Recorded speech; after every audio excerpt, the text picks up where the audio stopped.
Hello, hello, Neelam madam. Yes, sir. I am Dr. Amish Patel, hair person. Yes, sir. Yes, sir. There is a message from Dr. Ritika. Okay. He will not remain present for the present photo. Okay. Ritika madam is not going to be present. Okay, fine. Yes, yes. Okay. Thank you, sir. We'll take care of it.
રજાઓ બહુ પડી ને એટલે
Pretty Mati, where are you? Hey, are you crazy?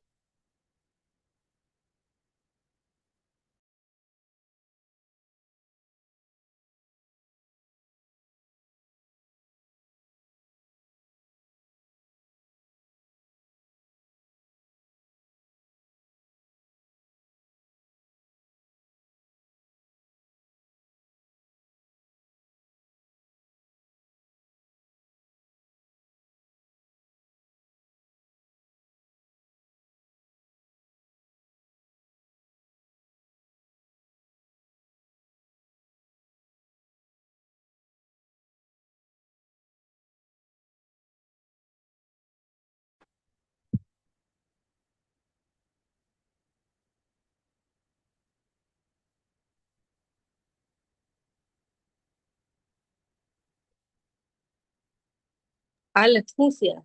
Hello, Who's here? Neelam madam.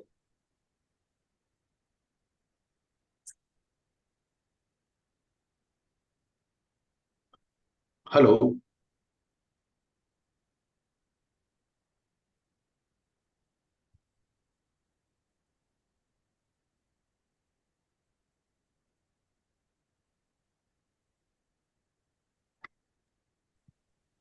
Hello, Shivani ma'am, Preeti ma'am. Yes, ma'am. Yes, yes, Um, we all can. yeah, we can start. Yes, ma'am, we can. 1 minute. Please go. So, Neelam ma'am, today's moderator, please Hello, check. Neelam madam. Yes. Hello. Am Good I morning, audible? everyone. Yes, Neela ma'am, you're audible, ma'am. A very good morning to one and all who are present here. A very good morning to one and all who are present here. I, Professor Neelam Maurya, am going to start with the second day of our international conference.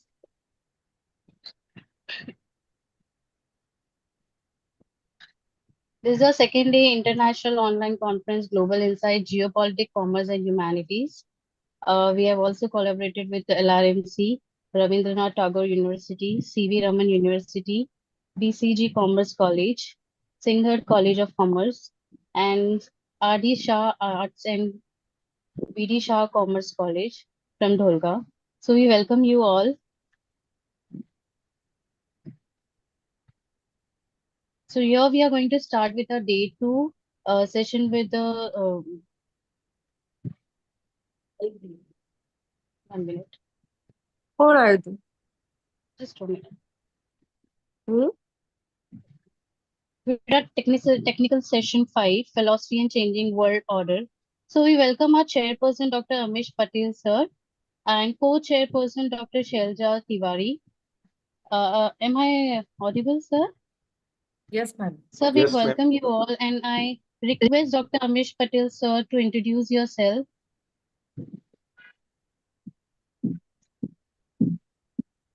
Am I audible? Yes, sir. Yes, sir. Thank you, madam. Myself, Yes. Dr. Amish Patel, Shri RP Arts, KB Commerce and Srimati BCJ Science College.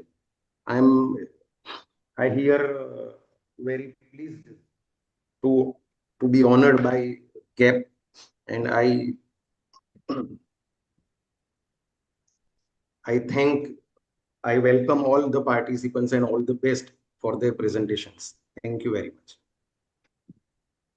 And I would request our co-chairperson to introduce yourself, Dr. Shelja Tiwari, madam. Hello, everyone. I'm Dr. Shalcha Tiwari. I'm an assistant professor in Srimati Ardisha Arts and Srimati Vidisha Commerce College, and I teach accountancy and commerce. Thank you. Thank you so much, ma'am. So as we have already yesterday started, we have completed with our technical session 4, that was humanity, language and cultural. So here today we are going to start with the session 5th, that is philosophy and changing world order. So I welcome all the presentee. So we will start with our presentation. I hope everybody is ready, right? Hello. Yes, ma'am. Yes, ma'am. Ready. So we will start first with Dr. Shivani Aluwalia, madam. Yes, Are you ready with your presentation, ma'am? yes, ma'am. Yeah. Ma'am, the thing Yes. is, I cannot share. It says only the host can share. I've mailed my PPT also. If you're going to share it or I have to share it, just let me know. I also have a Okay. co-presenter. You can share it. First, No, no, No, it's not coming. It says only host can share in this meeting. no. You can share. Ma'am, Just check.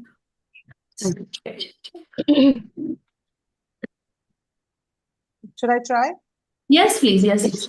No, it's still sharing. Only the host can share in this. I have mailed, send my PPT to somebody also No, from no, no, LMRC. no. I Ma'am, think just ma'am, try. is the schedule changed? Ma'am, is the schedule changed? Like it was first Dr. Jackson and Anita Patel. So is it changed today? The schedule for presentation? We are accommodating some other emergency, madam, because we have got some yesterday's leftover also, and today also, as the rain is heavy, we have to make some changes. Okay. Wait a second. Preeti ma'am, it's only telling me only the host can share in this meeting. No. Can your co-person can share your this? I have sent my PPT to someone from LMRC just now. Sagar Yeram sir. Okay, If he can share my screen. we'll check.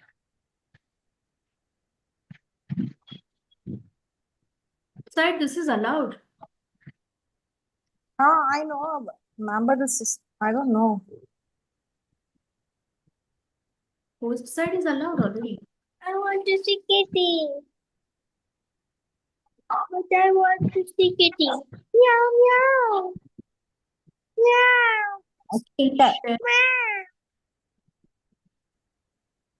Meow meow. Meow meow. I don't know. Can others try to see if your screen share is working? Because mine is not. Abhi hua.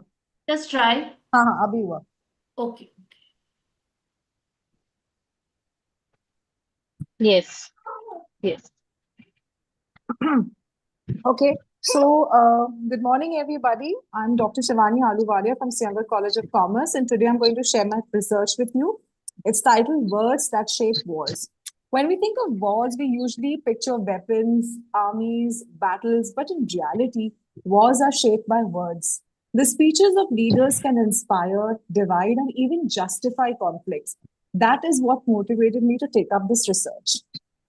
Sorry, stop reading. The main intention of my research was to study how leaders use languages when they speak about war and peace. I studied speeches of three leaders, Prime Minister Narendra Modi, President Joe Biden, and President Vladimir Putin. To guide my research, I went back to Aristotle's, the ancient Greek philosopher. You may wonder why Aristotle in the modern study? Because he gave us the classic tool of persuasion, ethos, pathos, and latics. These tools are timeless. Even today, leaders use them in every important speech. Let me explain to you each term and simplify it. What is ethos? Now, ethos in simple words is credibility and trust. Like, for example, why should I believe you? So, if a superior or an authority or somebody who's a speaker is having some moral standing or some credibility, we trust that person. Like, for example, if a doctor tells you that you if a doctor tells you that you have to exercise, he has some credibility. That is the ethos of the doctor. Okay, so same thing, Modi ji, the Prime Minister, when he talks about Make in India or Vasudev Kutumbakam, we believe him because of the ethos that he uses in his language. Now, next thing is what is pathos? Pathos is simple things as emotions and feelings. Pathos is about how do you touch people's heart by making them feel something. So Joe Biden, he uses a lot of pathos in his speeches. Like, for example, democracy, freedom, protecting future generations. He uses phrases like the soul of America. These stir emotions and inspire people and oneness. The simple example from life when an NGO shows pictures of hungry children and encourage donations. This is simple example of pathos. That means they appeal to your emotions. And logos is something where you use your logic, where the word logos come from. So logos is about facts, evidences, and reasoning. So Putin often uses history and logic when he gives his speeches. He refers to the past wars, invasions, and defenses. He needs to justify Russia's present actions. That is logos. So, in daily life, if someone tells you to buy a solar panel and it will save you, or an EV car, it will save you monthly expenses, he's given you a logical persuasion to invest in an EV car. So, connecting it back to my research, so in my research, I looked at how these three leaders they balance ethos, pathos, and logos. Some relied more on emotions, some relied on credibility, and the others use logical arguments. And this balance makes speeches powerful, enough to shape how the world understands war and peace. My methodology was very simple. I studied 6 speeches in total, 2 of each of the leaders, Modi ji, Joe Biden, and Putin. These speeches were carefully chosen, all related to war, peace, and international alliances. I did not pick up random speeches. I picked up the ones that shaped global conversations. I used official government websites and reliable media sources. Then I did manual text analysis. That means I really read the speeches word by word, searched for keywords, studied the tone of the speeches, and understood the purpose. Finally, I compared these styles and found out similarities and differences. My findings that I found out is very interesting. Modi ji speaks on cultural values, unity, peace. His words are more Hindi okay, where he connects the Hindutva, he connects his people. His words create image of India as a spiritual and a peace-loving country. Joe Budden, he uses emotional appeals, democracy, freedom, and some common people struggle. He tries to win his hearts like this. And Putin stresses on defense, nationalism, and historical framings. He uses the past to justify present what is happening.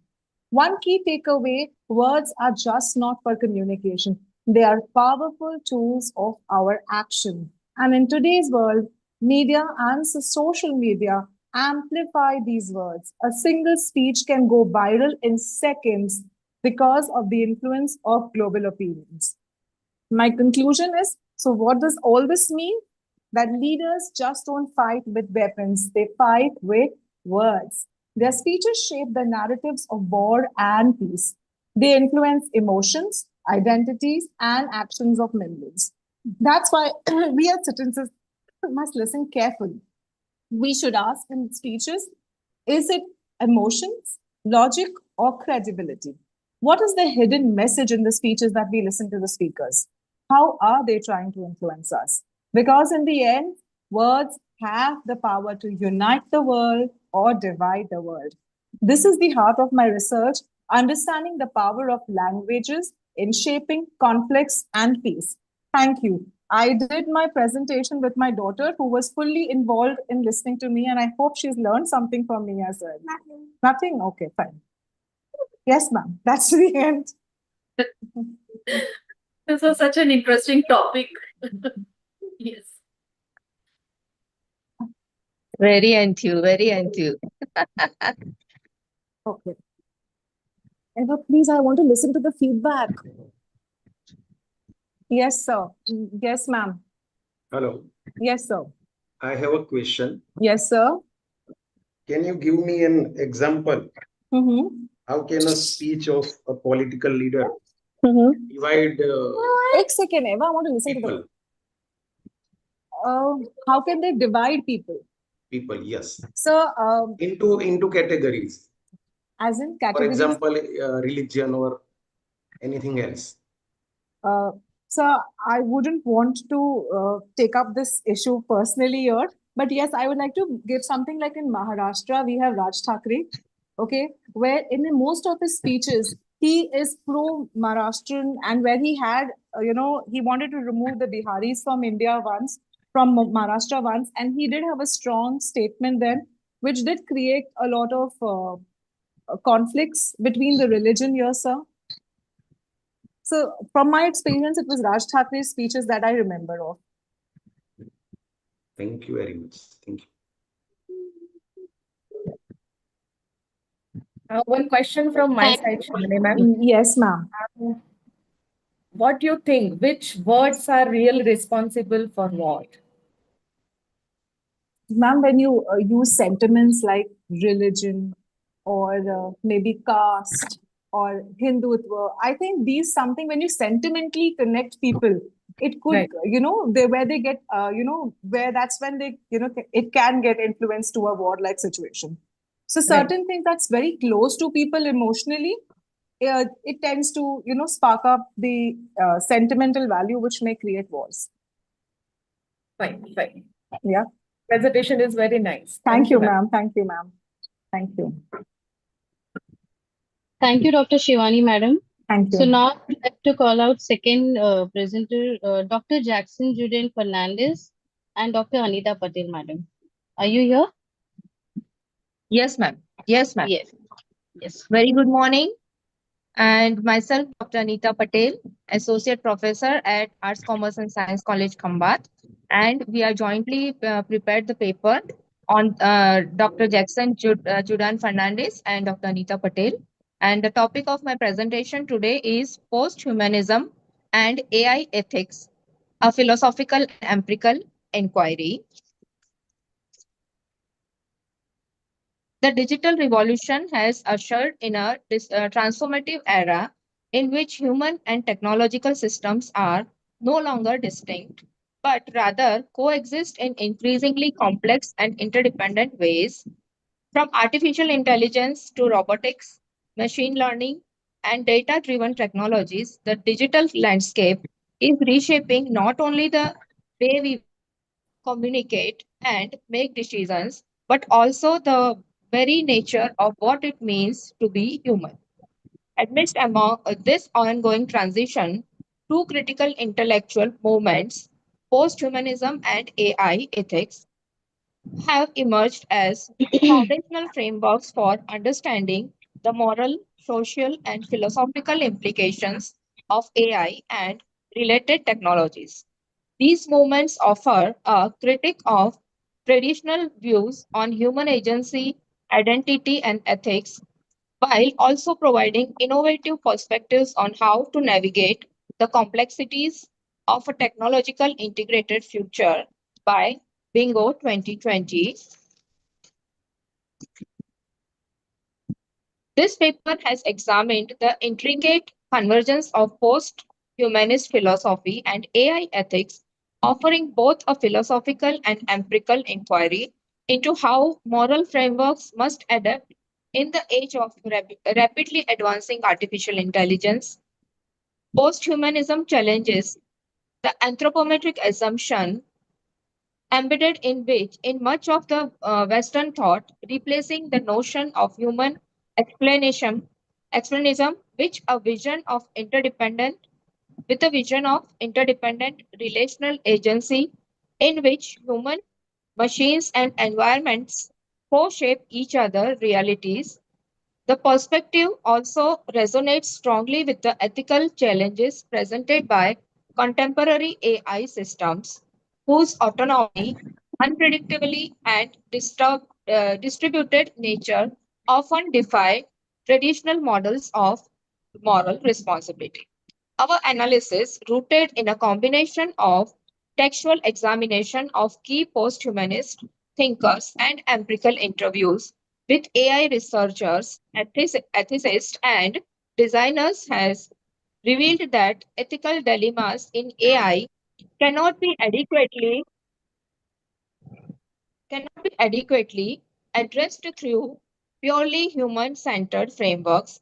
Issues such as algorithmic bias, the opacity of machine learning decision making, privacy, privacy concerns, and the accountability gaps in autonomous system all highlight the insufficiency of approaches that prioritize human control without considering the broader social, technological, ecological networks in which these systems operate. Post-humanist ethics addresses this gap by decentering the human and acknowledging the agency of non-human actors, whether these are intelligent algorithms, network infrastructures, or even environmental systems affected by technological processes. The implications of this integration are substantial for governance, policymaking, and design ethics.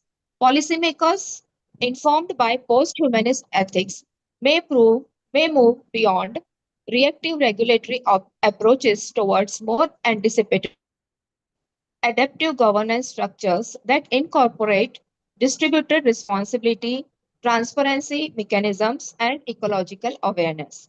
For AI designers and engineers, post-humanist thought encourages moving away from treating AI as mere tool to be controlled and toward engaging with them as entities embedded in complex relationships with human and non-human stakeholders. Such a shift reframes AI ethics from a checklist of compliance requirements to an ongoing relational practice attentive to context, co-evolution, and unintended consequences. Furthermore, posthumanism expands public discourse on AI by challenging domain narratives to technological domination or replacement. Instead, it proposes a paradigm in which AI and humans coexist in mutual influence and where ethical deliberations must include the rights, vulnerabilities, and role of non-human agents. This is particularly relevant for addressing global issues such as climate change, where AI systems are increasingly deployed in environmental mentoring, resource management, and predictive modeling domains where human and ecological interests intertwine inseparably. The empirical findings in study, particularly the perspectives of interview participants, underscore a growing awareness among AI practitioners of the limitation of existing ethical models. There is recognition that algorithmic governance, surveillance systems, and decision making automation cannot be evaluated solely through the lens of human benefit. Instead, they must be accessed within a networked ethical landscape that acknowledges systematic interdependency, long term ecological impacts, and the evolving agency of the technological sectors. Finally, the conclusion says that posthumanism, posthumanist ethical does not discard human concerns, but it reframes and expands them, encouraging a broader moral vision that includes the dynamic interplay between humans, AI, and other forms of life. This approach holds promise for developing AI governance framework and that are not only more inclusive and equitable, but also better equipped to respond to the adaptive, emergent nature of intelligent systems. Further, research should extend this philosophical empirical dialogue into adjacent domains such as robotics, biotechnology, and climate AI systems, ensuring that the ethical guidance shaping these fields remains attuned to the complexities of a post anthropomorphic world. By embracing these shifts, we can foster technological futures where intelligence, whether human or artificial, serves the flourishing of all interconnected life. Thank you so much. Thank you.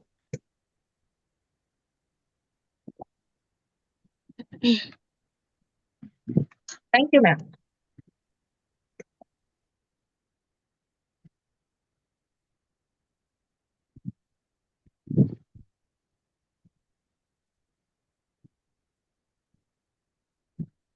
Can I ask, sir? Amish, sir?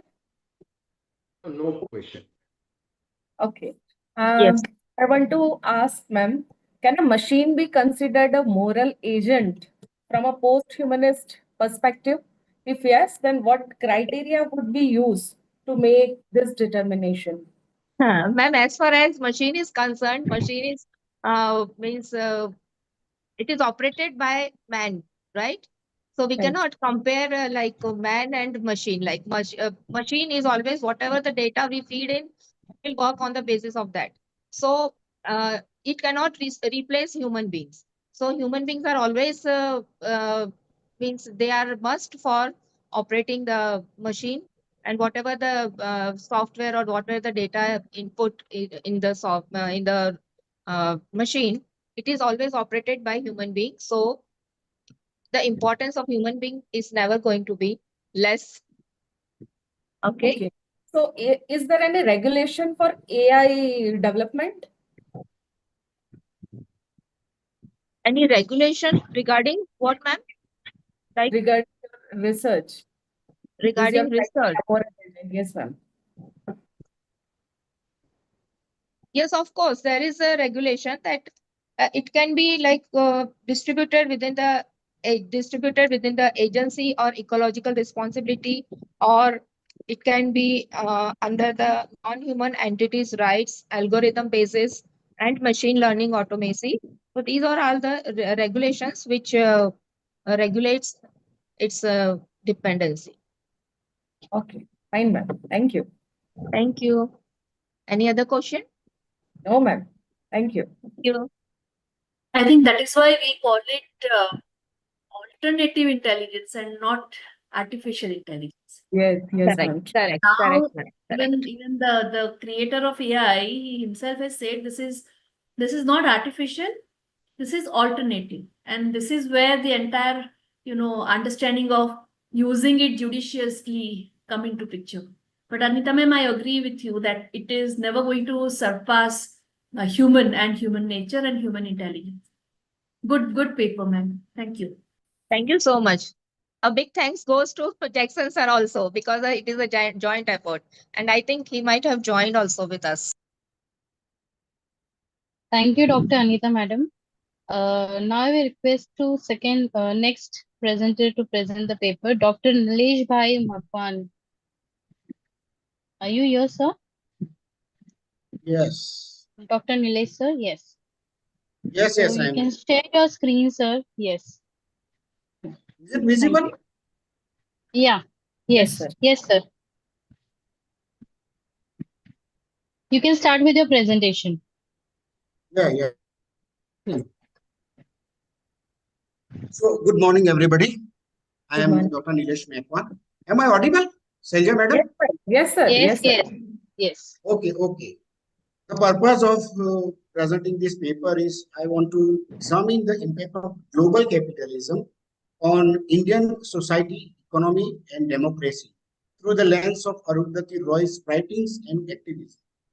I have done my PhD work on the non-fictions of Arundhati Roy, and I want to just extend my idea after this presentation.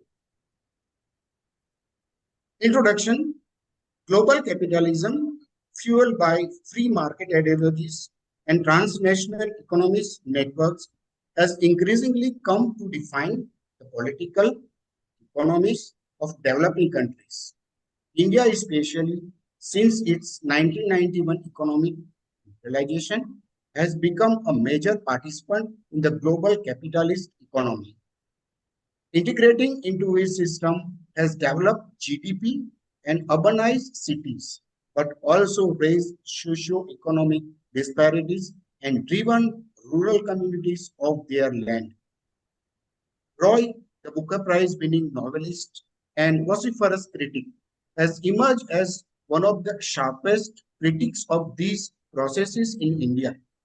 Her collection of non-fiction writings presents a scathing indictment of capitalism's effects on democracy, indigenous people's rights, and environmental harmony. Through exploring Roy's work, particularly texts such as Field Notes on Democracy, Capitalism, a Ghost Story, and the Algebra of Infinite Justice, this article explores the shapes of global capitalism in India and the opposition in LSEs. Global capitalism and India's economic turn. India's tryst with capitalism began in the earnest during the 1991 structural adjustment reforms. These reforms, advocated by the International Monetary Fund and World Bank, assert in privatization, deregulation, and liberalized foreign investment. The key features of India's capitalist transformation is number one, growth of private sector dominance, rise in foreign direct investment, that is FDI, privatization of public sector undertakings, that is this investment, erosion of labor rights under the banner of uh, flexibility, urban-centric development, and neglect of agrarian economies. While these policies poison India as a global investment hub, they also marginalized large swathes of its population, particularly rural communities, the Dalits and the Adivasis. Arundhati Roy, the writer as a dissenter. Roy's engagement with global capitalism is both literary and political. Her 1997 novel, The God of Small Things, subtly critiques caste and economic inequality.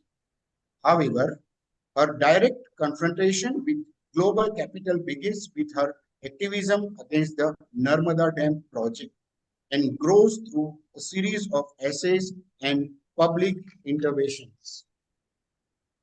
The major works of Arundhati, The Greater Common Good, which exposes how large development projects displace indigenous populations. Second one is Capitalism, a Ghost Story, that explores how corporations co-opt civil society and media.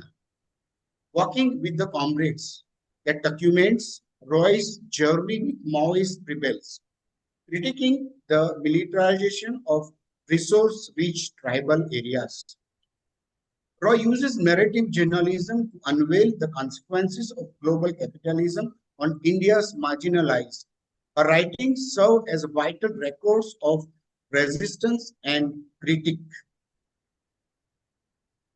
Capitalism and crisis of Indian democracy. The growth of international capitalism in India, particularly after the reforms of 1991, has resulted in unparalleled economic development, urbanization, and integration into the world economy. According to Roy and numerous other critics, though this growth has come at the expense of democratic values, deepening inequalities, and centralizing political authority within a corporate state complex. For Roy, the Indian democratic crisis is not merely a question of defective institutions, but rather a systematic byproduct of capitalist rationality supplanting constitutional ideas. Corporate influence on the state. Politicians and big business form opaque nexuses. Laws are tailored to favor corporate entities. Media and judiciary often align with corporate interests. Militarization in the tribal areas. One of the Roy's most pressing critiques of global capitalism in India is its use of militarizations and state violence to impose economic agendas, especially in resource-rich peripheral areas inhabited by Adivasis, the indigenous people. She contends that what gets presented as a security operation to quell insurgents or separatists is actually a venture of internal colonization, where land, forest, and minerals are seized to further the interests of corporations with the state as an enforcer. In Walking with the Comrades, Roy describes how India's state machinery brands tribal dissenters as Maoists and wages war on them, often at the behest of mining corporations. She voiced that it is not a war on terror, it is a war on the world. Environmental and indigenous resistance. Global capitalism, and indeed in the case of India's neoliberal path to development, has resulted in the exploitative extraction of Hello, sir. natural resources.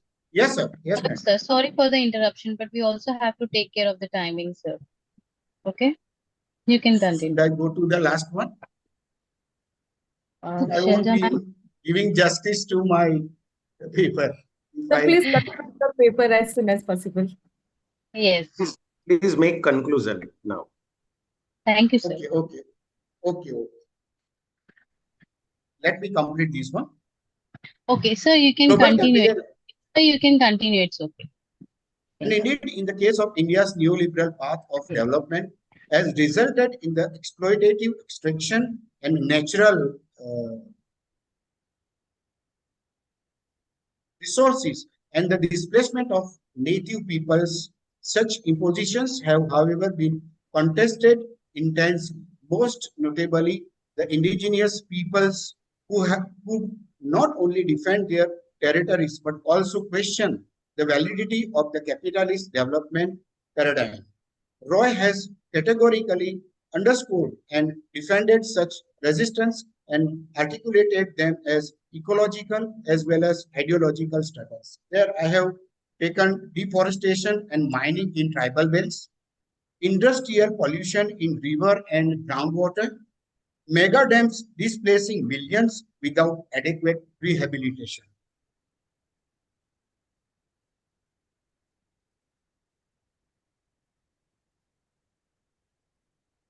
Capitalism and culture, the role of media and NGOs. For Roy's critique of global capitalism, culture is not secondary. It is key to the reproduction of power.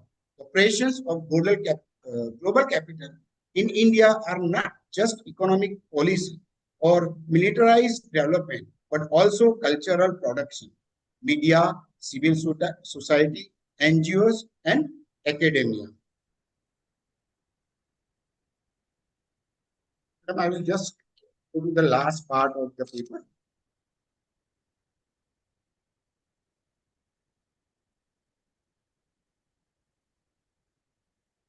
Roy's vision and of an alternative India. Roy's critique of globalization is not just diagnostic, also highly imaginative and visionary.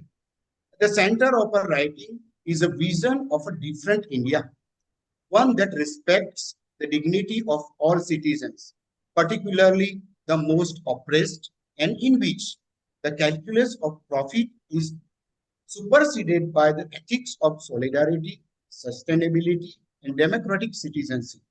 This is a profoundly political, anti-imperialist, and environmental vision that responds to Roy's conviction that India can be and must be very differently shaped.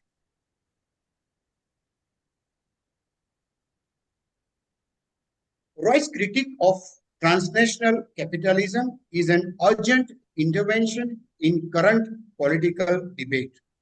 She disrupts the triumphalist rhetoric of neoliberal expansion, laying bare the violence and disposition on which it rests.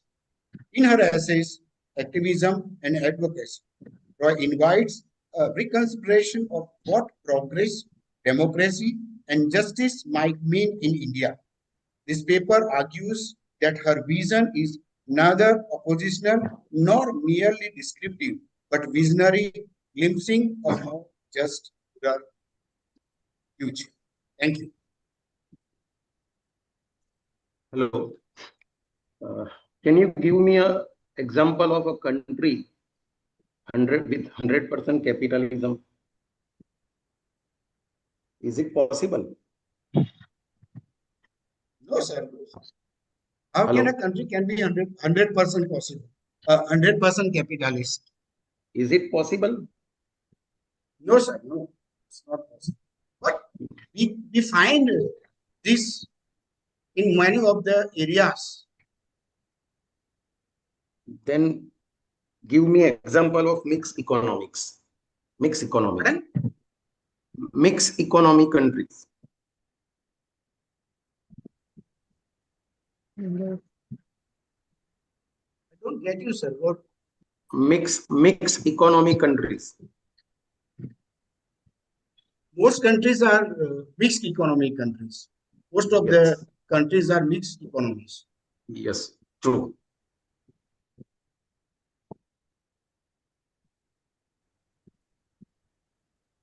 Okay, McEwen sir, what solutions Arundhati Roy proposes against the forces of global capitalism? Can you elaborate?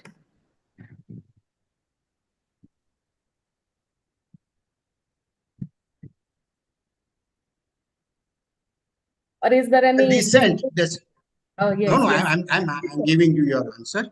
Yes. She has written and she has given so many interviews. She wants the people to come together and fight for the underprivileged people.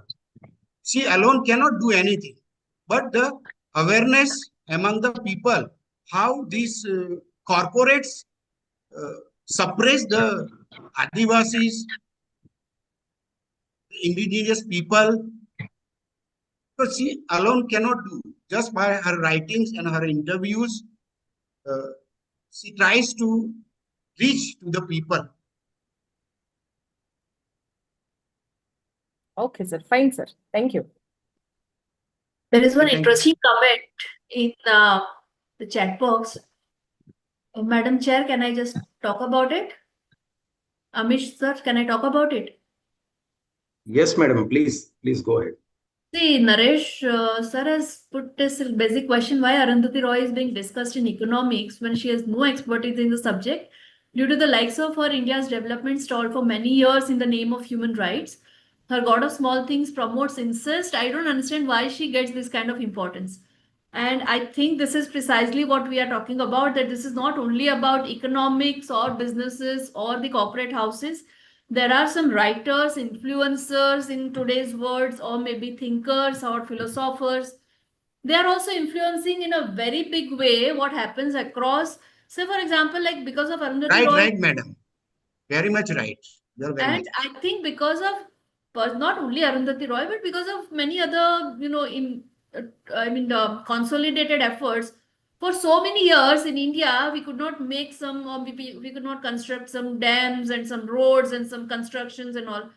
So this is what is also a kind of an important factor for us. We are not judging here whether this is right or that is wrong, but a Wrong. factor, very strong factor influencing the progress. I think this is something what Dr. Nilesh's talk is all about, and I agree Yes. with him. Not judging Yes, here madam. on what Arundhati is writing and not writing, but because of those writings, indirectly we or any other country, we have gone through, like some dams were stalled and roads were stalled and construction projects were stalled. This is what is geopolitical impact, I guess. Thank you, sir. Thank you, madam. Thank you, Neelam Dr. madam, Nilesh Bhai, sir. sorry for Now the we'll call. interruption. Neelam madam, Yes. Yes, sir. please provide everyone 7 minutes for presentation and remaining minutes for. We have to complete the session by 11. Yes, sir. That was the reason that I have called out. But it's Please okay. tell Fine. everyone. Yes. Thank you. We'll follow the rules. We'll go till 7 minutes and we'll call out next person.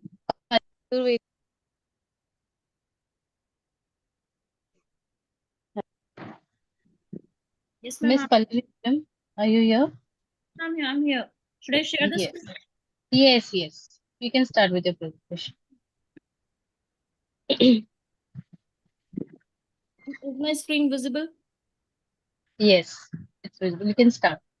Okay, ma'am. Let me just make it a full screen. Yes.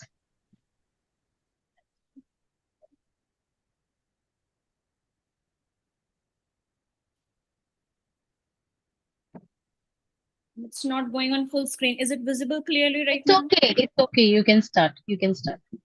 Okay. Okay. Yeah. Okay. So my topic is India's challenging foreign policy. That is the emergence of the multi-alignment in a world that is geopolitically changing. As we all know, after gaining independence in 1947, India's stance on foreign affairs changed drastically. India's foreign policy in the post-independence era has always been driven by values such as non-alignment, commitment to international peace, and securing the country. But India's foreign policy has continuously evolved throughout time, becoming more pragmatic, comprehensive, and strategically focused on national interests, with economic diplomacy playing a significant role. India has adopted a strong multi-alignment policy in response to the growing global uncertainty, balancing its links with the other superpowers, claiming its strategic independence. India avoided official power blocks by US or USS or Soviet unions during Cold War and maintained a non-alignment posture after gaining independence in 1947. Nehru promoted self-reliance, moral leadership, and peaceful coexistence throughout his non-alignment policy. Although India's strategic depth was reduced, it left open to many regional conflicts, particularly those involving China and Pakistan. India is presently the world's fifth largest economy, and it's still growing its power and was maintaining international journey under non-alignment movement. But during Cold War, India, a founding member of the non-alignment movement, refused to join either of the main two security blocs, that is US and USSR, for almost 2 decades. Under Jawaharlal Nehru's leadership, India pursued non-alignment to avoid Cold War crisis. India's desire to avoid another global conflict. Now, India's foreign policy has undergone significant modifications in response to the changing global circumstances. The new cooperations prospects have surfaced. India's policy have evolved from non-alignment in 20th century to more comprehensive and multi-alignment approach today. India, after the fall of Berlin Wall and the dissolution of the USSR, India saw the need of multi-alignment. It needed immediate policies which can support the gap which was left by Russia and even was not in their best interest. India gradually began to engage with the West and its allies. Now, my research objectives included what drove India to change its foreign policy and from non-alignment to multi-alignment, how this multi-alignment policy will increase India's global influence, and the challenges it has faced in this shifting global disorder. Now, let's first understand Modi's foreign policy. Both continuity and innovation was the base of Modi's foreign policy. Under Modi, India has aggressively sought closer connections with US, Japan, Australia, and the Middle Eastern nations while maintaining close ties with Russia and Global South. High-profile summits, strategic defense agreements, and Act East strategy all point to India's developing position as balancing a force in a multipolar world. Another indication of the government's turn towards realism in its practical approach to China. The mainstay of the global engagement under Modi has been economic programs like Make in India, Digital India, Startup India. He has been trying to make India more powerful by depending on self. The use of economic diplomacy to draw in foreign capital, ease technology transfer, and position India as a center of research and industry growth. India has taken several measures to approach these regional connectivities and economic impact through its involvement in ASEAN, BIMSTEC, and Africa. India's transition to multi-alignment. India's transition to multi-alignment is a sophisticated foreign strategy. India's foreign policy has developed drastically, as I said earlier, from its non-alignment posture to its multi-alignment. Multi-alignment basically means that India has been involving with various partners on a variety of problems in order to maximize its national interest and maintain strategic autonomy. The first point here being increasing India and US ties. In spite of several problems, India's relation with the United States have grown unprecedented levels. India has signed many fundamental agreements with US. Next is change in opinion towards Israel. Previously tainted by Palestinian concerns, India and Israel have now thriving relationships. India has long maintained a restricted relationship with Israel and acknowledged the Arab rights of Palestine. Paying attention to Asia, India is a part of Quad, Quadrilateral Security Dialogue, which collaborates with US, Japan, Australia, and other countries. By forming a significant power bloc in the region, it seeks to increase India's interest in the Pacific. Emphasis on security and economic development. Though a variety of alliances and multi-alignment seeks to safeguard India's interests as a nation and advance its economic development. Participation in multilateral forums. The Hudson Report states that India is actively participating in groups such as SCO, that is Shanghai Cooperation Organization, BRICS, and Quad. Next is reacting to global changes. India's strategic decisions have been impacted by elements such as China's ascent and shifting global power dynamics. Now, the reason for shifts towards multi-alignment from non-alignment. The first being India's rapidly growing economy needed to be opened up and receive more foreign aid in order to meet its demands. The United States became geopolitical and economic force in the post-Soviet world. Without interacting with the US, it was challenging for India to continue its economic trajectory. India has been forced to interact with several international partners as a result of globalization, increasing interdependence, and the rise of transnational issues. The rise of China as an economic superpower has also presented India with many difficulties. Indian foreign policy is changing to meet the country's expanding security and economic demands. How India's global influence is increased through multi-alignment. India has successfully upheld its it's a little bit mistake. It's upheld its non-alignment for the last 78 years, but the trends have traditionally held it now, which seems to be shifting. Both United States and Soviet Union quoted India's favor during the Cold War without intruding on its area of influence in South Asia. India was able to outperform its peers in the bipolar world order because of this dynamics. At the conclusion of the Cold War, the United States, as the leading global power during a distinct unipolar period, saw India's emergence through the prism of strategic altruism. Since 1993, successive American administrations have backed the country's diplomatic, economic, and military development, including it into their vision of the global security architecture. Please go, buddy. Sorry, ma'am. No, Sorry. not for you, ma'am. You can continue, ma'am. Okay, thank you. So, some considerations, including necessity to oppose China's ascent in influence the alliance between one of the world's oldest and greatest democracies. India has also maintained close ties with Russia despite its tighter alignment with the United States. It's a calculated step, although even smaller Russia has strategic advantages according to India, as it is a vital source of oil and a dependable supplies of weapons and a significant member of US Security Council. However, India has never entirely depended on the dominant world powers, rather whether in the non-alignment movement during the Cold War or the present affiliation within the global majority. It has developed strong ties with a number of small countries and middle powers. India has strengthened historical ties with nations in Southeast Asia, East Asia, and the Middle East.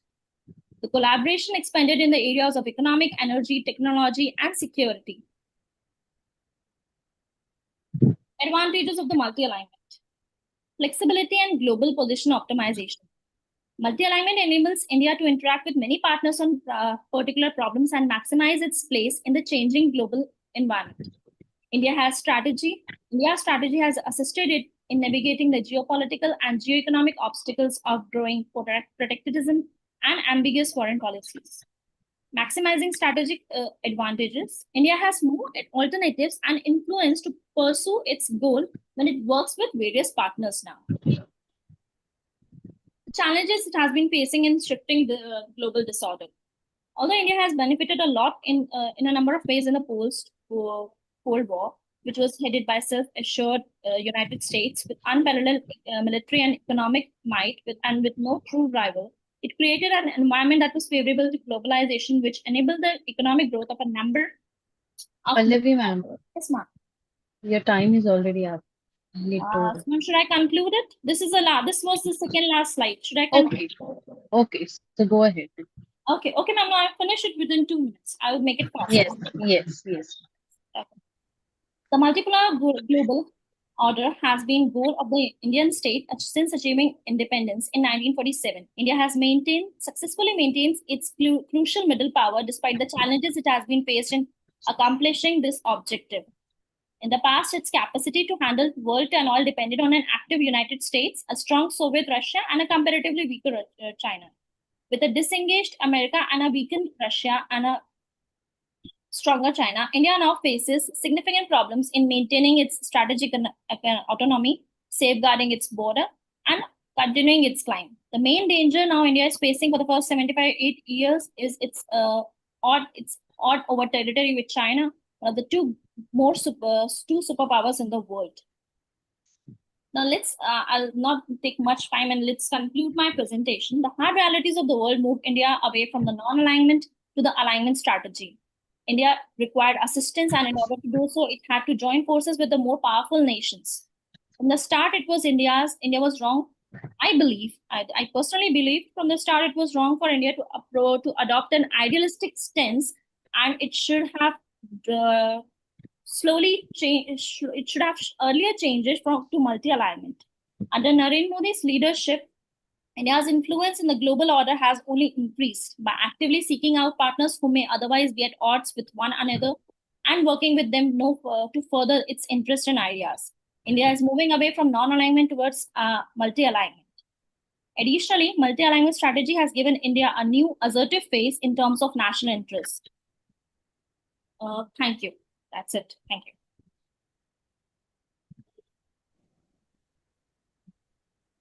you. I have a question. Please answer in one sentence. Yes, sir. Is it working currently, multi-alignment policy? So I believe it's working, although India is facing a lot of challenges from US right now and China also. But I think that it needs more. It needs to be modified more strategically, and these are the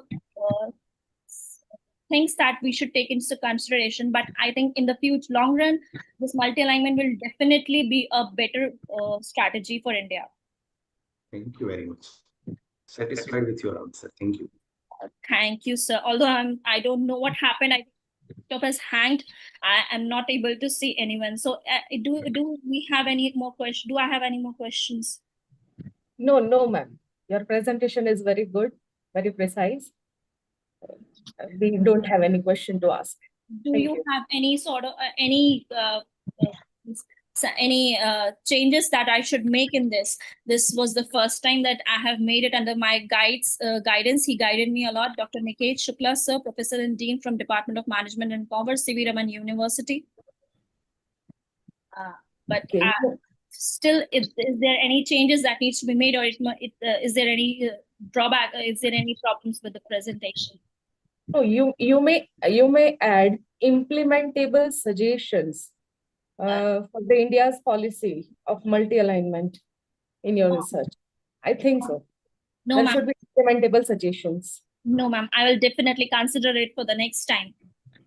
Thank you, ma'am. Thank you so much, ma'am. Thank you so much, everyone. Good luck. Thank you, Miss. Thank you, Miss Pallavi, madam. Thank you Now I so would call Mamta Karkar, madam. Are you here? Miss Mamta, madam, are you here? Hello.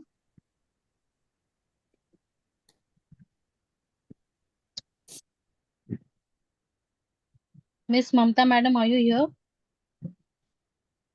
Okay. Amish, sir, shall I proceed? Because I think madam is not Yes, go available. ahead. Next. Next is Dr. Ritika is not there. right. She's not there. Oh. Right. So we'll go proceed further with Professor Hetalben Munia, madam. Are you here?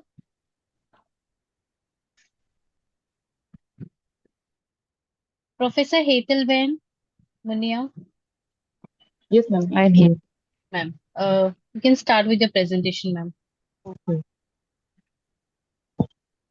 You can share your screen. Right.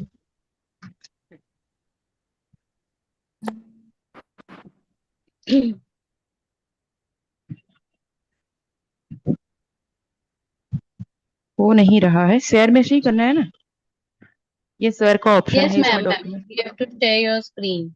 Yes.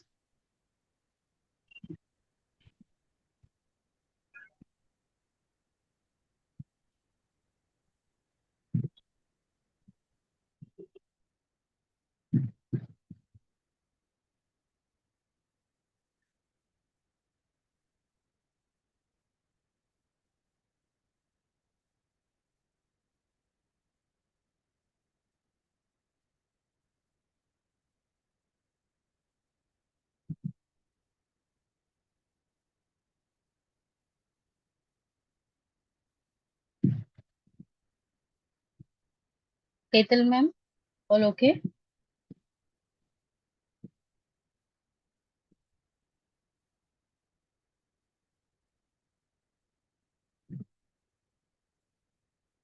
Hello. Hello. Yeah, Hetal, ma'am. हाँ try कर रही हूँ. Okay, ma'am.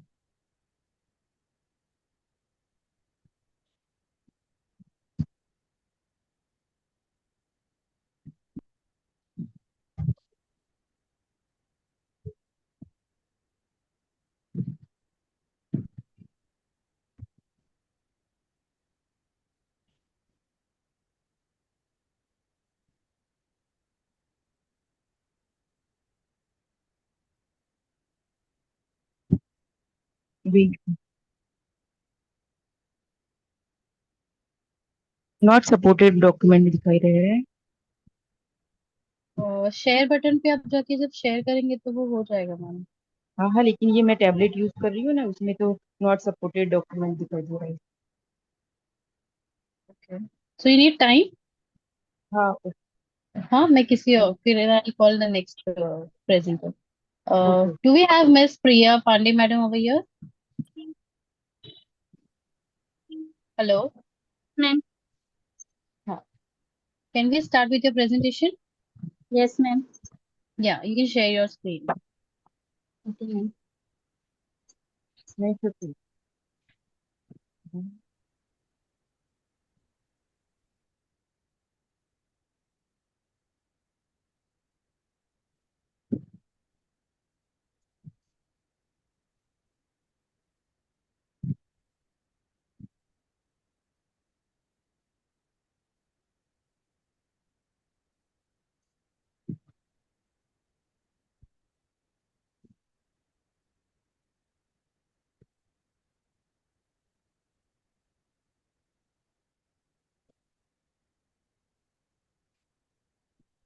Can I start, ma'am?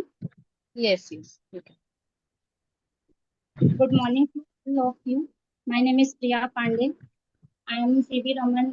I am from C.V. Raman University. My guide name is Dr. Pragya Tiwari. Today's my topic is a study on regional conflicts for OTT audience in CG government, Chhattisgarh cinema. Regional cinema in India plays crucial role in preserving cultural heritage and linguistic diversity, with each state contributing unique narratives to the national cinematic landscape. OTT platforms have expanded its reach by reducing costs, breaking distribution barriers, and offering alternative to theaters. This shift supports economic growth and empowers regional filmmakers through wide access and digital marketing. The objective of the study examine the impact of OTT platform on the audience based on traditional cinema in Chhattisgarh. Basically हम कह सकते हैं कि इसमें हमने ये study करने की कोशिश की है कि हमारे छत्तीसगढ़ प्लेटफॉर्म सिनेमा में ट्रेडिशनल जो रोल्स हैं, ट्रेडिशनल ऑडियंस को बारे में उनसे उनसे छत्तीसगढ़ सिनेमा के बारे में जानकारी ली गई है कि वो उसको कितना देखना चाहते हैं. Secondly, analysis the economic and cultural implication of the OTT shift on regional film producers. Basically अभी तक मूवीज पहले थिएटर्स में रहती थी, अब ओटीटी प्लेटफॉर्म पे भी आने लगी हैं, तो उससे जो रीजनल प्रोड्यूसर्स हैं उन पे क्या इफेक्ट हुआ है, इसके बारे में स्टडी की गई है. Identify strategies for balancing OTT growth, the sustainability of theatres. Theatres के साथ साथ ओटीटी प्लेटफॉर्म में कैसे उसको ग्रोथ किया, ओटीटी प्लेटफॉर्म में भी साथ साथ कैसे ग्रोथ किया जाए, इसके बारे में स्टडी की गई है. Provide policy recommendation to support both distribution modes. दोनों डिस्ट्रीब्यूशन मोड्स पे ही स्टडी की गई है. The scope of the study examines how OTT platforms support regional cinema by passing traditional barriers, boosting economic growth, enabling independent filmmaking, linguistic and cultural diversity.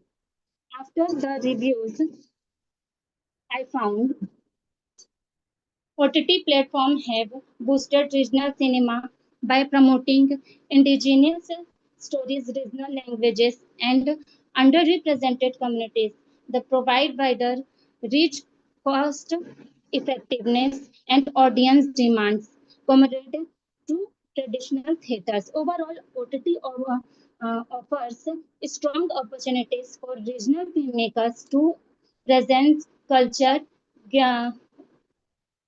recognition and reach global audience. After I analysis 60 two parts, data analysis, filmmakers, producers, and filmmakers and producers, and OTT platform user 50. A filmmaker insight, a large majority, 90% of filmmakers agree that OTT has increased their audience reach and all are open the future release OTT. 80% prefer OTT for low budget films due to lower distribution costs. Or viewer insight, more than viewers have watched Chhattisgarhi content on OTT platform and he wants to more watch this also. A strong 90% say that are more likely to watch a film if it is on OTT, showing to behavioral shift. Future prospects of the OTT platform of Chhattisgarh film industry. OTT platforms are boosting CG film industry by expanding reach, supporting low budget films, and preserving culture that create jobs, encourage new talent, and may attract investment for regional OTT platforms. Main discussion: the nature of regional conflict. OTT platform in CG challenges traditional cinema by reducing theater audience and shifting viewing to private space like OTT, while the promote regional film globally. Poor internet in rural areas creating a digital divide, making OTT less inclusive. Policy recommendation: I thought support with subsidies, content, hub theaters, upgrade and better internet, and provide workshops and tax benefits also.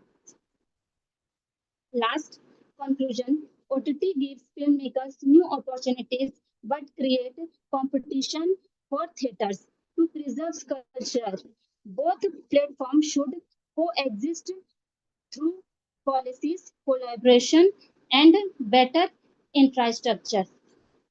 Thank you.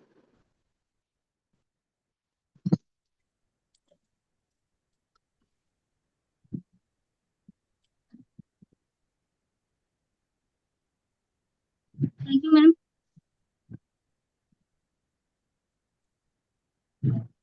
Yes, ma'am. I have a question Yes, sir. regarding censorship.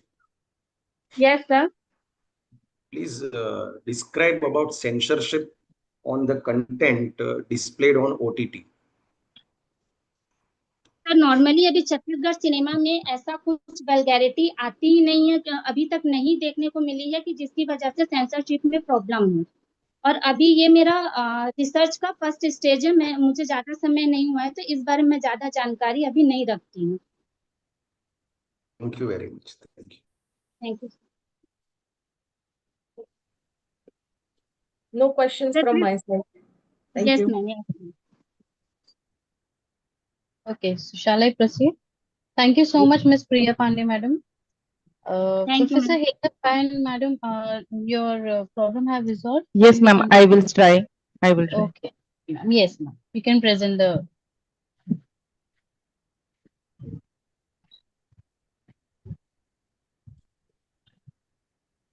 Hetal, ma'am, you can share your screen. Yes, yes, कर रही हूँ। Yes, take your time.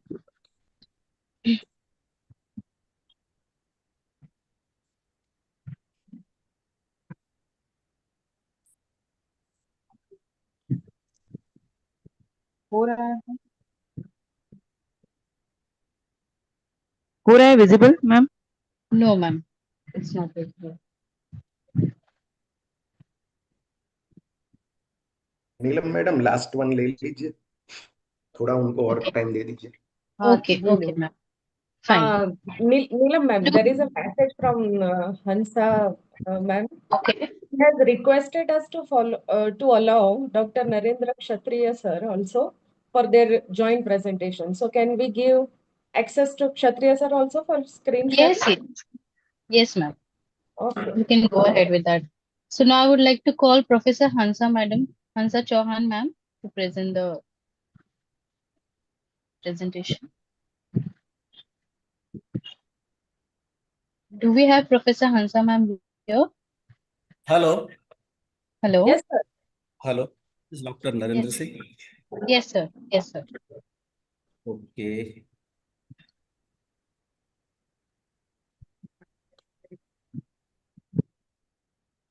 So you can share your screen. Yes. It's visible. It's Is it? visible. Yes. And I am audible? Yes, sir. Everything is clear. You can start with the presentation. Okay. Wait a minute. I'll go with F5 if it is.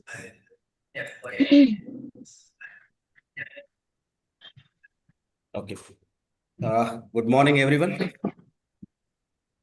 This is Dr. Narendra Singh Kshatriya with Professor Hansaben Chauhan. PDF नहीं बनती ये PDF देखा भी नहीं Uh, phone में ही करी थी तो पीपीटी ने देखा था ये पीडीएफ में बनाई જ नहीं मैं पीपीटी बनाई excuse me. Excuse me. Can you mute yourself? Others, please keep your mute so that sir can present his presentation. Others, please keep yourself mute. Thank you very much. Yes, This sir. is You Dr. can Narendra continue. Singh Kshatriya. I'm in charge principal of Srimati Ardisha Arts and Vidisha Commerce College, Dholka. I'm jointly present this paper with my MPhil student, Professor Hansa S. Chauhan. My topic is a comparative study of various psychological traits on national level players. I'm not waste the time in abstract. It is already included in future introduction. Certain personality traits and self-concept are most important to achieve success in sports. Cattell postulated the human behavior is a result of interaction between external situations and individual traits. He further divided personality traits into three categories on the basis of quality of personality. Temperamental traits means being personality irritable, easygoing, or bold. Ability traits such as intelligence and skill while dealing complex situation, and dynamic traits such as motivation, interest, and attitude. Self-concept is learned by an individual inference from his unique experiences. The individual perception of other towards him strongly influences his self-image. Self-concept is a highly complex component of behavior composed of both cognitive and affective dimensions. Self-concept has at least four orientation: the real self, the perceived self, the ideal self, and the self as perceived by others. This is most important. Statement of the problem: a comparative study of various psychological traits on national level players, which you will see in next slides.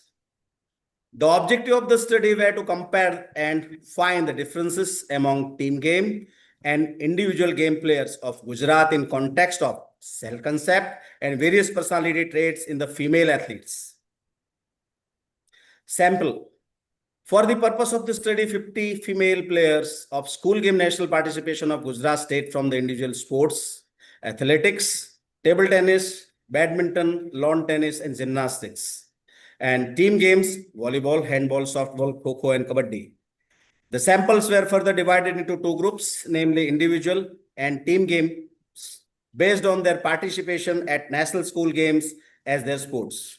The average age of the subjects was between 17 to 19 years. Methodology.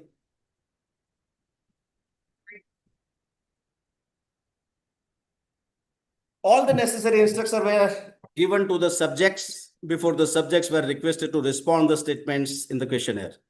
Cattell 16 PF questionnaire was used as a tool to collect data on personality factors of individual and team game players of school game national level participants of Gujarat state. The calculation of questionnaire was based on two scoring keys. With the help of scoring keys, the researchers got the row scores and the stance scores according to the instruction given in the manual. Dr. Rajkumar Saraswat's self-concept questionnaire was used as a tool to collect the data on self-concept of individual and team games players of school game national level participant of Gujarat state. The calculation of the questionnaire was based on 5 alternatives to give his responses ranging most acceptable to least acceptable. Description of the self-concept with the help of the scoring keys. The researcher got the row scores according to the instruction given in the manual.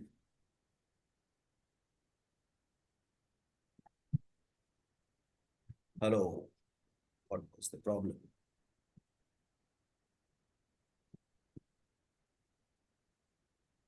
Hello. Hello. Yes, The ma'am. screen Yes, is you can.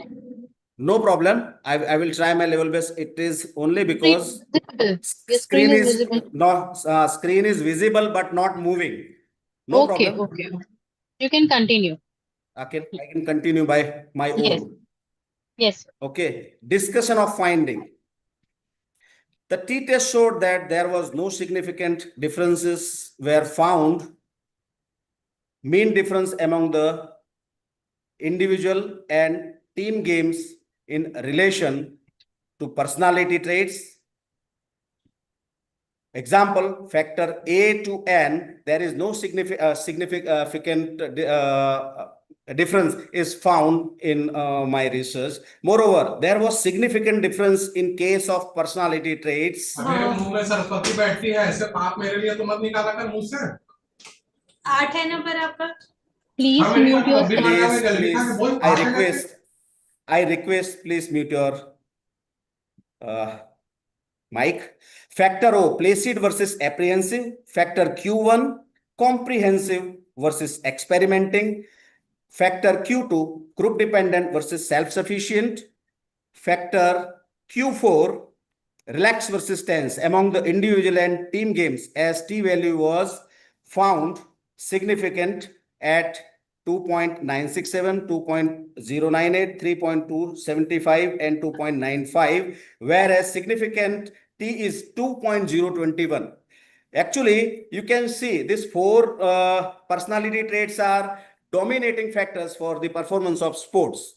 See, if a player is placid or apprehensive, the coach or the his mentor must not know, then the training program is very difficult.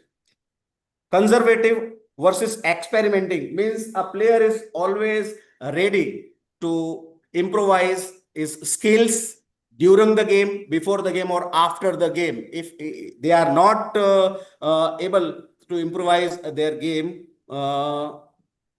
according to the situation, it is very difficult. So it is very important factor for the team game and individual sports. The next one is the dependent and self-sufficient. Self-sufficient players are always successful in individual sports, whereas dependency, trust building is necessary in the team games. And the last one, tensed versus relax, means always few players are we may see that they are little tense before the competition, and this tension, this stress, this anxiety definitely affect on their performance during the game. But anxiety affects only and only when the shortest event is there. If there is a scope to involve the body for long duration, the tension and the anxiety will definitely remove as per their team's performance, their own performance. So we may see here the four significant difference among so many personality traits.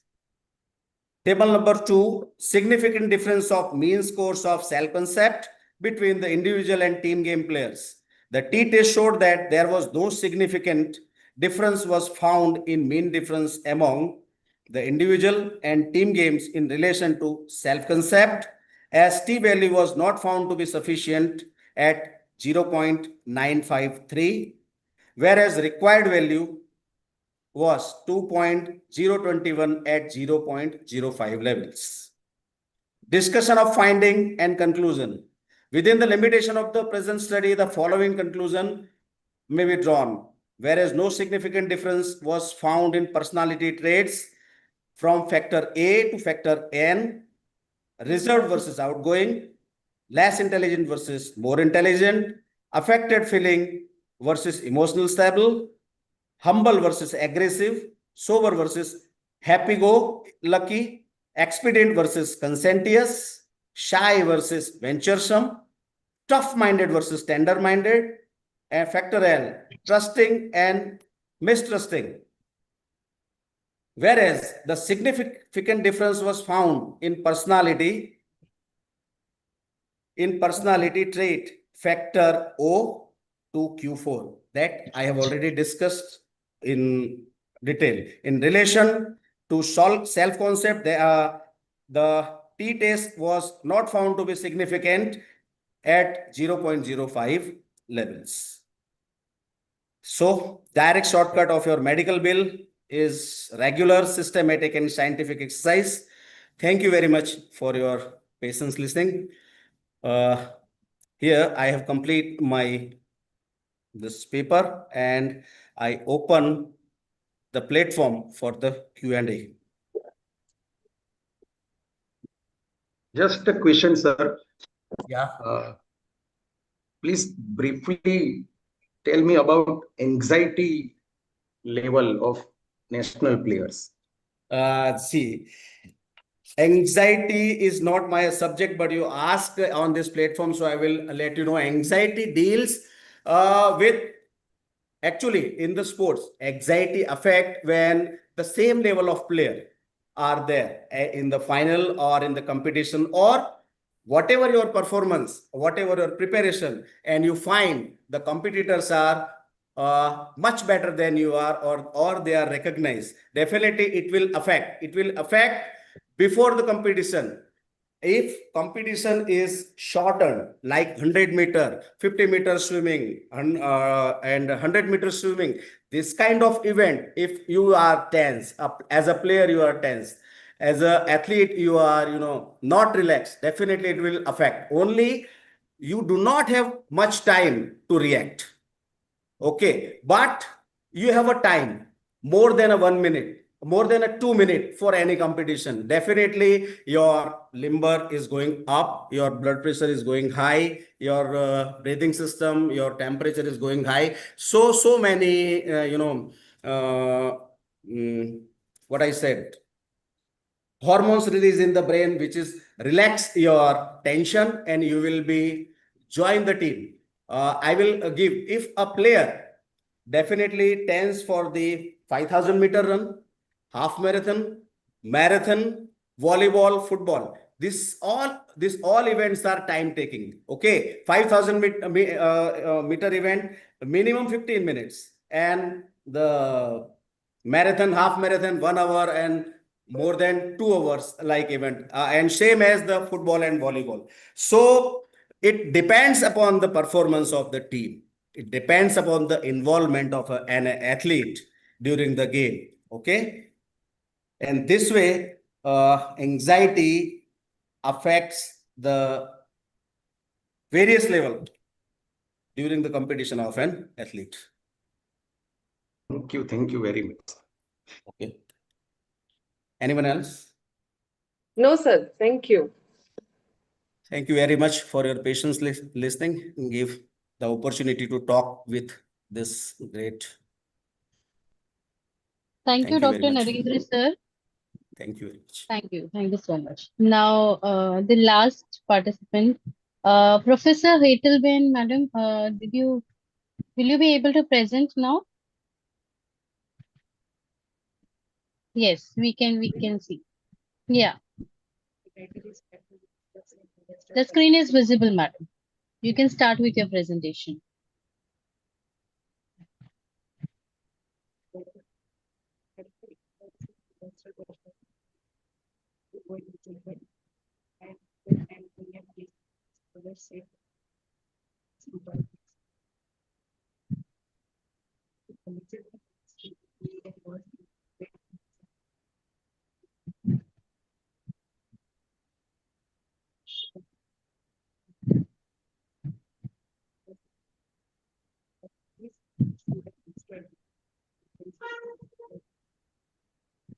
Shelza, ma'am, is it audible to you? Yes, ma'am. Okay. Hello. Yes, Hetal, madam. Yes. Study mutual fund industry in India.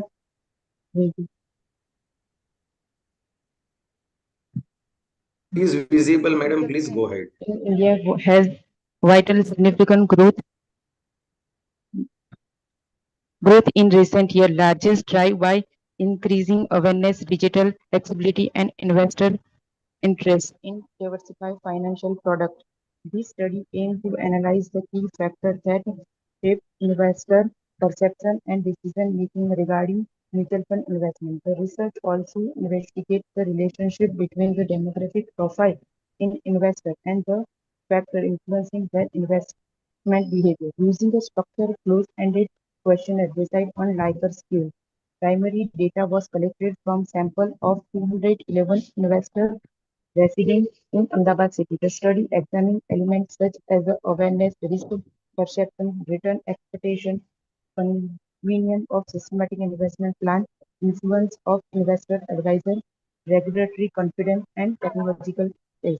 Findings reveal that investors are positively including toward mutual fund due to manageable nature of SIP, higher return compared to traditional saving option, and the credible ensuring by SEBI regularly. Furthermore, demographic factors such as the age, income, and occupation were found to be associated with the investor perception and preference. This research provide valuable insight for asset management company, policymaker, and financial advisor to better understand and address the motivate and concern of later retail investors in urban India. Introduction. The mutual fund industry in India has emerged as a crucial pillar of the country's financial system, playing a significant role in mobilizing household saving and challenging them into the capital market, including in 1960 with the establishment of the Unit Trust of India (UTI). The Indian mutual fund industry has witnessed remarkable transformation over the past 6 decades, from the state-controlled monopoly in a competitive, diverse and rapidly expanding industry. The liberalization of Indian economy in the early 1990s paved the way for the entry of public sector and later private sector mutual funds, thereby enhancing competitivity and innovating in the sector. The active municipal of the Security and Exchange Board of India (SEBI) as the regulatory authority brought about quickly changing regulation, investor protection measures, and transparency norms, which collectively fostered trust in the participating in mutual funds. Today, SEBI continues to play a pivotal role in shaping the mutual fund ecosystem in India. The growth targeted level of mutual fund industry has been impressive, especially in the last 2 decades. As of 2024, the asset management company of Indian mutual fund industry has approached 50 lakh crore, reflecting growing investor confidence and rising financial awareness. The rising of systematic investment plan has evolving in the way individuals approach long-term wealth creation, making mutual fund more accessible, specifically more middle-income households. Monthly SIP contributions alone have been considering across 50,000 across highlight their growing popularity. Several factors have contributed to the growth, including increasing awareness to government and industrial financial literacy companies. The portfolio of digital investment platforms, favorable tax treatment of certain mutual fund categories, and improve fund performance across equity, debt, and hybrid schemes. Additionally, creating such a mutual fund Sahiya lead by the Association of Mutual Fund in India have play a significant role in diversifying mutual fund products and empowering retail participants. Describe the group mutual fund penetration in India remain relatively low compared to development economic offering emerging potential for future expectation. Urban century have a so strong adoption, but rural and semi-urban market remain largely unaffected, with the advantage in fintech, increasing smartphone penetration, and government initiation like a Digital India, the industry is well position of bridging the gap in the coming year. In conclusion, the mutual fund industry in India is poised by sustained growth and deeper market penetration with its favorable regulatory environment, increasing investor education and continuous technological innovating mutual fund are set to become an even more integrated part of the average Indian investment portfolio contributes significant to both individual wealth creation and the national economic development. Significance of the study. The study holds considerable importance in the content of the evolving financial landscape in India as the financial literacy increase and traditional investment avenues such as a fixed deposit and gold face competition from more market-linked instruments. Mutual funds have emerged as a popular investment vehicle for retail investors. Understanding the perception of investors become critical because it directly affects their decision-making behavior. The extent of investment and the frequency of participating in mutual fund scheme. The study aimed to develop in the psychology, economics, social, and demographic factors that influence how investors perceive mutual fund investment, particularly in urban settings like Ahmedabad. Investor perception is not only shaped by knowledge and awareness, but also by their past experience, risk tolerance, income level, and trust in financial institutions. The perception, whether based on ra- ra- rational judgment of economic change bias, influence the growth of the mutual fund industry. Therefore, analyze those perceptions provide valuable insight for asset management company, financial advisor, and policymaker. They can use the finding to design investor education program, create a targeted market strategy, and formulate policy that promote healthy investment behavior. Furthermore, the study contributes to the academic and practical understand to investment behavior in Try One in Indian city, Ahmedabad, being one of the rapid development economic center of Gujarat, offer a unique blend of traditional and modern investment, capturing the view of such a diverse portfolio, adding depth and relevance to the research finding. It allows for a better understanding of how culture, regional, and social economic characteristics influence investor psychology in mutual fund investment.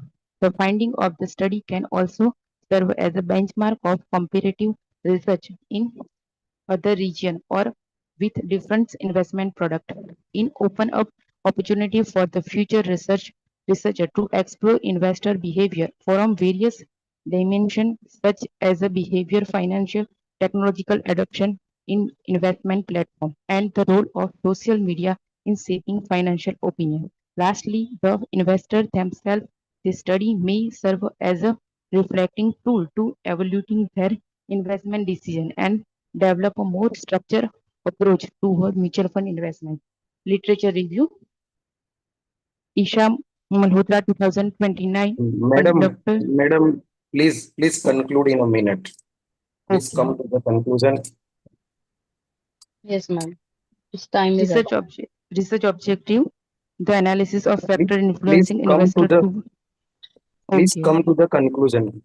Okay. Data analysis.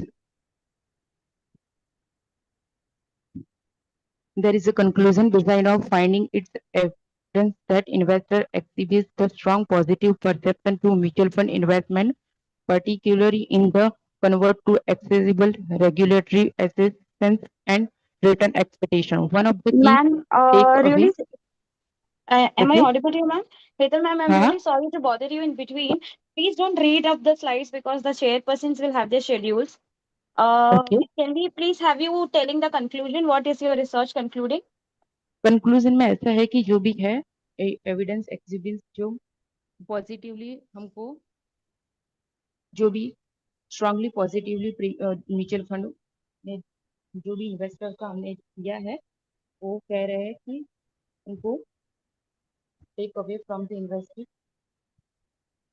Investors are positively included to word mutual fund in the moderatable nature by SIP. And second, higher return compared to the traditional saving option. And investors are assured by saving regularly. ये तीन main conclusion. Okay. Okay, ma'am. No question. Thank you. No question. Okay. Fine. Preeti ma'am, can we conclude with this session 5? Yes, chair and co-chair, they are okay with the comments and all, then I think we can conclude. Yes, ma'am. Yes, Yes. ma'am. I can conclude. Yeah. Thank you so We much to can- each and we every. can Yes, conclude. yes, sir. We Thank you. can conclude. Yes, sir. Thank you. Thank you so much to each and every participants and participating, and a special thanks to our Dr. Preeti madam for giving this opportunity. A special thanks to our chairperson, Dr. Ramesh Patel sir, and co-chairperson, Dr. Shelja Tiwari. And I, Professor Neelam Maurya, glad to inform that successfully we have completed with our session 5. Now we would like to start with the session 6. Thank you so much. Thank you, Neelam ma'am. Thank you, Neelam madam. Thank you. Most welcome. Thank you, ma'am. Thank you. Thank you. Thank you. So a very warm good morning to all of you present over here. I am Dr. Archana Agarwal from Dr. C.V. Raman University, Glasgow, and we are about to begin our sixth technical session of the second day of our international conference on global insights, geopolitics, commerce, and humanities. This session will focus basically on the critical sub-theme of education and software, and distinguished speakers will explore how education serves as a tool of influence in shaping global relations, fostering cultural exchange, and promoting mutual understanding among the nations. And in this session, the chairperson will be Dr. Narendra Singh Khatri and co-chairperson will be Dr. Srivani Aluwalia ma'am. And I will welcome both of you and also all the participants and speakers who will be presenting their research paper. So to start the session, now I would request. Yes, ma'am. Sorry, ma'am. This is your Yes, Archana ma'am, sorry to interrupt, but there are some requests from some participants in change of the schedule. Please check and allow them. Okay, okay. Because they have been putting some requests, so check the chat box and requesting chairperson also to consider some of the internal adjustments if possible. Okay, Sure. Thank you. Thank you. So now I would request Mr. Jaswinder Singh Ahuja if he is present over there to start his presentation.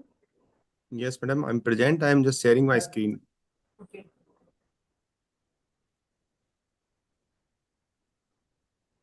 Ma'am, after this, can we please take Nida, ma'am, because she's been putting a request a lot of times.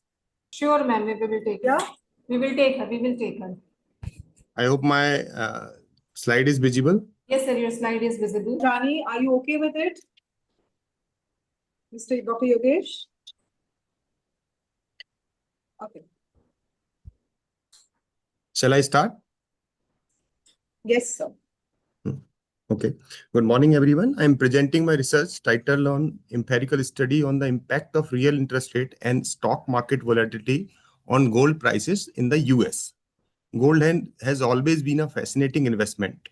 Since the year 2000, gold has given a compounded annual growth rate of over 8%. People see gold as a safe option, especially when there is uncertainty in the economy or stock market. In this study, I've tried to look at how real interest rate and market volatility influence the movement of gold price over time. So let us start with the basics. So what is the real interest rate? The real interest means the nominal interest rate minus inflation. It tells actual return of investment after removing the effect of inflation. In the US, we often use TIPS, Treasury Inflation Protected Security, to measure real interest rate. TIPS are unique because their principal amount increases with inflation, which means they directly show the inflation adjusted rate of return. On the other hand, volatility is captured by the CBOE VIX index, also called the fear gauge. The VIX reflect investor sentiment and their expectation about future uncertainty in the stock market. A low VIX typically below 20 means market are calm, and high VIX means above 30 means fear and uncertainty are high.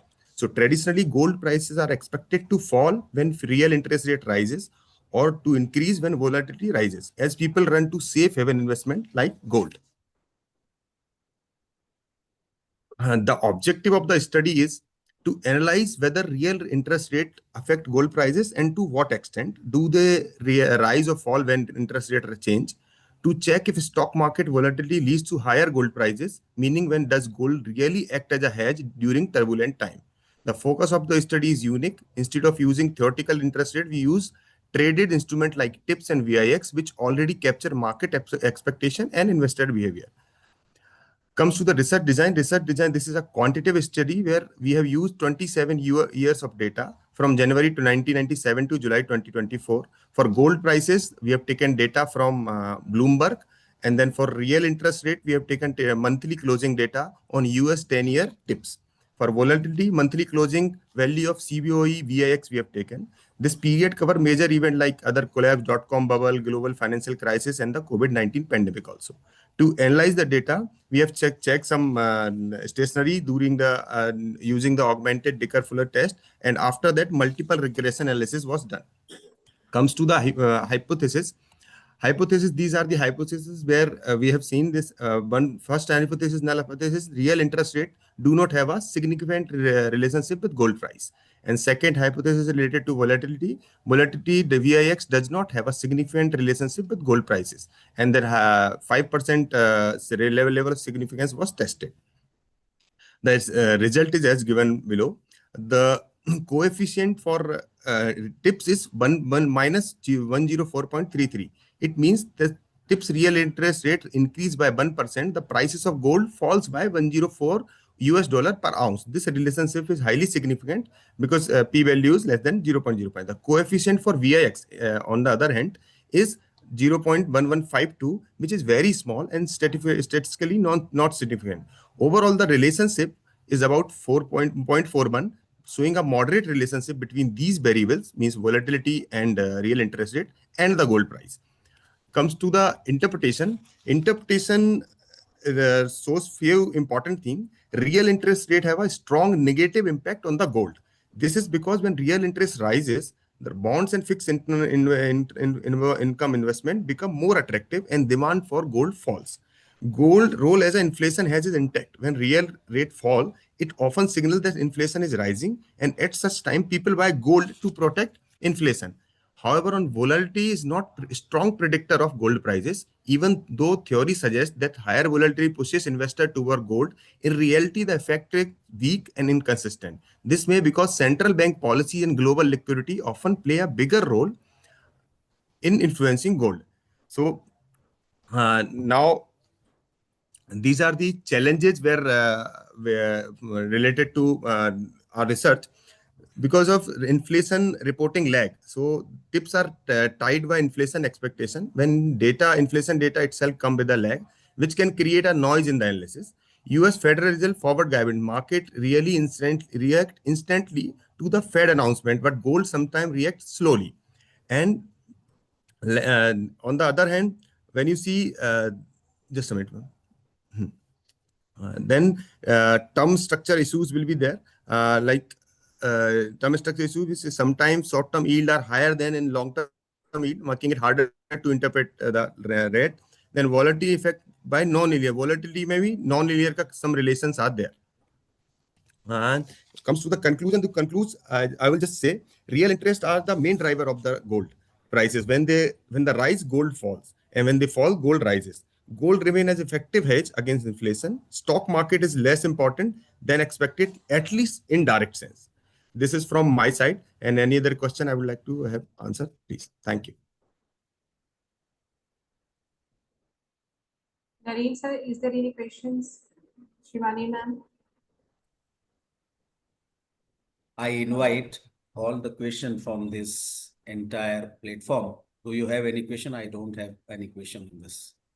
I think it was a very clear, insightful presentation. There was no volatility in your presentation. But there's one thing that I really want you to keep it in mind, that next time you could use simpler terms and also more pictures in your presentation, Okay. So it will just Okay. look more nice. Okay. I was trying to put this analysis by dotted diagrams, but to explain it, I need at least 10 minutes to explain all these things. I figured it out, but next time just try to, because it's a very Yeah. Next time I'll try to have some graphical representation. yes, sir. Thank you. Thank you. Can we So next presenter for our session is Nida Fatima ma'am. She will be presenting a paper on data-driven strategies for social responsible investment, harnessing AI to enhance ASG performance measurement. So Nida. Ma'am, actually, I was scheduled to present second, and I'm ready with my presentation, and I really cannot allow anybody else because I have to be somewhere. Nida ma'am, can you take it next? So Preeti ma'am, what to do in such situation? Nida ma'am, can you do it next, please? I think she's not listening. So we may allow Mr. I think Yogesh sir, you should go ahead. Hello. You go ahead. Yeah. Is my screen visible? Nida ma'am? Nida ma'am. Yes. Yogesh sir was scheduled. Shall I start? No, darling Mama, can you listen to me, please? Yogesh sir was already on schedule here, and he has something urgent. He's planned his day accordingly. Can we please take him first? It is only a matter of 5 or 7 minutes. Yeah, we would have started it proceeded also in the meanwhile. I think Yogesh sir, please go ahead. You please. Thank you. Thank you for your Should I cooperation. start? Nida ma'am, please wait for 5 minutes because I'll be quick. I'll be really quick. I promise. Okay. Thank you. All right. Is my screen visible? Yes, sir. Your screen is visible. Okay, hello everybody. I'm Dr. Yogesh Zanjani, Associate Professor from the MIT Institute of Mass Media, and today I'm going to talk about a very interesting topic about titled as Trigger or Therapy: Personal Narratives of Consuming Mental Health Content on YouTube and Podcasts. As we all know today that YouTube and podcasts are becoming a source of information for everybody, and even they are turning into mental health spaces. So a lot of youth between the age group of 18 to 30 rely upon such content that basically discusses a lot of mental health concerns that people have. What I'm trying to explore over here is, does this content available online heal them, or they trigger more distress in them? As we all know, there is a lot of mental health stigma in the Indian society. Mental health is not accessible to many people. A lot of people struggle to find the right professional therapist to go to. And because there is a stigma, people do not want to come out and express their mental health concerns. So they find online spaces as extremely safe, relatable, and these are also very free. As we all know, therapy is also a bit expensive to afford. A lot of these youth depends upon this content online to solve their mental health issues. However, there is a blurred line between storytelling and expert advice. What we listen online is not done by a professional therapist. The speakers on the podcasts are not trained, and they may tend to confuse the youth in case they get extremely dependable on them. Now, what were the objectives of the study? The objectives were firstly to explore youth interpretations of digital content, understanding comfort versus distress responses, examining motivations and coping strategies, and how can we contribute to mental health communication. Now, when we went through the literature review basically told us that digital media today has evolved in a sphere where psychoeducation and peer support has become the trend. A lot of people educate themselves on various mental health issues through digital media. It is also very easily accessible. It is a stigma free environment, and people feel safe and comfortable listening to podcasters and how they address mental health issues. They've also learned a little bit of vocabulary. Like in my research, when I interviewed these teenagers and also the people who were a part of my research study, we learned that they accepted vocabulary like burnout, boundaries, and so on. These are some new terms that have been introduced in the literature related to mental health communication. However, we also saw that while people psychoeducate themselves, they can also get extremely confused in what they actually acquire through this. A lot of people also create parasocial bonds with creators. They become intimate. Now, what is parasocial? Parasocial is basically when you get attached in a one-sided manner. So what happens over here is that there's a lot of risk that happens if the person who is talking on the podcast or the person you're getting attached to ends up changing his tone or ends up getting disconnected, it might directly impact you. Also, there is a chance of misinformation and self-diagnosis that can happen through digital media. Looking at the methodology, we started off with qualitative narrative inquiry approach. We chose 15 participants between the age group of 18 to 30, conducted semi-structured interviews, and then got this interview done, processed these interviews through a semantic analysis using the Braun and Clark technique. What we found was that uh, people rely on these online mental health platforms for emotional validation and relatability. They find comfort, recognition, and vocabulary for emotions. They also try to solve their anxiety, but they can also get more anxious with overexposure and self diagnosis, as well as there could be obsessive viewing and emotional overload that people might face. Looking at a few of the excerpts from the interview, Ananya says that when she watched a video about a high functioning anxiety, she literally cried. It felt like someone finally understood what she couldn't even explain to her parents or friends. Rehan says, on the other hand, that he thought he had ADHD, then depression, then something else, and it got very overwhelming for him. So you can see that there are contrasting views here. Well, Ananya seeks comfort in trying to, explore her anxiety through online platforms. Rehan feels utterly confused about whether he has ADHD or whether he has depression. So it basically tells us that there are a lot of blurred lines between expert approach and what people see online. There's a confusion that can be created if you listen to influencers because they are not therapists. There's a need for community and connection, and we need to create more safe spaces and expert oriented safe spaces for people. So it can have both dual role, healing plus harming. There is also reflection on emotional saturation. Some people may feel extremely overwhelmed with what they see online. And authenticity also needs to be valued as who is taking this podcast. Is it a mental health expert or is it an influencer? And there needs to be more regulations around this. So content is not purely positive or negative.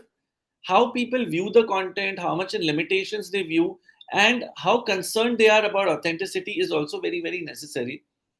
It has multiple implications. Creators need to get more ethical in their storytelling. They need to put disclaimers that they are not therapists. Youth needs to understand about digital literacy and set the boundaries before believing what these platforms show. Platforms should take up algorithm accountability, and researchers should also explore various online wellness cultures. Thank you so much. If you have any questions, I'll be more than happy to answer. Hi, Yogesh. I think overall it was a very relevant topic. But one question that I really want to ask you, uh, okay, there's first suggestions I'll give you. Okay. One thing is if you could put a relevant influencer case study, like a podcast, you must have heard something on a storytelling and you could use that how it influenced to certain words, certain things, or how it was. So you could use it as a case for an influencer because you've taken a student as a case. Like Yes. to the other side as well, I think the presentation would be more effective. Yes. And the thing is, this is just a personal thing. I think all of us have children at home, and we know it is that social media triggers a lot of stress and influence. But how do you know, and how can we teach them to stop scrolling? When is the time that they have to stop getting influenced? So, did you study that as well in your presentation, or is it something? That is something that still needs to be explored. The idea is to not completely rely on the influencer and create a parasocial bond. I think it is on the discretion of the listeners on how much they wish to accept. If they are informed and they maintain discretion, it will not impact them as bad as it could get. So the idea is a bit of self-control, and in a lot of cases we do not monitor, and because there is so much stigma, people don't want to tell others what they're going through, so they take everything as face value. The idea is that if you feel in a certain way, you must consult a professional than believing in what others are telling you online. I think it's very relevant. As teachers, we must pick it up in our classrooms also to understand what people are doing. Thank you, Yogesh. I think that's a very insightful, great presentation also. Thank you. Thank you. Sir, do you have any questions? No, Shivani ma'am, I don't have any question, but I open this floor to everyone. If they have any question, they must ask. Anyone is having any questions, please you can ask. If start- not, then we can proceed. Yeah, I think we should proceed with the next presentation.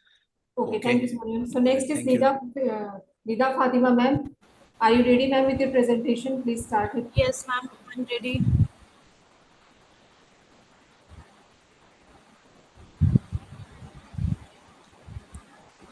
Good morning, everyone. Today I will be presenting our Nida ma'am, research on please keep your data. video on. Actually, data-driven strategies for socially responsible investment, harnessing AI to enhance ESG performance measurement. Now, this study focuses on how artificial intelligence can transform sustainable investing by improving the measurement of environmental, social, and governance performance. Now, socially responsible investment is gaining popularity as investors look for both financial returns and ethical alignment. With growing environmental and social challenges, traditional investment strategies are evolving. Here, AI emerges as a powerful tool to enhance sustainability by making ESG assessment more reliable and insightful. Now, the objectives of our study are fourfold. Sorry to interrupt, First, Nida, to please examine change AI. your slides. Yes, ma'am. Change your slides. Your presentation is fixed on Yes, first slide. I'm on that slide only. First, to examine AI's role in strengthening SRI. Second, to highlight data-driven approaches for ESG assessment. Third, to study how AI fosters transparency, accountability, and stakeholder engagement.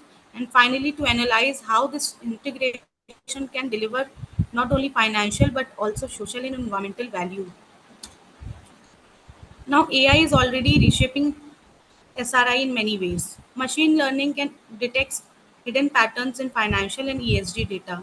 Natural language processing uh, helps extract insights from sustainability reports, media, and regulatory filings. Advanced analytics enable real-time ESG monitoring and even ma'am excuse me, आप अपने slide को run कीजिए. आपने सिर्फ Excel open करके रखा है slide को. आपकी स्लाइड चेंज नहीं हो रही है. स्लाइड नहीं चेंज हो रही है. नहीं, आप स्लाइड 100 में खाली डाल दिए सर, उसको रन नहीं किए. रन कीजिए.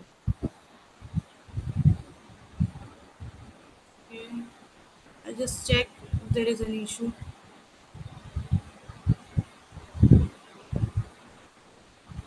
Please reshare and continue. Now it's visible. Yeah, objective of the study. It's quite visible. Okay.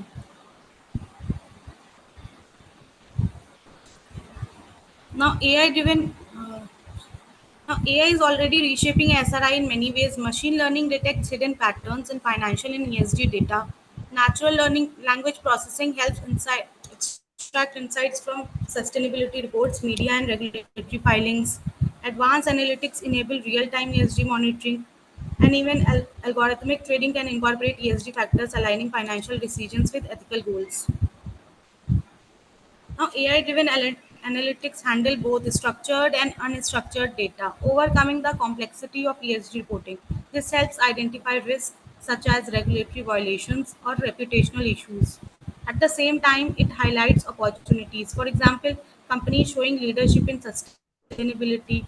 Natural language processing is especially effective in flagging ESG controversies and compliance issues. Now, one of the strongest contributions of AI is predictive analytics. It allows investors to look forward, forecasting market sentiment, anticipating ESG risk, and identifying sustainable growth sectors.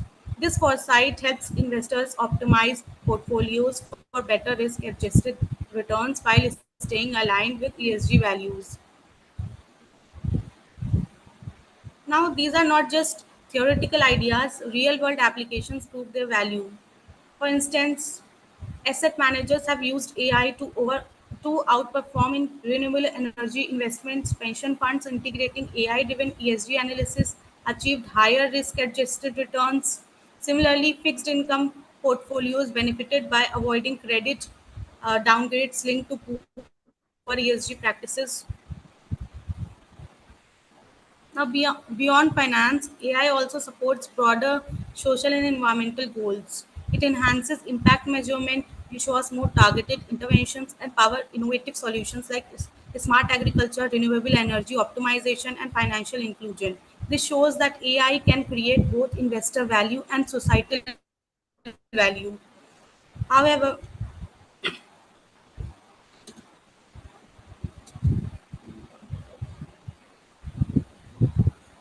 challenges remain.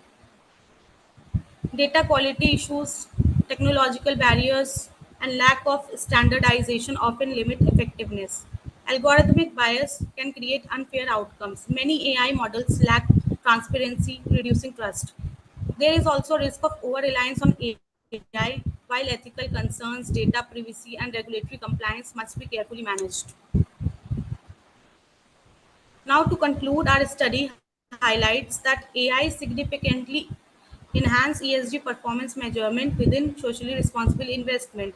It enables better risk detection, stronger financial performance, and improved transparency. At the same time, it requires careful attention to bias, ethics, and regulation. Ultimately, the future of sustainable investing lies in the responsible application of AI, creating a financial system that balances profit with purpose. Thank you, everyone. Any questions? Thank you, Nida. Sir, do you have a question? Mahendra Singh, sir? I don't have question, but just ask her opinion. Do you, Nida, do you really think AI is really a long-term solution for the society? Yes, it is a basically evolving. It is in the evolution stage. So many more things are to be done in the AI as it is not full of challenges. Like, there are challenges and mistakes in AI, so it cannot fully replace human mind after all. Okay. In context of youth, today's youth, what do you think about AI?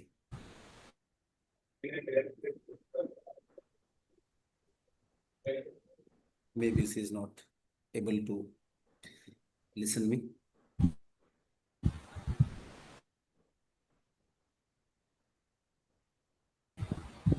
Okay. Nida, I have Do you have a anyone? Pardon? Anybody has any question? I have a question, Nida. Many companies love to look good on paper with the ESG reports. Do you think AI can actually catch the difference between sustainability and clever PR?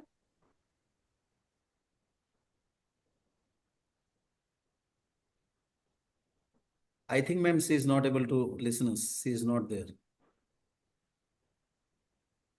She is there. I think she is not able to listen. Yeah, that's why. So Actually, we can there call is a our next presenter for presentation. Okay. Shivani ma'am, Narendra sir, actually permit, I cannot we can hear your start question. next present. Yeah. Did you listen to? Archana, ma'am, please go. Yeah. For next. The next presenter for the is Professor Bhavna Singh. She will be presenting her paper on study on the impact of teachers' communication styles via educational technology on student engagement, insights from degree colleges in Mumbai through the lens of EdTech diplomacy. So Bhavna ma'am, please start your presentation. Good morning, everyone. Am I audible? Is my screen visible? Yes, you are audible and your screen is Yes, you also are visible, ma'am. Okay, great. Good morning, everyone. This is Professor Bhavna Singh. I am the research scholar from Pacific University. This paper has been co-authored by my guide, Dr. Shilpa Gaur, assistant professor from Pacific University. The study is about a study on the impact of teachers' communication styles via educational technology on student engagement insights from degree colleges in Mumbai through the lens of EdTech diplomacy. Starting with the agenda, I will be starting with the introduction, then literature review, then methodology, and finally analysis and the conclusion. Talking about the introduction, when we talk about effective communication builds a positive and learning environment through clear speech, supportive body language, use of technology, and active student interaction. Teachers use different types of communication styles like assertive, passive, aggressive, and passive aggressive, which shape classroom dynamics and influence how student responds. Student engagement is a multidimensional concept that includes cognitive, emotional, and behavioral components which together influence learning outcomes. When we talk about cognitive engagement, it talks about the intellectual effort of the students. When we talk about emotional engagement, it reflects the feelings towards the learning. And behavioral engagement talks about the active participation of the students in the academic and social activities. Ultimately, educational technology is the one which can engage the students more by providing more interactive, personalized, and immersive learning experiences that meet the diverse needs of the learners to keep them motivated. Talking about the literature review, in 2012, Uria spoke about the significant role of teachers' communication style when we talk about the student attitudes and behaviors. As when teachers have the assertive role, then the students will become more confident and they will be more collaborative. But if the teachers adopt non-assertive role, then the students will be more passive and they will be overly compliant. In 2020, Kian told about the mentors that if mentors are more friendly, humble, and they make an effort to connect with the students, then students are more likely to pay attention, participate, and view their mentor and education more positively. In 2022, Li Xiangming spoke about the digital learning. In digital learning, it was found that student engagement increased significantly across skills, emotions, performance, and participation during different stages of research. In 2021, Afzal emphasized about the communication styles that if empathetic communication, feedback, verbal immediacy, positive influence, and student satisfaction is taken at a priority, then the students will be more engaged in the academic activities. In 2020, Avaisha Inayat emphasized about the autonomous supportive teaching style of the students. They talk about that the students, if they make the choices, because it is necessary to make the choices for the students over here. So if the student can make the choices when the teachers give them that free environment, and if the teacher have a controlling environment, then the student will have guilt conscious, they will be threatened about the punishment as well. In 2023, Ozgen Serenselik highlighted the importance of empathy training, that the teachers should be given the empathetic training so they will understand its effectiveness in the educational environment.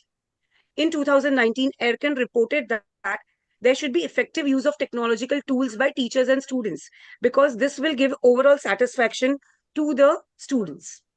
In 2021, Katzens emphasized about the inclusion of technology in education because when teachers are given training in technology, then they will be more comfortable and they will be more confident to use the technology which will help them.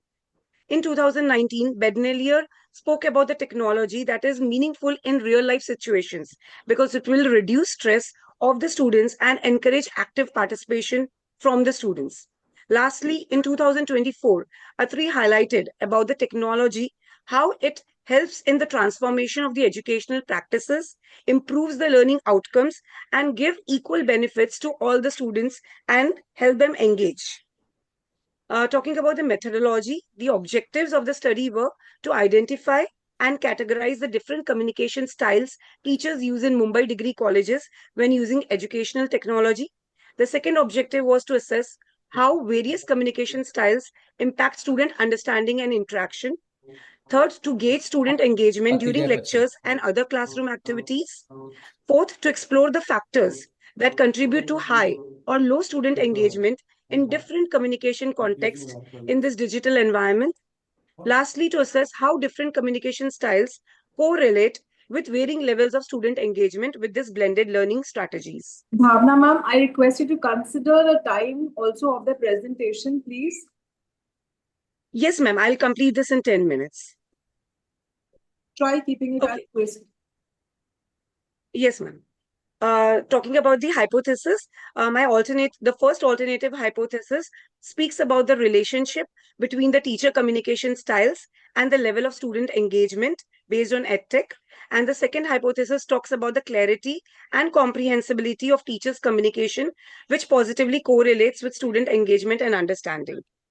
I've taken descriptive and correlational study as my research design. A research method was quantitative research method, which was used where I've used Google Forms to collect the data. The sampling technique was non-probability sampling technique, where purposive sampling was used.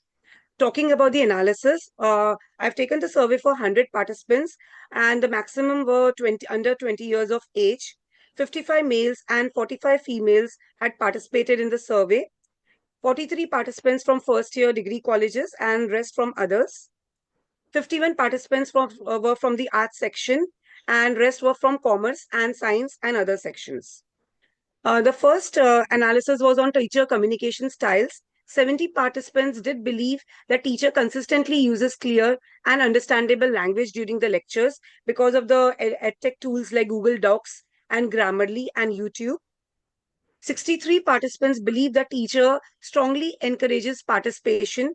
The EdTech tools like Mentimeter, Kahoot help in quizzes and making the sessions more interactive. 47 participants believe that teachers use excellent use of visual aids like Canva, Google Slides, and Prezi.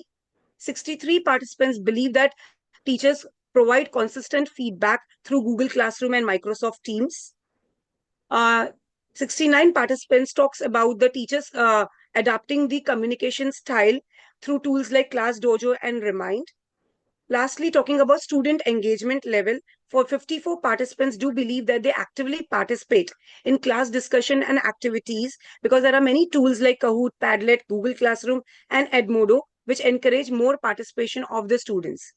57 participants talks about the engagement during the lectures because of these edtech tools like Google Classroom and Moodle. Lastly, half the students, 50% of the students, are very satisfied with the teacher's communication with the class. And 57 participants believe that there is an effective balance between lecture time and interactive activities through these particular platforms.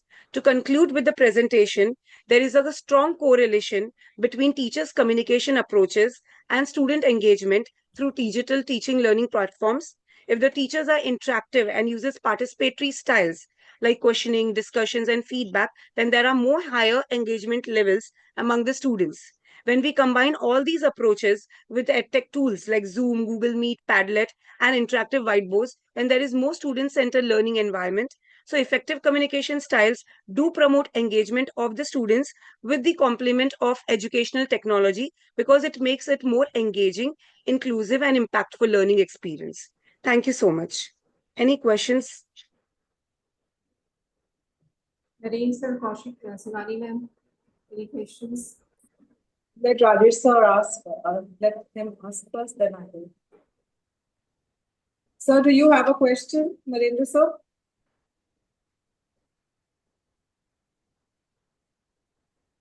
Narendra sir, do you have a question? Okay. Bhavna ma'am, is this your Yes, sorry. No. Bhavna ma'am, it is a wonderful presentation. I like Thank you very so much, much, but I have one question. Sure, sir. Always controlled atmosphere is always guilt feeling for students. Do you think? You told some in your presentation, you said that controlled atmosphere is a guilt feeling for the student. What do you think about on this statement? So I wouldn't say always, but yes, many a times when there is a controlled atmosphere, I have seen being a professor as well, that sometimes when we have that controlled atmosphere and we don't have that communication with the students, then definitely somewhere or the other, they do feel that guilt conscious if we make them not very student friendly. That's what I Okay. believe, sir. Okay. And one more thing. Did you use the standardized questionnaire or self-made questionnaire for your study for the students? Sir, I made self-made questionnaire. This is my PhD topic. Okay, PhD topic. It means you standardize with the experts only, right? Yes, sir. Not with the experts as such, because this one I have made it on my own, this particular Okay. questionnaire. Okay, I have not thank you. made, because my PhD topic is about effective communication, sir. But it's a broad topic. So I have just cut it to EdTech technology. And that's the reason I have made it the questionnaire by myself, actually, Okay. not with the experts. What I guess is for the self-made questionnaire, you have to go for the pilot study and standardize by few experts, and then we'll go for the study. This is the rule. That's why I'm asking only. Yes, sir. It's In very good. PhD, Thank we you. have done the same. Yes. Yeah. Ma'am? Figure it out, it was your PhD study because I had a similar topic in my PhD also. Okay. Bhavna ma'am, is just one thing. Actually, I want to two things basically. So when you talk about communication styles, there are different communication styles which you didn't mention. Okay, like Correct, ma'am. assert. Sorry. Yes, yes, that's correct, ma'am. You did not mention the communication styles. I'm sure it must be in your PhD, and this is just a narrowed version. But yes, you know, it's very important to talk about different communication styles and what are different ways. And secondly, is also if you could bring before, like you're talking about edtech, if there could be a comparison between a classroom and a digital classroom and the communication styles, I think it would have created more impact.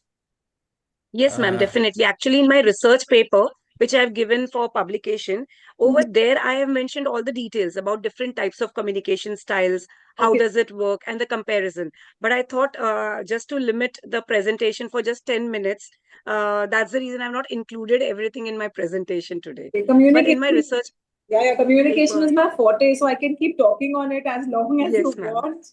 Yeah, I wish you all the best for your PhD. Thank you so much, ma'am. Shivani ma'am, Thank you, I'm ma'am. 100% and do agree with your statement. When I was in, whenever I am in international arena, so only words are not communication language. Sometimes Chinese and Koreans and Latin Americans, they don't understand our phonetics and our accents. Yes, sir. So at that point of time, the whistling and signals are the communication only. Yes, Right? anything. Yeah, yeah. Thank you. So yeah, all the best, Bhavna. Very Yeah, good. thank you so Thank much, you very ma'am. Thank you for the feedback, sir. Ma'am. Now I would request Ms. Neelam Maurya ma'am to start her presentation. Is you there? Are you there, ma'am? Neelam Maurya ma'am. Neelam Maurya. So Mr. Vishal, are you there? Hello. Am I audible? Yes, ma'am, you're audible. Thank you, ma'am. Neelam, are you there? Mr. Vishal Narhari, are you there? I don't think both of them are there. So Ankit Vilas, Mr. Ankit Vilas.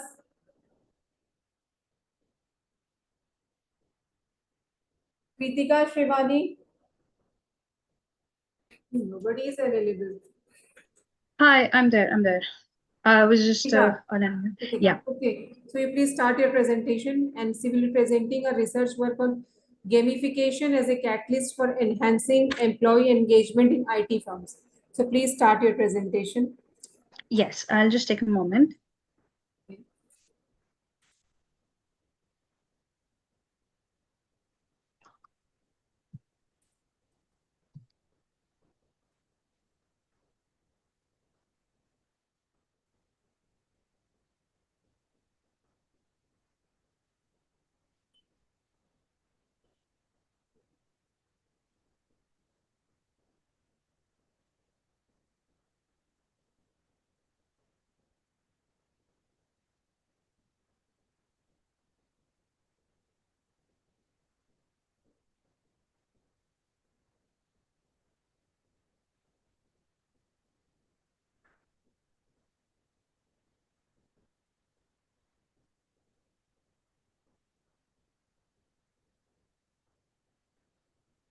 Good morning. This side Kritika, and I'll be presenting on gamification as a catalyst for enhancing employee engagement, wherein I believe that engagement is not just an HR matrix. It's the human tendency that we, as an employee, employees are quite non-engaging. They feel lethargic working in corporates, and that's why I've taken this topic to enhance and share my insights for gamification.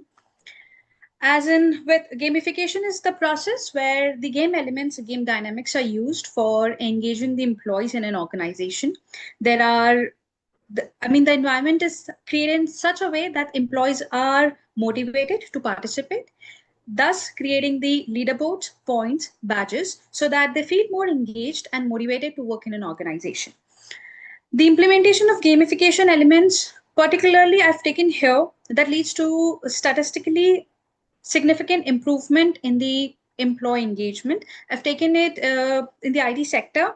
The research objectives of my research paper are basically to assess the impact of integrated gamification tools. By gamification tools, I would put up here as the badges, the points throughout the games in the training period. Second is to identify the gamification mechanics. They can be as rewards, as narratives to create a social belonging in the organization that contributes to significantly higher engagement when we talk about with the outcomes and the results. The third is to explore employee perceptions and motivations through qualitative thematic analysis. And fourth is to offer HR focused recommendations through the gamification strategies. Now let's come to the primary concern, that is the study design. And this was in the duration for 6 months across 4 mid-sized IT firms based in Delhi. And the participants, there were 150 participants. And the approach was mixed methods approach, wherein the quantitative approach was based on the scores that they have been conducted through the games and the badges and the leaderboards. The qualitative method was for the semi-structured interviews, and the tools here are the Pearson's correlation for the thematic analysis. I've kept it very brief. When I talk about with a gamification platform, there are a couple of features which actually keep it more engaging and leverages the employee engagement. We see that in the present scenario, employees are either working in the hybrid or online, on-site, offline, in ample of ways, but they do get not achieving the results. There are anxieties, they're not able to complete the target. And when we talk about the youth primarily, they are inclined to work, but then the work environment is quite not in a way. So gamification is a process where they can be recognized, there can be feedbacks, and the performance is definitely more engaging. So the platform features are more of points and badges for the attendance and the narrative quest through the themed arcs.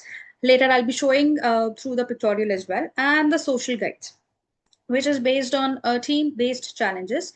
It also primarily focuses on the team and leadership and the real-time dashboards. That's the most engaging part, where the real-time dashboards, if we talk about the gamification platforms, the apps, there are flashcards. They play through those cards, may it be with IT training, technical training, or non-technical training.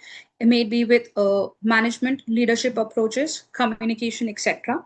They play it through games on diversified portals, through teams, pairs, and as an individual as well.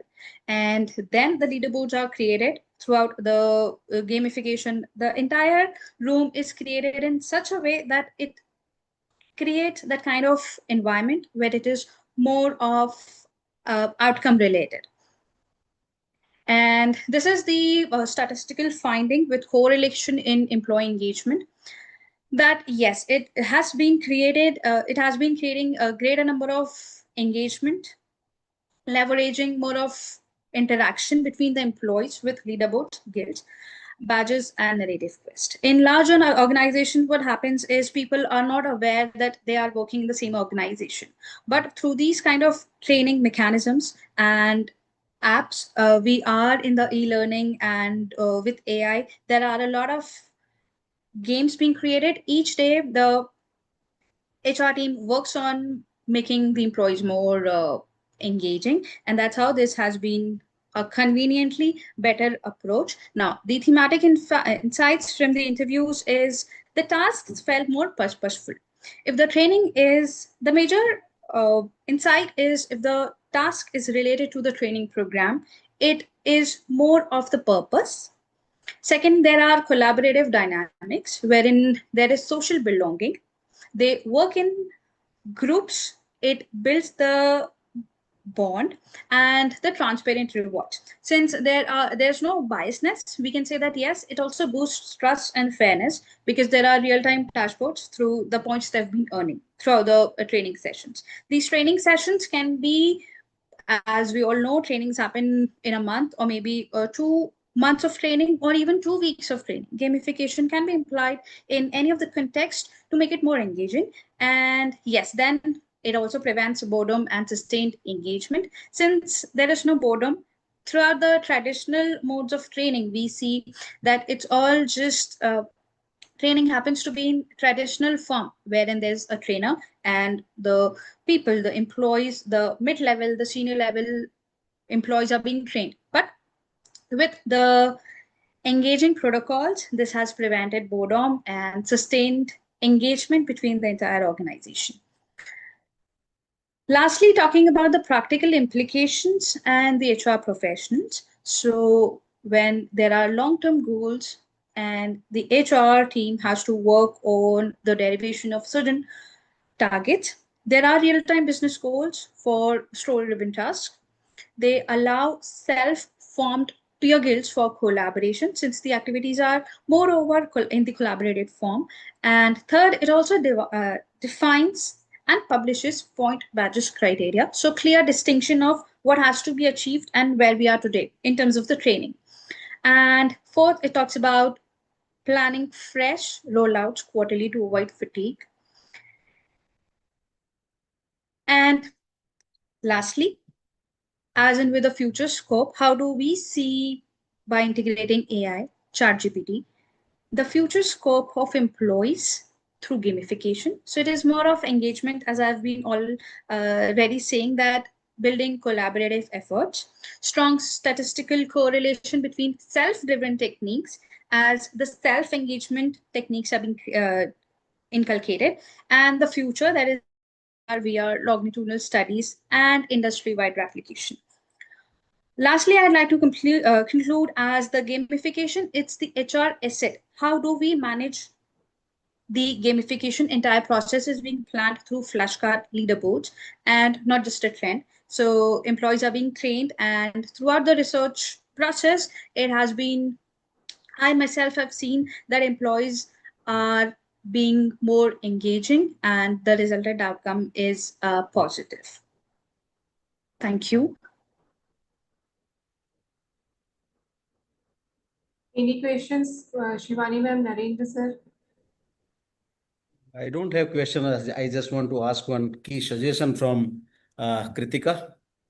Mostly, I observed that HR team enforce the stress to the office, and that is their job, right?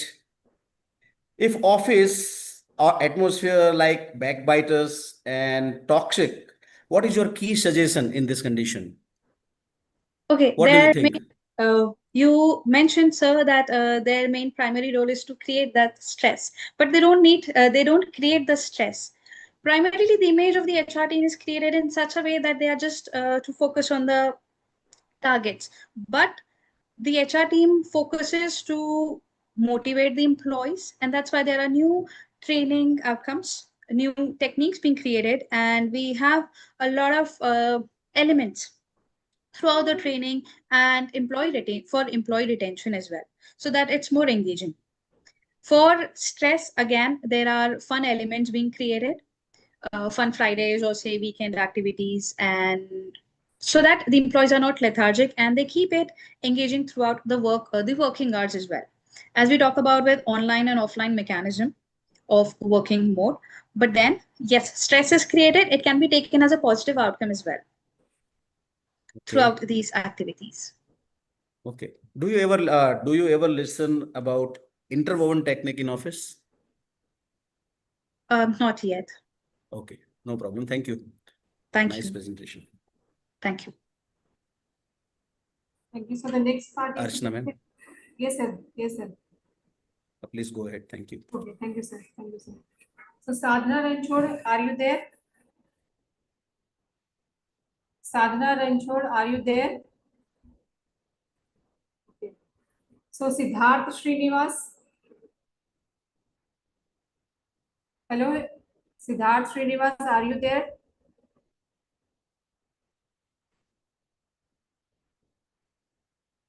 Pooja Rani.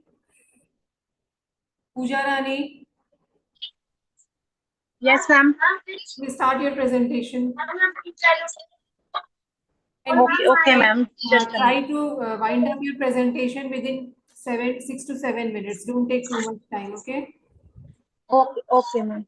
Yes. Okay.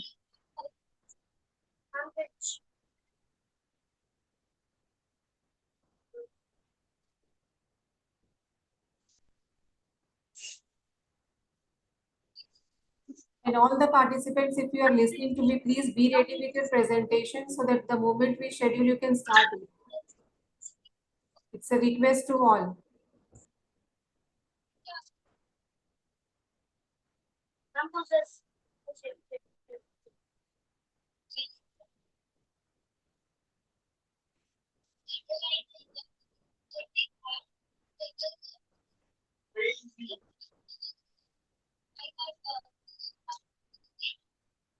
Yes, ma'am.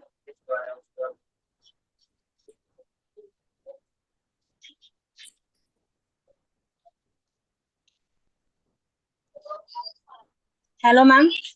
Yes Pooja. PPT मेरी share नहीं हो रही है, error आ रहा है। Error आ रहा है? क्या एरर आ रहा है? क्या एरर आ रहा है? आप शेयर स्क्रीन पे मैं जाके फिर से ट्राई कर रही हूँ। हाँ जी फिर से। मैं सुबह से ट्राई कर रही थी स्टार्टिंग से, अभी पता नहीं टाइम पे हो ही नहीं रहा है।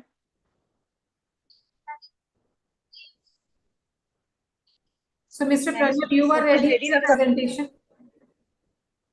पूजा मैम, आप तब तक अपना प्रॉब्लम फिक्स आउट कर लीजिए, हम दूसरे प्रेजेंटर को अलाउ कर दे रहे हैं प्रेजेंट करने के लिए। Sure ma'am, sure. मैं बिल्कुल फिक्स करके रखती हूँ। बिल्कुल बिल्कुल। Mister Pranab, you are ready with your presentation? Yes, ma'am. Please start. Yes, ma'am. Just hold on, please.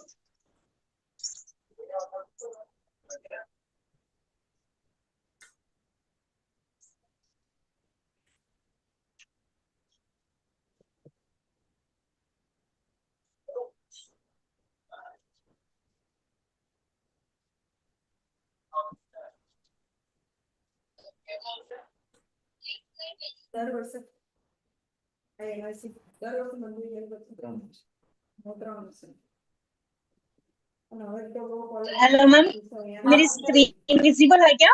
नहीं स्क्रीन विजिबल नहीं हुई है। જે ખર્ચો કર્યો ને એ પાછળથી આપણે લઈ લઈશું, ચિંતા નહીં। मैम मेरा भी पीपीटी नहीं शेयर हो रहा है। इसीलिए बोल रहे हैं पूजा जी, आप एक बार ट्राई कर लीजिए, तब तक हम दूसरे प्रेजेंटर को अलाउ कर रहे हैं, वो प्रेजेंट कर लेंगे, उसके बाद आप कर लीजिएगा। तब तक आप फिक्स कर लीजिए अपने प्रॉब्लम को। ओके ओके मैम, मैं ट्राई कर रही हूँ। हाँ जी। आप अपना स्क्रीन शेयरिंग बंद कर दीजिए ताकि नेक्स्ट प्रेजेंटर अपना स्क्रीन शेयर कर सके।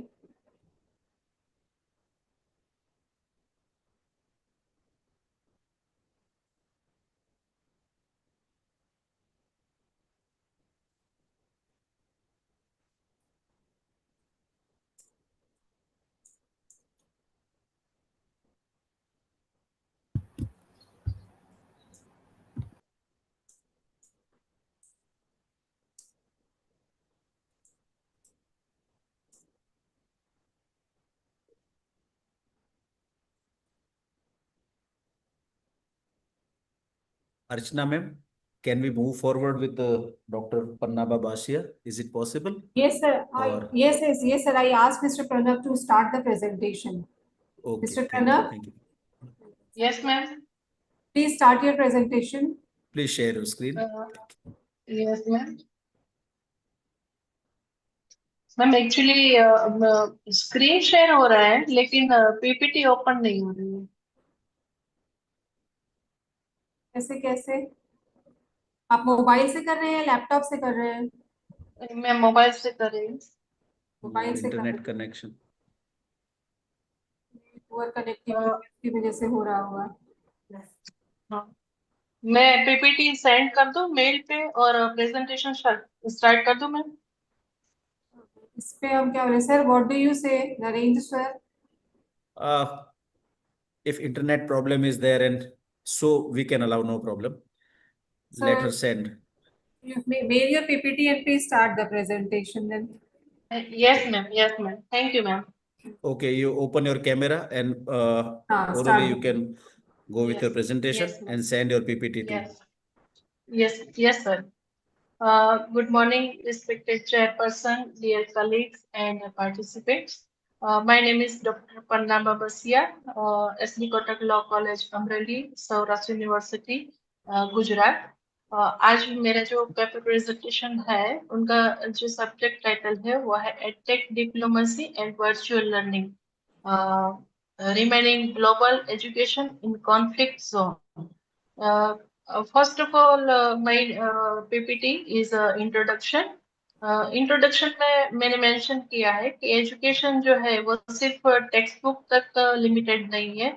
कॉन्फ्लिक्ट जोन की बात कर रहे हैं, बेसिक हमारे इंडिया की बात नहीं कर रहे हैं, मतलब ऑल ओवर इंटरनेशनल जो कॉन्फ्लिक्ट जोन होते हैं उनकी बात कर रहे हैं कि एजुकेशन है वो सिर्फ टेक्स्ट बुक तक लिमिटेड नहीं है, ये सोसाइटी को शेप करता है और पीस प्रमोट करता है। आज डिजिटल टेक्नोलॉजी और डिप्लोमेसी को भी रिशेप कर रहा है। यही है एजुकेशन टेक्नोलॉजी एंड डिप्लोमेसी, जहां नॉलेज और लर्निंग के थ्रू सॉफ्ट पावर क्रिएट होता है, और कॉन्फ्लिक्ट जोन में जहां स्कूल डिस्ट्रॉय हो जाते हैं, मतलब कि जैसे कि कोई वार की सिचुएशन है, वॉर हो रहा है, तो वहां पे स्कूल एजुकेशन डिस्ट्रॉय हो जाता है, वर्चुअल लर्निंग वहां पे एक लाइफलाइन बन जाता है in a digital platform. So now what is the edtech diplomacy? edtech diplomacy का मतलब है कि टेक्नोलॉजी का इस्तेमाल करके इन्फ्लुएंस बिल्ड करना। ये होता है कि नॉलेज शेयरिंग, मतलब अपना नॉलेज शेयर कर सकते हैं, टेक डिप्लोमेसी से कैपेसिटी बिल्डिंग कर सकते हैं, टेक्नोलॉजी सपोर्ट दे सकते हैं। फॉर एग्जांपल जो यूनेस्को ने किया है, यूनेस्को ने रिफ्यूजी के लिए एजुकेशन प्रोवाइड किया, एजुकेशन कैन नॉट वेट, और किरण हायर एजुकेशन ने डिस्प्लेस स्टूडेंट्स के लिए पढ़ाई कंटिन्यू करवाई। तो ये सब दिखाता है कि एजुकेशन अब डिप्लोमेसी का एक स्ट्रॉन्ग टूल बन चुका है। My next slide is virtual learning in conflict zone. Conflict zone जब होता है तो वर्चुअल लर्निंग कैसे काम करता है? कॉन्फ्लिक्ट एरिया में प्रॉब्लम है जैसे कि लो इंटरनेट कनेक्टिविटी, जो अभी हम फेस कर रहे हैं। तो लो इंटरनेट कनेक्टिविटी, डिवाइसेस की कमी होती है, कभी कभी लैंग्वेज के बैरियर्स भी होते हैं, लो डिजिटल लिटरेसी भी होती है। तो कॉन्फ्लिक्ट जोन या रूरल एरिया में सबसे बड़ी प्रॉब्लम होती है, जैसे कि मैं अभी रूरल, मेरे कॉलेज जो है वो रूरल एरिया में है, तो कभी कभी नेटवर्क इश्यू आ जाता है। तो इंटरनेट का वीक या फिर बिल्कुल एब्सेंट होना, जहाँ इलेक्ट्रिसिटी, ये सब कॉन्फ्लिक्ट जोन है, जहाँ इलेक्ट्रिसिटी पूरी प्रॉपरली अवेलेबल नहीं होती, वहां स्टेबल इंटरनेट कनेक्शन की एक्सपेक्टेशन करना मुश्किल है, और बिना इंटरनेट के वर्चुअल लर्निंग का एक्सेस इम्पॉसिबल हो जाता है। सेकंड टॉपिक इज डिवाइसेस की कमी, के हम बच्चों को कहते हैं कि वर्चुअल लर्निंग कर सकते हैं, वर्चुअल लर्निंग कर सकते हैं, लेकिन अगर ऑनलाइन ऑनलाइन अगर हमें पढ़ाई करनी है तो उनके लिए बच्चों के पास स्मार्टफोन होने चाहिए, या तो फिर टैबलेट या फिर लैपटॉप होना जरूरी है। लेकिन वॉर और टाउन एरियाज में फैमिलीज के पास बेसिक नीड पूरी करना ही चैलेंज होता है। जबकि बेसिक नीड पूरी हो तभी तो हम आगे जाके पढ़ाई की बात कर सकेंगे। तो डिजिटल डिवाइस अफोर्ड करना उनके लिए ऑलमोस्ट इम्पॉसिबल है। रिजल्ट ये होता है कि बच्चे एजुकेशन सिस्टम से कट ऑफ हो जाते हैं। Third topic is language barriers.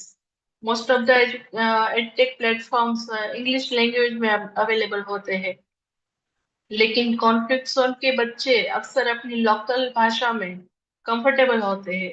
अगर कंटेंट उनकी भाषा में ही ना हो तो समझ नहीं पाते और फिर इंटरनेट खत्म हो जाए, मतलब उनका बच्चों का इंटरेस्ट जो है वो खत्म हो जाता है। इसलिए लोकल लैंग्वेज और कल्चरली रिलेवेंट कंटेंट बहुत इंपॉर्टेंट होता है in this situation. And fourth topic is low digital literacy. Digital tools का यूज करना हर किसी के लिए इजी नहीं होता, स्पेशली उनके लिए जिन्होंने कभी कंप्यूटर या स्मार्टफोन प्रॉपरली यूज ही नहीं किया। कई टीचर्स और स्टूडेंट बेसिक डिजिटल स्किल से ही अनफैमिलियर होते हैं। तो रिजल्ट क्या होता है कि इवन अगर डिवाइसेस और इंटरनेट अवेलेबल अ, हो भी जाए, फिर भी उन्हें प्रॉपरली यूज करना एक चैलेंज बन जाता है। ये चैलेंजेस बताते हैं कि सिर्फ टेक्नोलॉजी देना इनफ नहीं है, इंफ्रास्ट्रक्चर, डिवाइसेस, लोकल कंटेंट और ट्रेनिंग, ये सब एक साथ होना चाहिए, तभी एजुकेशन इफेक्टिवली डिलीवर हो पाएगा। लेकिन कुछ क्रिएटिव सॉल्यूशन भी आए हैं, जैसे कि सीरिया में अभी जो वॉर की सिचुएशन थी उस टाइम पे solar powered mobile labs refugee camp में चलाए गए। यूक्रेन में अभी जो वार की सिचुएशन हुई थी 2 साल से चल रही है, तो वहां पे यूक्रेन में वार के कुछ दिनों के अंदर ही एक national digital learning platform launch कर दिया गया। ये प्रूव करता है कि अगर विल पावर हो तो एजुकेशन कभी रुक नहीं सकता। My next slide is global citizenship education. Edtech का एक और फायदा है कि ग्लोबल सिटीजनशिप एजुकेशन स्टूडेंट्स अलग अलग कंट्रीज से कनेक्ट होते हैं, प्रोजेक्ट्स करते हैं और पीस और अंडरस्टैंडिंग बिल्ड करते हैं। प्लेटफॉर्म यानी कि एपल्स और ग्लोबल नोमाड्स ग्रुप जो है, लेकिन हमें एक बात ध्यान रखनी है, अगर सिर्फ वेस्टर्न सेंट्रिक मॉडल इम्पोज किया गया तो लोकल कम्युनिटीज एलिनेट हो सकती है। इसलिए जरूरी है कि एक इंक्लूसिव और कंटेक्स्ट सेंसिटिव अप्रोच बनाया जाए। My next slide is risk, data and surveillance. मतलब जो फायदे हैं तो कुछ रिस्क भी है टेक्नोलॉजी के। मैम आप सीधा कंक्लूजन पे आ जाइए। Yes sure. Conclusion is in just one line कि एडटेक और वर्चुअल लर्निंग कॉन्फ्लिक्ट के टाइम में होप और कंटिन्यूटी देते हैं, लेकिन टेक्नोलॉजी न्यूट्रल नहीं है, इससे भी रिस्क भी होते हैं। और अगर हम इसे इंक्लूसिव, एथिकल और कोलैबोरेटिव अप्रोच के साथ यूज करते हैं तो एजुकेशन एक पाथवे टू पीस बन सकता है। ऐसे और जैसे कहा गया है कि learning should never stop even in war. So thank you so much. Over to you ma'am, is there any question? So you want to say something first? No, you just go ahead, Shivani ma'am. Thank you very much. Ma'am आपने कहा था कि आप जहाँ पे रहते हो वहाँ पे इंटरनेट नहीं है और आपने आपका एग्जांपल दिया, पर you are talking about a conflict zone. India is not a conflict zone. नहीं मैम, मैं अभी कॉन्फ्लिक्ट जोन में नहीं है, फिर भी हम ये सिचुएशन फेस कर रहे हैं। तो ये कॉन्फ्लिक्ट जोन में तो पॉसिबल बहुत कम होता है। हम प्रमोट करते हैं कि ये सब हम कर सकते हैं, लेकिन कब कर पाएंगे अगर सारे पाथ जो है वो क्लियर है तो हम कर सकते हैं। आपके एग्जाम्पल्स जो थे वो आप it was more closer to your place rather than including of conflict areas. So there was just one example that you said that from Syria. Baki everything you related it to where you're teaching in your remote thing. So ma'am, conflict zones are basically जहाँ पे war होती है. Yes ma'am. So I don't think your examples were relevant. And no, my example was Syria and Ukraine, जो थे वो example थे, लेकिन conflict zone की बात मैं उस हिसाब से कर रही थी। और अभी जो मैंने फेस किया, मैं अपनी पीपीटी शेयर नहीं कर पाई, इस हिसाब से मैंने ये बताया कि अगर मैं कॉन्फ्लिक्ट जोन में नहीं हूँ फिर भी मैं ये फेस कर रही हूँ। ठीक है ma'am. Okay ma'am, thank you ma'am. Archana ma'am. Hello ma'am, Shivani ma'am. Yes मैं ऑडिबल हूँ? हाँ जी हाँ जी। हाँ। स्क्रीन भी मेरी दिख रही है? आपको click on the paper presentation. I can see the screen. Or maybe ma'am मैंने ऑन करके रखी हुई है. आपने शेयर कर दिया आपने पीपीटी? मुझे लगता है आपने शेयर नहीं की है. Share. You are screen sharing. Okay, click on your paper presentation. Anu, देखो paper. Hello. I request all the participants to please, this is an English presentation. Jitna bhi koshish karo, at least please try talking in English, because I think the session after this is a vernacular session. So everyone, can we please try jitna bhi koshish kare ki at least we can talk in Hindi, in English, sorry. Hello. Yes, ma'am. Yeah. Now you are visible.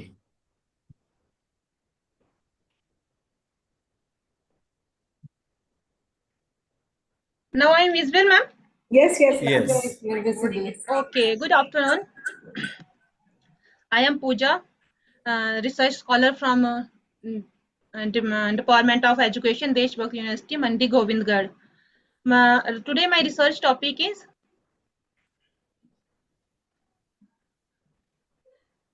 transforming teacher practices in conflict affected area, that is a Flender interaction analysis categories based study on pupil teacher interaction in Jammu. Particularly this is a Jammu region, and therefore conflict affected area present particular problems to education in the form of learning environment, disrupted available resources, and minimizing both teacher and student experience, increase social and psychological pressure. Both students teachers face so many problems under the circumstances. The conventional teacher-centered methods frequently do not cause much interest to learner, resulting in a low Pooja, rate. ma'am, 1 second, Pooja. Yes. I request the rest of the participants to kindly speed up because our next session panelists have already joined in. So we have 10 minutes to finish this entire presentation, and we have, I think, 4 to 5. Okay, so, okay, ma'am. I will finish within time. Okay. Just introduction, your methodology, and conclusion. Yes, yes. Okay, ma'am.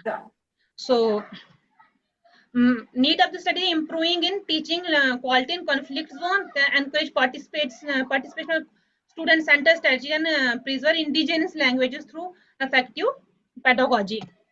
Objective of the study examine the nature of pupil-teacher interaction analysis of the Flender interaction analysis based on teaching Pooja, learning process. Wait, I'll only ask you question. Don't read anything. Yes, ma'am. So tell me, Yes. what was your methodology?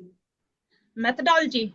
That is my purpose sampling. My sample size is 189 effective collected from 200 approach. That therefore I have to do sampling, and after that I find the result. Result reveals the approach that is a Flender interaction analysis is used in only in sciences, but now therefore very less people using this in teaching environment. Therefore internship there where I am a teacher in a BEd college where we met day-to-day problems with interns that they are teaching in the environment where there is a different types of languages, regional languages, there are conflicts about their teaching learning. So this is the method, is a scientific approach developed by Ned Flender. So this is used in a particular that is only less and frequently not used in this in teaching learning method. So therefore this compared to the increase the involvement of the learner in teaching. So therefore lastly my suggestions in effort to introduce indirect and therefore direct lecturing method is always used in our colleges, but indirect methods and involvement of teachers, the positive reinforcements and constant class monitoring and monitoring through Flender interaction analysis, because during internship teachers are teaching, they are going to in field, but they didn't know the proper feedback from their students, from the teacher mentor. This is the method where they got feedback from their own. They use tape recorders in a Flender interaction analysis. They can analyze their performances and after their improvement due to the Flender interaction analysis. Thank you. So do you have any questions? No, I don't have any question. Archana ma'am, please proceed to the next one. Okay, okay. Thank you, ma'am. Thank you, sir. Next participant is Ritu Sarma. Please start your presentation. Ritu, are you there? Yes, ma'am. Good afternoon, Please ma'am. start your presentation. Try to wind it up in 5 minutes. Ma'am, I'm unable to share my screen. Please allow me. The permission is already been granted. Okay, no problem, but you open your camera. So Yeah. It's still not happening, ma'am. Switch on your camera. Don't show to us. no issue. No issues. Just open your camera and start your presentation. Mail your PPT. Ritu, you mail your PPT and start the presentation. I'll do. Good afternoon, ma'am. Good afternoon, everyone. My name is Getu Sharma, and today I'll present my study titled Weaving Sustainability, Market Dynamics and Growth Prospects of Kosa Silk in Chhattisgarh. This presentation covers introduction, objectives, methodology, market trends, challenges, and sustainability government support, recommendations, and conclusion. Jai Johar Sabke, let us begin. So now this study is about Kosa silk, heritage fabric, often called Sohar Kapda in Chhattisgarh. There are some places in Chhattisgarh like Bilaspur, Chapa, which are the famous towns of Chhattisgarh. People still gift Kosa sarees as a symbol of respect. So it is not just cloth; it is a culture. Now let me give you some short introduction of Kosa silk. Kosa silk is mainly produced in Bilaspur, Janjgir Chapa, Korba, and Raigad, and more than 25,000 families depend on it. Many from ST and SC communities, especially Devangan communities. For them, Kosa is both roti or samman. That is like livelihood and dignity. Like for example, when I went to Janjgir Chapa, a village of Janjgir Chapa, there the women, they spend their day weaving on handlooms. So and the earnings from a single sari, they often support their children's school fees. So now let's come to the objectives part. My objectives are, as the slide is not visible, so let me just read out the objectives once. To study the demand, supply and pricing patterns, to identify the production and marketing challenges, to look at sustainability for both environment and economy, and to suggest strategies for improving market conditions, and to study the role of finance and microcredit. Like the weavers of the Kosa silk production, they are unable to get the high loan from the bank. Now let's come to the methodology part. That is, this study is going to be the analytical part, the exploratory, and we have collected some primary data from interviewing some weavers and cooperative members from Bilaspur, Janjgir Chapa, and Raigad. And we are also going to use secondary data from government reports like NAVA documents and Textile Ministry publications, etc. I have met one weaver in Raigad. Like he has shared that he earns only half of what a sari is sold for a city in city shops. So this highlights the importance of studying market dynamics. Now let us look at the let us go through the market trends. Come to your findings. Ritu ma'am, please come to your findings and conclusions. We are running really short. Sure. Can I just go give some recommendations if you yeah, sure. You're so sure, definitely. Presentation, yeah.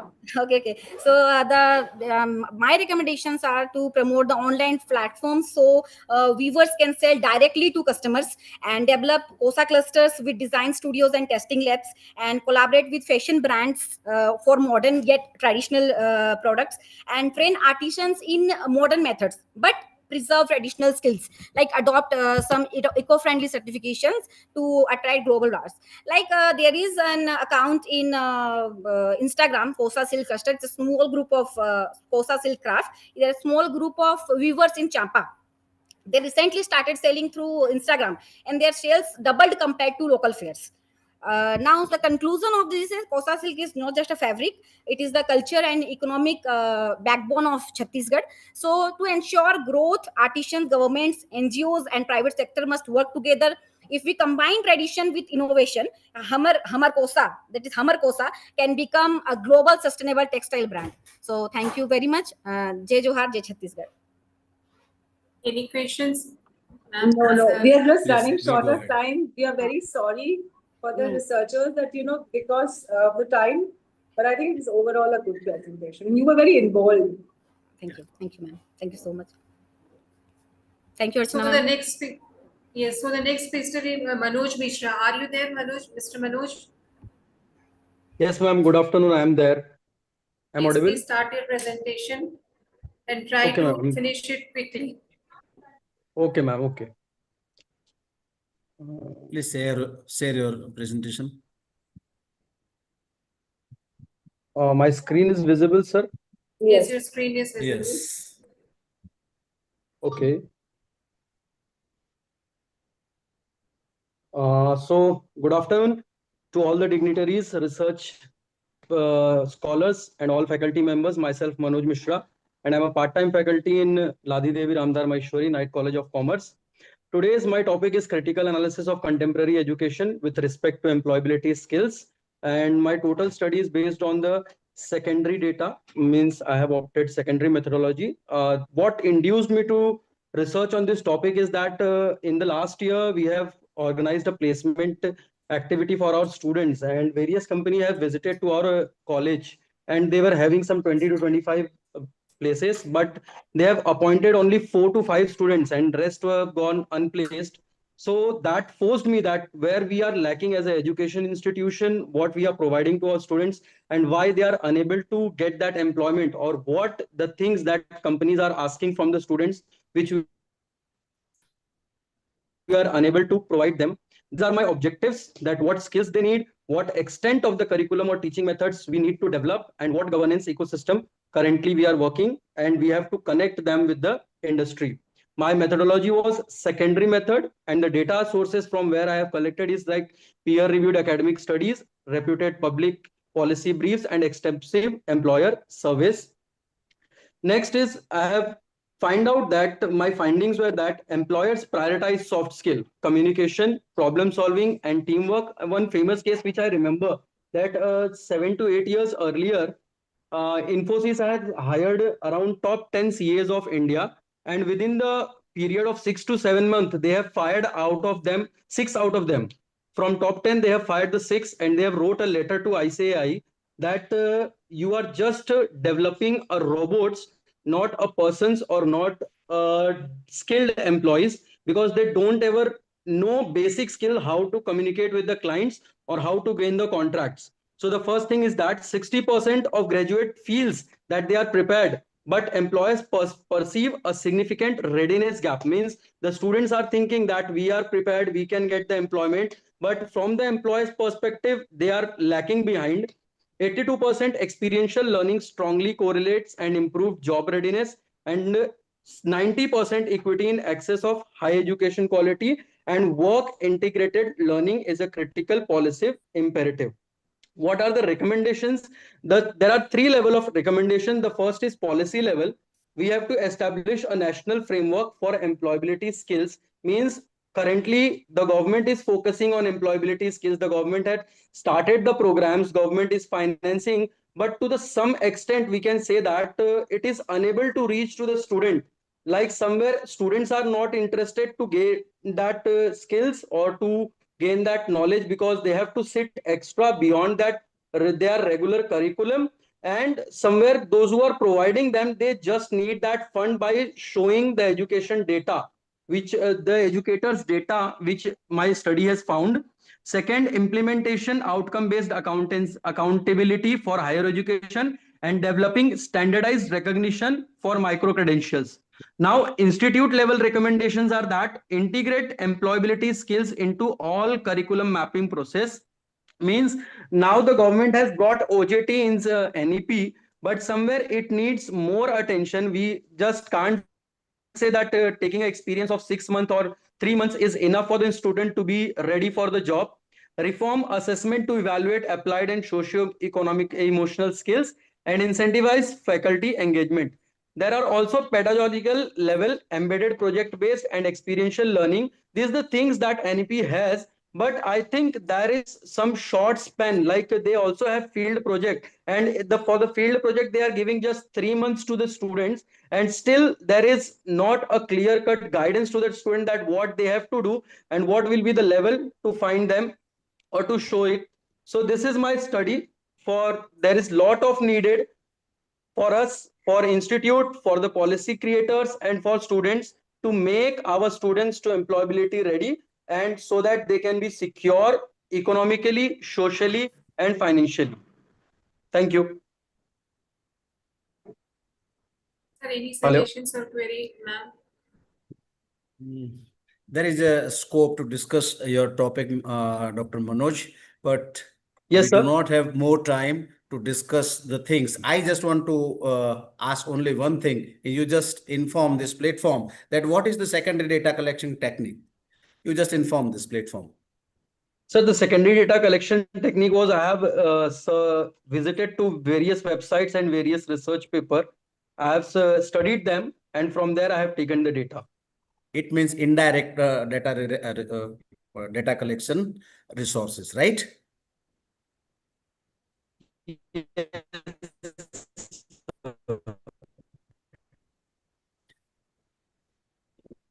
Yes, sir. Okay. Yes, sir. Okay. Good. Archana ma'am, I request you, please go ahead. Okay, sir. 5 of the presenters were not present, so we wind up this session with your permission. Sure. Okay, Definitely. sir. Thank you, sir. Thank you, sir. So I take this platform and express my heartfelt gratitude to Dr. Narendra Khatria sir and Shivani Aluwalia ma'am for sparing their precious time and providing their thoughtful insights and suggestions to the participants. Thank you, sir. Thank you very much. On and behalf also a of big my thanks to Preeti Ojha ma'am for organizing such a big conference, international conference. Yes. Thank you for On such my- a full session, and chair, co-chair, and moderator. Thank you so very much.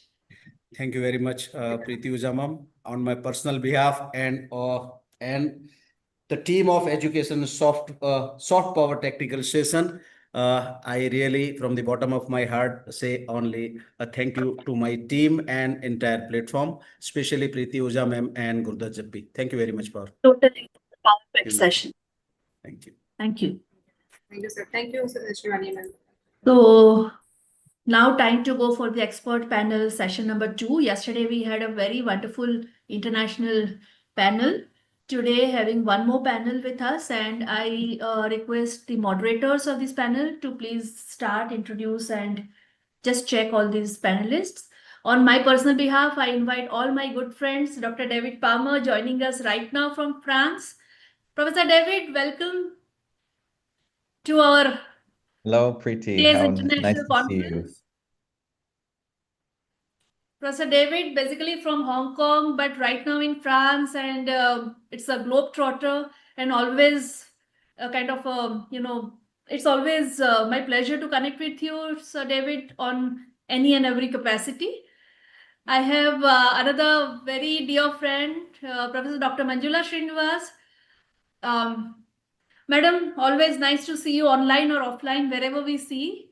She is right now joining from, I don't know which part. She has been to the US and next door Pune, and I don't know. So I will wait for Manjula ma'am to just, open about her whereabouts. And another very dear friend and my colleague from the same set of management institutions, Professor Dr. Ami Vora ma'am. Always pleasure to have you with us, ma'am. And handing over the session to the moderators. Thank you for having us, Preeti ma'am. Preeti, thanks. I'm very much in Pune. So, hi, Ami ma'am, if you remember me. Yes, I do, Manjula ma'am. How are you? Very good, very good. Good to see you. Yes, same here, same here. Nice to see you also, Preeti. Always pleasure. Yes. Moderators are requested to introduce and start, please. Am I audible, ma'am? Yes, but you need to adjust your video a little bit. Yes. Thank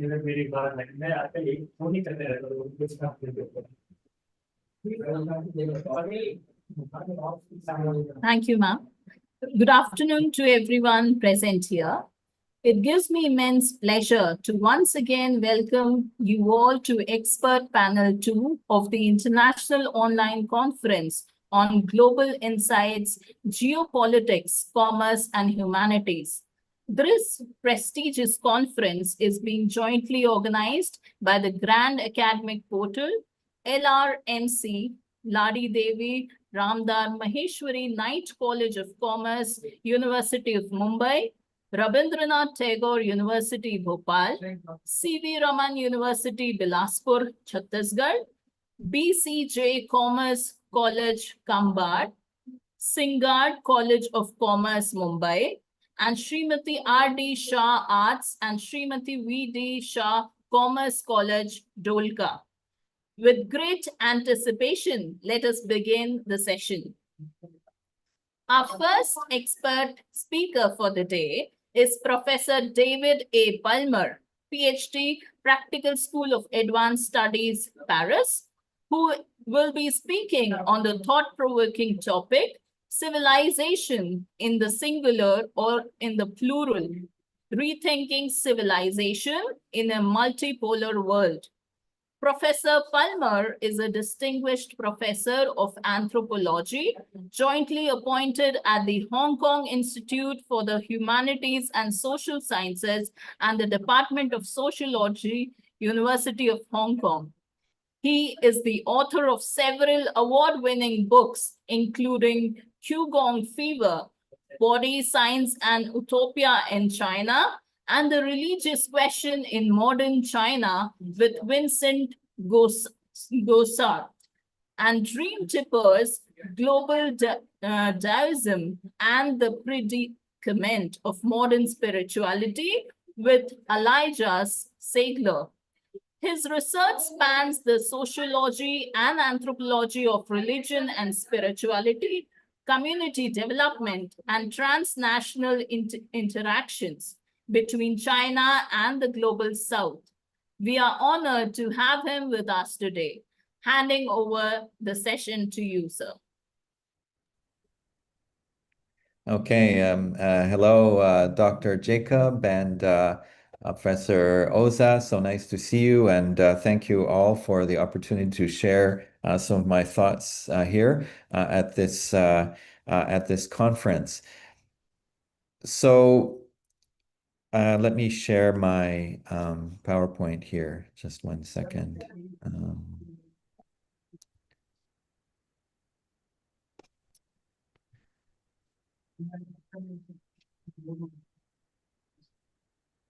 Okay, do you see my PowerPoint? Yes, sir.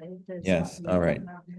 Okay, so I'm going to actually, I realize that this conference is running a little bit late, and also I have another call after this. So I'm going to try to keep within time and even a little faster.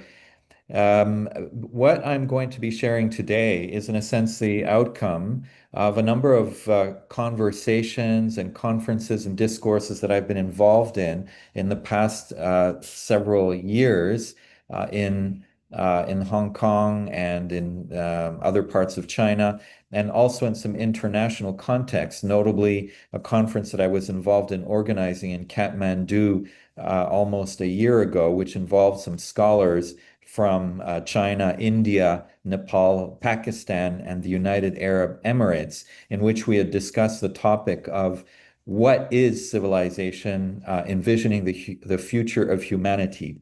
It's very interesting for me as a Canadian who has been living in Asia, notably in mainland China and Hong Kong for almost the past 30 years, how civilization is a very, very important theme for people's understanding of the world in Asian countries.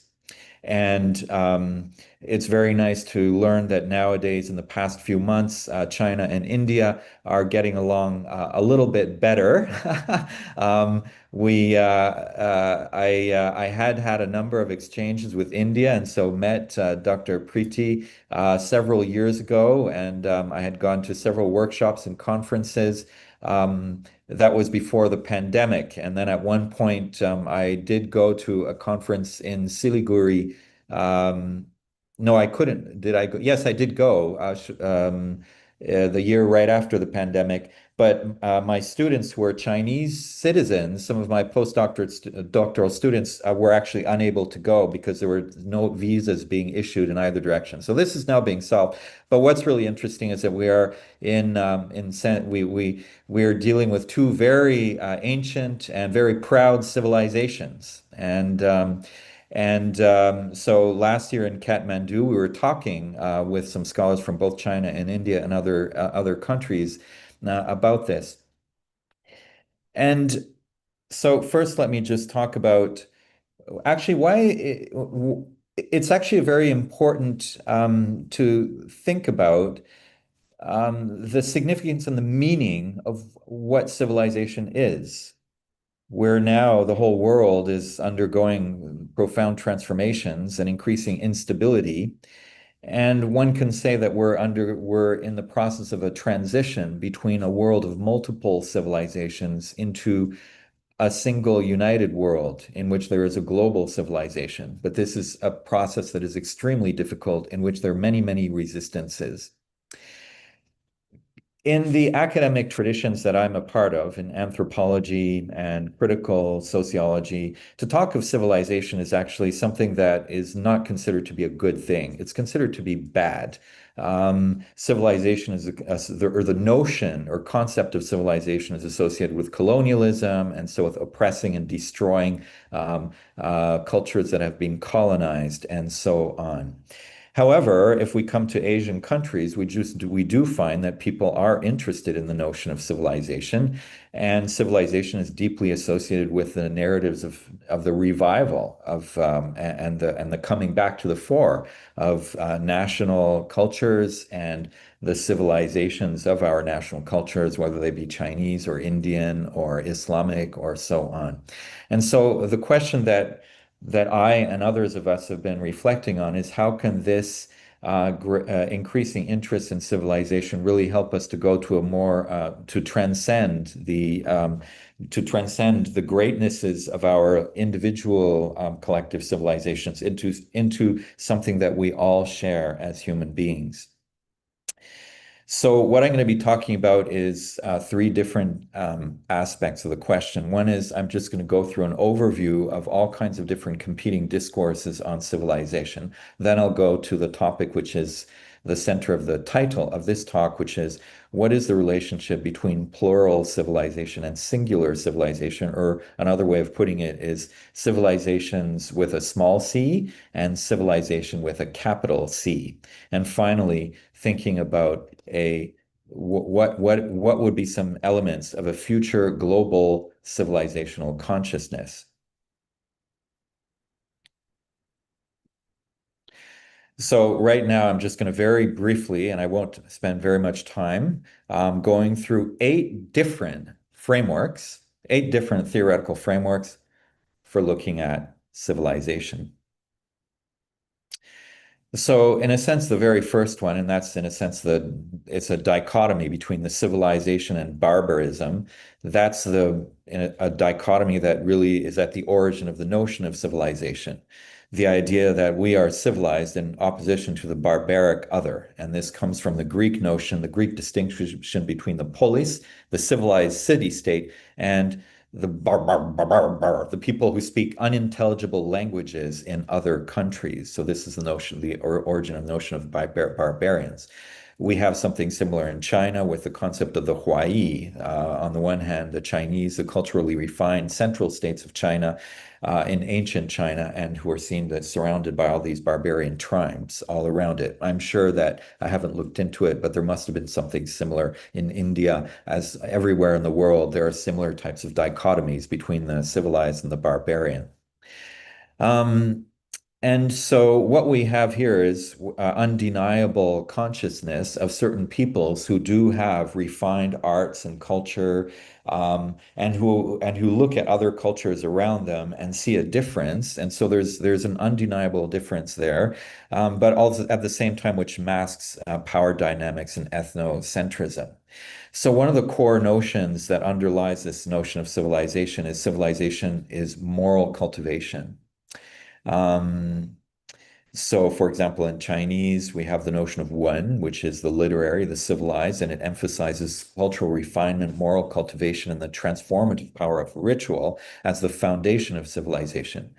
I won't you know much more than me about the Indian equivalents, but we will have in many, many different cultures something very similar. The notion that what is the essential meaning of being civilized is to be morally cultivated. So civilization is a process of moral cultivation, and we also find that in the Greek tradition and in the Renaissance humanistic tradition. So this is the second framework for looking at civilization. A third frame for looking at civilization as social institutions.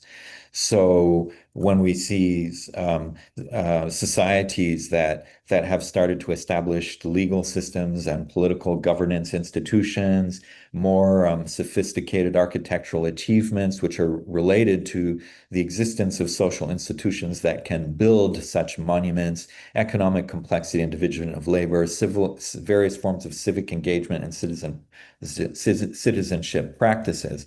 So again, we can find some texts in ancient China that also look at civilization in this way. And this is, in a sense, the way that in the European Enlightenment, one of the first ways of defining civilization, when the word civilization started to become introduced into the English language as a conceptual frame. Then we have another understanding of civilization, which is civilization as technological development. So looking at, for example, all the history of technology. And so as Auguste de Comte, the father of modern sociology, said, the arts of industry guided by positive science are the true instruments of civilization, transforming human labor and uniting societies in a common purpose. So, of course, this is still a very, very influential conception of civilization as being associated with technological advancement. But then that technologically based understanding of civilization has historically, since the 19th century in Europe, and spreading to the rest of the world, been associated then with a kind of a binary or a division, a conceptual distinction between civilization and culture. And this starting with Romanticism in Germany. So the idea that, yes, we have on the one hand civilization, which is all these material and technical achievements, which is all very refined, but very superficial. It's rational, but it's soulless and mechanistic. And so this is contrasted with Kultur, which is more spiritual, it's more artistic. There's some inner and authentic character, which is emotional, which is particular, which is rooted.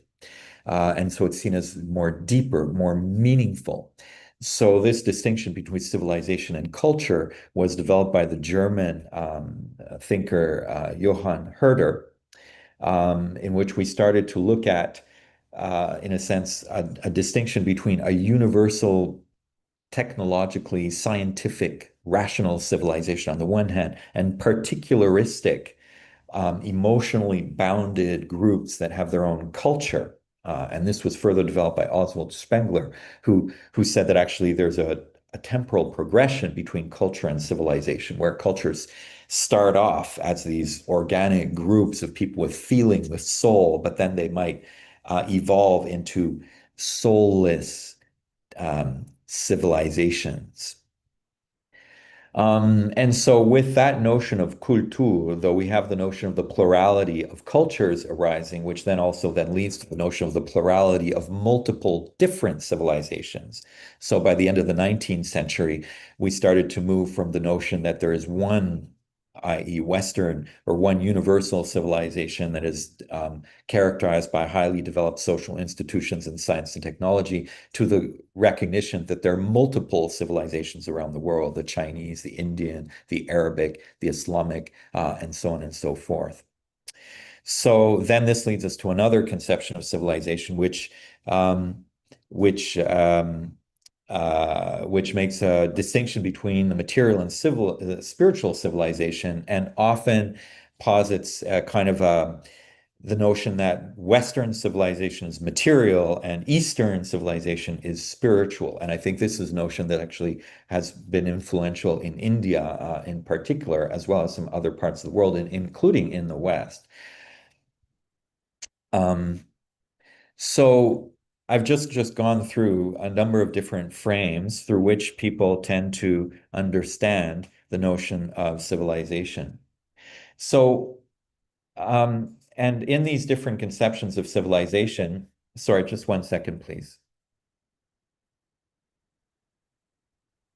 Okay. Oops. Yeah. Okay, just one second.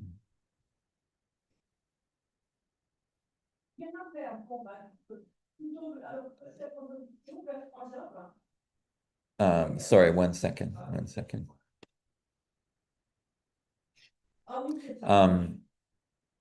Can you still see my slides? Can you still see my slides? Yeah, okay. Yes, sir. So in all of these different conceptions of civilization, we will find both, we will find some which in a sense see civilization as being in the singular, and others that have the notion of there are multiple different civilizations or civilizations in the plural.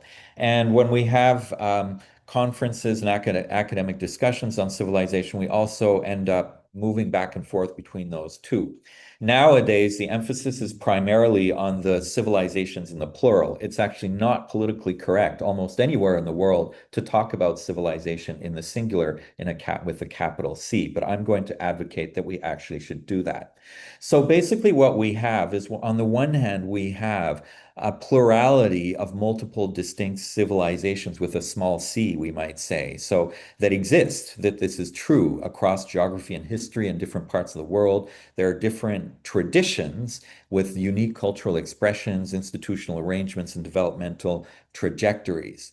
And these actually can't really be defined as, in a sense, in a uniquely geographic sense, but rather these are dynamic civilizing traditions. Traditions that are constantly evolving over time and that are spreading and interconnecting around different nodes, cities that receive traditions from different parts of the world and then that disseminate them outwards again. So we have all of these different civilizing traditions. And they're all very different, but there's something that all these different civilizing traditions they share. All of these civilizing traditions, they have an aspiration to transcend the base nature, our lower passions, our lower desires, and to transcend them. To find a way of establishing harmonious social relations, a social order in which everybody's dignity is protected and nurtured. To aspire to a system of thought and society in which humanity's place in the cosmos is well established. And there's always the notion that it's possible for human beings to improve themselves, that they can improve themselves, and that they should improve themselves. So this is something that we will find all over in all the different civilizing traditions that exist in the world. And so here's where we come to the notion of civilization with a capital C. So this is something that it's not any one of these empirically existing civilizations, but it's actually the aspiration that is at the core, at the soul of all these pluralistic civilizations with a small c. They're all aspiring to what it is to become a better human being, what it is to become an ideal human being. So this is, in a sense, the collective project of cultivation and improvement to which all traditions contribute. And what is really interesting is that we can find that all of these civilizations, in the plural, they can recognize each other through that mutual recognition of that aspiration to greatness or that aspiration to being better. So the Chinese can recognize that in the Indians when they look at Indian civilization. The Indians can recognize that in the Chinese. The Islamic civilization in its greatness can recognize that in other civilizations. So all of these civilizations have that aspiration to something more transcendental and greater, and that can recognize that in other civilizations. So what is being aspired to and what is being mutually recognized are, in a sense, glimpses of that civilization with a capital C, what I would call the normative singular civilization. So this is something that we can also consider in terms of a temporal progression in the history of humanity. The axial age theory is very interesting for thinking about that. It's all well known that we've had many theories and discussions on the axial age, and one way of putting it is the first axial age, which was put forward by Karl Jaspers. where there was this pivotal period when major philosophical and religious traditions emerged more or less simultaneously across Eurasia, including in India, in China, in Persia, in Israel, and in Greece. And in all of these traditions around this period of a few centuries BC, we started to have self-reflective thought, transcending localized tribal worldviews, building universal ethical frameworks, and aspiring to individual spiritual cultivation. Now, some scholars have mentioned, and I would agree with this, that we're entering or we're in the middle of a second axial age, which actually, like the first axial age, was characterized by profound social disorder and chaos. And it was especially during that chaos, whether it was chaos in India or chaos in China, chaos in the Mediterranean world, it's at that time that a deeper reflexivity emerges. But in this second axial age, the kind of reflexivity that emerges is not merely the reflexivity about the individual, but it's actually a collective reflexivity about the status of humanity as a whole, or the collective condition of our societies. So during this second axial age, we're also more aware of all the different cultures and civilizations that exist around, and we're reflexively trying to figure out how these can be integrated or how they can live together. So as we explore collectively the direction of our civilization, there are a number of pitfalls that need to be avoided. And so one is, of course, the superiority complex of one civilization that considers itself to be superior to others, but also the inferiority complex of a civilization or a collective that, having been dominated by others, considers its own civilization to be inferior to others. But then there's also the guilt complex, which looks at the past histories of horrors or injustices committed by one's own civilization, and then leading one to reject everything about one's civilization. So how can we avoid these three different civilizational pitfalls? So finally, I just want to end up with a few elements of what is civilization in this as we move forward in the current era, or what would be the direction of this civilization with a capital C. And there's a few points here, but I just want to mention two.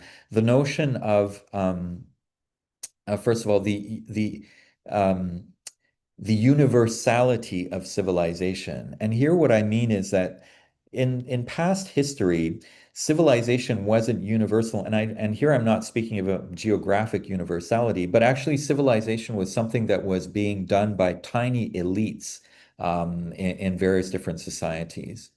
And it was something that only elites thought about. Whereas nowadays, the civilization is something that is universal in the sense that all people are actually engaged in the process of civilization building. It is not something that is only about elites, and it is something that is a collective construction. In other words, that civilization is also not something that is only engaged in by scholars or religious clergy, but as we can go into the grassroots, into the countryside, and when people are building their communities through civil society, when they're learning how to consult to better develop their communities, they're consciously building civilization as a collective and at the grassroots. So that the process of civilization building today is something that is universal and it is collective, engaging all of humanity. Okay, thank you so much. I hope I haven't gotten too over time, and I look forward to any of your thoughts and reflections. Thank you, sir, for the beautiful presentation. It's time now for discussion. If anyone has some question or query, they may ask our expert now. I have a question, David. Am I audible? Yes, I hear you. Yeah, so I was listening to your presentation with a lot of interest. Not that I'm an expert in civilization, but there was an interview which I was doing with education leaders as in higher education leaders. And one very senior professor asked me a very pertinent question, and which I think I can ask you also, that with civilization, where and how is education going to be redefined in the years to come? Because we are in that situation where AI is just taking over everything, you know. The originality of everything is to be questioned now. So, how do you look at educating the future generations, keeping in mind the civilizations, or the way we have come with certain values into this geographical space? How do you define education? Right, and so you're speaking specifically in terms of AI, the role of AI in education? Yeah, I mean, when you say a universal civilization, the civilization is going to be affected by a lot of things, and AI being a Right. very important factor, I feel. So, do you Mm. think we will have some, like we had a Gurukul? You were using a few Sanskrit words earlier. So, Gurukul is like you send away your children to a place where they'll start living by themselves. They learn how to respect their gurus, right? And that learning is of a different kind. And some institutions still in India are using that, but not to that extent. So, do you think that education with all these disruptions and eruptions may just go back to the older forms? Is there a possibility? Yeah, okay, so that's actually a really, really good question. On the one hand, I mean, this is just my own personal view, and in terms of how I think things should be. On the one hand, I think actually there is a possibility that AI will actually require education to go back to a more actually ancient modality, because Yeah. if we look into the ancient modalities of education, so I don't know this guru, the what you were just mentioning for India, but if we look at the when Confucius was the Analects of Confucius or the Platonic dialogues, this education took place in an oral context where people were actually, of course, there was writing, but most of the education took place through conversation and dialogue. Yeah. And AI is actually leading to a lot of our, in a sense, writing-based mode of thinking being outsourced to AI. And if our civilization is entirely based on writing, then actually we have a problem there, right? Yeah. But actually, the human being is not only reading and writing. And what we can see is that oral cultures actually can develop the human mind to a very, very high level. But how do they do it? They do it through dialectical conversations. And Yes. so there's something that ancient modes of education, I think, will need to be resurrected, because a lot of the reading and writing and summarizing, which we do now, we ask students to read and then to write summaries, but AI is doing that. So how can we actually train their minds? We have to do it in person through conversations. So Very this is true. one dimension of traditional or very classical forms of education. And the other one was the education of the body. Again, AI can take over some of our cognitive functions, but that is only a small bandwidth of what it means to be a human being. We are embodied beings. And again, if we look into some of these classical forms of education, whether in the Greeks or in China or in India, the training of the mind was always deeply intertwined with the training of the body. And the training of the body had a significance which was much more than simple physical fitness.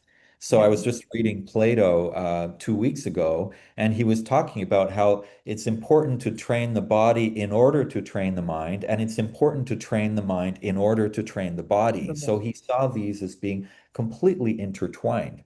which actually undermines the whole mind-body dualism that we think is associated with Western civilization.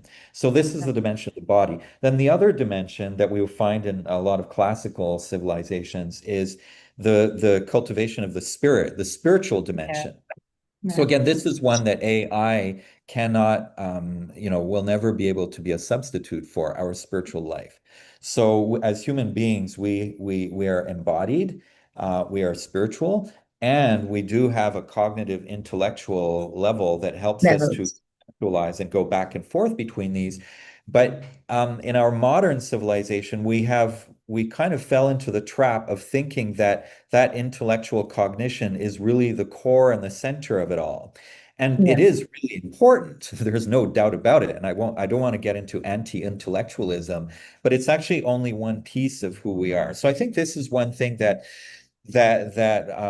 actually now it leads me to think much more about classical forms of education. On the other hand, one thing that perhaps, as I was talking about the universalization, the collectivization of civilization, there's a certain there's one aspect of classical forms of education that would need to be rethought, is this kind of relationship with the master or the guru. So on the one hand, of course, it's part of especially the education of children and youth to learn how to respect those who have more knowledge. On the other hand, we also need to learn how to work together collectively in a more as equals.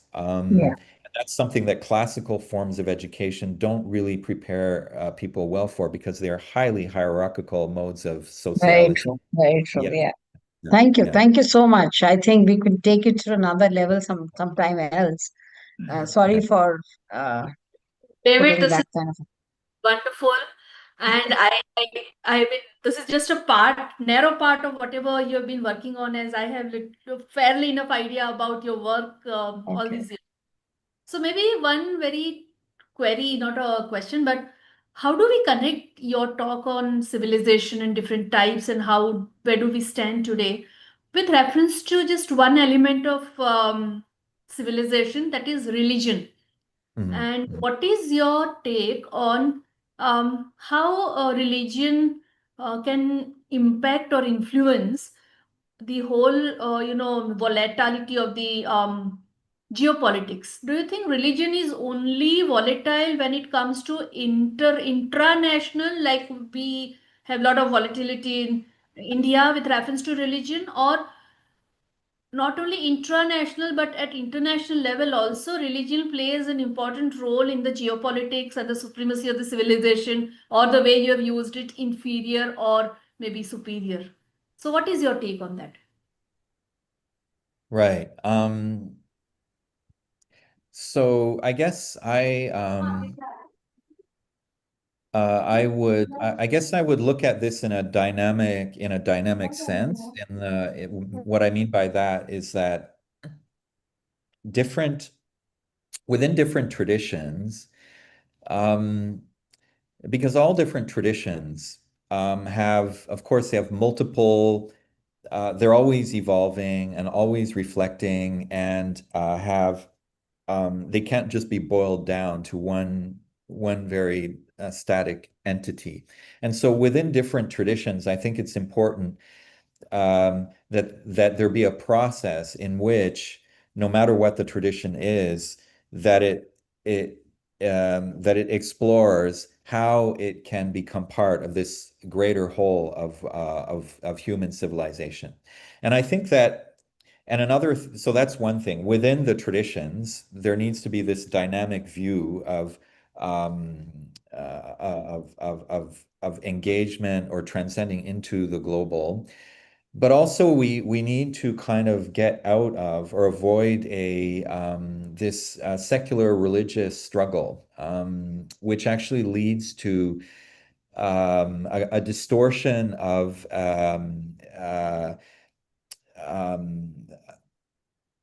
our understanding of the contributions that different traditions can bring to our society.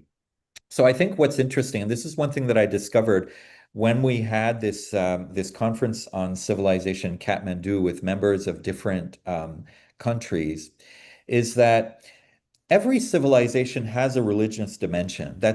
There is no civilization that doesn't have a religious dimension. Now, in some civilizations, that religious dimension is kind of carved out as something completely independent. And then once it has been carved out as something completely independent, then some people want to carve it out completely, exclude it, or that carved out independent entity wants to take over the entire civilization.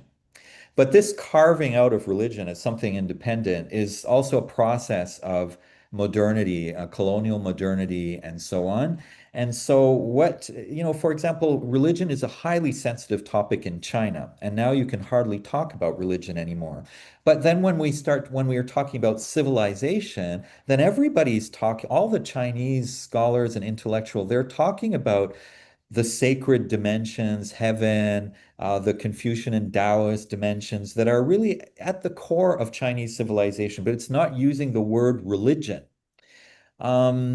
So if we look at, if we consider, I think civilization is actually a very good frame for jumping out of some of the dichotomies between the religious and the secular, and considering the spiritual, religious, and sacred dimensions of civilizations in the plural and civilization with a big C in the singular. And so then how can, again, at the religious and spiritual level, how can we also move between the pluralistic form of civilization with a small c, the empirically existing traditions, and what we all aspire to? Very interesting, because unfortunately, the very narrow version of what you have talked about is being discussed on a very large scale in India. For example, some connotations like Hindu civilization, Muslim civilization, Buddhist civilization. So religion and the concept of population or popular study is being mixed up nowadays, and that is why I asked this question, that when it comes to inferior or maybe superior or comparative, or the degrees of comparison, knowingly unknowingly it is attached to the religion. And as you have right in China also, I think you are facing the same thing. For us also, from this kind of an academic platform, it is highly inappropriate for all of us to talk about that with reference to maybe this thing. So I guess geopolitics also is being shaped by maybe singularity or plurality of the word civilization. Right. So looking at the plurality of small c empirically existing civilizations, so one thing that I would emphasize is that we have traditions and we have civilizational nodes. So actually, for example, a place like Kathmandu, or a place like Taxila, and a place like Benares, these are civilizational centers. And if we look at their history, we could see that they absorbed ideas and practices coming from different sources. And then, as in a sense, cosmopolitan hubs, they mixed them and developed them and then spread them, sent them outwards. So rather than static territorial civilizations, what we actually have is nodes, civilizational nodes that are intercommunicating with each other, developing traditions that have their unique particular characteristics, but then sending them out to other places. And then in other places, they're receiving them, and then they're also mixing them and developing something new. So that's what we actually have, rather than entire populations that belong to one civilization which has a distinct territory. Rather, if we can look at another kind of mapping of the world where we have all of these centers that are exchanging ideas and practices, that are developing their own traditions, but these traditions are being developed by receiving ideas from outside, and they're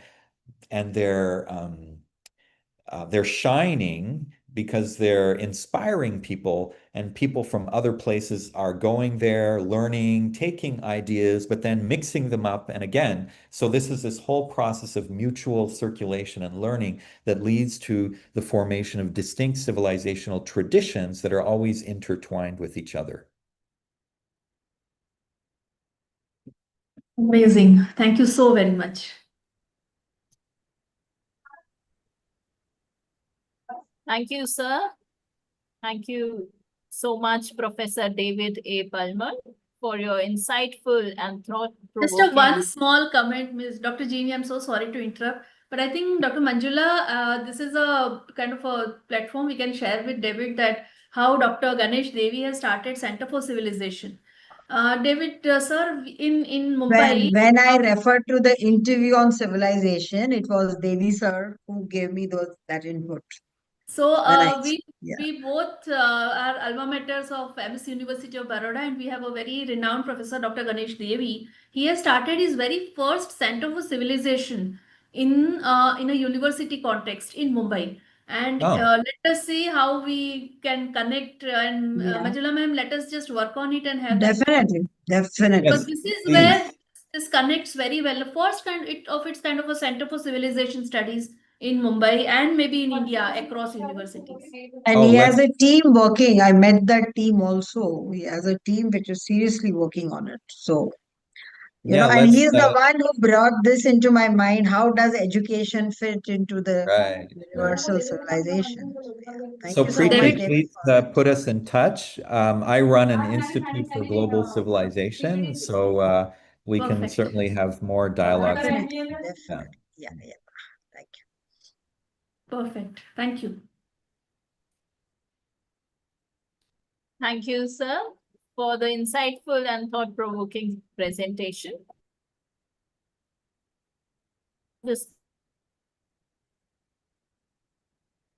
Deeply grateful for the time and wisdom you have shared with us today. Let's move to our next expert. To introduce our next expert, I hand over the session to Dr. Ashima Franklin Masih, our second moderator. Over to you.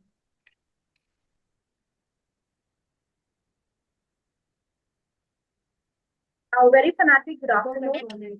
I, Dr. Ashima Franklin Masih, Assistant Professor, Department of Commerce and Management from Dr. C.V. Raman University. Am I audible? Yeah. Yes, ma'am, you are. I extend a huge and warm welcome to the respected dignitaries, valued experts, and all the intellectuals present here in 2 days International Conference on Global Insights, Geopolitics, Commerce, and Humanities.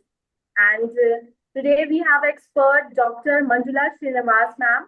It's my immense pleasure to welcome Dr. Manjula ma'am, a renowned professor of media and journalism. She is a distinguished professor and researcher in the media economics and communication. With over 30 years of experience, she had held various senior academic positions, including the dean and head of the department. She is currently professor of media and journalism at Plain University, Pune. Her key highlights are Fulbright Scholar in the residence at Tufts University, Pennsylvania, US. Over 30 years of experience in media education, published numerous research papers and edited several books. Recipients of several awards, including Women's Super Achiever Award, Top 50 Women in Education Award, and the Best Professor in Advertising Award. Convener of 9 international conferences, editor of Media and Research Communication Studies Research Journal, and 8 ISBN books. He has expertise in media economics, communication, advertising, journalism, film and sports entertainment management. Her recent activities are taught students at Plain University and received good feedbacks, engaged session on India, media at Tufts University, Pennsylvania, published several research papers and book chapters, interviewed by business magazines and featured in a press for Fulbright scholarship. We have immense pleasure, ma'am, to be here with you. And she has a topic of business of single screen theater in India and US trends and challenges. Over to you, ma'am. Thank you. That was a very generous introduction. Well, we are running short of time because I think we have just, a little over what we wanted to do. But yeah, I'll try to finish as short and sweet as possible. First of all, I need to thank Dr. Preeti Oza, who is also a student of MS University of Baroda, where I studied and she also studied. So we go a long way. That is like 1990. So please don't ask us our age. We are just in our early 40s right now. Okay. Anyway, so well, the background for this presentation rather is about a student who came to my class last year, and she said that I have to go home because my dad wants to shut his single screen theater in Mumbai. I said, but why he wants to shut? She said, ma'am, there is a problem. We are finding it very difficult to run the whole business, and we are wanting to use that land for some other purpose, but the government doesn't allow. So that brought me to a conclusion that let's work on something where how does the Indian viewers look at single screen theaters, and how do they look at multiplexes, like, the single screen versus multiplex? And what exactly is happening in US? I had the privilege of being there for 6 months as a Fulbright scholar. So I could look at the whole thing there, that the reasons for a single screen theater in US to the reasons for a single screen theater in India, the reasons are very, very different. And it was very surprising for me to know that why do certain theaters do so well and they have an elite crowd in India vis-a-vis certain theaters where the crowd is very bad, versus when you look at the theaters in US, where I traveled to a lot of places for my research, and I realized that the reasons there are very different from, as I'm repeating it, are very different. So let's see, we'll just have a quick look at the presentation. I will not take more than 10 minutes, I think, to present, because I would love to have a nice conversation. And the research is still in the pipeline, because we are doing also proper, assessment of the Indian theater. So I went to Hyderabad, I went to, I went to Mumbai, of course, Pune, and we intend going to Delhi. So it's a more US Indo project. So there are some researchers from US who are working with us, the dean and the faculty there. And here we have some from Delhi, and we have some from my own university. Okay, so let's see if I can share. I am seeing another screen here.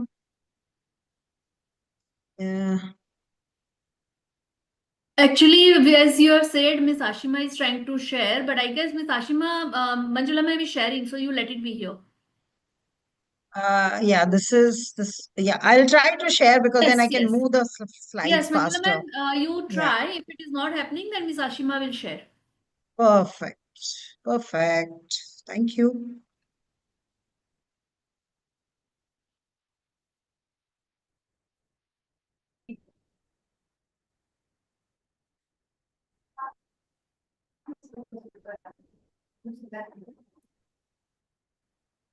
I am finding it because I have a problem with the network. Should I That's what I share, was ma'am? telling. Should I Yeah, try I to share? think you should share it. Yeah, because One second. the net is in a bad condition here. Okay. Is it visible? Is it? Is PPT? Stop share. One sec. I'll just stop sharing. Yeah, please. I can't see the screen, by the way. Is the screen visible now? No, Ashima, I think, yeah, now it has started. Yeah. Oh, thank you. Can you do a full screen to that, please? With Yeah, okay, thank you. We can do a slideshow. Can you share the slideshow option here?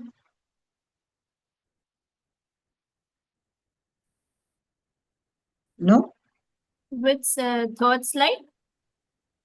No, we start from the first, but I'm saying just make a slideshow of this. Or is it a slideshow? Because I'm seeing it very small. It's okay. I don't mind. Okay. Yeah. If people can see, I have no issue.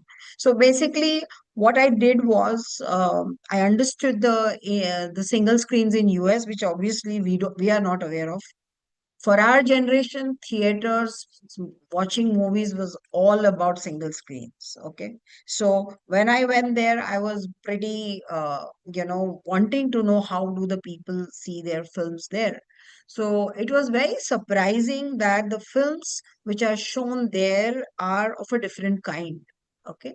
So let's see what exactly is a little bit background of the films that the theaters that US has. So can I have the next slide, please? I'll go quickly with this slide. I can't. Can you see the screen? Because I can't see. Is the screen visible? Oh, Chini ma'am, you are in a poor network. I told you earlier Yes. also. Network, please. It's same problem with me also. I'm not able to load it. Oh, can Preeti, can you share? Can you share? Yes, yes. I think it's better because we both are stuck now. I have a slide which is stuck there. It's okay. We can just take another 8 minutes to finish the presentation because I don't want the next speaker to kind of get delayed. So, yeah.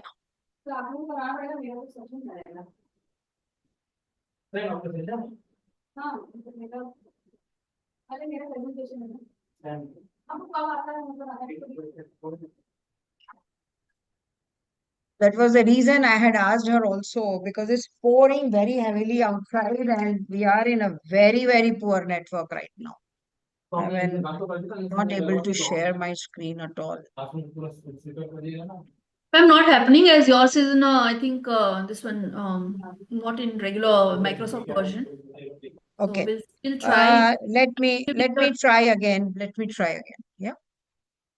And just give me a second, I'm trying.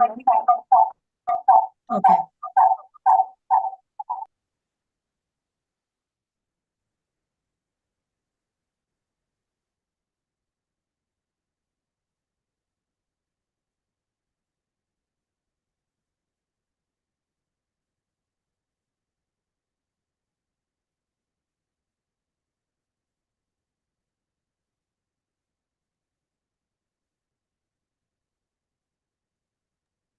So, rather than wasting time on the PPT, let me just, I don't see that.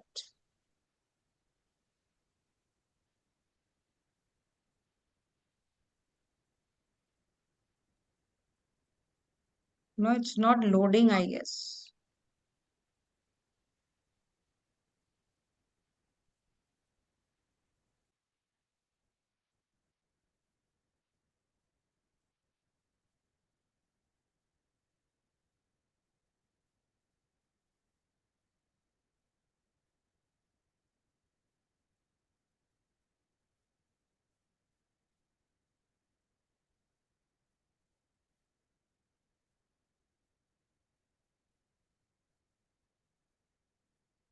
Anyway, I think, Preeti, we can have a discussion so that let's not waste time on the PPT. Yes.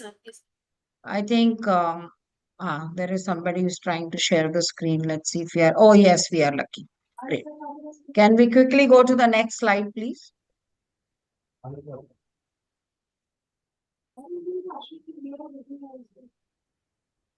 Yeah, so very quickly, I want to tell you that the later part of 19th century is where the US screening started of films. And they use some techniques which are called as vitascope and kinetoscopes. So, the projection part of it. So kinetoscope was you should just see it from the peepholes. And then Vitascope was where you could just put a few people and show the films. Okay, the next slide also talks about it. We can move to the next slide.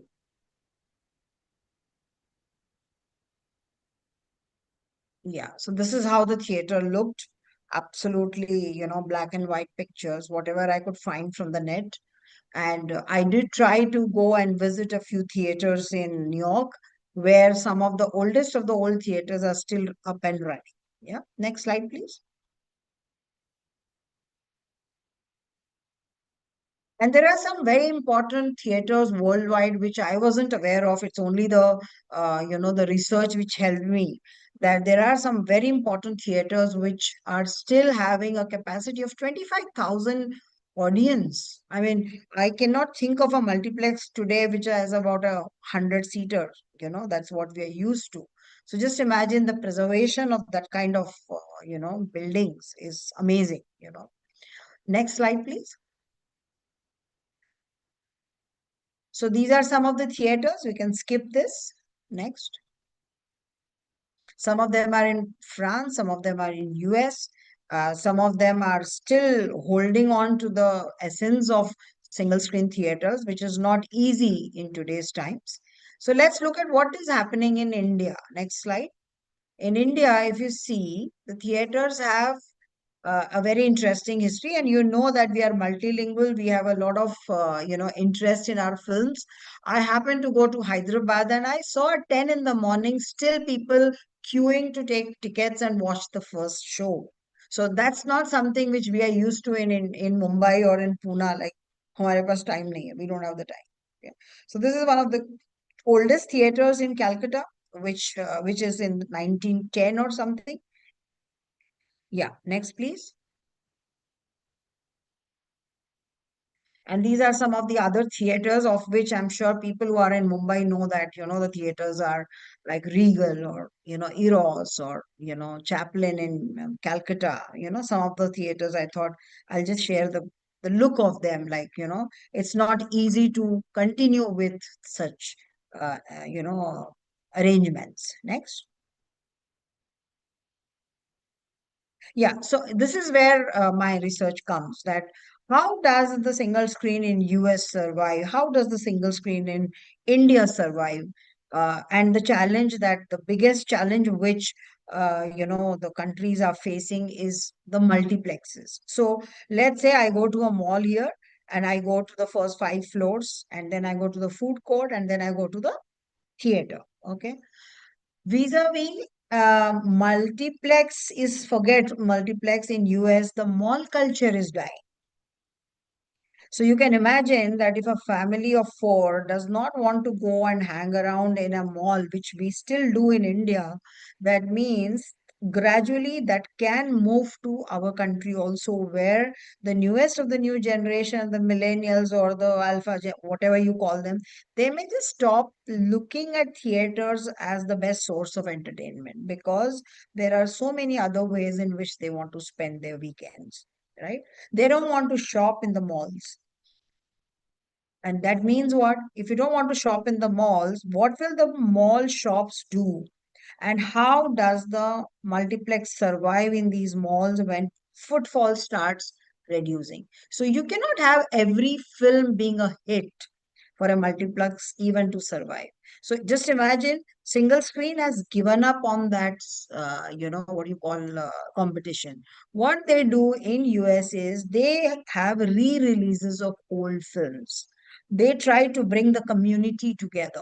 I mean, as David Palmer sir was talking about civilization, I think somewhere the preservation of our own community, our own people, our own language has become very important for people who are 45 plus, right? So the screening of these films goes with a director or with a filmmaker or with a owner who sits and talks to them over a cup of coffee or whatever you call it, correct? So the language of watching a film is changing in single screen, and multiplex, whether it is there or here, has a very cosmetic way of doing it. It's best that you just go spend money, have a nice ambience, and your experience is more important than the film. Correct? Is what the conclusion of that interviews were. Next slide, please.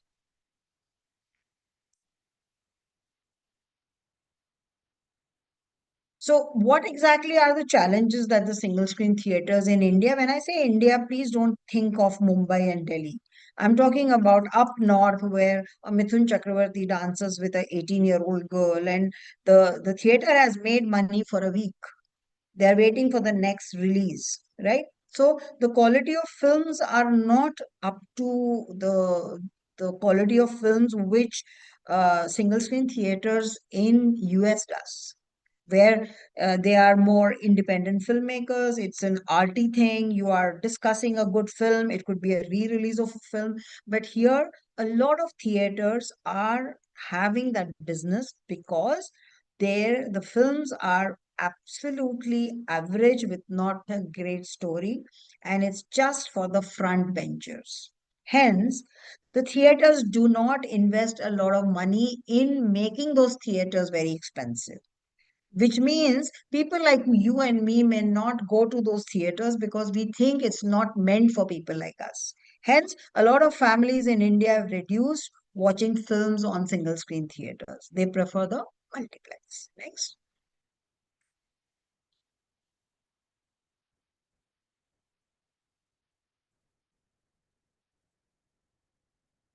Yeah, so this is the observation which I had, that finally by the end of this year, the theaters where the screening is happening has drastically come down. So just imagine about 10,000 people, about 1,500 single screen theaters, right? So this is a concern. It's a preservation of our ways of watching films, which we all have watched all these years. Yes, next. These are the examples of what competition multiplex gives. I've already spoken about it. Next. So this is the third arm, which is the OTT platforms, which is a huge, huge threat even to the multiplexes. So how do generation, which has seen radio, then it has seen television, it has seen all of this happening, digital platforms, but still theaters survived. Film screening post-COVID also survived. So do you think that even with an OTT into the households, theaters will still have that kind of footfall is a big question. Next.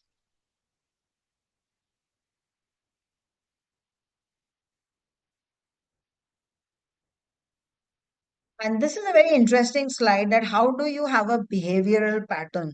So a US screening of a film, which is even in a single theater or a multiplex, is a very sober stuff done with very gentle ways of enjoying the film. Vis-a-vis in some of the Indian states, especially the South Indian states, it's like a celebration. People start throwing money, people start dancing in the aisle, and it's like a full audience participation. And if the film does not show properly, the music is not heard properly, they may even vandalize the property. That's something which is a concern. Yeah. Next.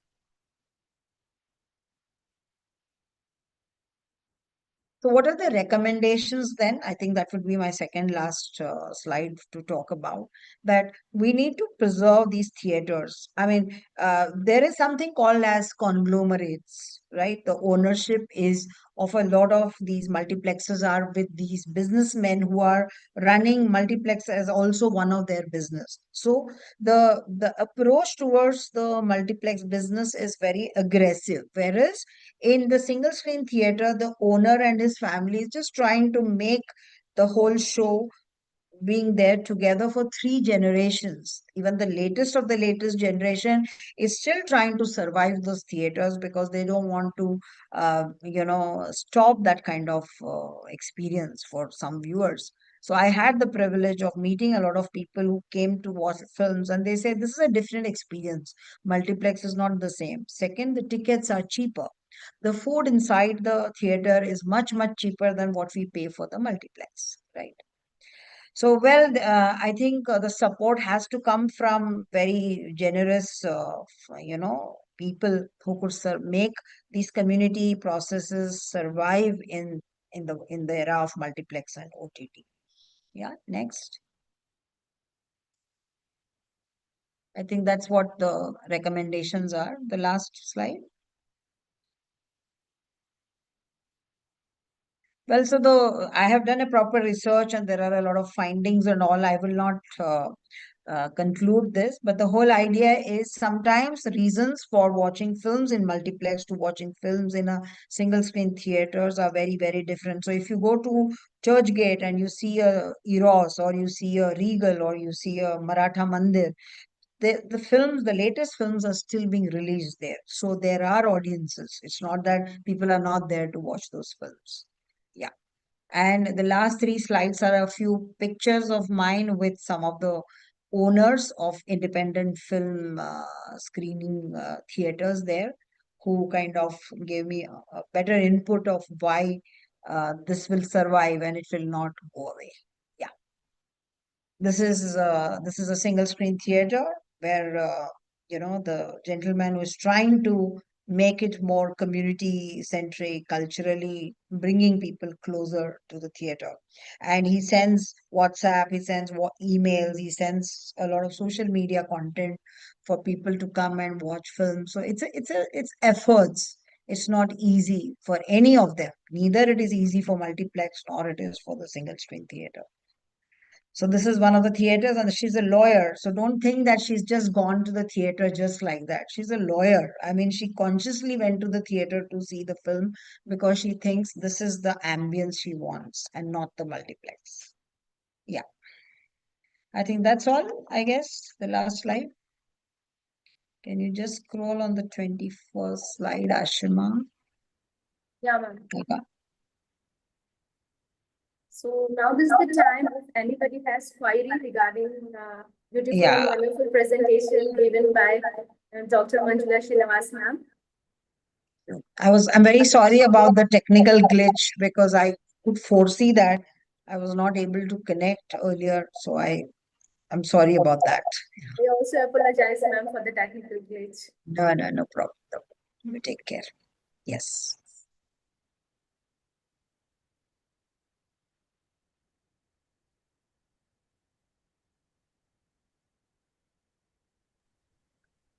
If anybody has the query, please. Different kind of a talk. And I think our audience cross section is maybe the age group is 20 and 30. Oh. So may or So may they not. are all multiplex people. Not even multiplex, ma'am. I guess they are now OTT and OTT, yes. 13, 14, 16, 18 TV. That is, I guess, Yeah. which is But happening. I think I'm very optimistic, because it will work. I mean, when television came to our households, we thought we won't go to theaters. Then why did we go? After COVID, why did we go to theaters? Maybe if not single screen, at least we went to multiplex. So let's hope. But yeah, the wave is coming to us also, and you never know when what will shut. Yeah. Correct. I have one thing to say. Can I, Yeah. ma'am? Preeti, ma'am? Yeah. Yes, please. Yeah, good afternoon, Manjula ma'am and Preeti ma'am. Listening to this presentation, I felt like home. Like I was talking to my mother and she was explaining her what are the era that she went through for watching a Yes. movie. I saw my Masi and my mommy making a plan, escaping from their houses, telling that they're going to meet their college professors, and they would escape us with the theaters. So it Yes. was such a good presentation. It was all nostalgic for me. And even Okay. being in the age group that Preeti ma'am mentioned, this is a very overwhelming topic that we could connect to the our mother's age, or we could connect to the 45 plus that you Yes. mentioned. So it's a very what should we say? I could not get the word, but it's a very good topic that we could connect to. All Thank you, right. Manjula. Thank you. Thank you, Sandhya. Thank you so much. Thank you, Me, Preeti, for this opportunity. Manjula, ma'am, very interestingly, our next speaker is a theater personality of a very Wow. highest repute. So when we Okay. are talking about the cinema hall and the single screen, I think we can still connect well with the kind of a personality what we are going to get as the next speaker in the panel. Excellent. Yes. Excellent. Yeah. So Thank this you is so just a much. little audiences, maybe they can try and connect somewhere, something. Let's. Yes. Thank you so very much, Manjula ma'am. And then on my personal behalf, first, I would like to thank you. And of Thank you course, so Rini ma'am much. will say a big thank you to you. Yes. No, I don't think we need all those thanks now. I've already taken away a lot of time. I think we can move to the next speaker, Ginny. Please, over to you. I also thank you all for giving me this opportunity. I would have been very happy to have a nice discussion, but I think we are a little having a constraint with time. But definitely, when we meet in person, we will definitely talk about it. Yeah, thank you.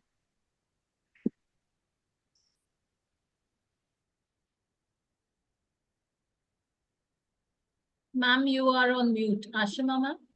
Ashima, ma'am, you are on mute. Sorry. I'm sorry.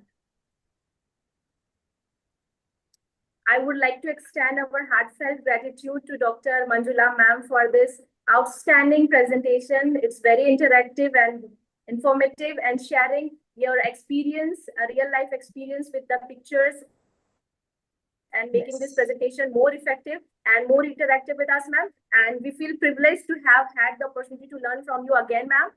And thank you so much, ma'am, for taking time out from your busy schedule and making this international conference very effective with your precious and gracious presence, ma'am. Thank you so much, ma'am. Thank you. Pleasure is mine also, Ashima. Thank you so much. I have a class at 2, so I may just abruptly step out. I'm sorry about it. Yeah. And after that beautiful session, let's proceed to our next expert.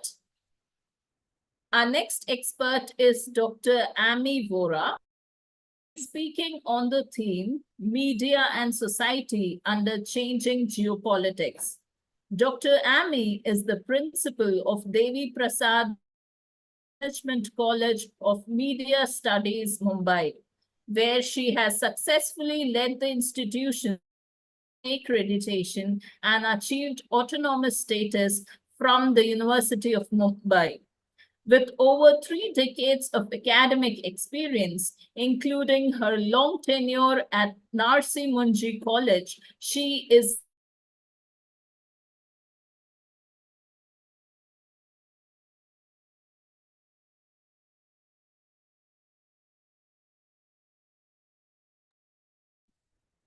Ginny ma'am, you're not in a good network, I guess. Your voice is not there. Ginny ma'am, your network is poor, I guess.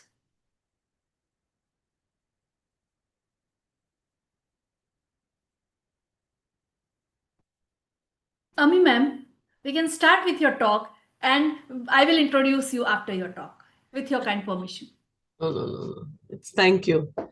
So very good afternoon. It's a very heavy rainy day here in Mumbai, but for all the participants and who have joined from all over the country and even outside India, we welcome you to this wonderful international conference that has been planned by the Global Academic Portal and the other universities and colleges which have aligned and collaborated for this conference on geopolitics and changing dimensions. I also thank my colleague in Dr. Preeti Oza for giving me an opportunity to present my views on media and society and geopolitics. Well, we had 2 very interesting speakers, one talking about civilization and the other talking about theaters. And theaters ahead and theaters of tomorrow.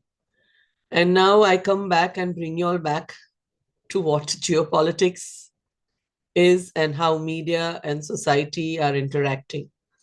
On the very first day of the conference, I remember a very nice introduction given to the word geopolitics, where it was akin to a game of chess, where we all are players or either pawns, and everyone either wants to be the king or the queen. Now, a very bookish definition of geopolitics is about power, alliances, and rivalries. And I would first like to state that let us consider the entire globe to be a stage And all countries, international organizations, societies, including civilizations, we all are actors on this world stage. And when we talk about media, media is like a megaphone, which is communicating everything that is happening. And we as actors are using media to communicate. And lastly, the influence that we have on society and on different nations and different countries is what our topic today is going to revolve on, and how this has evolved and changed and is going to change in times to come. So I would like to start with my presentation.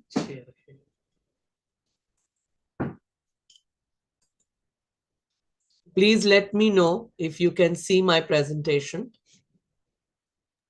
Can everyone see my presentation? Yes, ma'am. Visible, ma'am. Thank you. I just want to start the slideshow.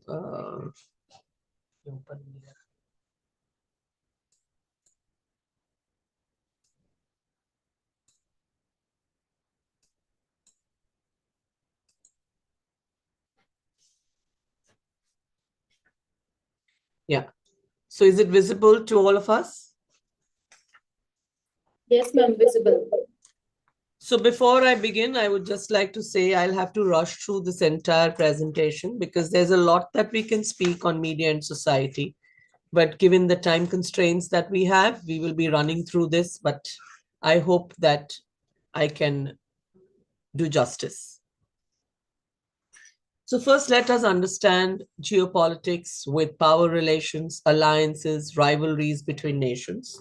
So when we talk about power, there are different kinds of power. There is hard power when we talk about military strength, nuclear weapons, defense alliances. And then there is something called soft power, where we have cultural influences, diplomacy, technology, and even ideologies for that matter.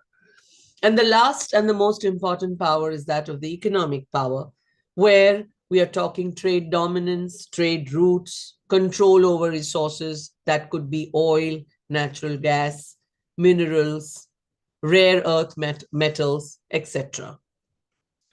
Now, this is very evident recently with the kind of powers and the power shifts that we are seeing in the globe, where we are talking about the US and the China in their power struggles. We are talking about Russia with their supremacy over energy exports and military presence. And when we talk about alliances now, I'm sure we all have heard about NATO, where you had the military alliances which was formed during the Cold War against the Soviet Union. Then we also had BRICS, and we still have BRICS, which is Brazil, Russia, India, China, and the South Africa, which is an economic alliances challenging Western dominance. And we cannot forget Quad, which is again an alliance between Japan, Australia, US, and India, focused on countries where we want to counter China's influence in the Indo-Pacific. We should also remember that these all alliances keep on changing depending on the interests of a particular nation, and they rarely remain permanent. When we talk about rivalries among nations, let us not forget there is an ongoing trade rivalry that is going on, which we all read in the newspapers today between the US and India.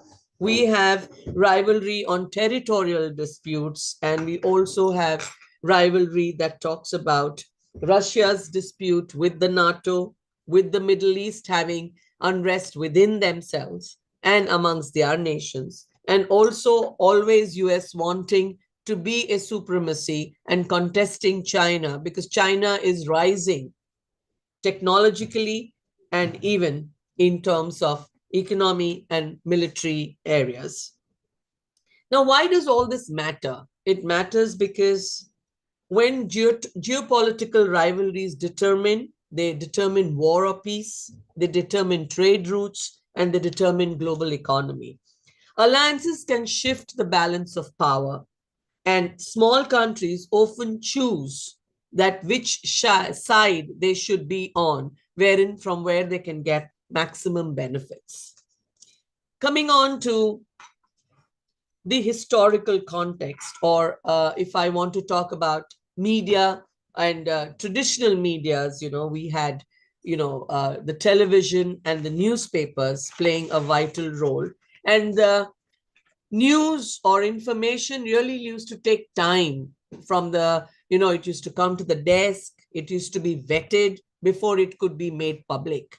But with the advent of the digital platforms and social medias, okay, the entire stage of media has gone into a 360 degrees change in the way media is now communicating, or even nations and presidents are using media to communicate their ideologies. Every government wants to have an agenda that they want to set. Media outlets consciously or unconsciously play a role in determining which issues are considered important by giving prominence to certain stories and downplaying the others. They can shape the world's or the globe's agenda. If international media consistently highlights a specific nation's human rights record, then, for example, it can elevate that issue in a global diplomatic discussion. Diplomatic messaging. Official statements, interviews are televised, speeches influence international perceptions. I'm sure we have all seen how the US presidents use primetime speeches to justify wars or even to justify what their ideologies are.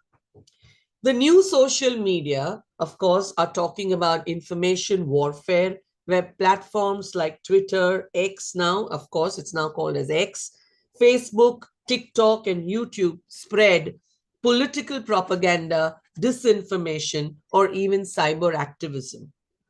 For example, during the Arab Spring in 2011, social media mobilized protests bypassing state censorships. You can even see real-time narratives now with hashtags that trend globally within minutes, shaping perceptions before facts are verified. Examples are the Israel-Hamas war of 2023, which saw TikTok and X flooded with unverified videos influencing global sympathy. Cyber influence. Digital platforms amplify soft power, whereas, where China's use of TikTok as a cultural export and US using Hollywood plus Netflix to project values worldwide.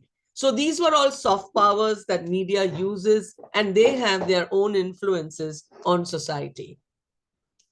Today, the battleground isn't just on land, sea, or air, dear friends. It's all on your phone screens.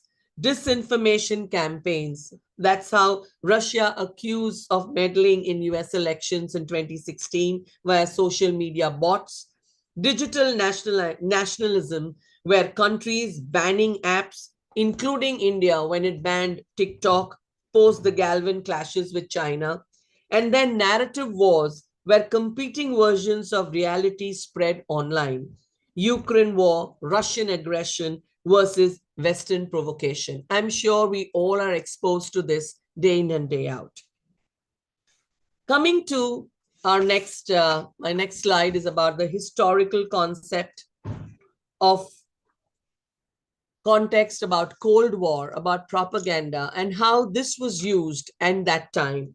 Whereas in 1991, in the olden days, during the Cold War period, you had the Voice of America, which was broadcasted pro-democracy, anti-communist strategies and messages across all of Eastern Europe and behind. Radio Moscow, when it was USSR, okay, we didn't have the Soviet Union, it was not Russia, it was still the USSR, countered narratives highlighting Western imperialism and promoting socialist ideals. These stations weren't just news, they were ideological battlegrounds trying to save or trying to sway the populations and elites alike. From there, we come to an era where CNN became a household name. CNN actually broadcasted the live images of bombings, troop movements, and official briefings. This had two major effects. Public opinion became more directly tied to war coverage. Policymakers had to respond quickly because their decisions were instantly visible to global audiences. The CNN effect describes the feedback loop where media shapes policy as much as it reports on it. Coming to the early 2000s, we had the Al Jazeera effect disrupting Western dominance. A satellite TV expanded Al Jazeera's, which is a Qatar-based channel, disrupted the Western media monopoly, offered alternative perspectives, especially on Middle East conflicts. It gave voice to the narratives marginalized by the Western outlets, forced major networks like the CNN and BBC to adapt, broadening their coverage to stay credible globally. So media is during the Cold War was like an ideological control. During the Gulf War, it helped shape policy decisions. And Al Jazeera era was pluralism, disrupting Western dominance and amplifying alternative voices. From there, we came to a digital shift, and that was what social media did. From controlled information to open platforms. In the late 20th and 21st centuries, media landscape shifted dramatically. Where once governments or major broadcasters largely controlled information flows, the rise of social media platforms such as Facebook, Twitter or X, Insta, and YouTube opened up new decentralized channels of communication. So then the risk, the benefits of decentralized information, it gave voice to the marginalized, empowering them, and it also gave or enhanced global connectivity. What was the risk involved in it? The risk involved was misinformation and disinformation. There was a lot of slacktivism. Online activism sometimes replaced deeper forms of engagement, reducing complex struggles to hashtags and likes. There were echo chambers. Algorithm-driven feeds often reinforced existing beliefs, creating polarized communities and limiting exposure to diverse viewpoints. Examples that we can cite of this is the hashtag Arab Spring in 2010-11, where protesters in Tunisia, Egypt, and beyond used Twitter and Facebook to organize demonstrations, share real-time updates, and bypass state censorship. Global audiences witnessed campaigns and uprisings through citizen journalism rather than state-controlled narratives. Hashtag Black Lives Matter. Now, this is also something that is going on from 2013, sparkled by racial injustice in the US. The movement grew into a global call for justice and equality. Social media amplified local incidents into worldwide conversations, mobilizing millions and pressurizing institutions to respond. This even transcended into schools, into colleges, into education spaces, where everyone started talking about suddenly equality, where we all in our hearts always spoke about and felt about equality. But this became a global call just because of these kind of hashtag movements and echo chambers. Geopolitics in the age of disinformation. Now,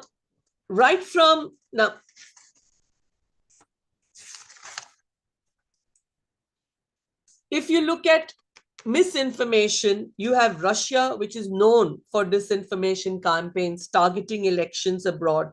China focuses on shaping narratives favorable to its own foreign policy and goals.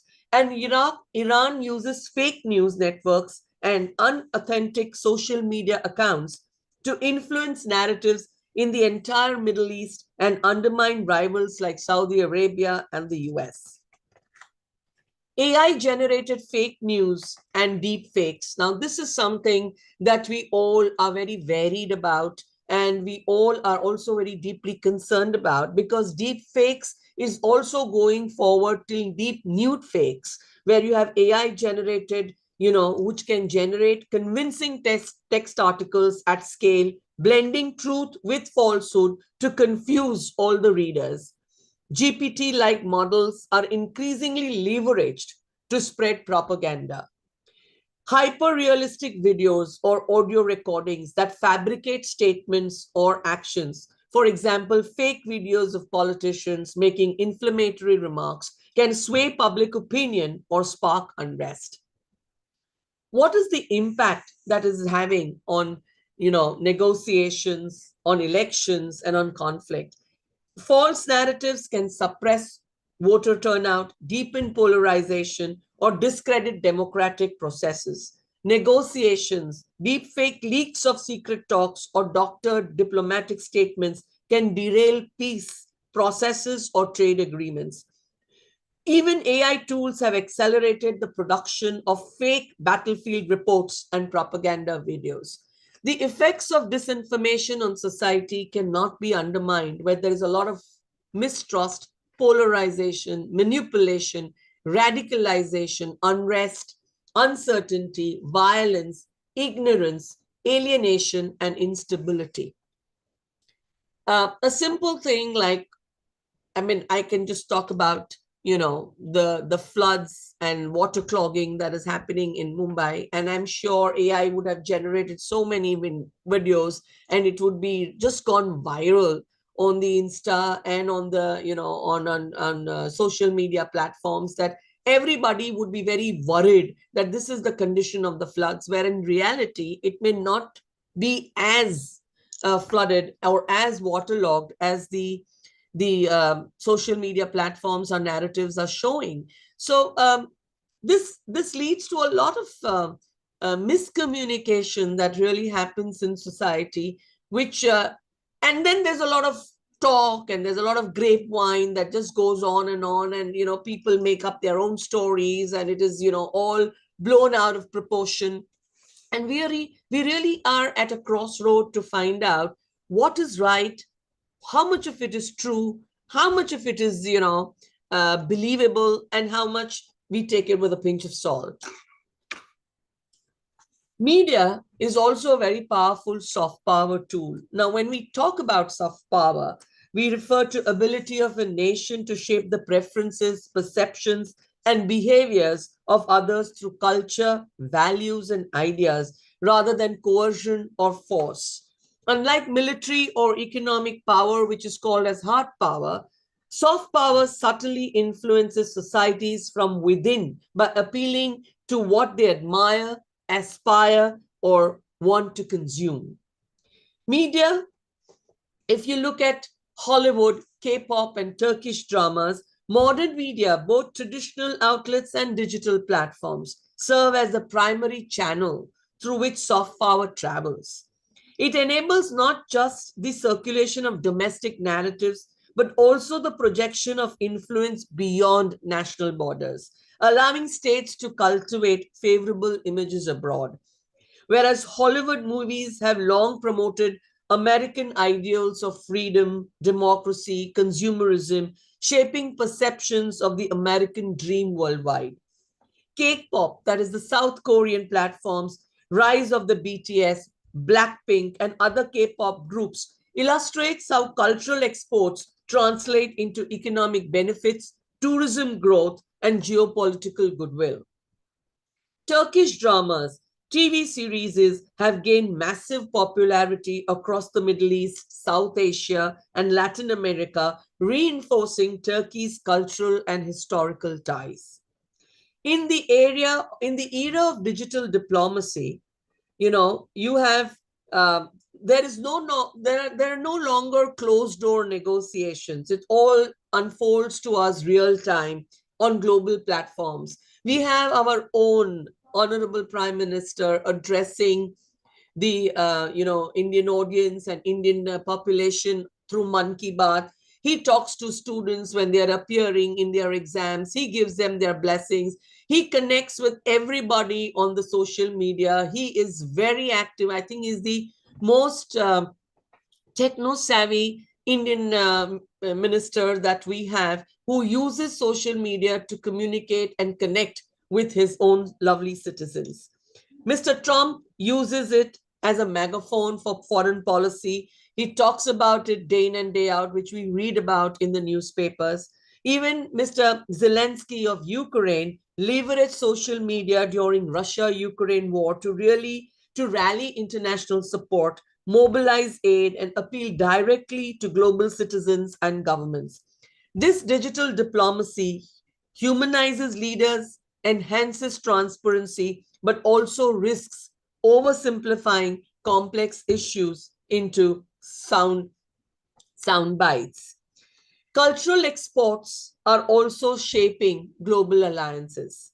Cultural influences shapes international alignments in subtle but powerful ways. Countries that successfully export their films, music, sport, food, and digital content often build long-term goodwill. Soft power can create shared cultural spaces that outlast formal treaties. For instance, the US-Japan relationship deepened post the World War II, partly due to cultural exchanges. In multipolar geopolitics, soft power rivalry is becoming as important as military and trade competition. Nations compete for hearts and minds through Netflix series, YouTube content, or TikTok trends as much as they do through weapons and tariffs. So, what is the impact of geopolitical shifts on media narratives? Trade wars and sanctions are not just economic measures. They are also battles over narrative and perceptions. Media outlets amplify and interpret these policies, shaping public opinion at home and abroad. Coverage often frames sanctions either as necessary tools of justice or as weapons of coercion that harm ordinary people. Regional conflicts and the demand for political analysis. When regional conflicts escalate, the demand for instant analysis and expert commentary rise sharply. News agencies, think tanks, and digital platforms compete to provide real-time explanations of shifting alliances, ceasefires, and military escalations. Competing, the competing frames of US-China tensions are framed very differently. Western media projects it very differently, emphasizes security threats of Huawei, South China Sea militarization, and human rights concerns. Frames tensions as the US trying to contain China peaceful development and interfering in its domestic affairs. That is what the Chinese media contend with. The clash of narratives illustrates how media outlets become instruments of national strategy, reinforcing official positions for both the domestic audiences as well as global consumers. Media interpretations of trade wars and conflicts is rarely neutral. It reflects and amplifies polarization, ideological alignment, echo chambers, etc. Media just does not report geopolitics. It becomes a part of the battlefield. And what is the technology's role in all of this? AI that we all are talking about today. I think every person around, whether it's a student or an academician or a business person, or whether they are into politics or they are running governments, you're having technology and AI, which is really transforming the way in which we are going to communicate in future. AI in creation, AI in verification, AI in targeting. Okay. Creation, AI tools like automated writing systems, they speed up coverage of routine news. Generative AI can also produce multimedia content, articles, graphics, and even synthetic videos for that matter, just within minutes. Fact-checking, organizations deploy AI to scan vast volumes of online content, flagging misinformation, manipulated images, or deepfakes. While not foolproof, these tools provide all the journalists or content creators with a first line of defense against fake news. Algorithms personalize content delivery, ensuring news reaches the right audiences that they want to target and engage with, and it boosts efficiency while it also risks reinforcing echo chambers. Behind the scenes, data analytics and algorithms increasingly shape what people read, what people watch, and what people believe. The challenges that fragmentation is declining trust and fragmented audiences. People increasingly consume news from niche sources aligned with ideology or identity, reducing the role of a shared national narrative.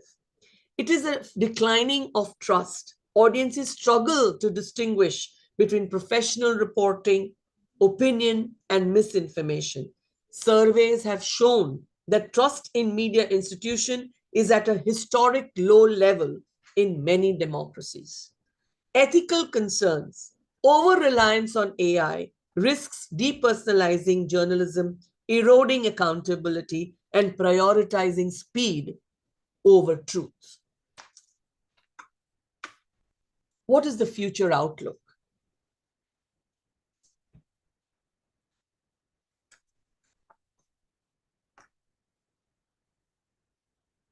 Future.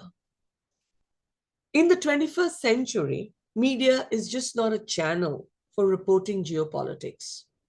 Media has become a battleground in itself. Propaganda no longer looks like a blunt instrument of the Cold War. It is now algorithm-driven, AI-optimized, and hyper-targeted. Deepfake videos of leaders, fabricated audio leaks, or AI-generated news sites represent a new form of deepfake diplomacy, where perception can be weaponized as much as tanks or missiles. What is needed, or how is AI used as a very important tool of influence? AI amplifies both opportunities and risk in a media's ecosystem. On one hand, where it allows rapid fact-checking, personalized deliveries of accurate news, and innovative storytelling. On the other hand, the same technology can generate misinformation. Strengthening media literacy. There is a strong need that as media ecosystem becomes more and more complex, citizens themselves are always on the front lines. Media literacy, critical thinking, fact-checking skills, awareness of digital manipulations must become a civic priority. Countries that successfully train their populations to spot disinformation will be more resilient against external influence. Finally, the responsibility is on content creators, on journalists, and on tech firms. They must uphold professional integrity, even in hyper-competitive environment, resisting the temptation to sacrifice accuracy over speed. The technological companies, platforms should act de facto as news distributors, must acknowledge the role in shaping global narratives. They can just not be news distributors anymore. They should ensure transparency in algorithms and be accountable for the content that they are forecasting and broadcasting. As I conclude, I would say that in an era where wars are fought on timelines as much as on battlefields, media is central to power, legitimacy, and global influence. The future of geopolitics will not only be decided by armies and economies, but also by who controls the narrative and whether that narrative can be trusted. Geopolitics, media, and society are now inseparable. Where once battles were fought over land, sea and air. Today, they are waged across television screens, smartphones, and social feeds.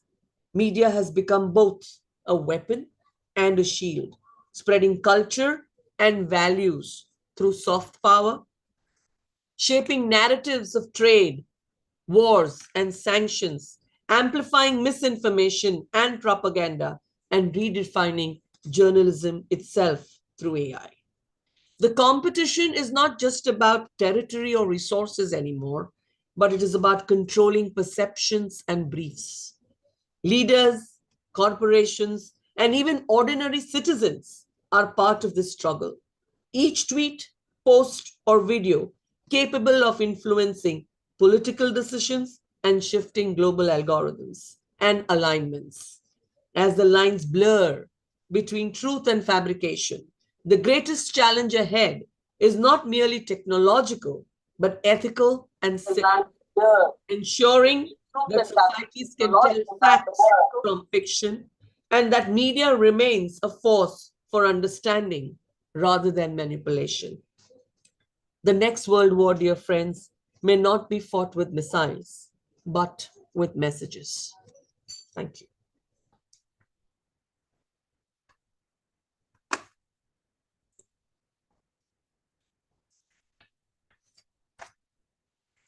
Am I audible, ma'am? Yes, ma'am, you are. Pardon me for the technical glitches that prevented me from properly introducing our expert earlier. Absolutely fine. With taking your permission, let me do that again. We need to do. Shall I do that, ma'am, again? Yes, of course. Thank you. The graceful expert we heard just now is Dr. Amy Vora, who wonderfully spoke on the theme Media and Society under Changing Geopolitics. Dr. Amy is the principal of Devi Prasad Goenka Management College of Media Studies, Mumbai, where she has successfully led the institution through NAC accreditation and achieved autonomous status from the University of Mumbai. With over 3 decades of academic experience, including her long tenure at Narsi Munji College, she is a distinguished and many beyond her academic experience. Dr. Vora is also a celebrated Gujarati theatre actress, producer, and dancer, with multiple awards to her name and performances in India and abroad. Truly a blend of scholarship, creativity, and leadership. She continues to inspire students and society alike. Thank you so much, ma'am, for the insightful session of yours. It is now open for discussion. If anyone has some query or question, they may ask our expert. Good afternoon, ma'am. Good afternoon. No question, ma'am. So, ma'am, not a question, but I guess just one extension of what you have already, shared as a future. See, the media is an inseparable, as you have said, but again in media, geopolitics plays again a very strong role, because at times what Donald Trump is talking, I am not ready to believe my own Indian news channel, but I wait for maybe something coming from CNN or maybe, BBC. So this kind of hierarchy in media and interpretation, or maybe the verification. So just wanted to have your idea about it, that how and why we still do that, because what gives them that credibility, what and from where that credibility comes.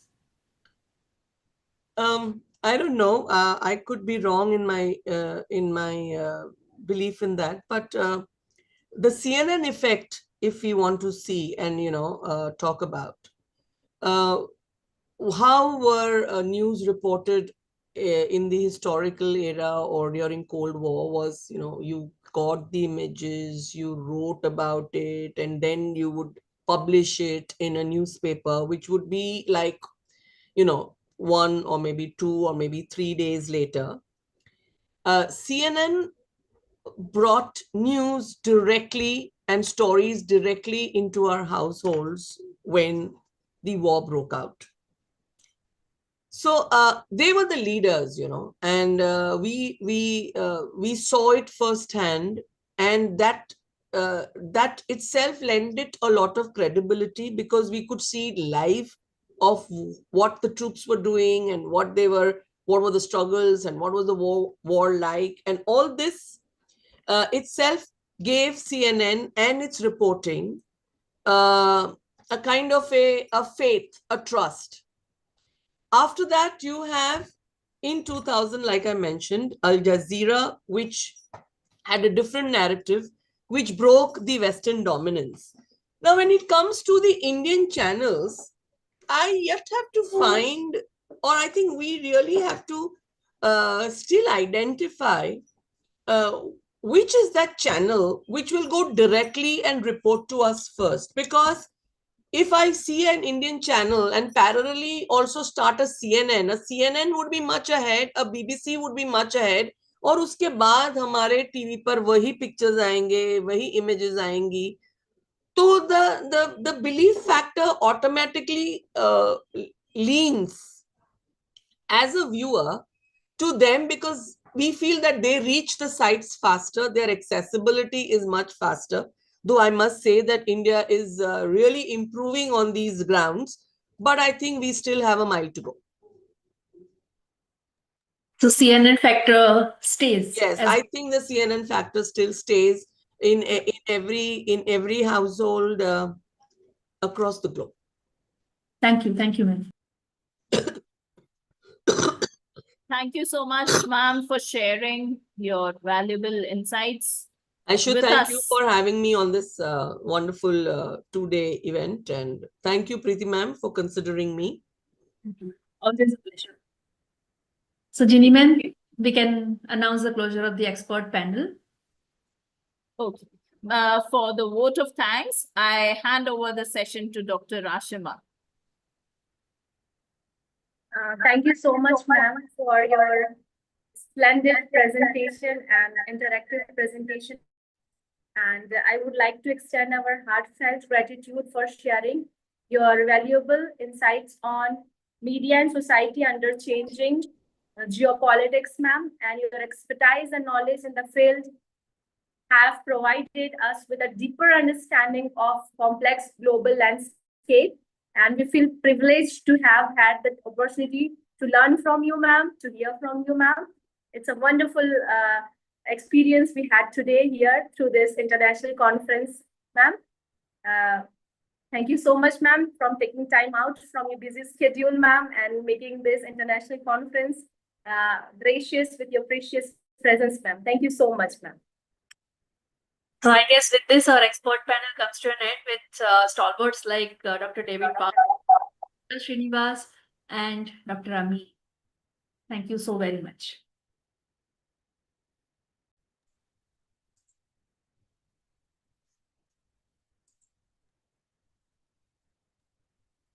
Moderator of session 7, please take over. Yes, ma'am, I'm ready.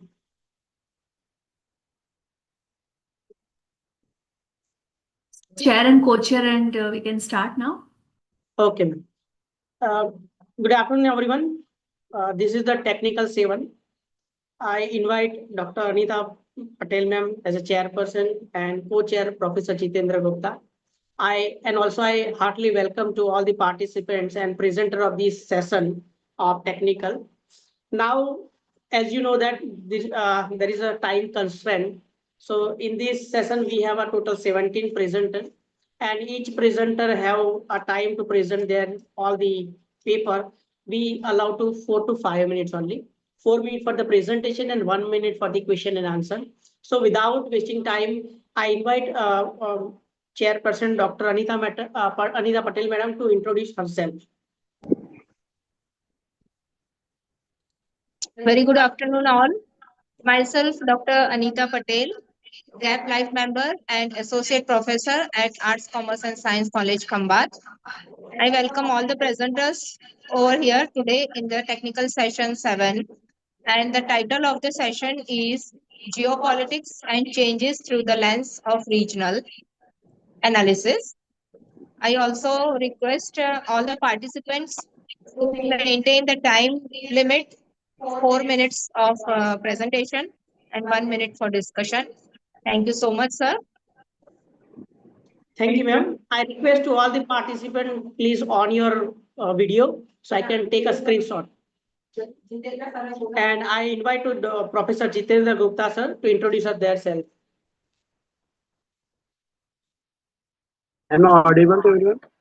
Yes, sir. Yes, sir. Okay. Very good afternoon to all of you.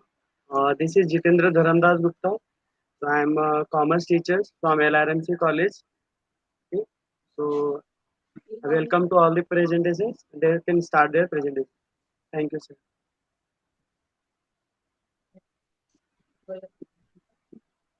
Okay, so our first participant is ready. So now, without wasting time, Manish, Dr. Manish, you can present your topic. Hello, sir. My name is Dr. Manish Gohil, and मैं Shrimati RD. Shah arts and Shrimati VD. Shah commerce college Dholka से प्रस्तुत हूँ।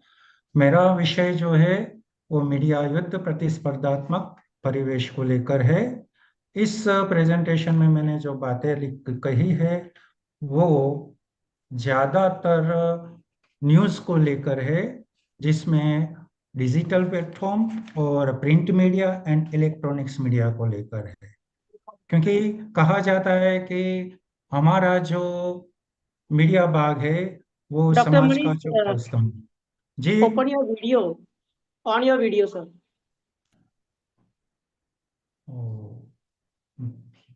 Share कर दिया है मैंने sir. Video pose है आपका सर। सर सरफराज सर, कभी कभी स्क्रीन शेयरिंग और वीडियो में ना बैंडविड्थ कम हो जाता है, so sometimes we allow participants to either share the screen और द वीडियो, क्योंकि सर फिर वो टेक्निकल इश्यू में ना ग्लिचेस आते हैं। Okay, not an issue ma'am, thank you. Usually we have seen sir, so थोड़ा सा अलाउ कर दीजिए please. Sure ma'am. Yeah go ahead Manish sir. Okay, thank you sir. तो मैंने यहाँ पर सर जो जियोपॉलिटिक्स है उसको लेकर, उसके इतिहास को लेकर थोड़ी सी बातें रखी है और उसके अर्थ को लेकर भी बताया, क्योंकि हम जानते हैं कि आज डिजिटल युग में मीडिया मात्र सूचना का माध्यम नहीं है बल्कि एक शक्तिशाली उद्योग भी बन चुका है और पूरा आज का समय संघर्षमय है और विश्व में कई जगह पर जो युद्धग्रस्त क्षेत्र है उसको लेकर मैंने अपने इस प्रेजेंटेशन में बात रखी है। खास करके अंतर्राष्ट्रीय संबंधों में भू राजनीति का जो प्रभाव होता है उसको लेकर भी मैंने पूरी तरह से जानकारी रखी है कि आज मीडिया जो एक प्रकार से भूचाल लाकर बैठा है। विश्व एक समय की तरह की समाचार क्रांति से गुजर रहा है। न्यूज चैनलों की बाढ़ हम देख रहे हैं, हर तरफ कैमरे नजर आ रहे हैं और पत्रकार जगत खबरों का पीछा करते दिख रहा है। और उसी में ये बात मुझे आपको आगे बतानी कि हमारा मीडिया जो है, तो हम पौराणिक कथाओं का आधार ले तो वहां से लेकर मैं मात्र संकेत कर रहा हूं समय के अभाव में कि नारद मुनि से लेकर आज आधुनिक संदर्भ को ले तो जब हम परतंत्र थे तब ब्रिटिश मीडिया के साथ हमारा भारतीय मीडिया भी जुड़ा था और उस समय हमारे सामने जो मुख्य बात आ रही थी तो एक तो केसरी और मराठा जैसे राष्ट्रवादी पत्र की बात आ रही थी जिसे बाल गंगाधर तिलक जी ने शुरुआत में लिया था। तो उसके सामने ब्रिटिश सरकार ने विद्रोहात्मक खबरों को मार मचोड़ कर गलत तरीके से दुनिया को बताने का काम किया था, लेकिन तब जाकर हमारे भारतीय मीडिया ने उसका एक बहुत ही संघर्ष रूप में उसका यहाँ पर आंदोलन किया था। और आज न्यूज चैनलों की बाढ़ में खास करके टीआरपी की होड़ लगी है और टीआरपी की होड़ में सारे न्यूज चैनल सही गलत जो बात रखनी चाहिए उसका भी अंदाजा नहीं रख रहे। परिणाम स्वरूप प्रजा के सामने, देश के सामने, विश्व के सामने कई न्यूज गलत तरीके से भी प्रस्तुत हो रहे हैं और कई जगह कई न्यूज चैनल समाचारों का नाटकीय प्रस्तुतिकरण भी कर रहा है। इस सारी बातें जो है आधुनिक मीडिया के साथ, खास करके जियोपॉलिटिकल जो है भू राजनीतिक बात को लेकर, तो इसको भी यहाँ पर लेकर खास करके मैंने जो डिजिटल प्लेटफॉर्म है, टेलीविजन, रेडियो और साथ ही साथ जोड़ा है सोशल मीडिया के उदय को भी, जिसमें खास करके मैं आपको बात करूंगा फेसबुक, ट्विटर, इंस्टाग्राम और यूट्यूब को लेकर, कि जिसमें बहुत सारी ऐसी गलत तरीके के न्यूज हम देखते रहते हैं, जिसकी वजह से एक व्यक्ति जो समाचार को नैतिकता के रूप में देखना चाहता है कई बार कंफ्यूज होता है कि यह सही है या गलत है। तो उसका जो सही गलत का जो मापदंड है वो कौन तय कर सकता है, तो उसको लेकर भी कई बातें प्रस्तुत हो रही है। क्योंकि आज हम देखते हैं टीआरपी में नंबर 1 रहने के लिए कई लोग गलत तरीके की बातों को लेकर भी आ रहे हैं और साथ ही साथ प्रचार और विरोधी आख्यान खास करके राजनीति में है। राजनीतिक दृष्टि से देखा जाए तो हमारे यहाँ थोड़े समय पहले एक नारा भी लगा था कि चौकीदार चोरे, तो सामने भी लगा था मैं भी चौकीदार हूँ। इस तरह के वाक्य ज्यादातर हम देखते हैं कि राजनीतिक पक्षों के द्वारा। और इसी बात को लेकर जब विश्व फलक पर हम जाते हैं तो अमेरिका में भी फेक न्यूज भी बहुत चला है और डीप स्टेट का जो 2016 से एक भाग चल रहा था उसको लेकर भी वहां का जो चुनाव प्रक्रिया है उसे भी भारी असर हुई थी। और खास करके अर्ध सत्य और खास जो मीडिया की विश्वसनीयता है उस पर बहुत सारे प्रश्न उठते हैं, क्योंकि दुष्प्रचार और झूठी खबरें इतनी फैली हुई है। Misinformation and disinformation में हम देखते हैं कि आम व्यक्ति हो, देश हो, प्रजा हो, जनता हो, कोई भी विश्वसनीय तरीके से किस पर आधार रखे वो प्राप्त नहीं कर पाता है और एक प्रश्न, सवाल या निशान बनता है मीडिया की विश्वसनीयता पर। और साथ ही साथ एक कभी आया था एआर डिफेक्ट्स को लेकर कुछ बातें हुई थी, तो लेटेस्ट एक न्यूज था कि एक बॉलीवुड की हीरोइन रश्मिका मंदाना का एक फेक वीडियो चला था बहुत समय पहले और उसमें वो गलत तरीके से प्रस्तुत हो गया था। तो ये पूरे भारत में चला, रूबरू रश्मिका मंदाना जी को सोशल मीडिया पर आकर कहना पड़ा कि ये मैं नहीं हूँ। ये सारी बातें आई थी एआई के द्वारा। और सच्चा और झूठ की जो धुंधली रेखा है उससे किस तरह से हम अलग कर सकते हैं, एक सबसे बड़ी हमारे सामने समस्या है। मैं चाहता हूं कि सरकार की भूमिका भी इसमें होनी चाहिए, क्योंकि आजकल आप मैं सभी लोग देख रहे हैं कि कुछ जगह पर एआई के द्वारा कई हमारे महान नेताओं के भी ऐसे चित्र वीडियोस प्रस्तुत हो रहे जो अरुचिकर है और सरकार ये देख रहे। तो मैं तो चाहता हूं कि सरकार को भी इस पर लाल आंख दिखानी चाहिए, कुछ रोक होनी चाहिए और इसलिए सरकार की भी भूमिका होनी चाहिए। आपको एक उदाहरण देता हूं, थोड़े समय पहले अहमदाबाद में बोइंग हादसा हुआ था। एक न्यूज चैनल ने ऐसा न्यूज चलाया कि जिस दिन बोइंग हादसा हुआ था उसी शाम हमारे भारत के प्राइम मिनिस्टर अहमदाबाद में आने वाले हैं।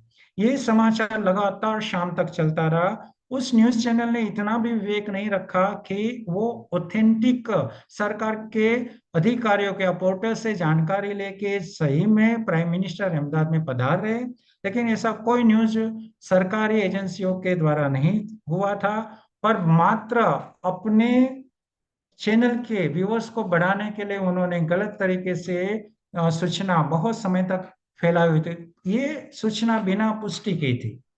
तो कहने का अर्थ है कि सूचना का विवेकपूर्ण उपभोग भी होना चाहिए ताकि प्रजा गलत दिशा में न चली जाए।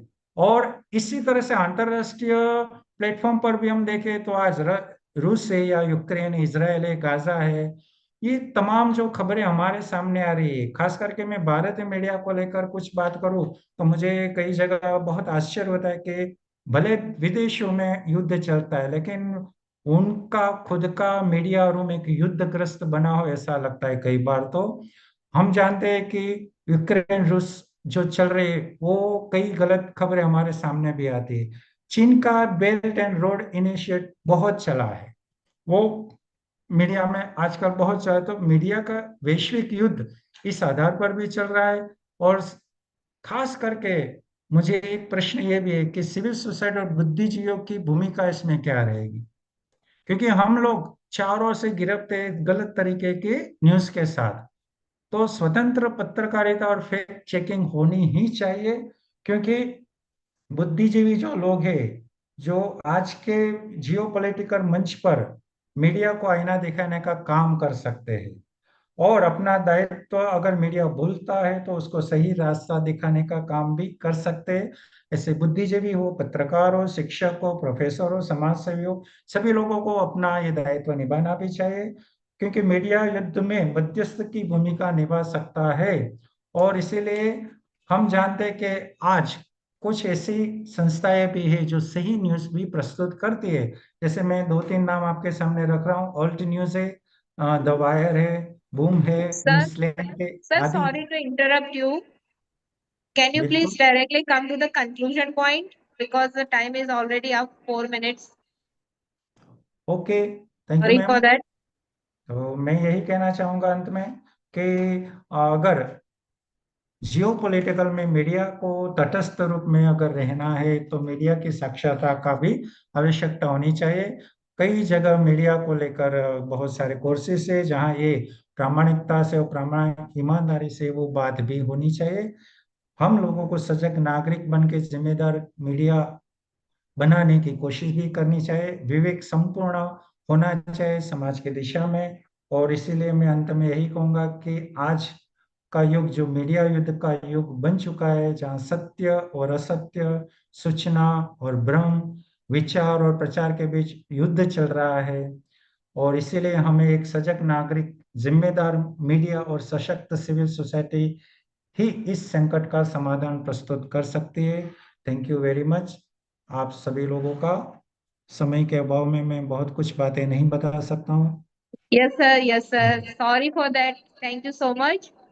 And participants, if you have any questions, we have 1 minute for the question. If any questions,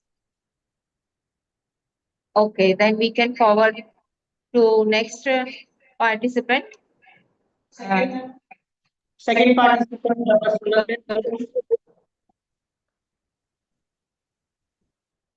Dr. Sonal is there?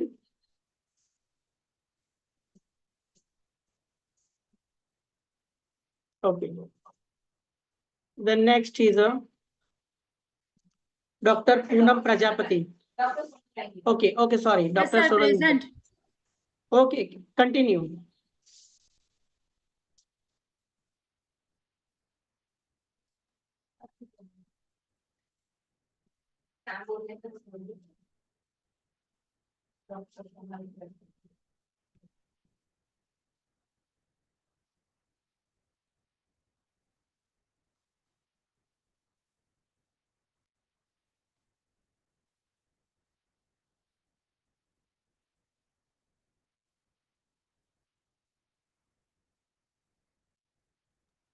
Ma'am, you can start your presentation.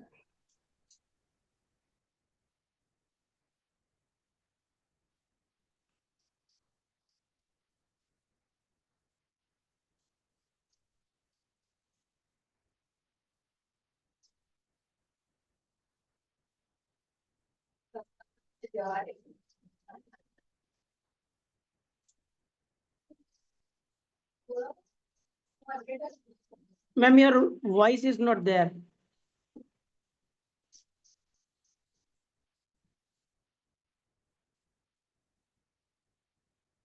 Dr. Sonal, can unmute your mic.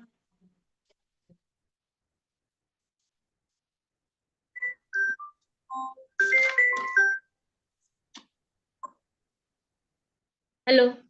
Yes, now audible. Okay. Sir, I am Sonal Japadia, Faculty of Economics, Srimati Ardisha Arts and Srimati Vidisha Commerce College. Today's my research topic is tariff policy and trade war effect on global trade and economic relation. I will present in Gujarati language because I am comfortable in Gujarati language. તો જે વિષય ઉપર આજે હું વાત કરવાની છું તે છે ટેરિફ. ટેરિફ આવ્યો ક્યાંથી? તો કે આંતરરાષ્ટ્રીય વ્યાપાર થઈ રહ્યો છે જેમાં વિશ્વના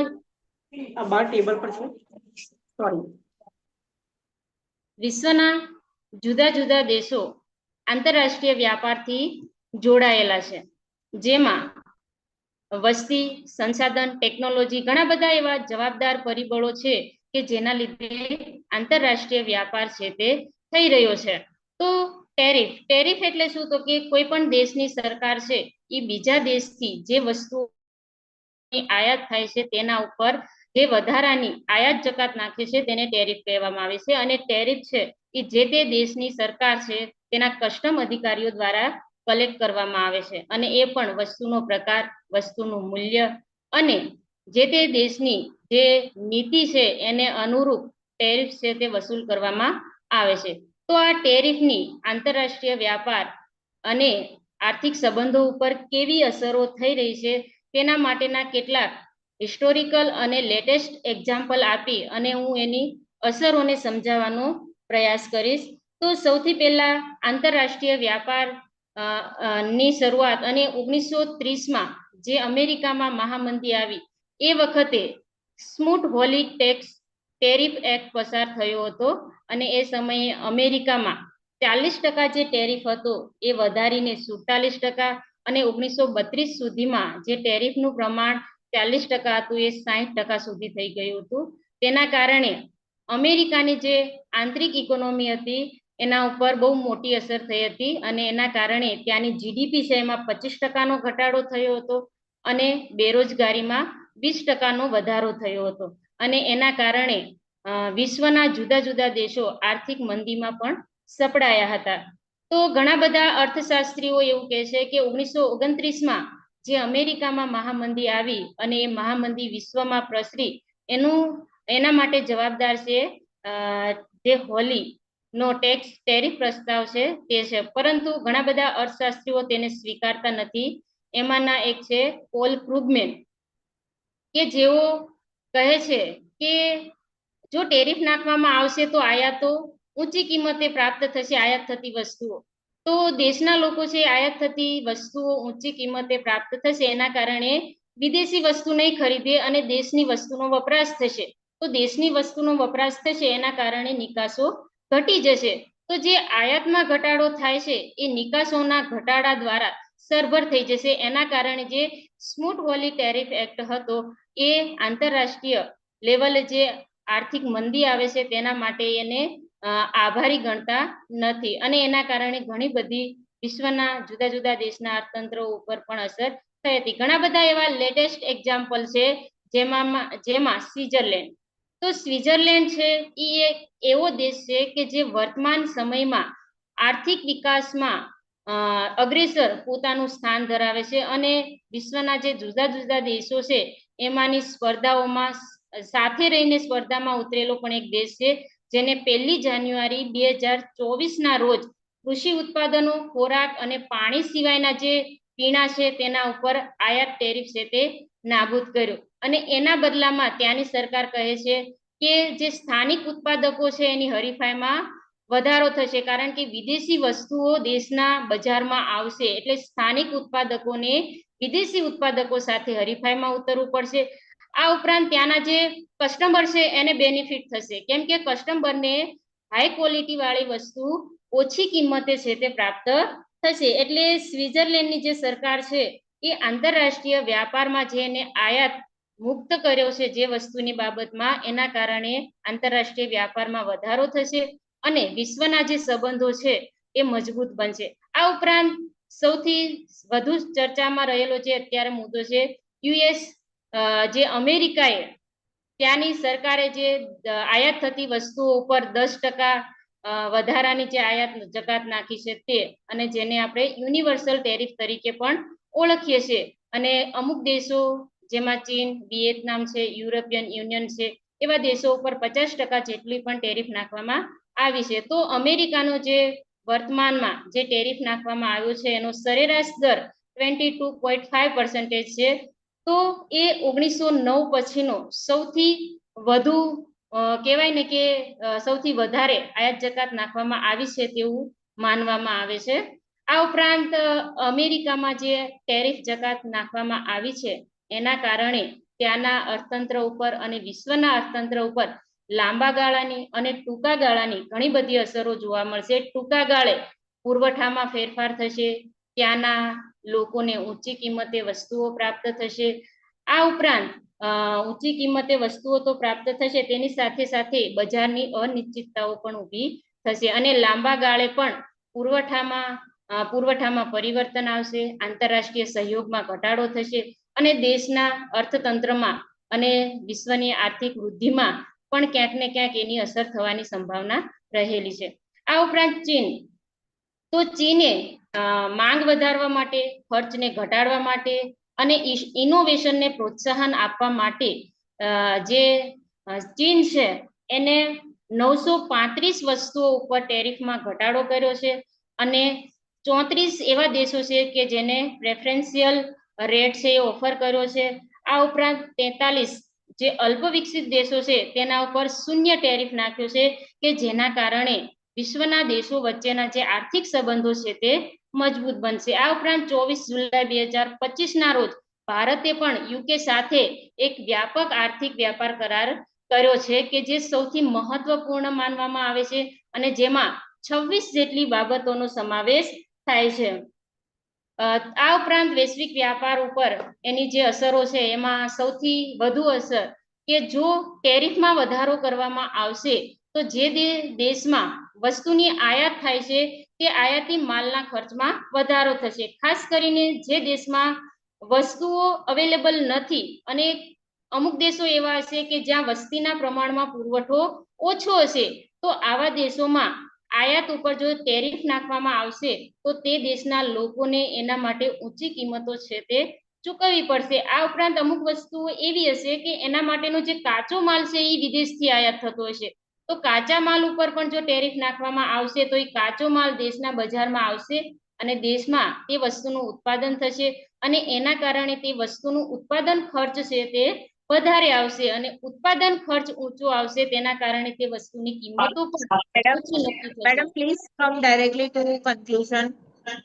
ઓકે મેમ, તો ટેરિફ છે એ આયાત ખર્ચમાં વધારો કરે છે. આની સાથે સાથે ઘણી વખત ટેરિફ છે એ ક્યારેક વ્યાપાર યુદ્ધમાં પણ પરિણમે છે.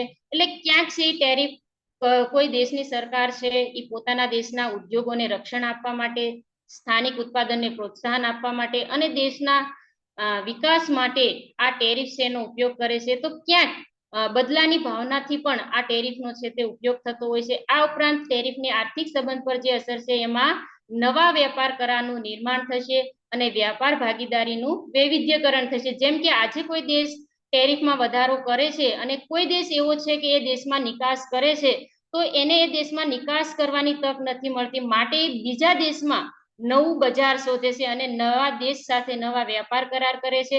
એટલે કે જે આયાતોના કારણે જે દેશ બીજા દેશ ઉપર નિર્ભર હતો એ નિર્ભરતા ઘટાડવાના પ્રયાસો કરે છે અને ક્યાંક ને ક્યાંક જે બીજા દેશ ઉપરની નિર્ભરતાના કારણે નુકસાન જવાની સંભાવના છે, તો જે જોખમને ઘટાડવાનો પ્રયાસ પણ આ ટેરિફના કારણે ઘણા બધા દેશો કરી રહ્યા છે. Okay, thank you ma'am. Thank you.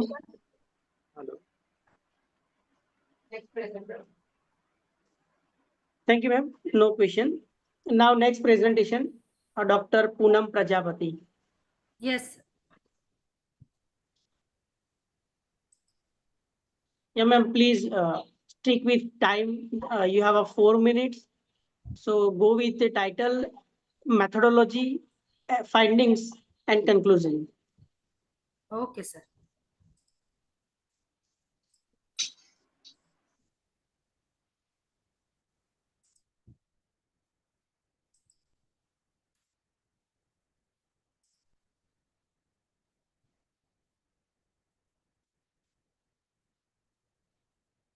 PPT दिख रहा है? Yes, ma'am. Yes, ma'am. Yes, ma'am. Go ahead. Am I audible? Yes, yes. You Okay, can. okay, sir. मैं डॉक्टर पूनम प्रजापति, अध्यापक सहायक हिंदी विभाग, श्रीमती आरडीशा आर्ट्स एंड श्रीमती विदिशा कॉमर्स कॉलेज धौलका से। मेरा विषय है आदिवासी समुदायों के संघर्ष एवं शोषण का वृत्तांत, ग्लोबल गांव के देवता। ग्लोबल गांव के देवता एक उपन्यास है जो रणेंद्र द्वारा रचित है। रणेंद्र जी जो है वो हिंदी साहित्य के लेखक एवं आलोचक है। वे झारखंड इंसाइक्लोपीडिया के संपादक है, जिसके 4 भाग प्रकाशित हो चुके हैं। उन्हें श्रीलाल शुक्ल स्मृति इफ्को साहित्य सम्मान 2020 में मिला है, और यह सम्मान उनको यह ग्लोबल गांव के देवता और गायब होता देश जैसे आदिवासी जीवन केंद्रित उपन्यास के लिए दिया है। अब मेरा जो विषय है उसका मूल आधार ग्लोबल गांव के देवता उपन्यास है। ग्लोबल गांव के देवता भूमंडलीकरण के कारण उत्पन्न होने वाली समस्याओं और आदिवासी समुदायों के संघर्षों को उजागर करता उपन्यास है, जिसमें झारखंड के असुर जनजाति के संघर्ष व शोषण का चित्रण है। झारखंड को 15 नवंबर 2000 को बिहार से अलग राज्य के रूप में स्थापित किया गया। आज भी देश के 10 पिछड़े जिलों में से 6 जिले झारखंड में बसते हैं। मेरे लेख का सारांश है कि समसामयिक भूमंडलीकरण और औद्योगिकरण की आधुनिक संकल्पना के चलते विकास तो कर रहे हैं हम लोग, पर मानव जीवन पर उसकी आड़ असर भी हम देख सकते हैं। झारखंड के असुर जो समुदाय है वो आज भी संघर्षरत है और भूमंडलीकरण जैसे गंभीर मुद्दों पर उनकी आलोचना हो रही है। प्रस्तावना है, भारतीय परिप्रेक्ष्य में कहे तो यह विविधता से भरा देश है, जहां अनेक धर्म, भाषा, जाति और समुदाय के लोग मिलजुल कर रहते हैं। इन्हीं में से एक आदिवासी समुदाय है। उसका अर्थ होता है आदिवासी अस्मिता के नाम पर देश के मूल निवासी माने जाने वाले आदिम समुदाय। ये ऐसी समुदाय है जो जल, जंगल और जमीन से गहरा जुड़ाव रखते हैं। उनके प्राकृतिक संसाधन उनकी सामूहिक संरचना व जीवन यापन का अभिन्न अंग है। विशिष्ट प्रकृति, भाषा, चित्रलिपि, धर्म एवं जीवन शैली के कारण ये मुख्य धारा से थोड़े अलगाव होते हुए नजर आते हैं। मेरे लेख का मुख्य प्रयोजन है आदिवासी समुदायों की संस्कृति और सभ्यता का संक्षिप्त विवरण करना, ग्लोबल गांव के देवता उपन्यास के आधार पर असुर आदिवासी समुदाय के संघर्ष और शोषण के विभिन्न पहलुओं का विश्लेषण करना, आदिवासी समुदायों द्वारा अपनी अस्मिता के रक्षण हेतु किए गए विभिन्न आंदोलनों को जानना, आदिवासी समाज द्वारा किए गए आंदोलनों में सतत मिलती असफलता पर उनकी विभिन्न परिस्थितियों का ब्यौरा लगाना। बात करते हैं ग्लोबल गांव के देवता उपन्यास की। तो ग्लोबल गांव के देवता उपन्यास में व्यक्त आदिवासी जीवन के विभिन्न पहलुओं को इस लेख में उजागर करने का प्रयास किया गया है। इसके लिए आधार के रूप में यह उपन्यास लिया गया है, जिसके प्रमुख पात्रों के कुछ कोटेशन को लेकर उनकी विभिन्न परिस्थितियों को समझने का प्रयास किया है, जैसे बेदखली और विस्थापन, आर्थिक संकट, उनके अस्मिता पर संकट, महिला शोषण, स्वास्थ्य पर असर, शिक्षा की स्थिति, इन सब पर विस्तृत चर्चा की गई है। जिसमें बात करें तो आदिवासी जनजातियां प्रकृति पूजक होती है, इसलिए प्रकृति उसका परिवेश भी है और उद्दीपन भी है। जल, जंगल, जमीन से जुड़े यह लोग प्रकृति को सर्वप्रथम देते हैं। समझ आए जंगल, पहाड़ों में रहते हैं और उनके नृत्य, संगीत, गृह, शिक्षा, त्योहार, मनोरंजन सब आम जनता से अलग होते हैं। ये सब जो है वो भूमंडलीकरण और उदारीकरण के इस दौर में विकास के नाम पर आदिवासियों को उनकी ही जन्मभूमि को मुफ्त के दाम में बेचने को मजबूर किया जाता है। उसके अस्तित्व के रक्षकों को ही जंगल, जमीन और जल से बेदखल किया जा रहा है। पर्यावरण संरक्षण के नाम पर पर्यावरण के सबसे बड़े रक्षक को ही विस्थापित करने की साजिश रची जा रही है। अशिक्षित एवं संवेदनशील आदिवासियों से जमीन रहन पर रखवाना, पट्टे के नाम पर बेनामी हस्ताक्षर एवं झूठे अधिकार पत्र बनाना, आदिवासियों के हक की कई एकड़ जमीन पूंजीपतियों के हाथ में होना, उनके अधिकार की जमीन पर बड़े एमएनसी मॉल या शॉपिंग कॉम्प्लेक्स खड़े कर दिए जाना और फिर उन्हें ही कम वेतन देकर मजदूर बना दिया जाता है। इन्हीं सब पहलुओं के आधार पर इनमें आर्थिक, सामाजिक और सांस्कृतिक संकट आन पड़े हैं और इनको मुख्य धारा से जोड़ने के नाम पर उन्हें उनकी ही जड़ों से काट दिया जा रहा है। उनको उनके ही घरों से बेघर करके उचित मुआवजा भी नहीं दिया जाता। उनकी ही जमीन में कोयला खनिज निकालकर उन्हें गड्ढे दिए जाते हैं। उनसे उत्पन्न अनेक बीमारियों ने उनके स्वास्थ्य को तहस नहस कर दिया है। विकास के नाम पर बड़ी बड़ी कंपनियां मुनाफा कमाने की दौड़ में आदिवासी गांवों के शीघ्र गति से खनन कार्य में लगी है।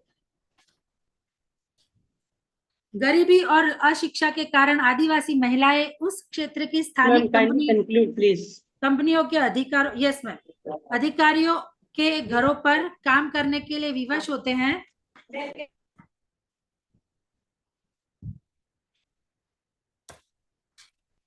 इसके चलते आदिवासी द्वारा समय समय पर अनेक विद्रोह और आंदोलन भी किए गए हैं, जिसकी स्लाइड है। इस लेख का अवलोकन मैंने किया है तो इस प्रकार है कि स्वतंत्रता के बाद भी आदिवासी समुदाय द्वारा जल, जमीन और जंगल के अपने अधिकारों की रक्षा के लिए और स्वायत्तता की मांग के लिए झारखंड आंदोलन, नक्सलवादी आंदोलन, पत्थलगड़ी आंदोलन आदि महत्वपूर्ण विद्रोह हुए और अपने अस्तित्व और अस्मिता के लिए ये संघर्ष लगातार जारी है। उनकी आर्थिक, सामाजिक और पारिवारिक परिस्थितियां छिन्न भिन्न हो रही है। उनका मानसिक तनाव बढ़ता जा रहा है। साथ ही उनमें रोगों तथा भावनात्मक विकृतियों की प्रवृत्तियां बढ़ती जा रही है। इसी के चलते आजकल आदिवासी समाज मद्यपान, आत्महत्या, अपराध, व्यभिचार, अवसाद, वेश्यावृत्ति और सामाजिक विकृतियों के सूचक दिखने लगे हैं। जब प्रभावशाली वर्ग उनकी संस्कृति के प्रति नकारात्मक रवैया दिखाता है, तब उनकी भावनाएं और तीव्र हो उठती है। निष्कर्ष मेरा इस लेख का ये है कि Vikas ma'am please conclude. Yes ma'am, बस यही है कंक्लूजन। विकासोन्मुख राष्ट्रों के लिए भूमंडलीकरण और तकनीकी विकास प्रगति की ओर सफल और सार्थक कदम अवश्य है, लेकिन भारत में बाहरी तत्वों की घुसपैठ आसान हो जाने से आदिवासी समाज वैश्विक स्तर पर पूंजीवादी और नव साम्राज्य शक्तियों के खिलाफ सीधी लड़ाई लड़ रहा है। रणेंद्र द्वारा रचित ग्लोबल गांव के देवता में आदिवासी जीवन को भूमंडलीकरण के चलते जो संघर्ष और उत्पीड़न को झेलना पड़ रहा है, उनके शोषण और मुक्ति के संघर्ष की मार्मिक अभिव्यक्ति इस उपन्यास में देखने को मिलती है। आदिवासी समाज न केवल अपने अधिकारों के लिए बल्कि संपूर्ण सृष्टि और मनुष्यता के लिए संघर्षरत है आज भी। Thank you. Okay, thank you. Next doctor Sangeeta Solanki. Sangeeta Solanki. Yes. Ma'am, please stick to the time. You have only 4 minutes. Okay.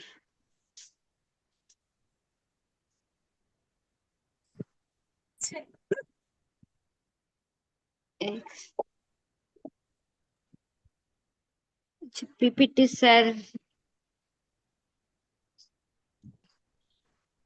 2 minute PPT share कर रही हूँ।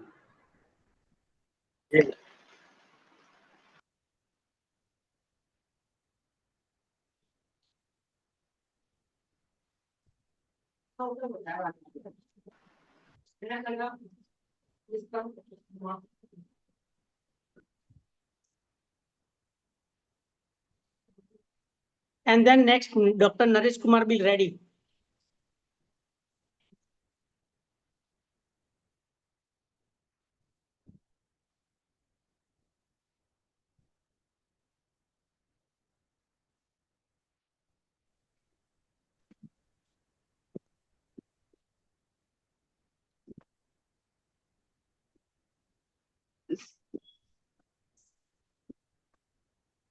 Ma'am, you can start presenting. Please leave if it is not working. Yes. 2 minutes, 1 second.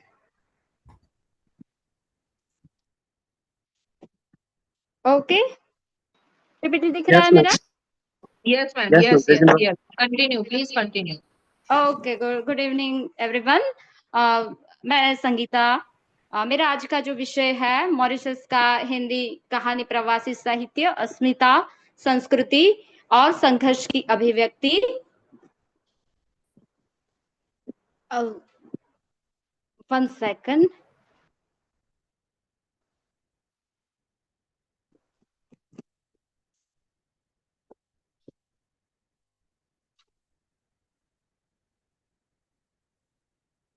Hello. Yes, ma'am. Audible. Okay.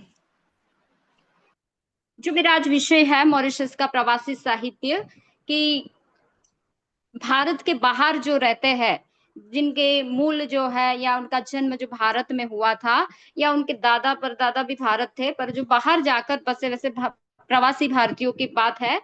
और इसमें मैंने मेरा जो क्षेत्र, संघर्ष क्षेत्र जो है मॉरिशस रहा है, कि मॉरिशस में 47% आबादी जो है वो भारतीय है, और वहां जाकर उन्होंने अपनी भारतीय संस्कृति की जड़ी जमाए रखी है। और वो एक छोटा सा द्वीप है, और इस द्वीप में मानवीय संघर्षों के साथ उनका जुड़ा रहना एक बहुत बड़ी बात है। और इन्होंने ये साहित्य के माध्यम से भारतीय और मॉरिशस की संस्कृति के बीच एक सेतु बांधने का कार्य किया है।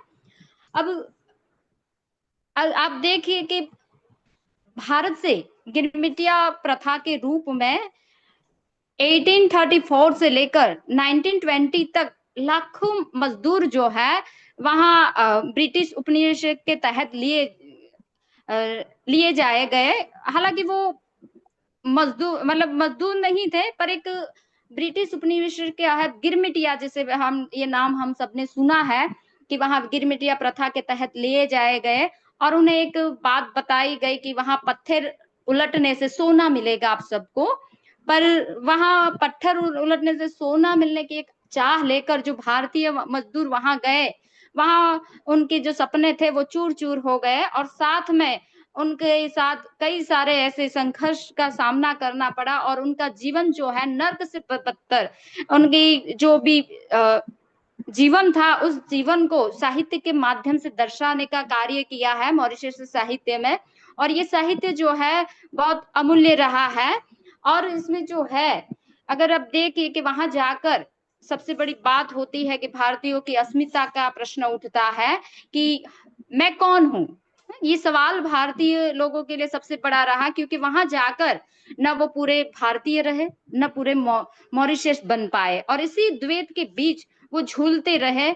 और अपनी संस्कृति को बचाने के लिए, अपने स्वाभिमान को बचाने के लिए, अपनी अस्मिता को बचाए रखने के लिए बहुत कुछ उन्हें झेलना पड़ा। और उनकी पहचान को बनाने के साथ साथ कि वो वापस भी नहीं आ सकते थे, क्योंकि उन्होंने गिरमिटिया प्रथा के तहत वहां गए थे, तो वहां जाकर वो वापस नहीं आ सकते थे। और जो है अभिमन्यु अनंत जो है वहां के बहुत अच्छे लेखक है, उन्होंने पूरा जो है दस्तावेज बनाया है इन मजदूरों का, जिनकी रचना है लाल पसीना और गांधी जी बोलते थे और नदी बहती रही।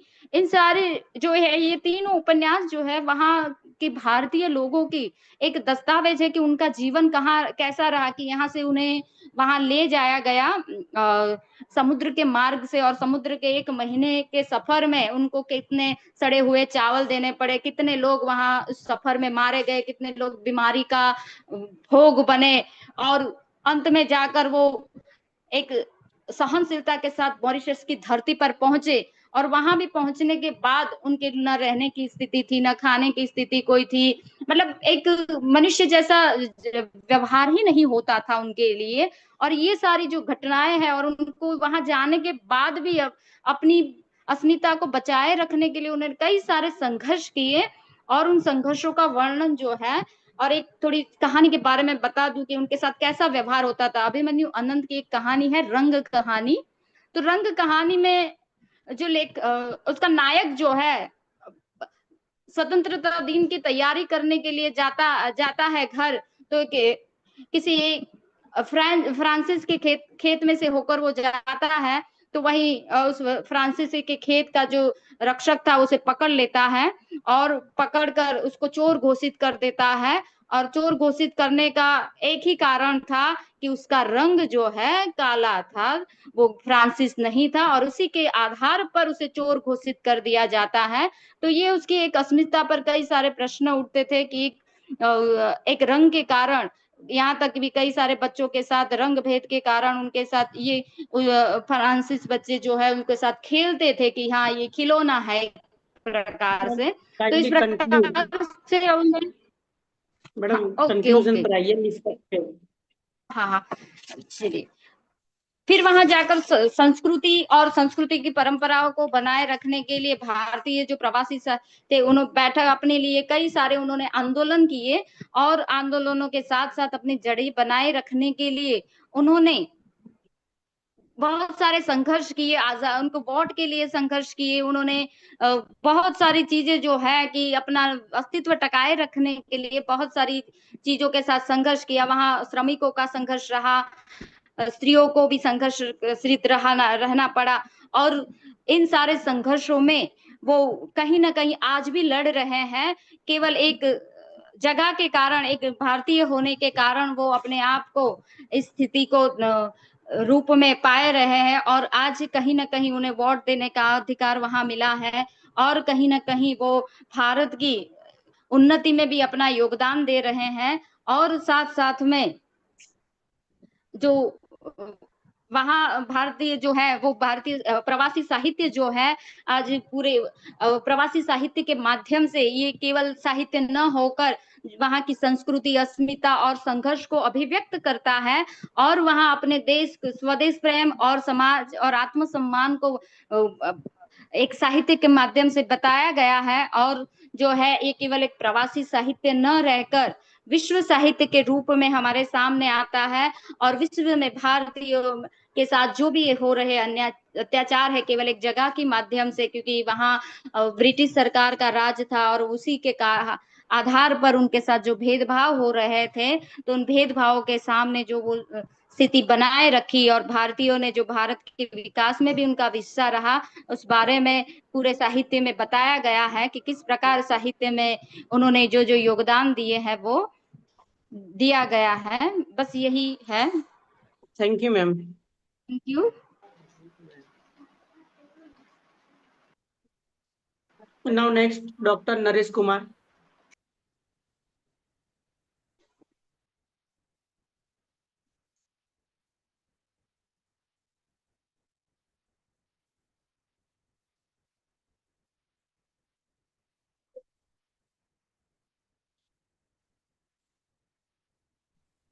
Okay, next, Excuse me, Dr. ma'am. Gita. Hello. Yes. Maybe Dr. Naresh Kumar Ratnotar is not available, so Okay. I request you go forward. Okay, next is Dr. Geeta Fukawa. Yes, ma'am. You may present. Yes ma'am, मैं PPT share कर रही हूँ।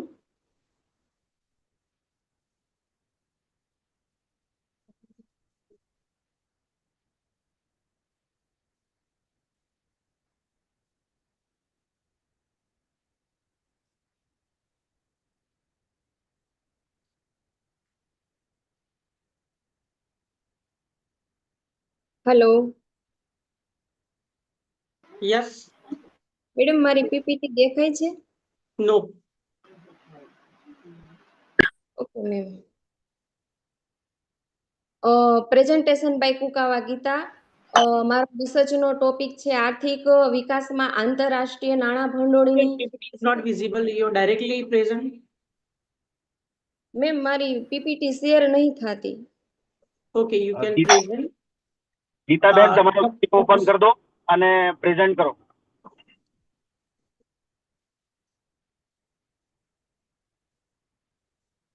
Error આવે છે. You can on your video, ma'am, only. Okay ma'am. Video open कर दो.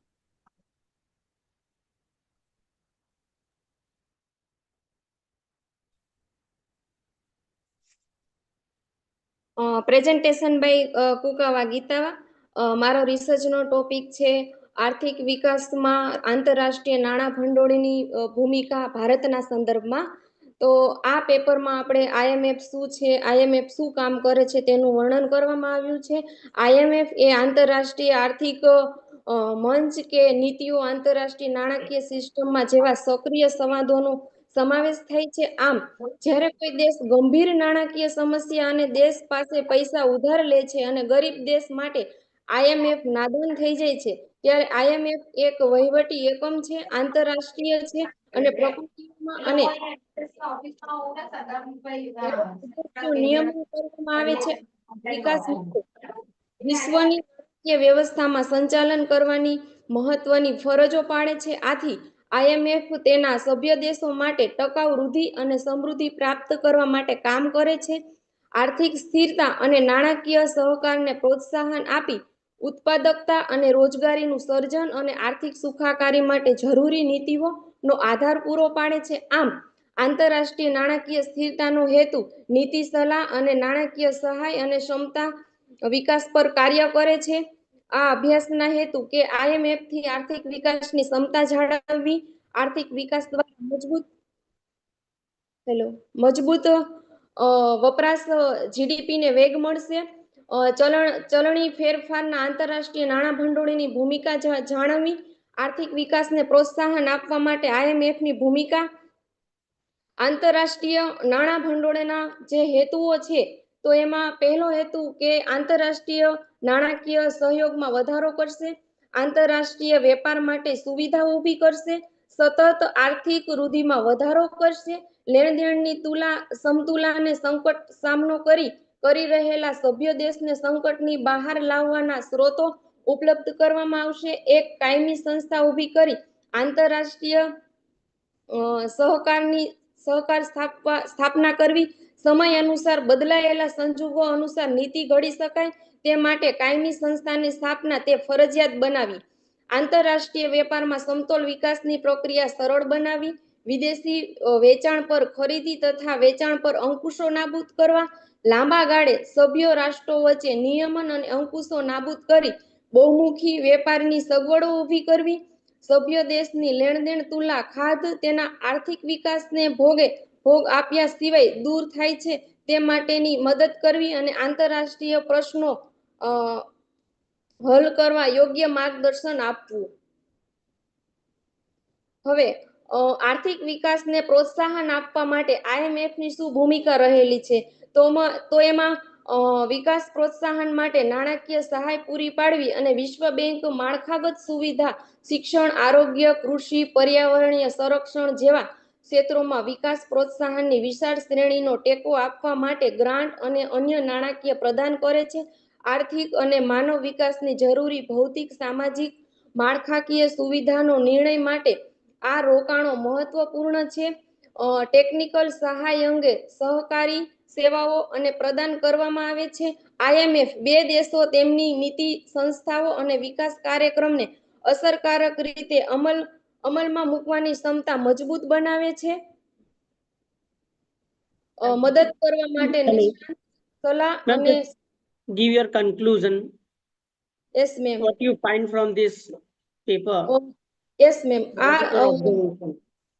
આ અભ્યાસમાં ભારત દેશોમાં આર્થિક સ્થિરતાને પ્રોત્સાહન આપવામાં IMF ની ભૂમિકાની તપાસ કરવામાં આવી છે. આથી નાણાકીય સહાય પૂરી પાડવા ઉપરાંત IMF તેના દેખરેખ અને સલાહકારી કાર્યો દ્વારા વિકાસશીલ અર્થતંત્રમાં આર્થિક સ્થિરતા અને વૃદ્ધિને પ્રોત્સાહન આપવા મહત્વપૂર્ણ ભૂમિકા ભજવે છે અને આ સંસ્થા વૈશ્વિક આર્થિક વલણો અને વ્યક્તિગત દેશોને પ્રદર્શન અને નિયમિત મૂલ્યાંકન કરે છે. તેના તારણોના આધારે નીતિની ભલામણોનું પ્રદાન કરે છે. આ ઉપરાંત આથી ટકાઉ આર્થિક વિકાસને પ્રોત્સાહન આપવા અને દેશોને વધુ જટિલ અને વૈશ્વિક વાતાવરણમાં તેમનું અર્થતંત્રનું અસરકારક રીતે સંચાલન કરી શકે છે અને આથી IMF નો વિકાસ આર્થિક વિકાસની ક્ષમતા, મજબૂત અર્થતંત્ર, GDP ને વેગ આપવો, ચલણી ફેરફારોમાં IMF ની ભૂમિકા વગેરે આ પેપરમાં ભારતના સંદર્ભમાં ચર્ચા કરવામાં આવી છે. Thank you. Thank you. Thank you. Now next, Professor Gupta, you want to ask something? No, sir. No, sir. Thank you, sir. Okay, sir. Thank you. Now next is Patel Narendra Kumar Ambalal. Yes. Yeah, you can present.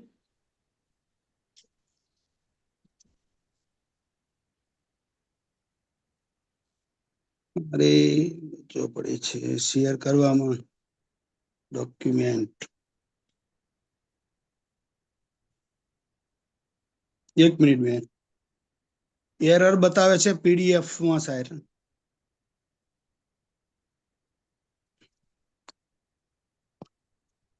અવાજ તો સંભળાય છે ને મારો yes you are audible sir आपकी आवाज आ रही है हाँ मैं पीपीटी खोल रहा हूँ वरना आती नहीं है 1 minute sir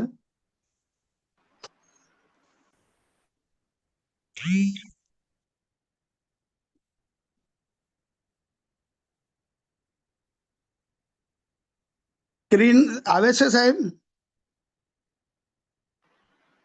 no sir you are not present No.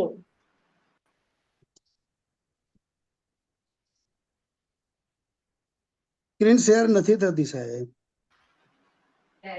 મારે લાઇટ પ્રોબ્લેમ છે એટલે મોબાઈલ માંથી શરૂ કર્યું છે પણ 1 મિનિટ છેલ્લો ટ્રાય કરું છું એરર બતાવે છે તો Okay, સાહેબ no problem. Share directly present. Open your video. Okay હા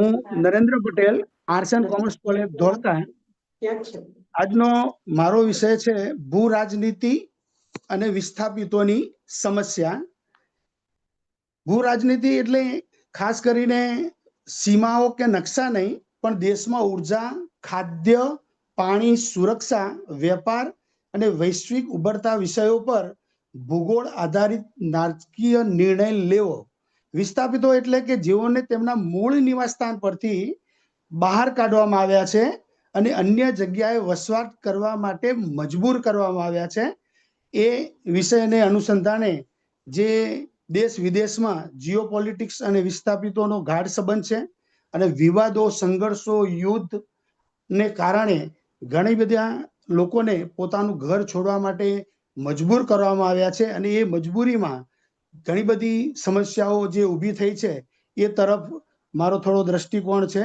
થોડા જુદા જુદા મુદ્દાઓથી આપણે જોઈશું સૌપ્રથમ ઓક્ટોબર 2023 ગાઝા યુદ્ધ અત્યારે સૌથી વધારે જો કોઈ હાઈલાઇટમાં કોઈ ચર્ચા હોય તો બે યુદ્ધ છે એક રશિયા યુક્રેન અને બીજું છે ગાઝા 7 ઓક્ટોબર 2023 ના રોજ હમાસ અને પેલેસ્ટીન આતંકવાદીઓએ જે લગભગ 1195 નાગરિકોને મારી નાખ્યા અને 251 લોકોને બંધક બનાવ્યા એને છોડાવવા માટે એ એક સશસ્ત્ર સંઘર્ષ ઇઝરાયલ કરી રહ્યું છે અને એના કારણે ગાઝાની અત્યારની હાલત બહુ ખંડેર જેવી થઈ ગઈ છે અને આ પરિસ્થિતિમાં અમેરિકન રાષ્ટ્રપતિ ડોનાલ્ડ ટ્રમ્પે આ લોકોને બીજા દેશમાં વિસ્થાપિત કરવાની યોજના બનાવી સુદાન જોર્ડન એવા દેશમાં અને સિરિયા પણ એ દેશના રાજકારણ આ પેલેસ્ટીન લોકોને પોતાને ત્યાં રાખવા માટે તૈયાર નથી એટલે એમની પરિસ્થિતિ બહુ ખરાબ છે આ પ્રજાનું ભવિષ્ય બીજાના દેશોના હાથમાં ટકી રહ્યું છે અને ખાસ કરીને ખોરાક અને પાણી ને મેડિકલની બહુ સમસ્યા છે જે અવારનવાર આપણે ન્યૂઝમાં પણ છે અને લગભગ એવું કહેવામાં છે કે જો આમને આમ ચાલ્યું તો લગભગ 5 લાખ લોકોનું મૃત્યુ પણ થઈ શકે છે અને આંતરરાષ્ટ્રીય સંગઠને પણ જણાવ્યું છે કે ઇઝરાયલ સહાયતા વિતરણની સિસ્ટમમાં અરાજકતા ભૂખફરો અને મૃત્યુ થઈ રહ્યા છે બહુ ઓછી મદદ મળી રહી છે એના કારણે છેલ્લે જુલાઈ માસનો એક આંકડો છે ખાલી 46 લોકો એ ભૂખમરાને કારણે મૃત્યુ પામ્યા હતા બીજો મુદ્દો છે 1947 ભારત પાકિસ્તાન વિભાજન આપણે ખ્યાલ છે કે 1947 ઓગસ્ટનો મહિનો આપણે આઝાદીની ઉજવણી કરતા હતા અને એ જ વખતે બે શરત ખેંચાઈ એક હિસ્સો રિપબ્લિક ઓફ ઇન્ડિયા અને બીજો હિસ્સો ઇસ્લામિક રિપબ્લિક ઓફ પાકિસ્તાન 20મી સદીનો સૌથી મોટી વિસ્થાપનની આ ઘટના છે લગભગ 1.5 કરોડ લોકો એ ભારત પાકિસ્તાનની સીમા પાર કરી છે એમાં ભારતમાં આવેલા પાકિસ્તાનીઓમાં પંજાબ અને બંગાળમાં સૌથી વધારે વિસ્થાપિતો છે. મુસલમાનો ભારતમાંથી પાકિસ્તાન ગયા છે. બંને ત્યાં એ સમયમાં રોટી કપડા મકાન, કારણ કે પોતાની કોઈ ઓળખ હતી નહીં, એના કારણે બહુ એમને સંઘર્ષ કરવો પડ્યો છે. સરકાર પ્રયત્નો કરી રહી છે પણ ધાર્યું પરિણામ મળતું નથી. આજે એવી પરિસ્થિતિ છે કે અલગ દેશ આપવા છતાં ભારત અને પાકિસ્તાન વચ્ચે શાંતિ અને સુમેળ સ્થપાયા નથી. બીજું છે 1990 કાશ્મીર મુદ્દો. લગભગ આંતર હિન્દુ મુસ્લિમ સંઘર્ષને કારણે 90,000 કાશ્મીરી પંડિતોને જુદા જુદા રાજ્યમાં વિસ્થાપિત થવું પડ્યું હતું. શરૂઆતમાં તો જમ્મુના અમુક વિભાગમાં એ ગયા, ત્યાં શિબિરાર્થીઓમાં પણ એમને સગવડ કરવામાં આવી, પણ એટલી બધી અરાજકતા હતી કે ત્યાં સ્થિર થઈ શક્યા નહીં. જે બહુ ઉચ્ચ વર્ગના હતા એ બીજા રાજ્યમાં જઈ અને નોકરી મેળવી શક્યા, પણ જે મધ્યમ વર્ગ અને ગરીબ છે એમને ખાસ કરીને આત્મસન્માન, આત્મરક્ષણ કરવું મુશ્કેલ બન્યું. ભાવનાત્મક હતાશા, લાચારી, અસલામતી જેવી સમસ્યાઓ ઉદ્ભવી અને એના વિરોધમાં કે ભાઈ હક મળે એટલા માટે આપણું પોતાનું કાશ્મીર એવું સંગઠન પણ બનાવ્યું, પણ રાજકીય ઈચ્છા શક્તિના અભાવના કારણે આજ સુધી એનું કોઈ પરિણામ મળી શક્યું નથી. એ ઉપરાંત ભારતમાં નક્સલવાદ આપણે જાણીએ છીએ 1980 થી 1990ના દાયકામાં લગભગ છત્તીસગઢ, ઓડિશા, ઝારખંડ, મધ્યપ્રદેશ, મહારાષ્ટ્રમાં નક્સલવાદ એ માથું ઉચક્યું હતું અને 2004માં અત્યારે સીપીઆઈ એવું મોટું ગ્રુપ બન્યું છે જે મોટું નક્સલી ગ્રુપ માનવામાં આવે છે. નક્સલની વ્યાખ્યા બધા બુદ્ધિમતી પ્રમાણે જુદી જુદી કરે છે, પણ જનરલી ખાસ કરીને જે માનવતાવાદી એવું કહે છે કે ભારતના વિકાસમાં, દેશના વિકાસમાં આદિવાસીઓને સાથે લેવામાં આવ્યા નથી અને એમને પૂરતો હક મળ્યો નથી, એટલે એઓ શસ્ત્ર ઉગમવા તૈયાર થયા છે. Sir, sorry to interrupt. Sir, sorry to interrupt. Can you please conclude your final conclusion? Okay. એ પછી બેન મ્યાનમારના મુસલમાનોની પણ સમસ્યા છે. સરદાર સરોવરના ડેમના કારણે વિસ્થાપિતોની પણ મોટી સમસ્યા છે. એટલે આ બધા મુદ્દામાં સમસ્યાઓ એવી છે કે સરકાર સહાય કરવા ઉદાસીન છે, સાંસ્કૃતિક ઓળખ ગુમાવી દીધી છે, નવા વાતાવરણમાં સમાયોજનના પ્રશ્નો ઊભા થયા છે, યોગ્ય દસ્તાવેજથી વિસ્થાપિત થયેલા લોકો વંચિત છે, પરિવાર વિખરાઈ જાય છે, જમીન જતી રહે છે, સામાજિક આર્થિક બાબતોની સમસ્યા ગહન બનતી જાય છે અને ત્યાંની લોકલ પ્રજા બહારથી આવેલી પ્રજાને સ્વીકારવા તૈયાર નથી. આનો ઉપાય છે કે ખાસ કરીને ઘણી એવી સમસ્યાઓ છે એનું સમાધાન નીકળી શકે છે. ખાસ કરીને એવા કાયદા ઘડવા જોઈએ કે વિસ્થાપન ઓછું થાય, જમીન સંપાદન બિલનું પુનઃસ્થાપન થાય, એ બિલોનું ચુસ્તપણે પાલન થવું જોઈએ. જે હેતુ માટે જમીન લેવામાં આવી છે એ હેતુ માટે જ ઉપયોગ થાય, ન થયેલી જમીન પાછી આપવામાં આવે. સમુદાયના કુટુંબના સમાજમાં સંવાદિતા, સામાજિક સુરક્ષા, ગામની વિવિધ જ્ઞાતિઓ જાતિઓના સંબંધોમાં સુમેળતા વધારવી જોઈએ. એમની સાંસ્કૃતિક ધરોહરની સાચવણી કરવી જોઈએ. પ્રજા સામાન્ય પ્રવાહમાં ભળી જાય એ માટે દરેક સામાજિક સંસ્થાઓ, સરકાર કે લોકલ માણસોએ પૂરતો સાથ સહકાર આપે તો જ આ સમસ્યાનું સમાધાન થઈ શકે એમ છે. છેલ્લે જો વસુધૈવ કુટુંબકમની ભાવના દરેકમાં ઉદ્ભવે તો આ સમસ્યાનું કાયમી સમાધાન શક્ય છે, અન્યથા નહીં. આભાર. Thank you, sir. Now next is Aradhna Kushawa.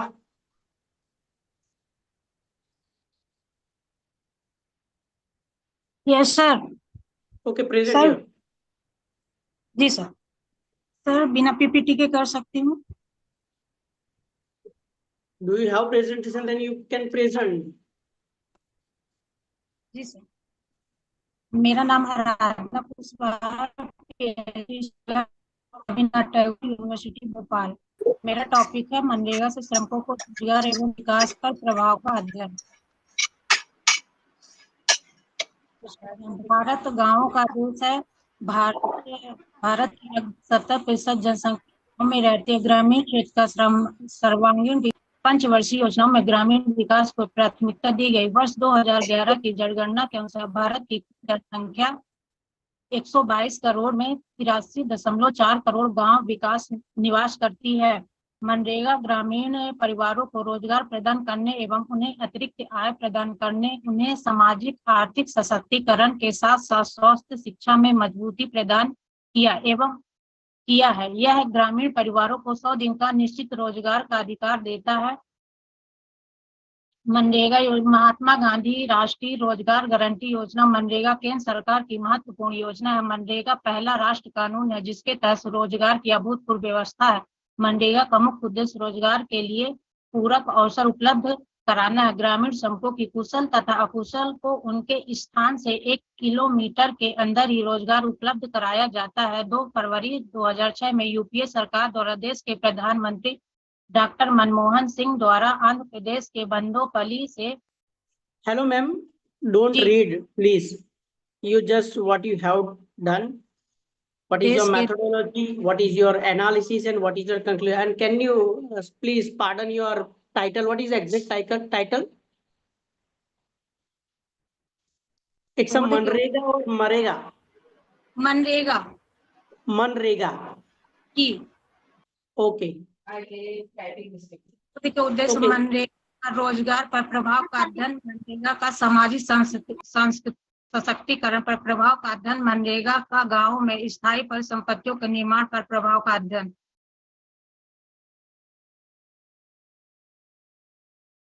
निष्कर्ष है Yes, you can go.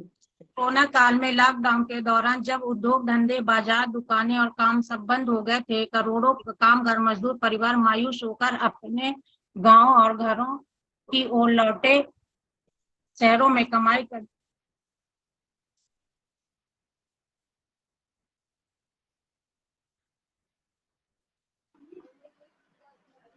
Ma'am आपकी आवाज नहीं आ रही।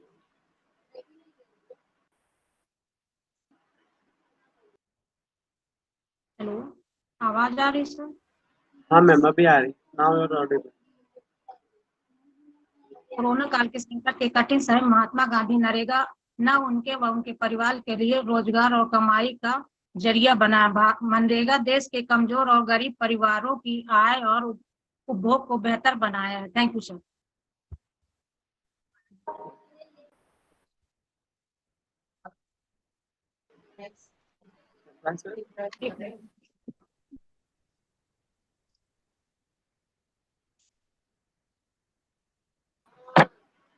Okay, next presenter. Chitra Sonale. Yes, ma'am.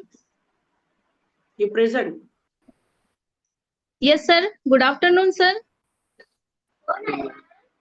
Hello. Yes ma'am, you are audible. जी सर, मैं पीपीटी के बिना अपना प्रेजेंटेशन दूंगी। सर, मैं चित्रा सोनारे, रविंद्रनाथ टैगोर यूनिवर्सिटी भोपाल से सोशियोलॉजी में पीएचडी स्कॉलर हूँ। सर, मेरा टॉपिक है यूनानी चिकित्सा पद्धति के प्रति लोगों के बढ़ते हुए रुझान एवं उनके सामाजिक आर्थिक स्थिति का अध्ययन करना। इसी के अंतर्गत आज मैं यूनानी मेडिसिन इन इंडियन कल्चर पर अपना प्रेजेंटेशन दूंगी। सर, मेरा उद्देश्य हमारे देश में प्रचलित पारंपरिक चिकित्सा पद्धतियों में से एक यूनानी चिकित्सा पद्धति के विस्तार और उसके प्रभाव का प्रश्नावली के माध्यम से अध्ययन करना है। सर, यूनानी चिकित्सा, जिसे तिब्बे यूनानी एक पारंपरिक चिकित्सा प्रणाली है, प्राचीन यूनानी, फारसी और अरब चिकित्सा ज्ञान में से एक है। 11वीं और 12वीं शताब्दी में प्रचलित होने के बाद यह भारतीय संस्कृति में गहराई से समा गई।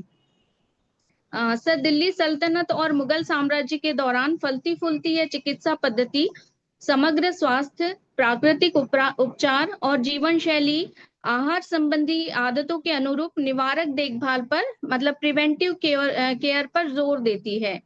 आयुष मंत्रालय द्वारा आधिकारिक रूप से मान्यता प्राप्त भारत में 250 से ज्यादा यूनानी अस्पताल, 50 से ज्यादा मेडिकल कॉलेजेस और 40,000 से ज्यादा पंजीकृत चिकित्सक हैं।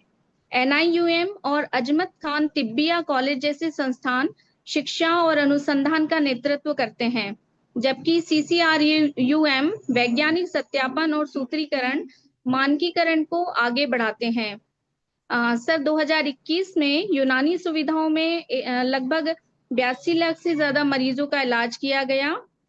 सर इस पैथी में 300 से ज्यादा पौधों और खनिज स्रोतों से 500 से ज्यादा जो इसके फॉर्मुलेशंस हैं ये शामिल हैं। इसकी लोकप्रियता इसके समग्र दृष्टिकोण, प्राकृतिक उपचार पर जोर और स्थानीय आहार एवं जीवन शैली की आदतों के साथ तालमेल के कारण बढ़ी। इन पद्धतियों का उद्देश्य न केवल बीमारी का इलाज करना है बल्कि स्वास्थ्य को बनाए रखना और बीमारियों की रोकथाम करना भी है, जो कि निवारक चिकित्सा की आधुनिक अवधारणाओं के साथ निकटता से जुड़ा हुआ है।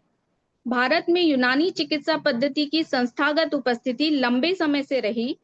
सरकार आयुष मंत्रालय, जिसमें कि सर आयुर्वेद, योग एवं प्राकृतिक चिकित्सा, यूनानी सिद्धा और होम्योपैथी, इसके अंतर्गत यूनानी चिकित्सा पद्धति को आधिकारिक मान्यता देती है।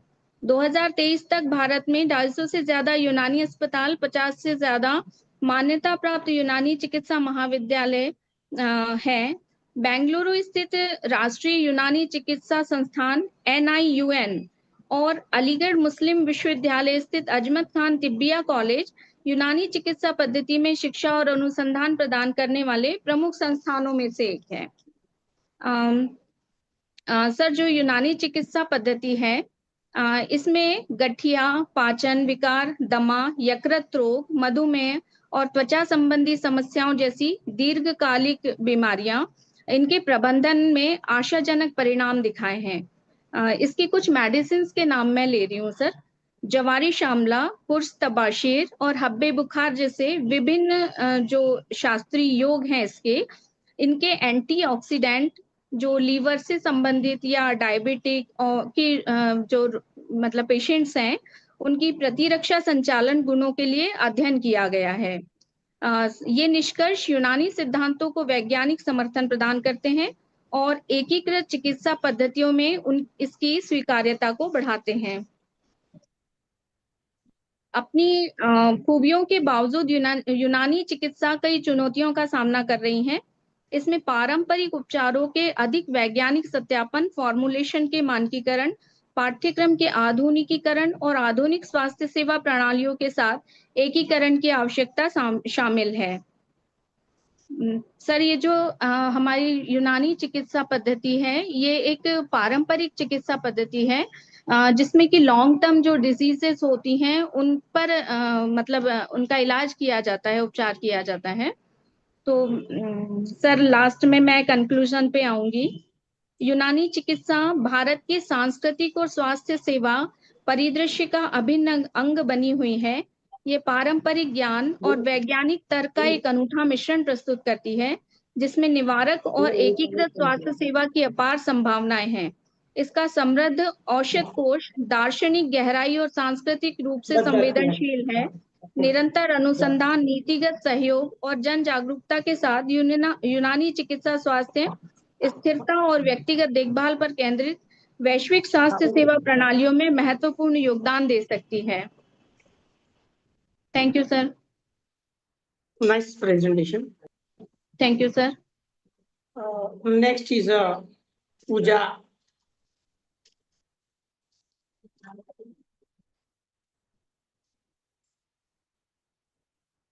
Pooja Tayal.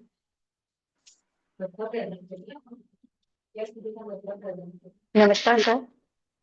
पूजा Tayal good afternoon sir. Yes sir, good afternoon sir. आप सुन पा रहे हैं? Okay, you can present. Yes sir, yes sir. मैं अभी मेरी स्क्रीन शेयर कर देती हूँ सर। मैं ओके।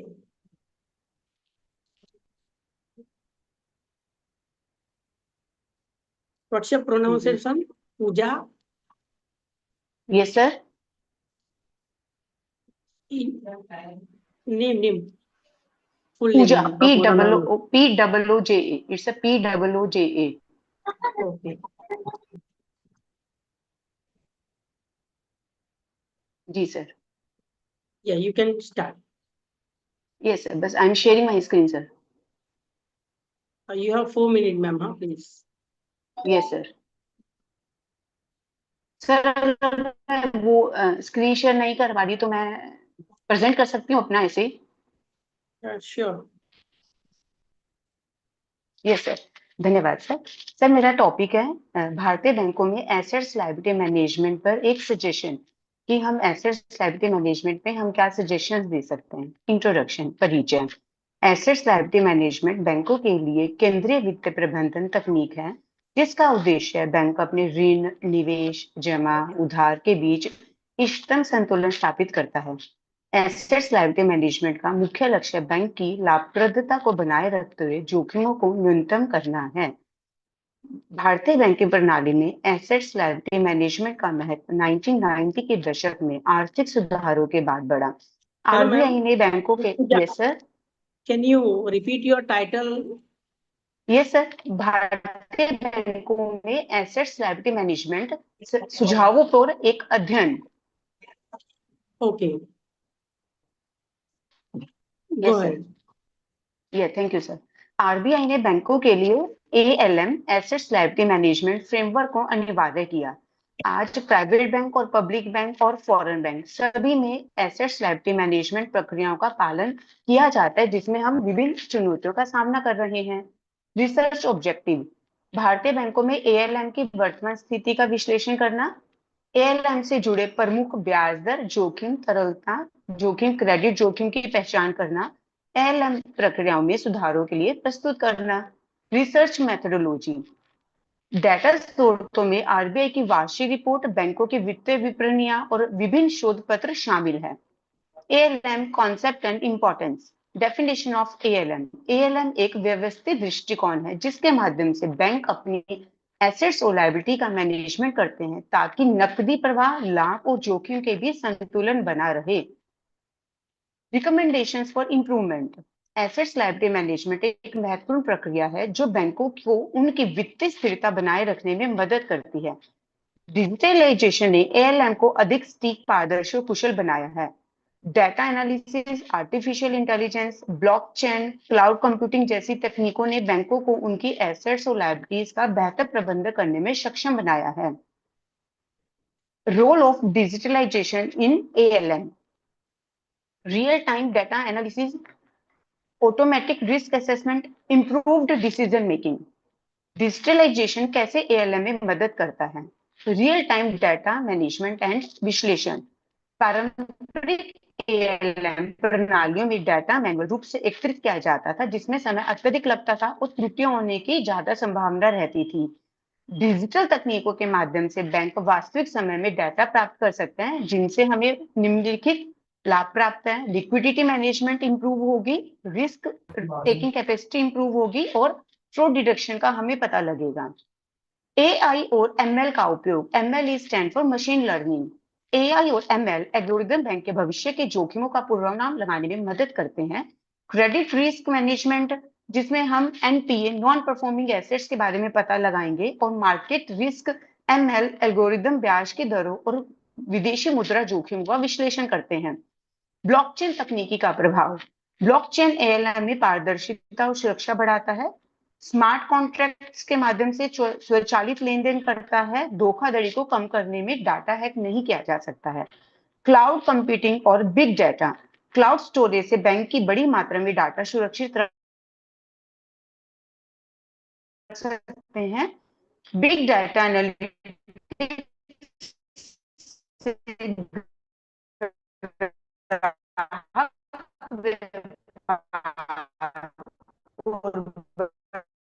बाजार रुझानों का प्रभाव संबंध है।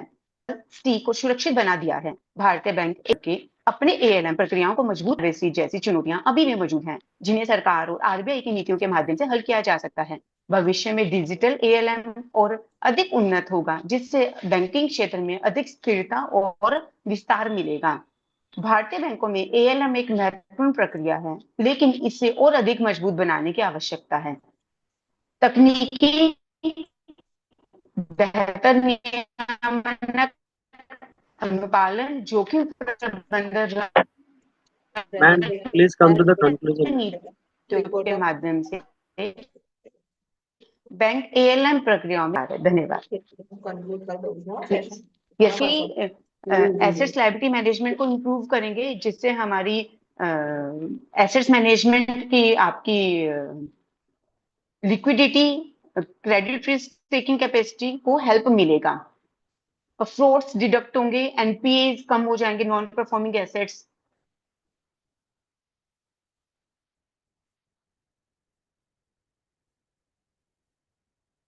Thank you. Now thank next you sir, धन्यवाद sir.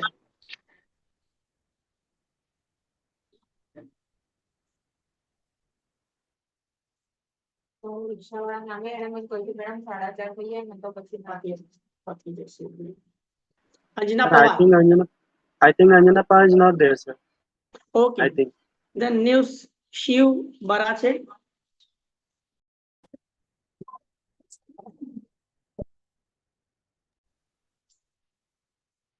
Same, sir. I think he is also not there.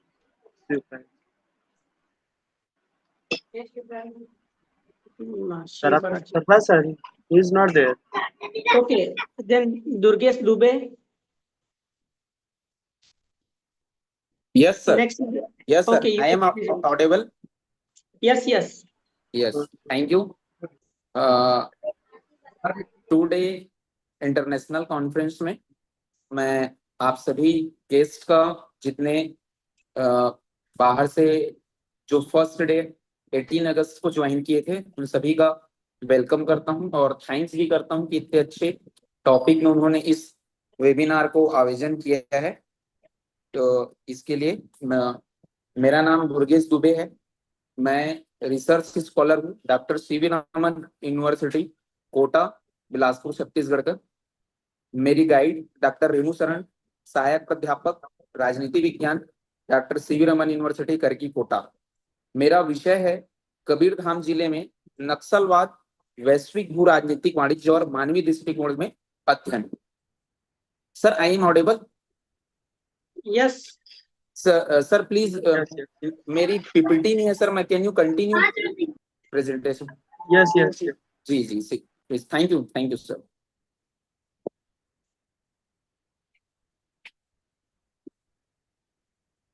जैसा कि विदित है, नक्सलवाद एक व्यापक समस्या है। हम देख रहे हैं आज पूरे भारत में नक्सलवाद की शुरुआत हम अगर कहें तो भारत में 1967 में पश्चिम बंगाल के नक्सलवाड़ी गांव से प्रारंभ हुआ था।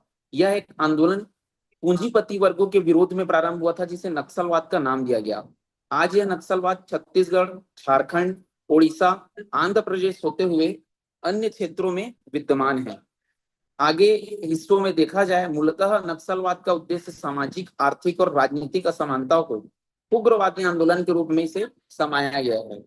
आज हम यह कह सकते हैं कि कबीरधाम जिले के अंतर्गत कैसे नक्सलवाद प्रवेश किया गया है, जिसका भौगोलिक क्षेत्र से अगर देखा जाए तो छत्तीसगढ़ में बस्तर के अंतर्गत बस्तर, सरगुजा संभाग, अंबिकापुर और कवर्धा, इन क्षेत्रों में नक्सलवाद को देखा जाता है। हम इस विषय पे कबीरधाम के अंतर्गत नक्सलवाद की ऐतिहासिक पृष्ठभूमि में अगर दिया जाए तो माओवादों का वर्ग था कि शासन में कैसे वर्तमान कार्यकारी शासन को उखाड़ फेंकने का 1967 के नक्सलवाड़ी आंदोलन में भूमि सुधार आंदोलन के तहत किसानों की मांगों को लेकर इस प्रस्ताव को रखा गया। साथ ही लोग इन क्षेत्र में जुड़ते गए। कबीरधाम जिले के अंतर्गत अगर नक्सलवाद की स्थिति आज देखा जाए तो कबीरधाम जिला घने पहाड़ी के क्षेत्रों से प्रसिद्ध है। साथ में यहाँ प्रशासनिक पहुंच वाला क्षेत्र है। यहाँ प्रमुख समस्याएं गरीबी, अशिक्षा, बेरोजगारी, बुनियादी सुविधाओं की कमी के कारण यहाँ के लोग सरकार द्वारा चलाए गए योजनाओं से वंचित हैं, जिसमें एक मुख्य कारण अगर हम देखें तो नक्सलवाद का कारण हो सकता है। इस समस्या को समाधान करने में समस्याएं जो सामने आती है, जिसमें भौगोलिक कारण होता है, यहाँ तक पहुंच पाना संभव नहीं, दुर्गम क्षेत्र, सीमावर्ती, आर्थिक कारण, वन संपदा का शोषण करना, रोजगार के अवसर कमी होना, सामाजिक कारण होता है शिक्षा का अभाव, स्वास्थ्य की सुविधाएं। चौथा पॉइंट पे अगर हम देखेंगे वैश्विक भू राजनीतिक दृष्टिकोण से नक्सलवाद जैसी आंतरिक विद्रोह गतिविधियां केवल स्थानीय समस्या नहीं रहकर बल्कि अंतरराष्ट्रीय आतंकवाद की हथियारों की तस्करी है। विदेशी विचारधाराओं के प्रभाव से जुड़ी हुई यह समस्या वैश्विक स्तर पर देखा गया है। असमान विकास, प्रकृति संसाधनों का दोहन, असमानता ऐसे आंदोलनों को जन्म देता है। अफ्रीका और अमेरिका में भी कई देशों पे ऐसी नक्सलवाद जैसी विद्रोह के समूह पाए जाते हैं। हम लिट्टे की आक्रमण अगर देखा जाए जो हुआ, यह भी एक उदाहरण होता है। वाणिज्य के दृष्टिकोण से अगर हम देखा जाए तो नक्सलवाद की एक संभावनाएं बनती है, जिसमें नक्सलवाद ने कबीरधाम के क्षेत्र पे व्यापार और पर्यटन पर काफी प्रभाव डाला है। कबीरधाम जिले को संस्कार और धार्मिक नगरी कहा जाता है। कबीरधाम में 11वीं शताब्दी में फड़िक नागवंश के द्वारा भोरम देव मंदिर की स्थापना किया गया था। आज उसकी वर्चस्वता पर नक्सलवाद के कारण कहीं ना कहीं प्रश्न चिन्ह इसकी बाधा बनती है। मानवीय क्षेत्र से अगर हम देखें तो इन संसाधनों का उपाय होता है। प्रमुख चुनौतियां हम देखें तो कठिन क्षेत्र पे कार्य करना, जनताओं का शोषण होना, भोले भाले आदिवासियों को अपने बातों पे पहला फुसलाकर उनकी शोषण का काम करना। अंत में मैं निष्कर्ष यही कहूंगा कि कबीरधाम जिले में नक्सलवाद को समाप्त करने हेतु कानून व्यवस्था की समस्याओं को बहुत अच्छे तरीके से साधन करना चाहिए। सामाजिक न्याय से जुड़े हुए मुद्दों को उठानी चाहिए। स्थानीय जनता को विकास की मुख्य धारा में शामिल नहीं किया जाना चाहिए ताकि इस समस्या का जल्द से जल्द समाधान हो और वैश्विक भू राजनीतिक और आर्थिक दृष्टि से नक्सलवाद जैसी की आंतरिक चुनौतियों का समाधान हो सके और इस स्थिरता से हमें इन ग्रुपों का प्राप्त कर सके। Thank you. इस इंटरनेशनल कॉन्फ्रेंस के जो कन्वीनर है प्रीति मैडम, मैं उनका भी बहुत बहुत थैंक यू करना चाहता हूँ जिन्होंने मुझे इस 2 दिवसीय अंतरराष्ट्रीय कॉन्फ्रेंस में अपना पेपर प्रेजेंटेशन करने का मौका दिया। Thank you, thanks lot. Thank you, nice thank you presentation. Durgesh ji, हमें आपके जैसे यंग स्कॉलर्स की बहुत जरूरत है बिकॉज जो भी डिस्कशंस हो रहे हैं इस प्लेटफॉर्म पर, young जी scholars ma'am, like you only are going to carry it forward and this is the future of our nation in the world. So thank you for being with us, sir. Thank you ma'am, my pleasure. Thank you ma'am. Now next is a Salini Soni.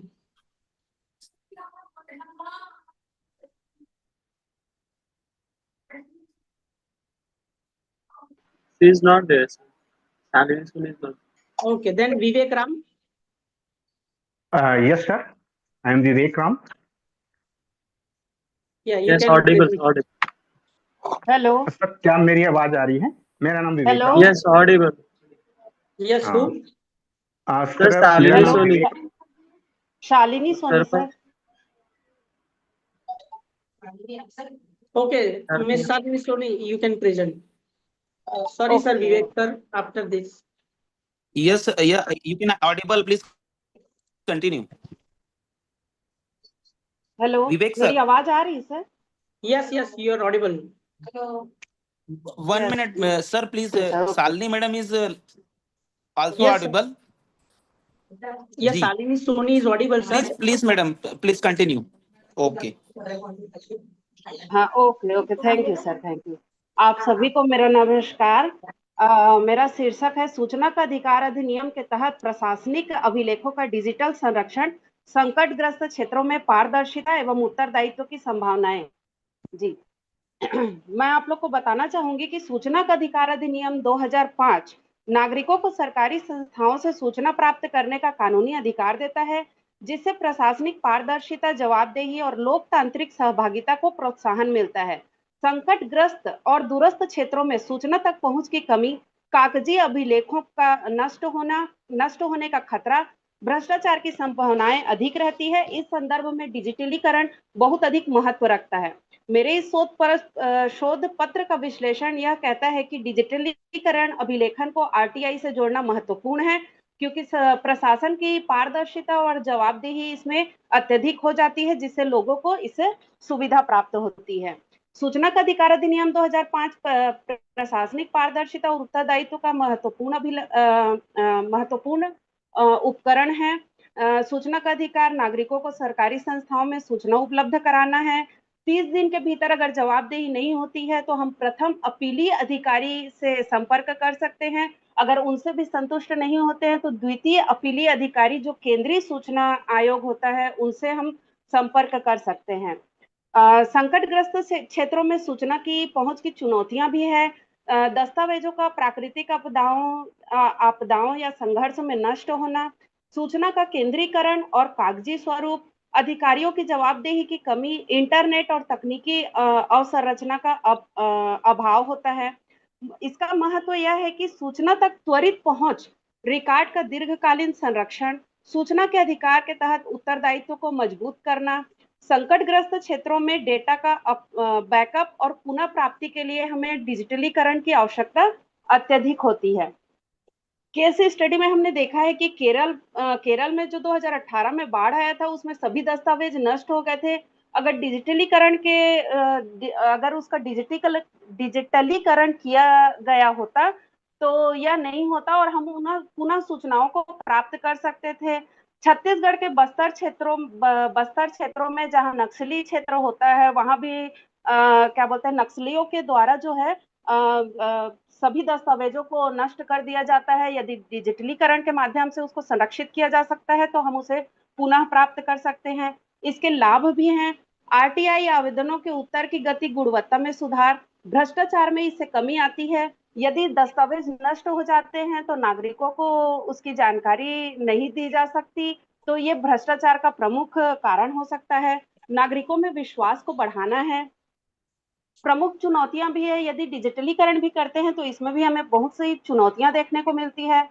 Cyber सुरक्षा और data उपयोगिता का खतरा होता है। Digital साक्षरता की कमी है। लोगों को डिजिटल के प्रति साक्षर करना, जागरूक करना अत्यधिक आवश्यक है। अवसंरचना और लागत संबंधी बाधाएं भी है। इसके समाधान के लिए आरटीआई नियमों में डिजिटलीकरण अभिलेखीकरण को अनिवार्य बनाना, ग्राम और ब्लॉक पर डिजिटल सेंटर की स्थापना करना, साइबर सुरक्षा के लिए मजबूत प्रोटोकॉल लागू करना, डिजिटल साक्षरता कार्यक्रमों का संचालन करना जिससे ज्यादा से ज्यादा नागरिक जो है जागरूक हो सके और अपने इस अधिकार का उपयोग कर सके। अंत में मैं यही कहूंगी कि सूचना का अधिकार अधिनियम तभी प्रभावी हो सकता है जब सूचना सुलभ, सुरक्षित और संरक्षित हो। लोगों को इसके बारे में जानकारी हो ताकि ज्यादा से ज्यादा इस अधिनियम का उपयोग कर सके और उनको डिजिटलीकरण के बारे में जागरूक करना भी आवश्यक है। विशेषकर संकटग्रस्त क्षेत्रों में हमारे भारत देश में प्राकृतिक आपदाएं और मानवीय आपदाएं भी, मानवीय संकट भी उत्पन्न होता है जिससे हम आरटीआई का। जी सर। Ma'am please conclude. हाँ, कंक्लूड में आ रही हूँ सर। सूचना का अधिकार अधिनियम तभी प्रभावी हो सकता है जब सूचना सुलभ, सुरक्षित और संरक्षित हो। विशेषकर संकटग्रस्त क्षेत्रों के लिए यह न केवल सूचना तक पहुंच आसान बनाता है बल्कि शासन को अधिक पारदर्शी, उत्तरदायी बनाता है। आरटीआई के लिए इसका एकीकरण लोकतंत्र की जड़ों को मजबूत करने में सहायक सिद्ध होगा। धन्यवाद sir. Now Vivek Ram. Yes sir. Yes sir. Sir मेरी आवाज आ रही है? Yes yes. धन्यवाद सर, धन्यवाद। सर मेरा नाम विवेक राम है। मैं डॉक्टर सीवी रमन विश्वविद्यालय करगी रोड, कोटा, बिलासपुर, छत्तीसगढ़ में राजनीति विज्ञान का शोधार्थी हूँ। मेरी निर्देशक डॉक्टर रेणुकरण है। सर मेरा टॉपिक शीर्षक जो है वो है मनरेगा के तहत ग्रामीण आजीविका पद्धतियों का डिजिटल संकटग्रस्त क्षेत्रों में पारंपरिक ज्ञान का संरक्षण। शालिनी मैडम म्यूट कर लीजिए आप अपने माइक को। हाँ हाँ सर कर रही जी, कंटिन्यू सर। सर भारत का ग्रामीण जीवन केवल आर्थिक क्रियाकलापों का समुच्चय नहीं है बल्कि यह सांस्कृतिक धरोहर, पारंपरिक ज्ञान और सामुदायिक पहचान का भी केंद्र है। कृषि पद्धतियां, जल तकनीक, हस्तशिल्प और ग्रामीण सामुदायिक श्रम पीढ़ियां विकसित होकर आज तक चली आ रही हैं, किंतु जैसे प्राकृतिक आपदाएं हैं, जलवायु परिवर्तन है, विस्थापन है, तेजी से बढ़ता शहरीकरण है और सामाजिक आर्थिक असमानताओं के कारण ये जो पारंपरिक ज्ञान और पद्धतियां हैं ये तेजी से समाप्त होती जा रही हैं। महात्मा गांधी राष्ट्रीय ग्रामीण रोजगार गारंटी अधिनियम मनरेगा का सर मूल उद्देश्य ग्रामीण परिवारों को 100 दिनों का न्यूनतम रोजगार उपलब्ध कराना है, लेकिन इसके साथ साथ यह ग्रामीण जीवन के सांस्कृतिक और आजीविका स्वरूप को पुनर्जीवित करने और संरक्षित करने की दिशा में भी महत्वपूर्ण योगदान देता है।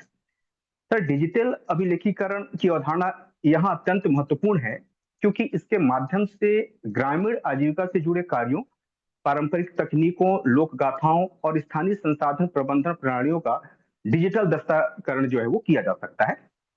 यह शोध जो है सर वो संकटग्रस्त क्षेत्रों जहां प्राकृतिक आपदा, सूखा, बाढ़ या संघर्ष या विस्थापन है में मनरेगा के माध्यम से डिजिटल अभिलेखीकरण की संभावनाओं और आवश्यकताओं का विश्लेषण करता है। अध्ययन में पाया गया है कि मनरेगा परियोजनाओं में digital recording, video documentation, virtually प्रदर्शनी और ई डेटाबेस निर्माण को शामिल करने से न केवल रोजगार का सृजन होगा बल्कि ग्रामीण सांस्कृतिक विरासत भी संरक्षित रहेगी। सर, मनरेगा और ग्रामीण आजीविका के अवलोकन में अगर हम ध्यान दें तो इसका प्रमुख उद्देश्य हर ग्रामीण परिवार को 100 दिनों का मजदूरी आधारित रोजगार देना है। छत्तीसगढ़ में हमारे जो न्यूनतम मजदूरी है सर, वो वर्तमान में 261 रुपए है, 261 रुपीज है। इसका ग्रामीण विकास में जो योगदान है वो जल संरक्षण है, सिंचाई सुविधा है, सड़क निर्माण है, वानिकीकरण है, भूमि सुधार है, अन्य तरीके हैं सर। पारंपरिक ज्ञान और संस्कृति के महत्व पे अगर हम देखें तो जल प्रबंधन की पारंपरिक जो विधियां हैं उसमें कुएं हैं, तालाब हैं, नहरें हैं। कृषि पद्धतियों में मिश्रित खेती है, जैविक खाद है, बीज संरक्षण है। हस्तशिल्प और शिल्प कला की बात करें तो बुनाई है, मिट्टी के बर्तन हैं, लोक आभूषण हैं। संकटग्रस्त क्षेत्रों में आजीविका की जो चुनौतियां हैं सर, वहां प्राकृतिक आपदाओं में बुनियादी ढांचे का नष्ट हो जाना है, विस्थापन के कारण परंपरागत जो पेशों का टूटना है, नई पीढ़ी का शहरी पलायन करना है, तकनीकी दस्तावेज की कमी से ज्ञान का लुप्त होना है।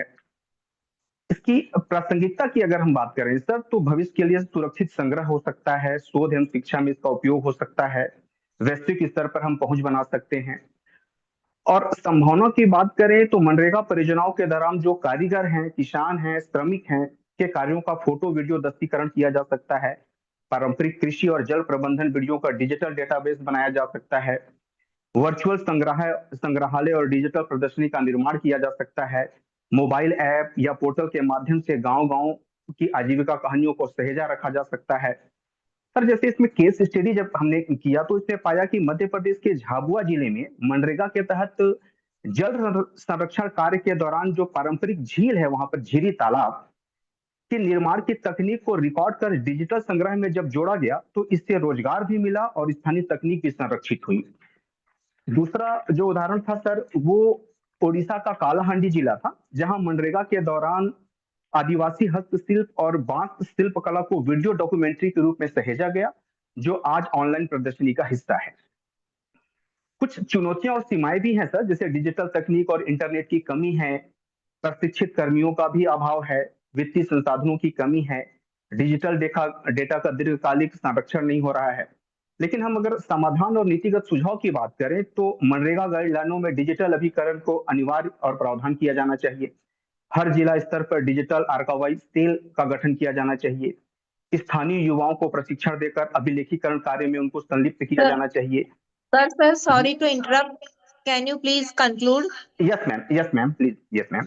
निष्कर्ष में अगर बात करें सर, मैम तो मनरेगा केवल रोजगार गारंटी का ही साधन नहीं है, बल्कि ग्रामीण संस्कृति और पारंपरिक ज्ञान का प्रभावी मंच भी बन सकता है। डिजिटल अभिकरण के माध्यम से हम इन धरोहरों को आने वाली पीढ़ियों तक पहुंचा सकते हैं। यदि राज्य और केंद्र सरकार इस दिशा में ठोस नीति बनाए तो यह पहल ग्रामीण विकास और सांस्कृतिक संरक्षण दोनों में मील का पत्थर साबित हो सकती है। बहुत बहुत धन्यवाद आप सभी का, विशेषकर डॉक्टर प्रीति ओझा मैम का, जिन्होंने इस 2 दिवसीय कॉन्फ्रेंस सम्मेलन में हम लोगों को जुड़ने का मौका दिया। आप सभी को मेरा ओर से आभार, धन्यवाद।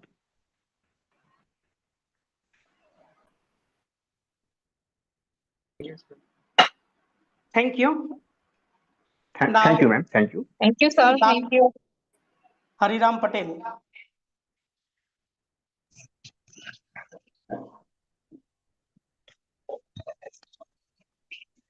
Are you there, Hariram Patel? Hariram Patel, sir. Are you there? I think not, ma'am. I just checked. Not there? Yes, ma'am. Okay. Yes. Okay. Yes, ma'am. So He's now I not there. request Anita ma'am, give your concluding remark. Yes, sir. Good evening, everybody. Good I evening, must ma'am. say that all the presenters, they have indeed worked very hard for their respective presentations, making it more fruitful and informative. Papers were from diverse backgrounds, which made the session more interesting.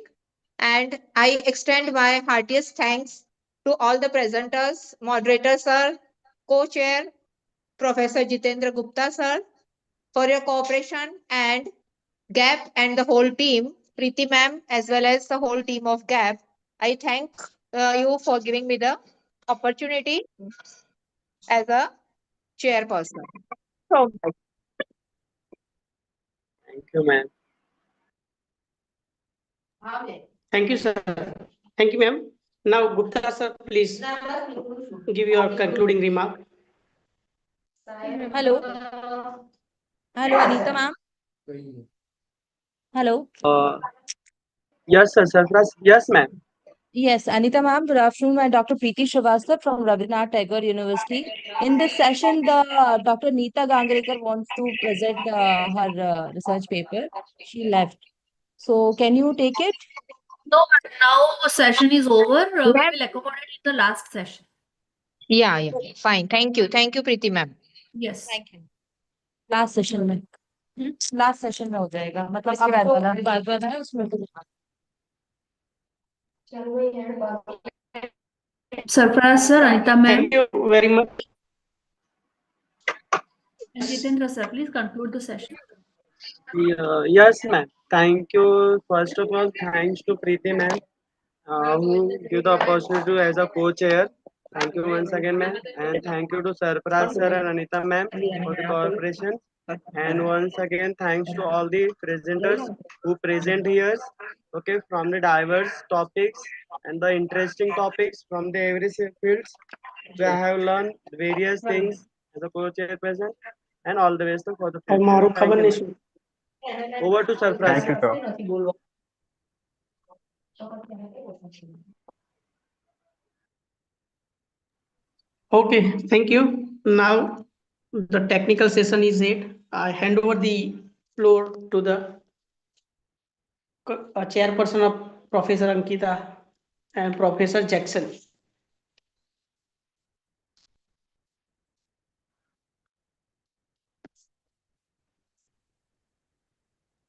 Moderator of this session 8, have you joined in? Yes, ma'am. Yes, ma'am. Good afternoon, one and all present here. I, Dr. Harsh Tripathi, moderator of technical session 8. Let me just take one attendance to all participants, whether they are So present let the chair and co-chair or join. we can wait 2 minutes or 2 to 5 minutes. Yes, The yes. chairperson and co-chairperson, once they join, then we can take. And I think in this session, 1 or 2 extra papers we had to add because they could not join in the previous day. Okay, ma'am. Okay. Let's wait for chairperson and co-chairperson, Professor Ankit Bandal and Professor Jackson Jordan. Then after, we will start the technical session 8.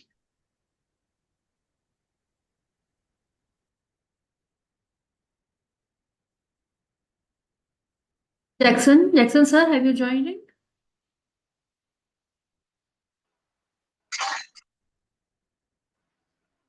Jackson sir, are you there? Earlier they joined it, but now this is not doing. Earlier he joined it, Yes. but now he's not there. Jackson sir, Anita ma'am, any idea?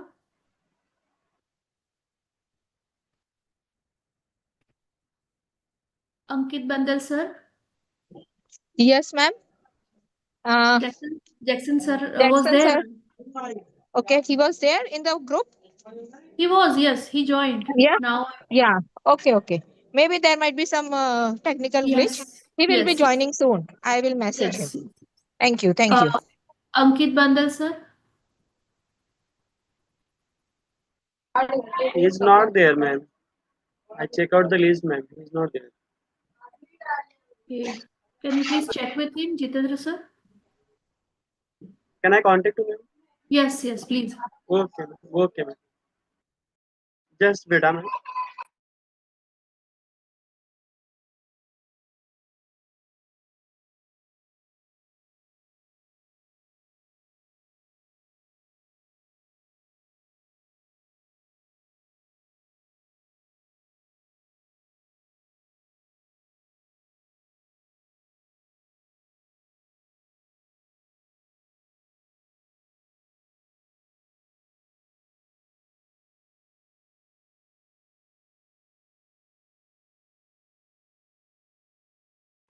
He joined it, ma'am, just now.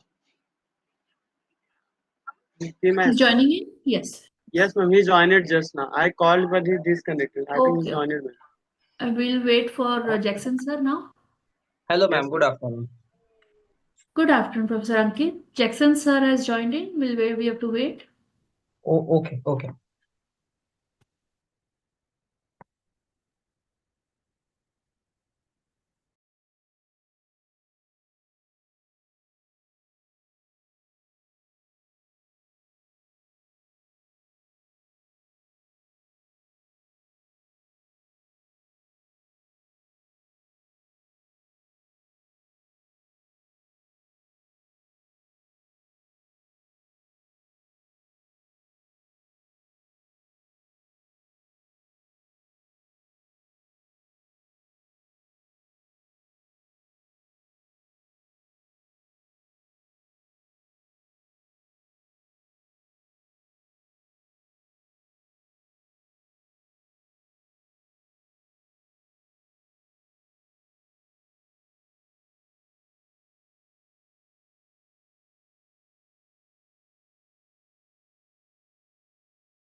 Harsh Tripathi sir and Ankit sir, you please manage till the time Jackson sir joins in. He has some site work happening right now.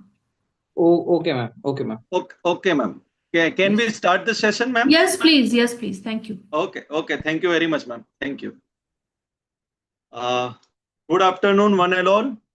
Firstly, I invite and I welcome Chairperson Professor Ankit Badal sir.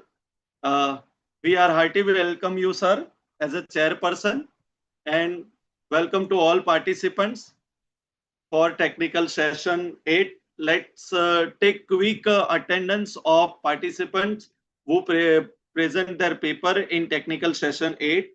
First is Naresh sir, Dr. Naresh Bandaru. Yeah, I am there, Is he sir. present? Yes, I Yes. am there. Okay. Dr. Preeti Makheja. Yes, sir. Yes. Okay. Professor Jitendra Gupta. Yes, I'm there, sir. I'm there. Okay. Matekar Arpana ma'am and Bimrao Somaji Gaikwad. Yes, sir. I'm present, sir. Okay. Professor Priyanka Jain. Yes, I'm present. Okay. Mr. Chandraban Prajapati. Professor Dr. Baishakhi Datta. Is she present?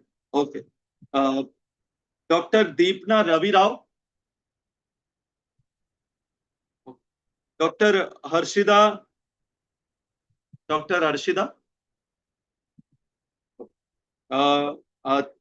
Miss Tanvi Gurjar. Miss Prajakta Gaikwad. Am I audible to you? Yes, sir. Very clear. Okay. Miss Prajakta Gaikwad. Is she present? Okay. Dr. Jyoti Bhatia.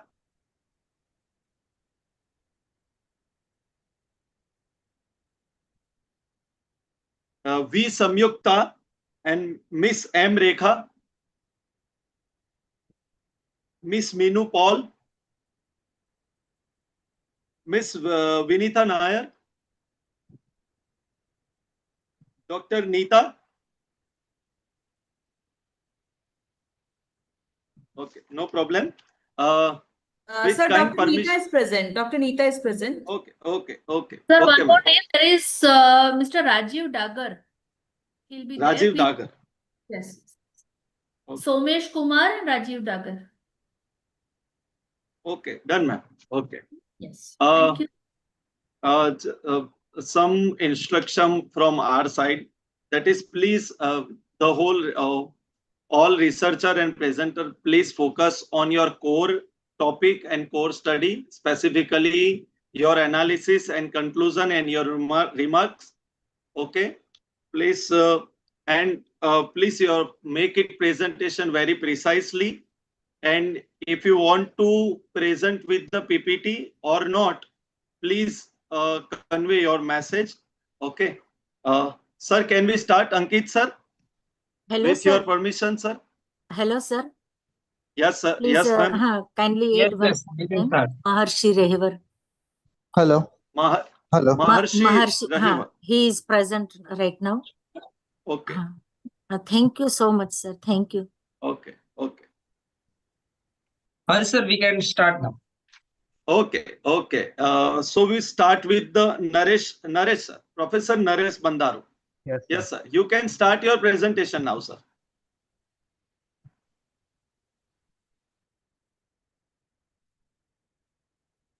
Yes, sir. You're able to see my slide, right? Yes, yes. Okay. Yes, sir. I can assure you one thing, that after this presentation, you won't look at some of the local cultures in the same way that we look at it now. This also, like the genesis of this paper, I presented more like an essay rather than a research study, because humanities gives us a bit of creative liberties to do that. And this also forms the guiding philosophy for my study on sustainable value chains, which I'm doing at Dr. C.V. Raman University right now.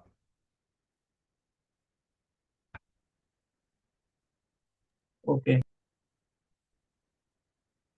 So I skipped some of the basic things. I'll directly go into what I want to say.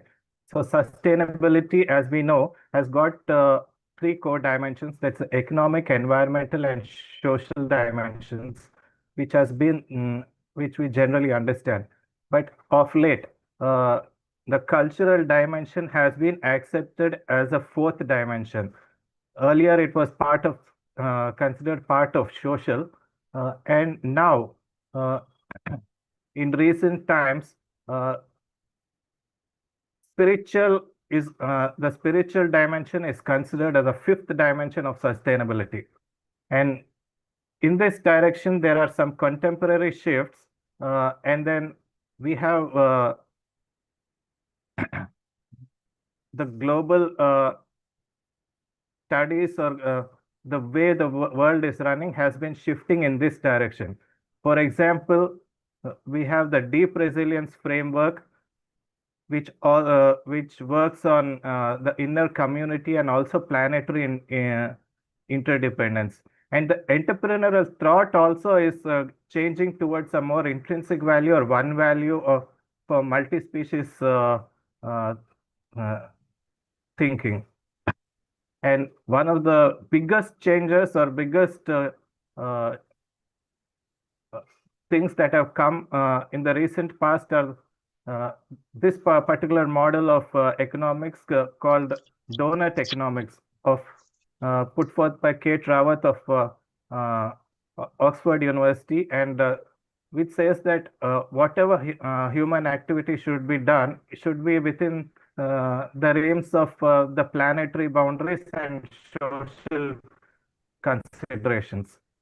And Professor Satish Diodar of IIM Ahmedabad, he's a economics professor. He says this thought process is nothing new. It's been there from India's Shastras. For example, Kautilya's Arthashastra, 4th century BC treatise, says political economy should be sustainable, and natural resources and welfare of the people should be considered. And Kautilya doesn't say this is my thought. These are something which has always been there. So this thought process has been timeless in India, and the guiding forces are dharma, karma, and then our Upanishads and Puranas. For example, Bhagavad Gita puts welfare of people and all creatures in a very high pedestal. For example, in 12th chapter, that is, it's very clear. No ill will be being towards all creatures, and then if that is what the Bhagavad Gita says, Uddhav Gita goes one step ahead. It is from Bhagavatam. Krishna, this is also by Krishna. He quotes Dattatreya, and Dattatreya has got 24 gurus from the natural world. Hello? Nita ma'am, mute your mic. So yes, sir. You continue, sir. Yeah, nature is put at the pedestal of a guru when it comes to Uddhava Gita. So I take now, apart from these things, acharas are born out of our cultures, or it's a two-way direction. And Indian community is not guided by any strict organization, but it's loosely directed by these three things. And for example, I've taken the example of Kartik Masa, which is a month, and the eco-spiritual practices, which are practices during this month. For example, entire Telugu population, or a large part of Telugu population, go on plant-based diets. This is important because less than 5% of Telugu people are vegetarian, and it's got a significant reduction in the carbon footprint. And another interesting thing during Kartik Masam is Vanabhojanam, or it's kind of a picnic where everybody goes for picnics as a religious ritual. And the culture is you go to a forest, and then what happens is intergenerational knowledge of the forest is spread to the next generation. And large number of forests are in India are untouched because of religious beliefs, and these are called sacred groves. And sacred groves are better in maintaining biodiversity and other indicators of forests. And the third one is the Nagal Chauthi, or the snake festival, which also comes in Kartik Masam. And in India, we have about around 60,000 snake bite deaths per year.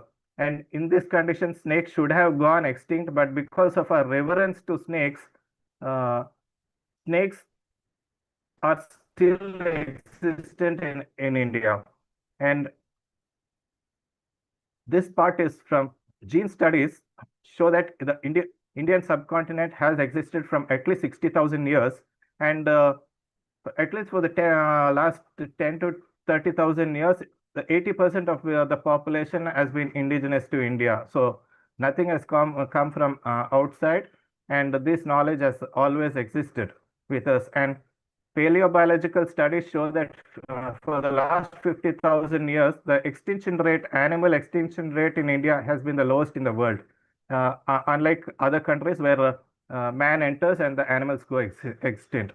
And very interesting fact is that India has become the laboratory to test and validate the co-evolution theory. The coalition theory is animals also adapt to human existence, and they also change their behavior, and humans and animals coexist together. This has been popular. This has become possible because of responsible human behavior in the Indian subcontinent. This is a very international recognized study and game-changing study. And now we look at the agency theory. Agency theory is largely from social sciences, which says that humans have agency, or the capability to think and do. But do animals have agency? Yes. Like, for example, Bruno Latour says that animals have agency, but they don't have intentionality. But Kim 2020, he argues that animals have bodily agency. So they also do have the capability or thought process to adapt according to the environment. So some of this new science that which is coming up actually turns around the scientific philosophy of science that we have known for a long time. And in conclusion, I've actually shortened this because we have very less time. So I would like to end with that veneration or prayerful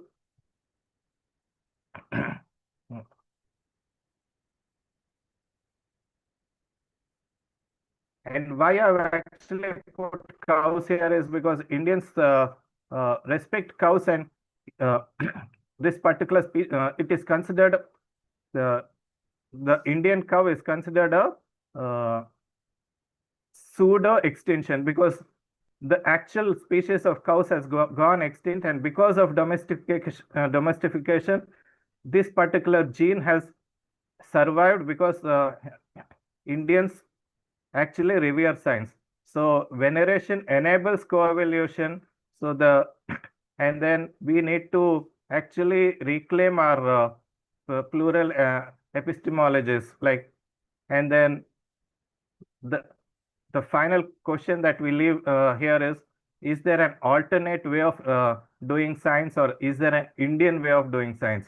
So I would like to end with what the Vedic scriptures say. Mother Earth has tremendous forbearance and steadfastness. So this is a much larger study, and so any questions, I would take it here. Sir, this is a very beautiful study. Can I have a question? Yes. Sir, is this a part of your research? That means for a PhD project, or you're working on a research paper? See, this is particularly a research paper. My thesis is on sustainable value chains. So the first part, the philosophy is on sustainability. So while I was digging into the different literatures regarding sustainability, a lot of things have evolved. And also, I worked in the development sector for 20 years, and I launched a program called Leaders for Nature in India, along with IUC and Netherlands. So the director of IUC and Netherlands, he said, Indian culture per se supports sustainability. That was the starting point for me to dig into a lot of this literature. Sir, this is something very, very, I think we are going back to this study, and this was lost, as you rightly said in the first line. Can I please close your screen? Yeah. As you rightly said that you will, I mean, we will not think of the way things are happening after looking at your slides and all. Sir, very, very interesting study. Maybe I have 2-3 questions, but with the chairperson's permission, can I ask, please? You are running short of time, but still. Yes, ma'am. Yes, ma'am. Sir, do you think this is precisely what is happening with Indian knowledge system right now, and the entire concept of sustainability? And the last slide is so very interesting when you're talking about the epistemology from multiple point of view. So somewhere you say that pantheism, like we believe in that multiple gods, and then with maybe a very indigenous way of looking at sky as a god, and the sun as a god, and the leaf as a god, and the river as a god. I think, are we going back to that, or maybe the multiple, or maybe the epistemology right now what you're talking about is going into that plurality, sir? Sir, what is your take? See, actually, to put it in a different way, I think it's not only Indian. The world, if we erase the last 500 years or so, the world was more like that. For example, I was reading a paper, and then, for example, in some places like even Baltic region, the culture was very similar. South American region, the ancient civilization, the culture was very similar. Yes. And I think we are reviving this in a more academic way now. And coming to Indian knowledge systems, I've also attended conferences even at IIMs. but still the papers that are coming out are quite nascent. So I actually raised a question, why are we having such low quality papers on this subject? So the professor said this is a new subject, so it will take some time for real good quality to come out. So that also inspired me to come up with, since I worked in the sector for so many years, so I thought maybe I should write something on this, maybe it will help, it might trigger a thought process in somebody else. So that is how I took up this paper. Very, very interesting, sir. Looking forward to listening to your more talks on the same subject. Thank you for being with us. Thank you.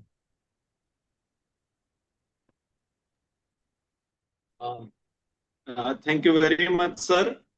So next, Dr. Preeti Makheja. All presenter, please kindly prepare your presentation and present your paper within 6 to 7 minutes, because we are running short of time. So please request to all of you that please precise your presentation to 6 to 7 minutes. Is it okay, Ankit sir? Yes, yes, sure. Yes, thank you. Thank you. Dr. Preeti Makheja. Yeah, sir. May I start now? Yes, yes, please, ma'am.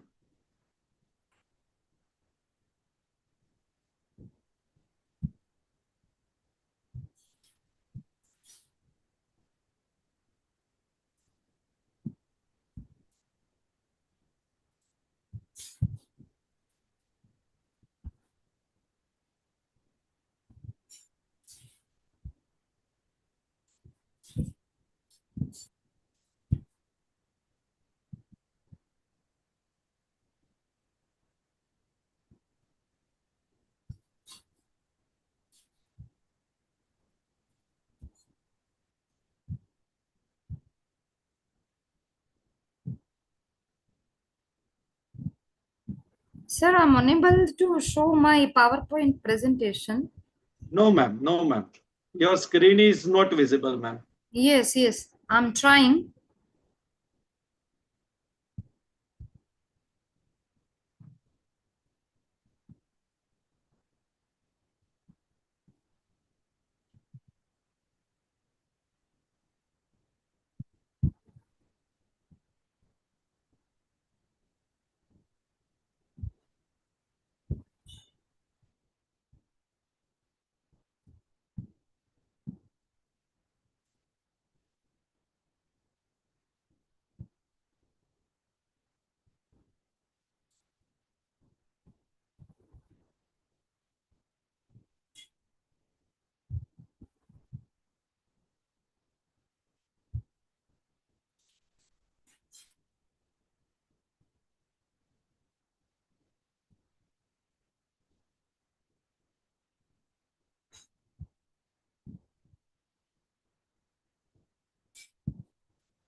Hello. Yeah, sir. I'm unable to show my PowerPoint. Shall we proceed to the next participant? Okay, After, okay. Not an issue, sir. Meanwhile, I'll. you will be given chance of after 2 or 3 participants. Okay. Okay, okay. Dr. Neeta, can you present your paper now? Dr. Neeta? Yes, yes, sir. I'm present. I'm present. Sir. Okay. Ankit sir, kindly consider it, just because there is transportation problem from the side of Neeta ma'am, sir. So she will present now, sir. Was from our technical session 8. No, yes, no, yes. sir. Ma'am, you are not. You are from technical session 8, ma'am. Yes, sir. My topic is IKS, Indian Knowledge System. Sub-theme is Indian Knowledge System, sir. Okay. I think Neeta ma'am, you have messaged me morning, na? Yeah, morning. sir. Yes, sir. Yeah, I got you. You can start. Okay. Thank you very much, sir. My this topic is yoga as a soft power tool, India's culture, diplomacy, and global well-being. Am I audible? Yes, ma'am. Yes, ma'am. Am I audible, sir? You are Yes, yes. And yes. my PPT is also visible. So your PPT is not visible. Okay. And ma'am, one more request. Kindly Yeah. please send your topic name in the chat box so that we can put in the record. Okay. Definitely, sir. Definitely, sir. So give me 2 minutes. Yeah.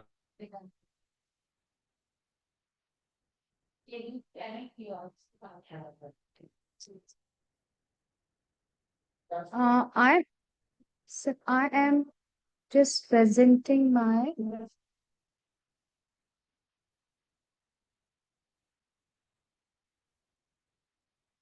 So is it visible now? Sir, is it visible No, now? no. No, then how can it possible, sir? I am just sharing. Rishabh, sir, please come and just share my PPT. I'm not be able to share it because I got Zoom. Sir, sure, हो रहा है? Okay. Now it's Yeah. okay. Thank you so It's much. visible. Okay, so my topic is yoga as a soft power tool.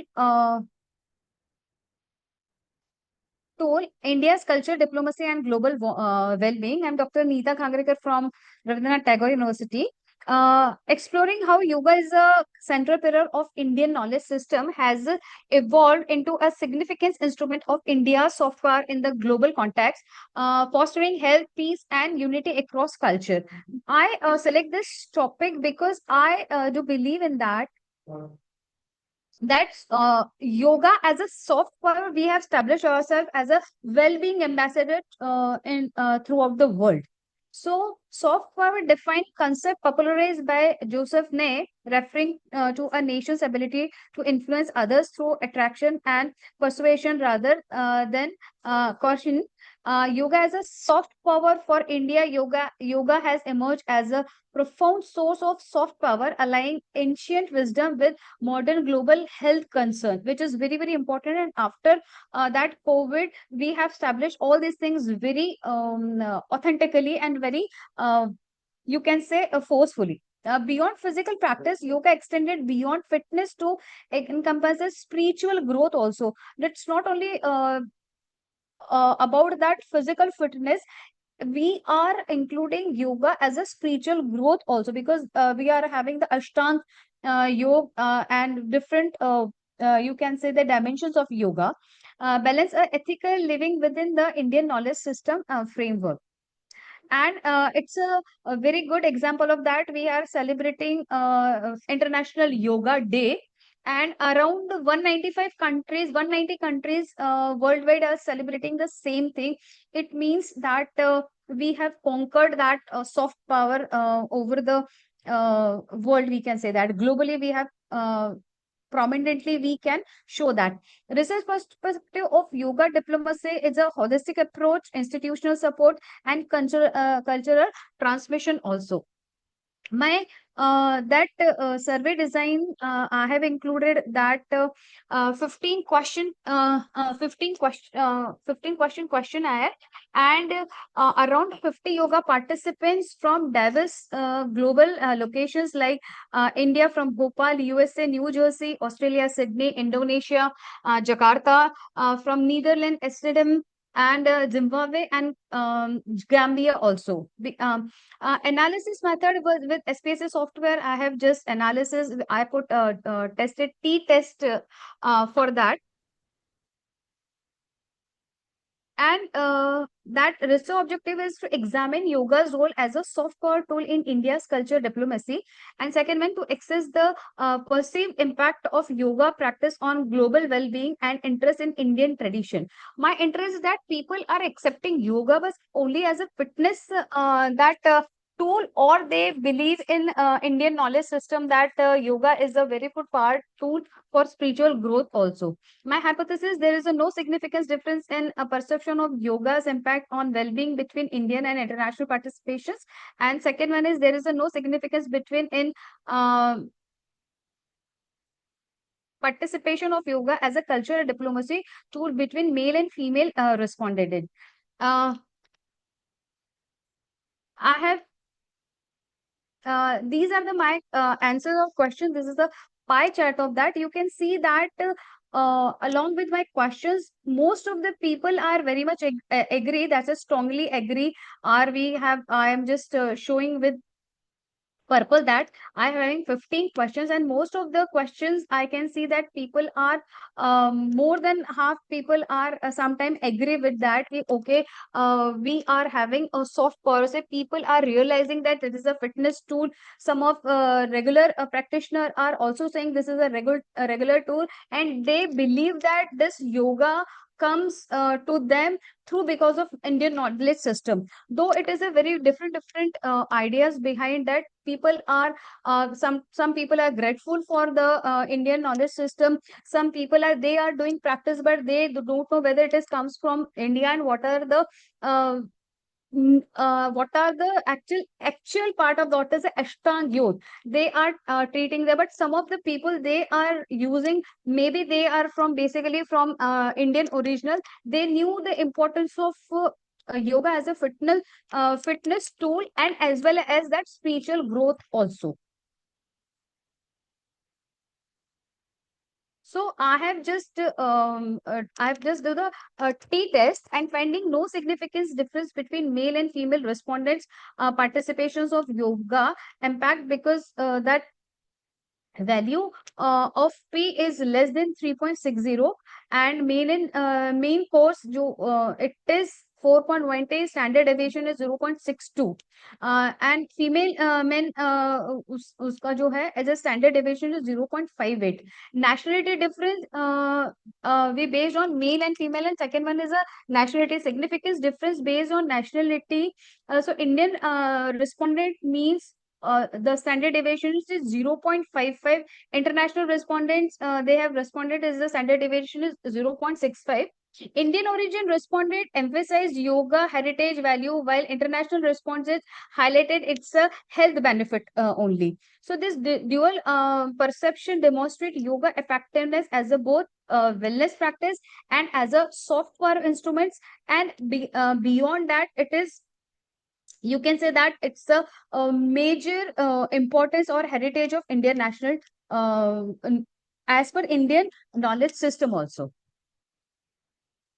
So, cultural dimension to yoga, transmission through yoga, we have increased interest in Indian philosophy. People, those who are doing yoga, they have keen interest in Indian philosophy. That cultural bridge, it is a cultural bridge because so many Indian people or Indian origin people, they are searching for that. They are contributing for the Indian yoga for that. Beyond physical practice, international practitioner gradually embrace ethical principles and spiritual dimensions of yoga beyond the asana and all.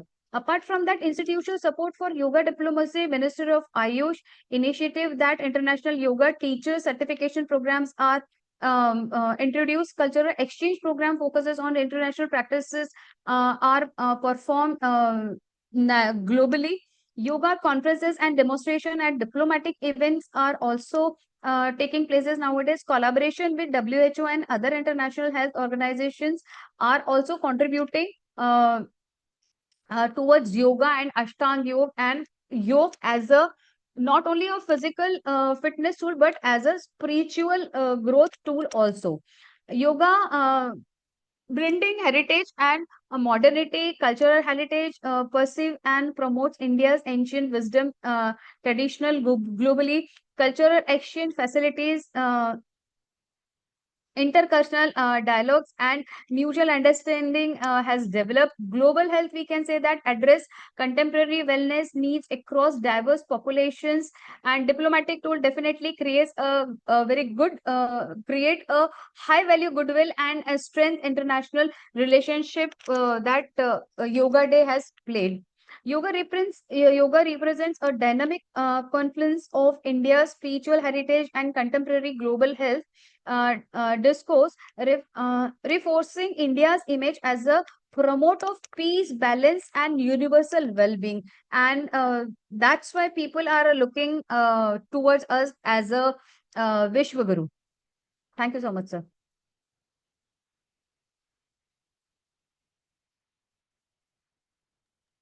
Thank you. Hello, Thank you, am ma'am. I audible? Yeah, yeah. Yes, yes.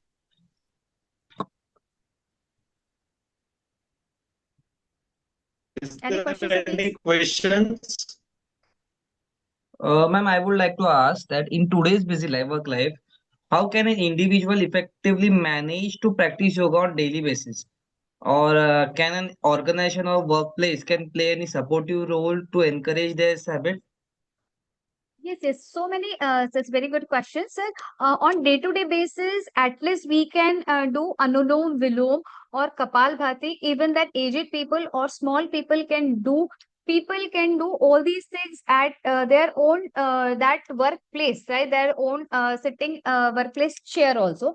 And nowadays, so many organizations, school, colleges, universities are celebrating that once in a week they are doing yoga classes or on a Sunday basis yoga classes, and some of the very multinational companies or Indian companies are doing that. First half an hour they have started with the yoga or meditation and all these things.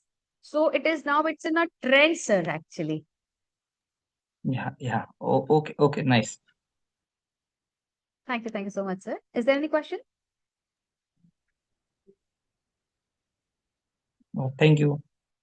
Okay, thank you so much, sir. Thank you, ma'am. Next, Dr. Preeti Makheja. Preeti, ma'am, is Thank your you so much PPT for is giving me ready? this opportunity, sir. Let me try, sir. Most welcome. Okay. Ita, ma'am, please close your screen. Yes, just a minute, sir. I'm doing that.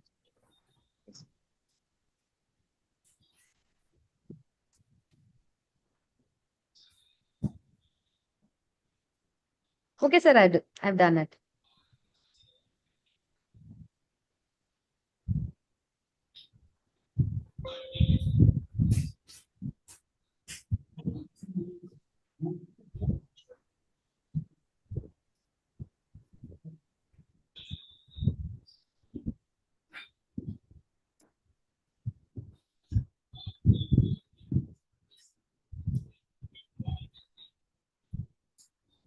Visible, sir?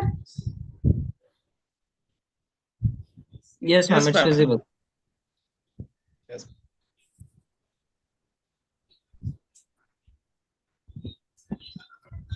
Okay. Respected Chairperson Dr. Ankit Badal sir and Co-Chairperson, esteemed experts, and dear participants, good afternoon to one and all present here. Myself, Dr. Preeti Makhecha, I'm an Assistant Professor in Commerce in MB Patel Rashtrabhasha College, affiliated to Gujarat University, Ahmedabad. Few years back, I read the headline in the Times of India that melting ice was a hot topic. Now, one must wonder how, if the ice melts, how it can be the hottest one. It should be the coldest one or the coolest one. But this was about the deteriorating environmental situation prevailing not at the national level but also at the international level. So today I make a presentation on a comparative analysis of green accounting practices of selected companies in India.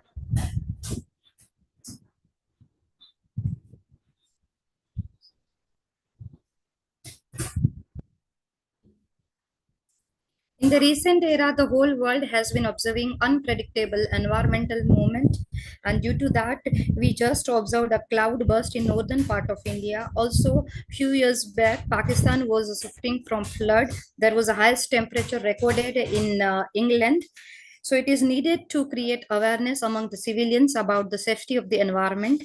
Like other living civilians, it is also the duty of the corporates companies as a corporate citizen of the society to take the required actions to save the environment.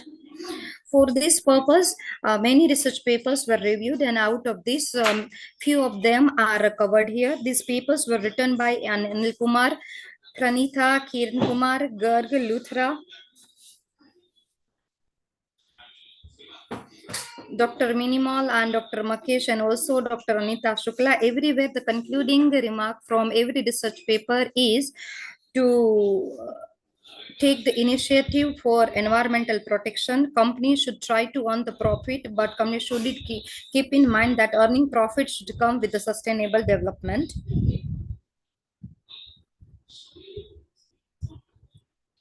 Importance of the study. The importance of the study is to spread awareness among the society about the implementation of green accounting. Observing the deteriorate environmental conditions prevailing in India, it is high time for the company to adopt the green accounting, irrespective of their sector, industry, or field.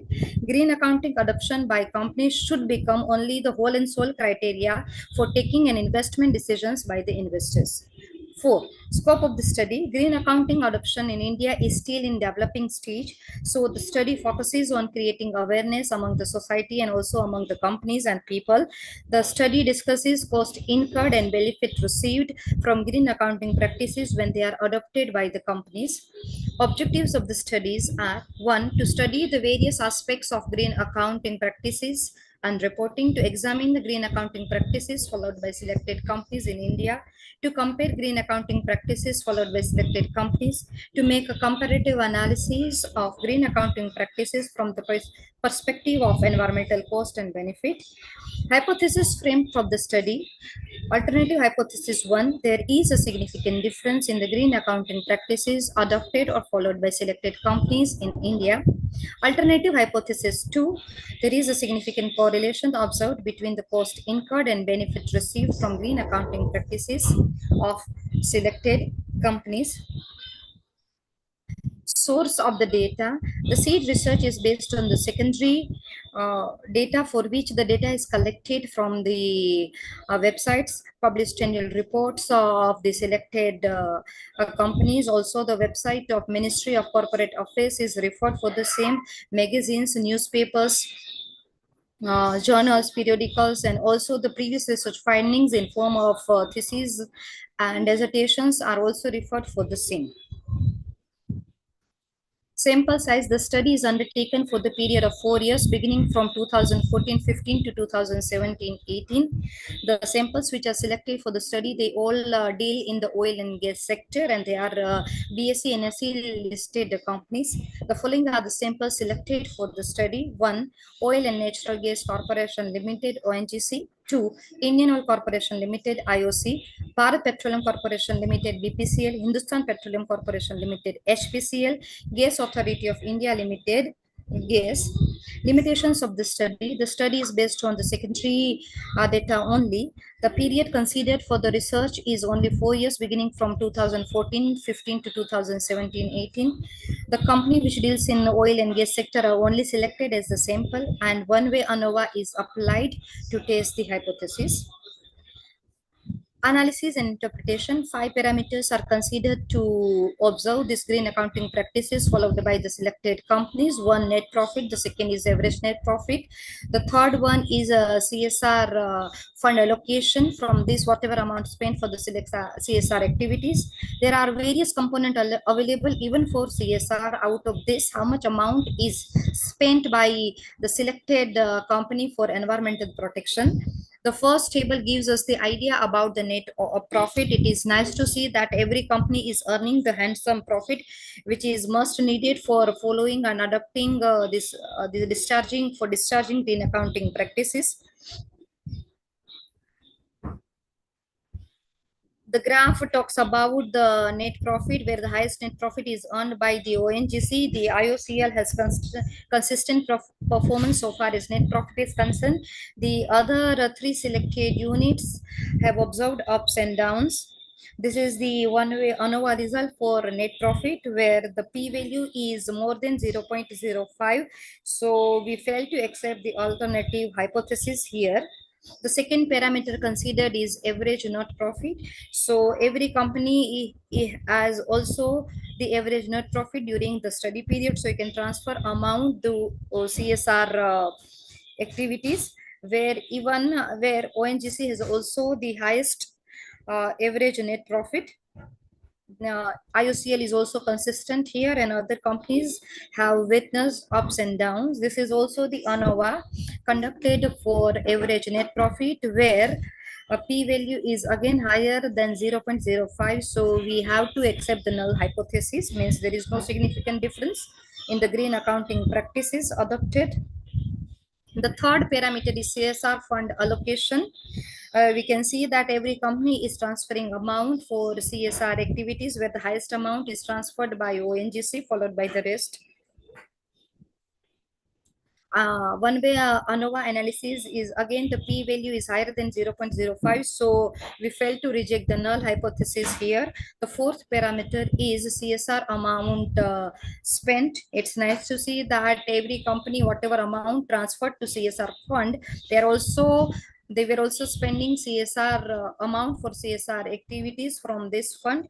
Again, here the CSR fund amount spent by ONGC is higher, followed by the rest of the company. Let us see the one-way ANOVA result. Here also the p-value is more than the 0.05, so we failed to accept the alternative hypothesis, means null hypothesis is also accepted here.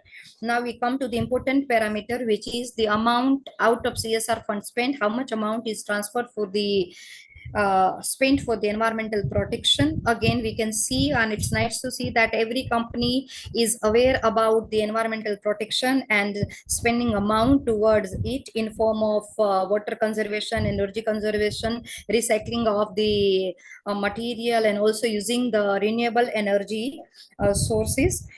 Here also the amount spent for environmental protection, it is highest by the ONGC, because ONGC has the higher amount of net and average net profit. IOCL is consistent in spending amount towards the environmental protection, followed by the rest. In three of the companies, we can see the ups and downs towards the spending amount for environmental protection. Again, check the what is said by one-way ANOVA. Again, the p-value is 0.64, which is much higher than 0.05. So we have to accept here the null hypothesis that there is no significant difference in green accounting practices followed by the selected companies here. Let us come to the findings of the study. ONGC has spent more amount as it has the higher amount of net and average net profit. IOCL has shown the consistent performance so far as net profit, average net profit, and other three parameters are selected.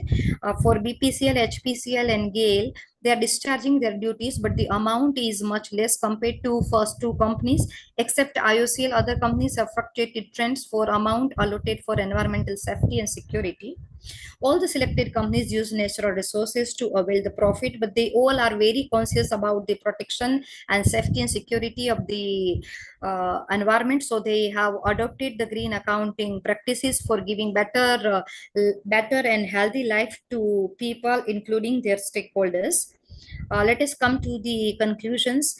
Environment, we all know that environmental protection in form of air, water, noise has reached to a very dangerous level. The selected companies are practicing green accounting and also taking care of natural resources. It is high time to make the environmental practices compulsory for Indian companies. And for that, Indian Companies Act, ICAI, and Ministry of Corporate Affairs, they have to work together. Suggestions, it is very much clear from the data analysis and interpretation that every selected company has shown concern for the environment. It has incurred environmental costs for attaining various benefits regarding strong and healthy life for people. Each one of them still needs to improve their environmental performance by adopting green accounting practices at a very large scale. This will inspire other companies in India and also at the global level. This will create a positive impact in the minds of the stakeholders. For this research paper, these are the material which is reviewed and referred. So the list of the references. Thank you very much. That's all from my end. Now I welcome the questions. No questions, ma'am.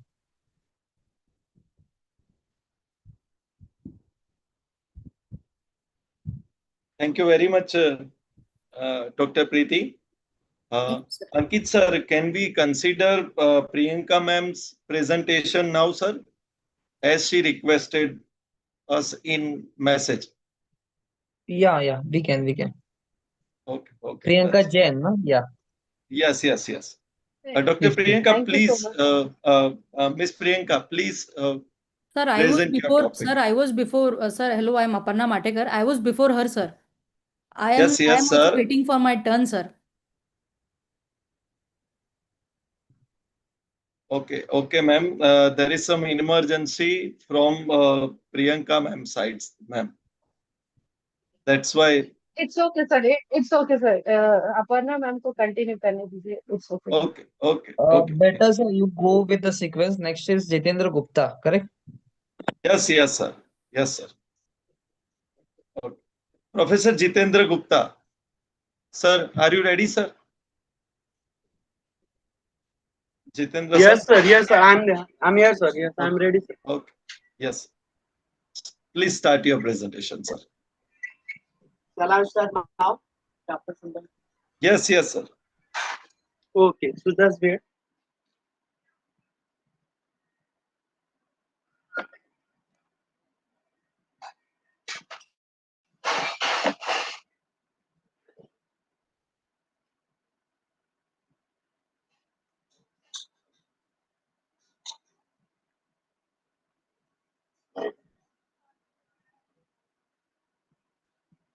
Can you tell me, is it visible? Yes, Yes, it's sir. visible. Yes, sir. Okay, thank you. First of all, thank you to the research conference committee and the chairperson, co-chairperson, and mentors. Okay, so kind of permission. Shall I start, sir?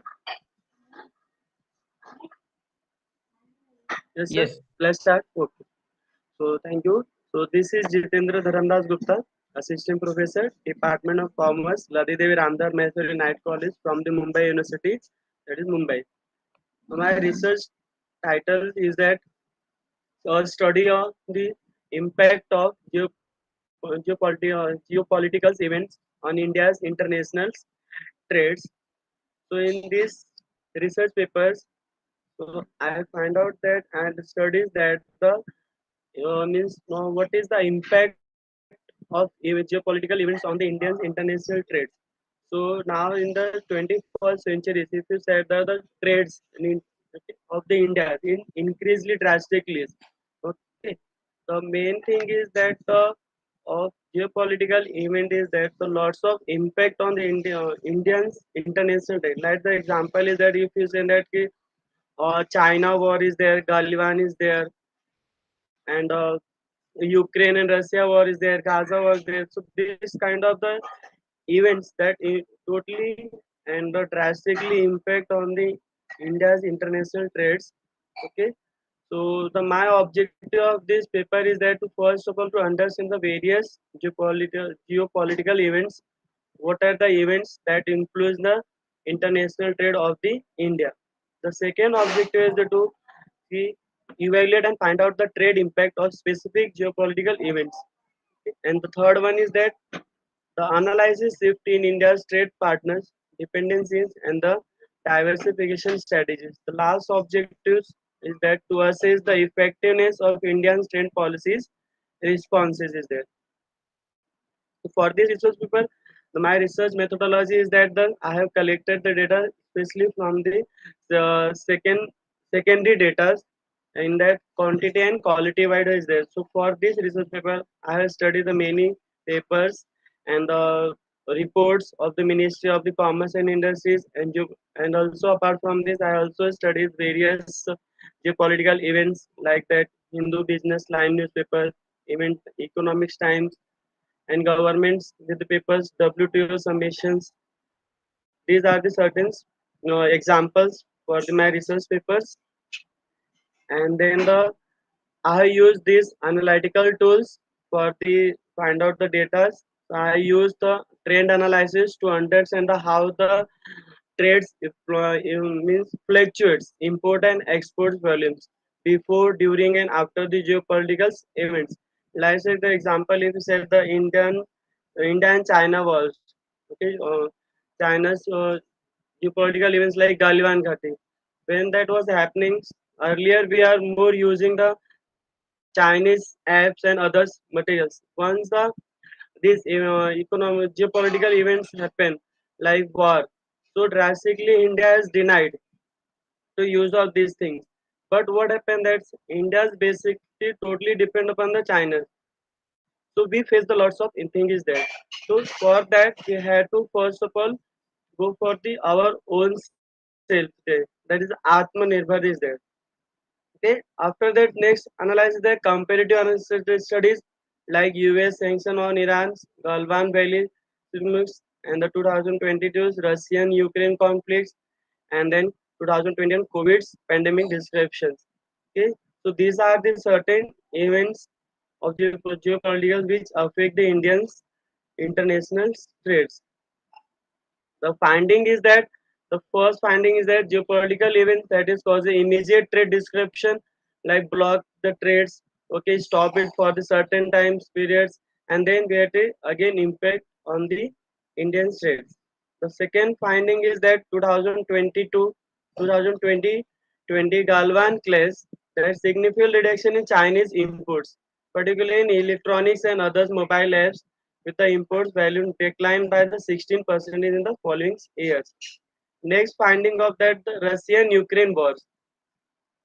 Indians energy trades and crude oils and others over 800% in 2023. The last finding is that COVID-19 pandemic accelerated digitalization trade process and promoted India signed new trade agreements including the CEPA with US.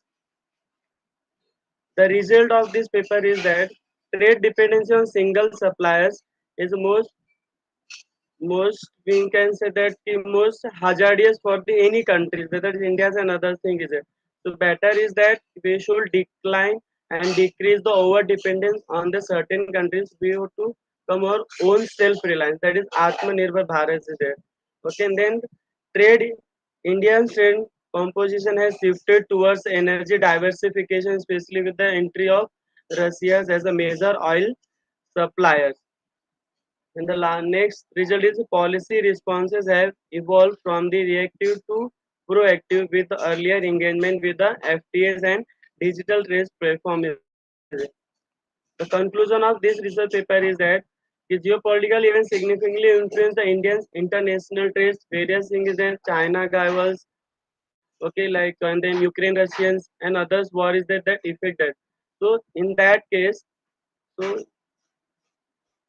and the next one is that the study events such as US sanction on Iran's and Galvan class and the Russian-Ukraine wars and the COVID-19 pandemic, the research highlights Indians' adoptive capacity through the diversification and FTA engagement and the digital trade facilitations.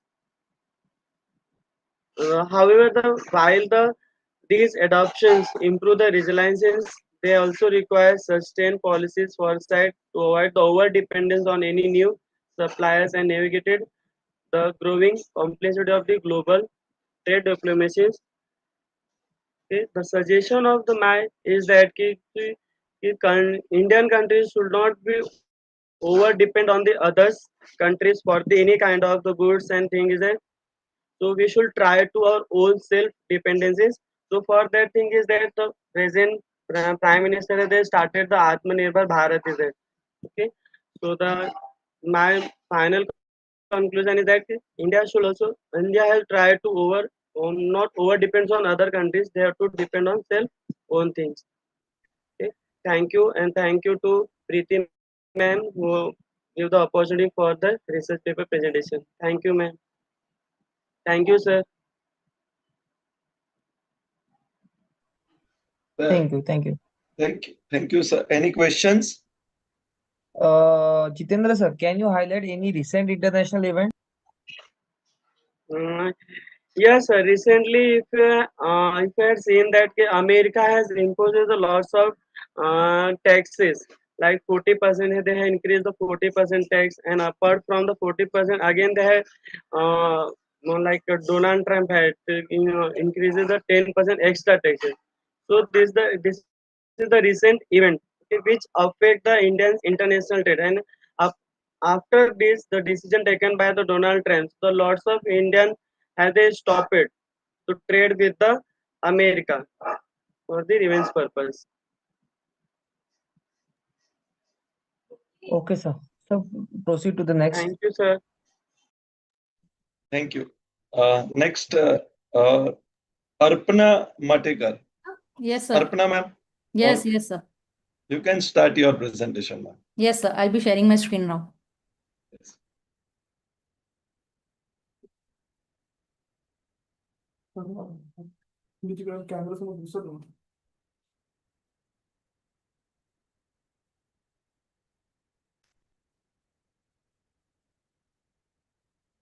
Sama, is my screen visible, sir? Yes. Okay. Good afternoon, sir. I am Professor Aparna Matekar, presenting the paper in collaboration with Dr. Bhimrao Somaji Gaikwad. Our topic is Narratives of Sustainability and Ethics in Digital Media, the case of plant-based meat. In this presentation, I will explore how plant-based meat is portrayed, amplified, and contested in digital media space and what this means for sustainability and ethics.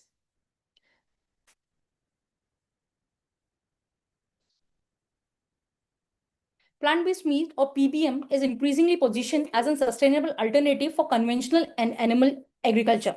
It promises to address pressing environmental concerns such as greenhouse gas emission, deforestation, and water scarcity. PMB is not just a food trend, it is increasingly positioned as the intersection of innovation and consumer responsibility. Digital narrative emphasizes that by choosing PBM, consumer actively contribute to the fight against climatical change. Importantly, PBM is driving a cultural shift in how we understand food, ethics, and sustainability. It redefines that what is considered ethical eating and how societies imagine sustainability futures. This shift is visible in both consumer behavior and policy debates. Now, digital platforms have become the primary space where PBM is represented and debated. Each platform frames PBM differently. For example, on Instagram's brand like Beyond Meat use colorful lifestyle posts that links PBM to health and climate-friendly environment. On TikToks, user-generated content are visibly storytelling dominant. On Twitter, debates and contested narrative unfold. Together, these platforms amplify PBM while also shaping public opinion. In digital media, PBM is often framed through recurring themes, like positioning it as a climate solution, portraying PBM as an ethical choices, emphasizing on nutrition, wellness. Well, these themes are not neutral. They are carefully crafted to resonate with consumer values. However, alongside these positive narratives, digital media also raises concern. The very first concern is misinformation.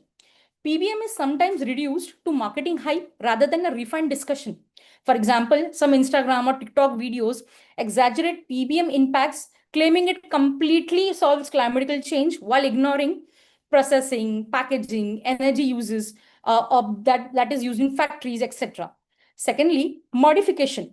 PMN are often branded for allied consumption, excluding marginalized groups, wherein in India, traditional diets or plant-based diets are known for ages. Thirdly, when large MNCs take control of PBM brands or supply chain, important ethical dimensions can be sidelined in digital media storytelling. Let me give you an example. For example, Nestle launched its own PBM burger under Garden Government brand.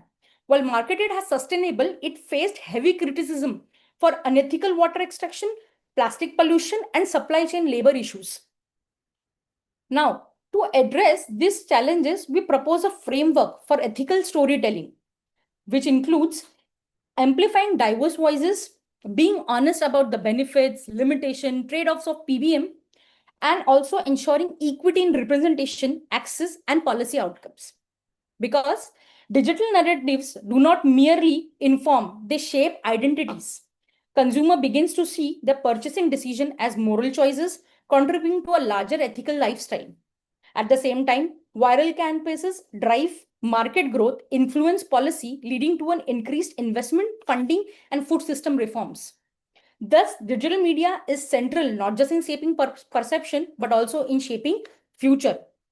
To conclude, plant-based meat holds transformative potential in addressing sustainability challenges, but depends on how it is narrated and who tells the story. Therefore, we recommend encouraging transparency, promoting digital media literacy, and also supporting more research on PBM's social and ecological impact. Ultimately, PBM is not just about food. It is about how we imagine sustainability, ethics, and justice in digital age. Thank you for your time.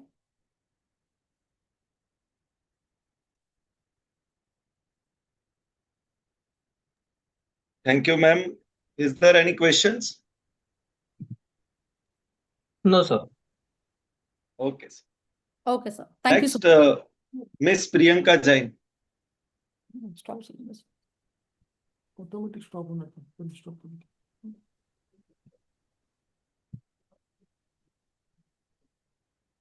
Priyanka ma'am, are you there? Yes, I'm here. Okay. Start your presentation, ma'am.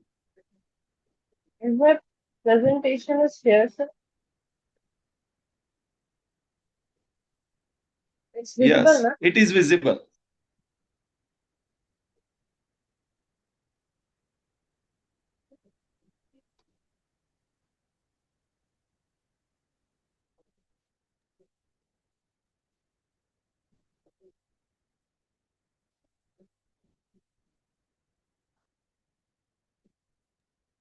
Ma'am, your screen is not visible, ma'am. Okay. Now it is visible. Right. Visible. It is visible, na? Yes. Good evening to all of you and namaskar. I am Priyanka Jain from Dr. C.V. Raman University, and I'm an assistant professor in Dr. C.V. Raman University and a scholar also. And my topic is transforming corporate governance through ICT pathway to sustainable and inclusive development. Basically, जो ICT tools हैं उनको हम use करते हैं और उनको use करने के बाद हम जितने भी वर्क है उनको परफॉर्म करते रहते हैं next the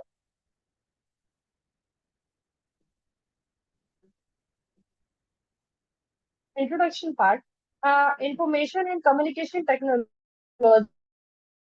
is changing now. Companies are managed by making things more transparent, accountable, and connect to the stakeholders. Tools like blockchain, AI, and digital broadcast help it in this process. In country like India, using ICT is more important for the ethical business, sharing information quickly, tracking environmental and social progress, and supporting fair growth. This study looks at how ICT helps company balance business goals and social responsibility, give useful ideas for the leader, policymaker, and tech experts. In our objective, there is two objectives are there to understand how ICT tools are help to improve corporate governance so that it become more sustainable and inclusive. And the second one is to find how the use ICT affect the way companies, means medium company or a large one, to manage and govern. There is two hypotheses. The hypothesis says ICT tools do not play an important role in improving corporate governance for sustainable and inclusiveness. And second one is there is no strong connection between using ICT and how effective and managed system in a medium and a large company. Basically जो hypothesis है हमारे वो shows हो रहे हैं और no there is no significant relationship between all of this there is a literature review and the literature review says I reviewed there is to 2019 to 2023 ICT tools like blockchain, big data, AI, and digital dashboards are helping improve corporate governance by making things more transparent. Ensuring rules are followed, tracking ECG means environmental, social, and governance. Goal are included all stakeholders in decision making. Although research from around the world shows that ICT is a positive impact, there is not so much research that look for how these tools work together to improve governance for both sustainable and inclusiveness. Efficiently, it is medium and large companies in developing countries like India. Most past studies have some focused on a single ICT tools or one part of governance, not the full picture. This study aims to fill all gaps by looking at how ICT can be used in more integrated and strategic way to improve corporate governance, match the goal and questions set by the research. And the next one is research methodology. In our research methodology, there is a descriptive and analytical. Both are included in this in this PPT. And the technique is sample technique is purpose sampling was using mean that the respondents were chosen internet indirectly based on their relevancy to the study. Sample size 80 select किया है मैंने 10 medium and large private public sector companies से Bilaspur division में data collecting tools जो है वो आपका structured question आया है was used with a respondent measure as a 5-point Likert scale. In that there is a strongly disagree or strongly agree. Data analysis tool is one sample will come signed rank test है, and there is this is shows the test where medium response difference from the null values, and the next one is Spearman rank correlation that finds the relation between two rank variables. In that there is data analysis and interpretation. In data analysis and interpretation, we are elaborate at these categories: gender, age group, education, job role, sectors. These are mentioned here. We take 48 men and 32 women. Age group is 28, where 25 to 35-year-old. 34 were between 36 to 45-year-old. 18 were older than 46. Education level 24 graduate degree, 46 postgraduate, 10 are doctorate. Job role is 30 were managers, 25 who were complete officers, 25 members are decision maker in the company, means a board members are there. The sector is private sector and public sector. 50 worker included in actually in private sector, and 30 is public sector. And the basic ICT tools are using for the information and communication technology. They are mentioned here. And there is one more thing I mentioned here. 52 used in daily, 20 used in weekly, and 8 used in rarely. This is the main thing. And the next one is hypothesis testing are there. In this hypothesis test, there is no significant goal of the ICT tool is improve corporate governance for sustainable and inclusiveness. This test is 5 statements were given in the respondent related how ICT helps to the governance. In this test, was using check the people agreed or not. This test compare their response for the null value, that the value is 1.000 and the p value was statement was 0.000, which is lesser than 0.05. It means this is a null hypothesis. ICT has improved and response the flexible for the governance. This is this hypothesis reject, and the next one is ICT help governance rule and standard. This also reject. Real time data for the ICT support better decision at the top level management. This also reject. People agreed for this. These things are basically people are agreed for this hypothesis test. And ICT has improved communication between management and stakeholders. This also reject. Overall governance has improved after using ICT. This also reject. It means people are means dependent on ICT tools. Uh, in that case, there is one more the test are here. Uh, in this, there is no significant correlation between ICT tool and effectiveness of the governance in medium and large companies.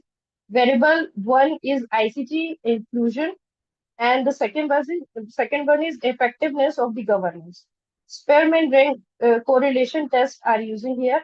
P value was lesser than 0.05. It means it is a statical. It is using in this method, and the null hypothesis was rejected. After this, there is conclusion is here. Uh,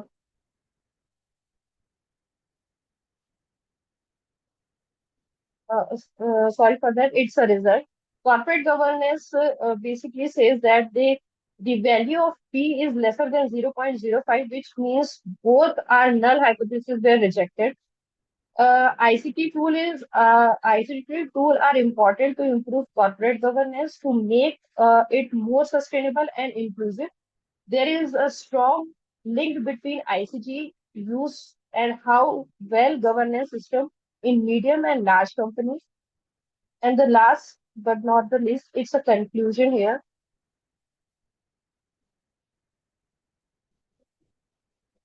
In this study, information and communication played an important role to improve how companies and manage it, help making governance more sustainable, inclusive, and transparent. Uh, there is 80 professionals in the Bilaspur division support this research goal, and we are using this for the transparency, ethics, and involvement of the stakeholders.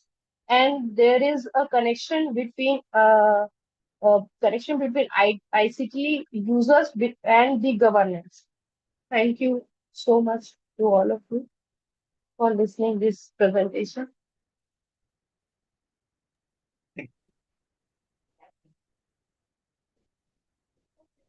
Any questions? Thank you. Thank you. No questions. Thank you so much, Ankit sir. Thank you, sir. Thank you, ma'am. Next, Chandraban Prajapati. Is he here? Or Dr. Vaishakhi Datta? Okay. So next, Dr. Deepna Ravi Rao. Dr. Deepna Ravi Rao. Is she present? Next, Dr. Harshida. Dr. Harshida. Next, Miss Tanvi. Miss Tanvi Gurjar.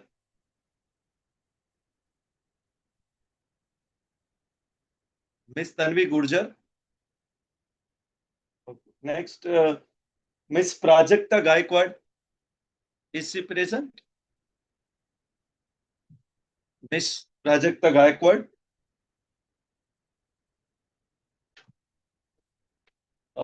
Dr. Jyoti Bhatia. Dr. Yes, Jyoti. I'm present. Hello, I'm present. Okay. Just a minute. Okay. I'm present. Okay, ma'am.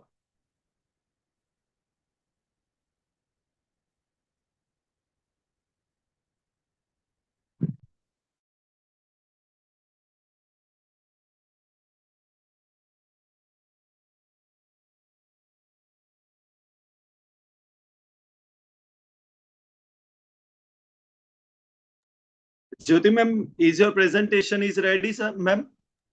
Hello, my presentation is ready. Just a minute. I'll just share my screen, sir. Okay, okay, okay, no problem, ma'am.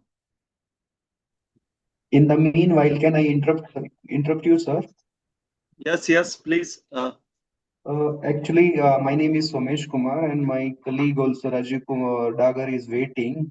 Actually, we missed our session. Can you tentatively, align my time so that I will be available for presentations? Yes, sir. Your presentation sequence is after 3 to 4 presentations, sir. Okay, so around 6 o'clock. No, sir. Around 5:45 or 5:50. Okay, sir. Thank you, sir. Thank you. Okay. Yes, Jyoti ma'am, you may start your presentation, ma'am. Your screen is visible.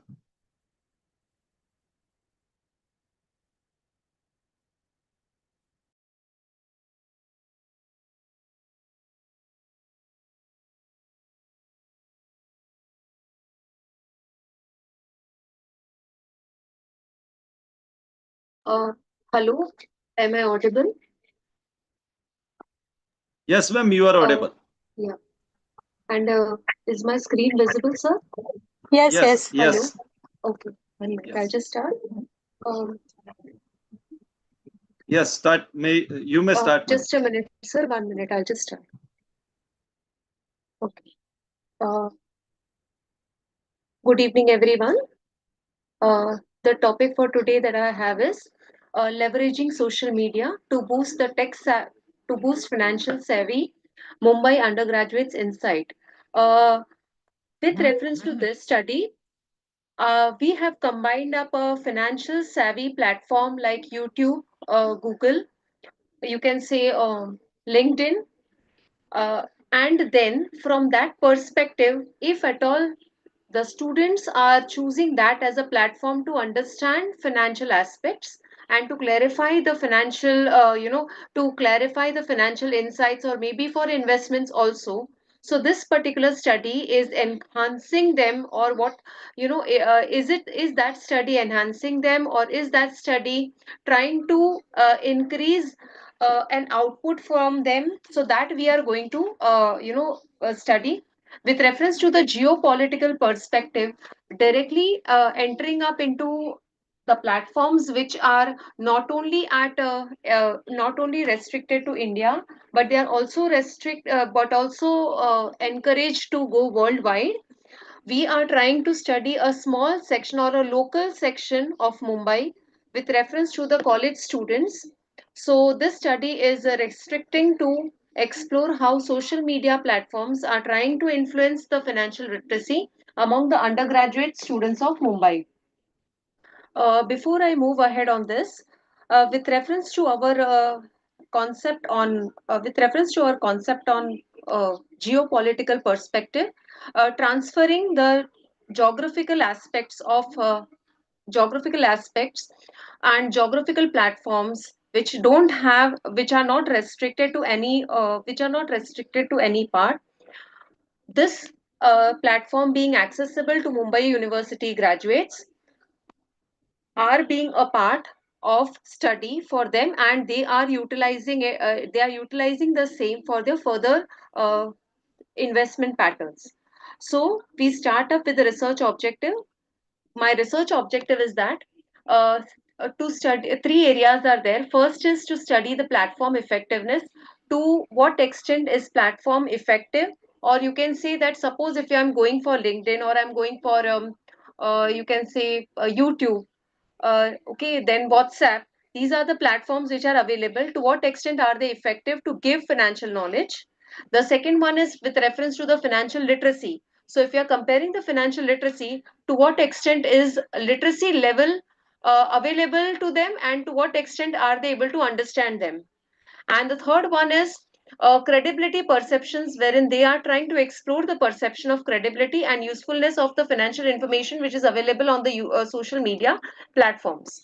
So, with reference to these three objectives, we move on to the first step of research design, wherein first is to identify the problem. I formulated an objective. We have gone ahead with review of literature and gap analysis. With reference to the review of literature, the tech savvy platforms have been considered. It has always been said that LinkedIn is LinkedIn or maybe YouTube has been already used by others for the basic financial knowledge or for a base of investment or maybe to know the financial news. But however, is it actually being used for investment, or is this a tech savvy aspect for students to study? So that is a gap, and specifically the gap is restricted only to Mumbai.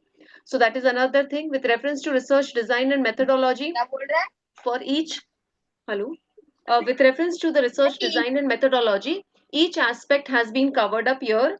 1 minute. Yeah, with reference to the research design and methodology, we have framed a questionnaire with 217 graduate students from Mumbai. The data has been collected through the structured questionnaire in 4 areas. First one is what is the extent of their social media usage, what is the platform that they are using, what extent is the financial literacy available on these platforms, and what is the credibility for the same. So for this, we have covered up a descriptive analysis. I've covered a percentage at certain things. We have seen frequency distributions, and of course, weighted average has been considered to find the effectiveness of the platform. So you can see that social media usage patterns include 43% are moderate users, 35% are heavy users, and 33% are you can say 33% are sometimes referring to the financial content. Platform effectiveness, you will see that the most effective platform is reflected as YouTube is the most effective platform for financial information. However, people feel that WhatsApp is better in giving them the information, though the preference is very low. So here there is a, you can say, a tie, you can say, wherein people refer to YouTube, but they feel that WhatsApp is much more effective because the sources through which they are getting a data is maybe recognized one.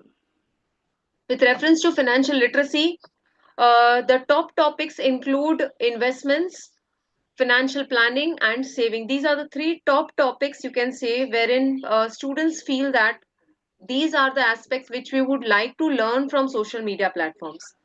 With reference to self-assessment, 50% are rating that this particular knowledge is fair, 36% are rating that this particular knowledge is good. However, only 5% state that the knowledge that they are providing or literacy rate at which the informations are being provided is excellent. With reference to the credibility, YouTube is the highest credible information, that is a perception of people or respondents. The least credible is Facebook, which is giving a very strong negative perception, and however, mixed perception was shown with reference to Insta and Twitter. Uh, Key findings are, with reference to the first one, we say that preference versus effectiveness. If you see what is preferred and what is effective, so YouTube is preferred but WhatsApp is effective. With reference to literacy, 55% of the social media users are preferring it for financial learning and 69% are preferring it for their improvement in learning. However, the excellence in learning, or you can say the expert insights, are not provided by these social media. The next one is with reference to the content needs. 62% prefer that they want a practical advice, and 58% feel that they want more accurate information on contents. With reference to the behavioral change, 55% prefer that this has changed their spending habits, whereas 44% feel that they have started more investments because of the data which is available on social media. With reference to the conclusion and key takeaways, the social media has made a lot of influence on increasing the financial literacy among undergraduate students in Mumbai. With reference to platform, you can say specific strategies can be needed. For example, you can streamline the YouTube channels, or you can streamline specifically uh, specific needs, as per the specific needs of the undergraduate students. Specific channels can be there, or specific information can be provided to them. And credibility is very important with reference to financial adoption, because the respondents feel that a lot of information which is provided is not 100% perfect on the social media. The recommendations are that you can optimize the YouTube content.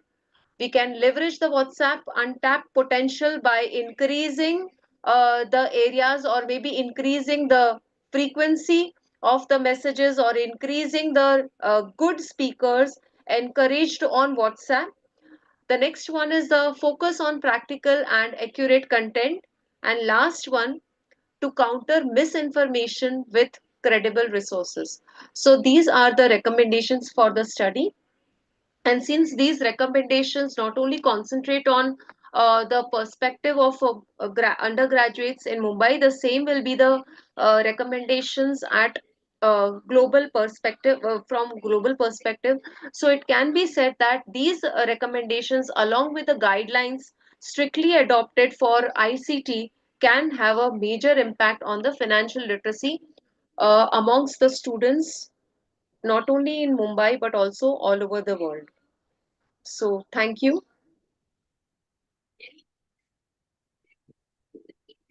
Hello. Am I Thank you, audible? ma'am. Yeah. Yeah. Yes. Thank you, ma'am. Thank you, ma'am. Okay. Next, V. Samyukta or Miss M. Yes, sir. Rekha.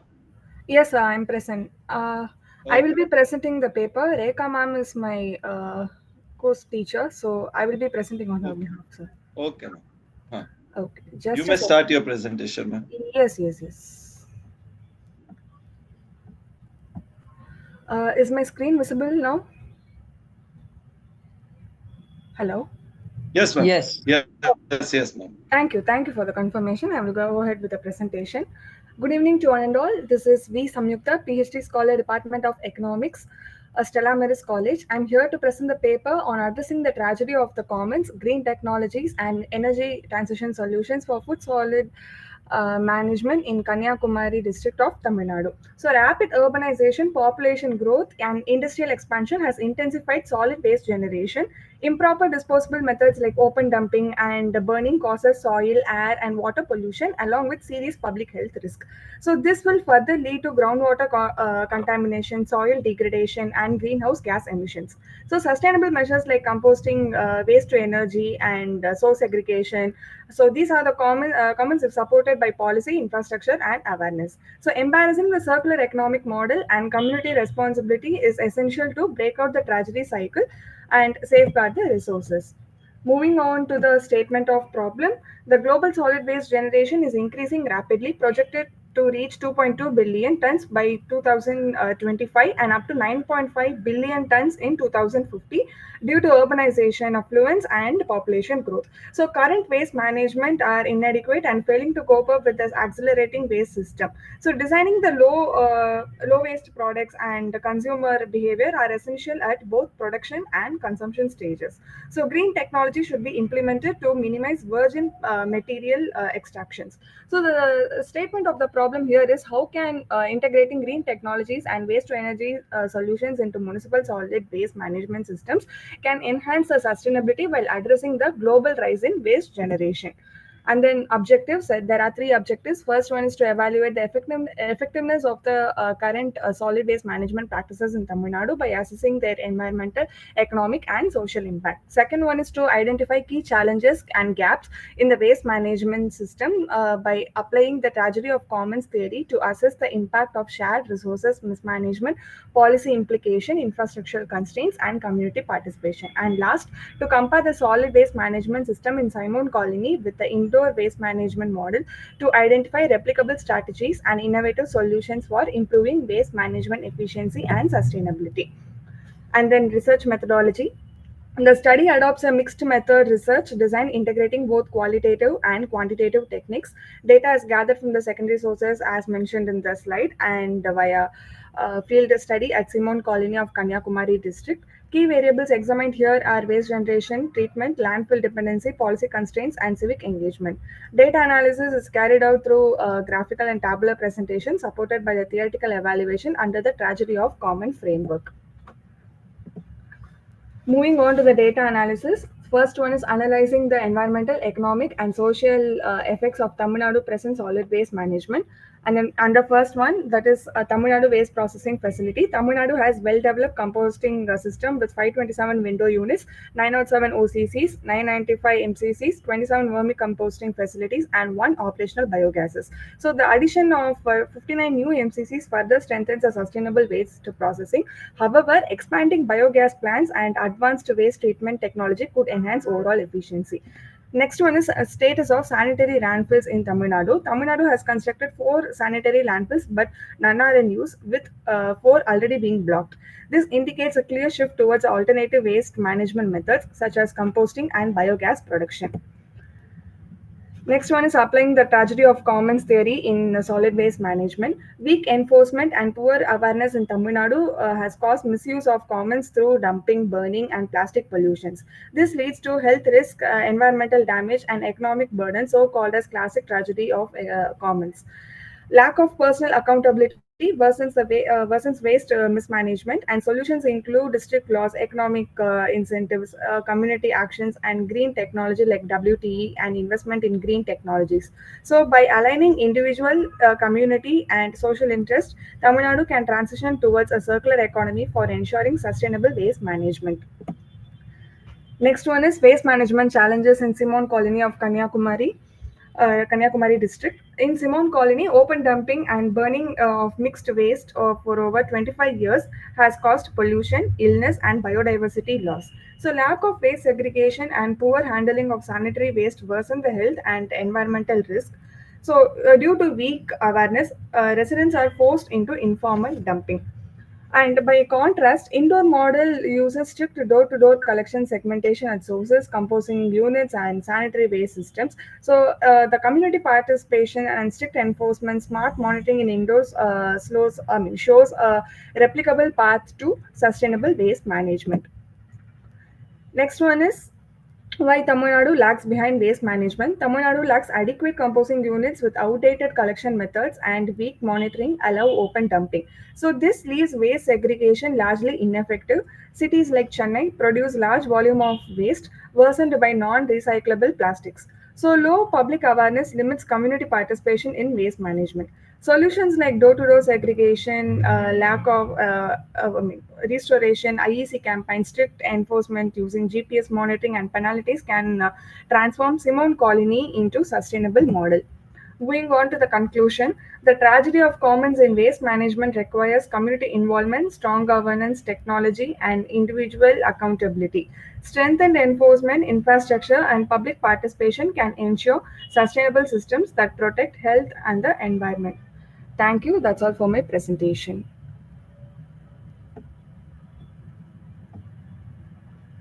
Thank you, ma'am.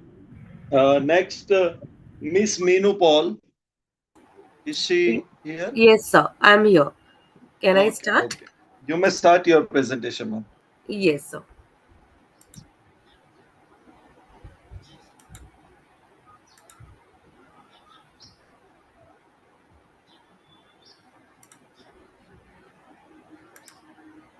Is my PPT visible to you, sir? Yes, ma'am. Yes. Yes? Okay. All right. First of all, very good evening, everyone. I'm Ms. Meenu Paul, Research Scholar, Pacific University, Udaipur. And this research paper is co-authored by Dr. Mir Mabasir Suja. He's the Assistant Professor from Pacific University. So today I will be talking about the Framing India's International Conflicts, a comparative study of local Mumbai news channels and social media discourse. So today I will be covering the introduction, literary review, methodology, the case study method which I have adopted, analysis and conclusion.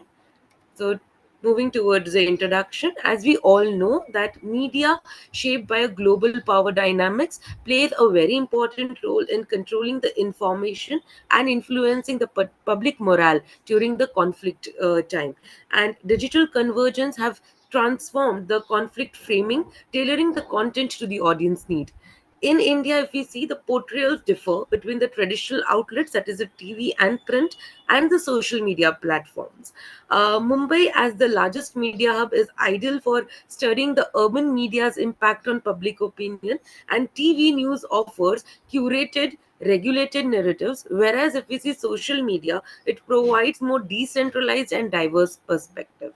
So in this study, I'm trying to compare the tone, ideology, and engagement, and examine the effects of perception, identity, and foreign policy.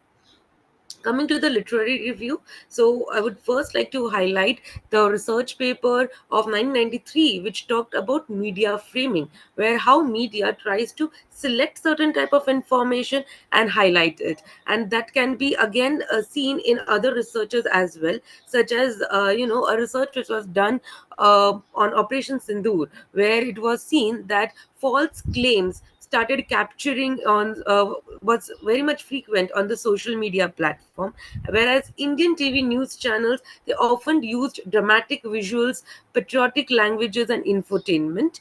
Again, if we see the global influence campaigns such as China's propaganda during the India China standoff and fake accounts during the Manipur crisis, it shows how media is used for the political goals.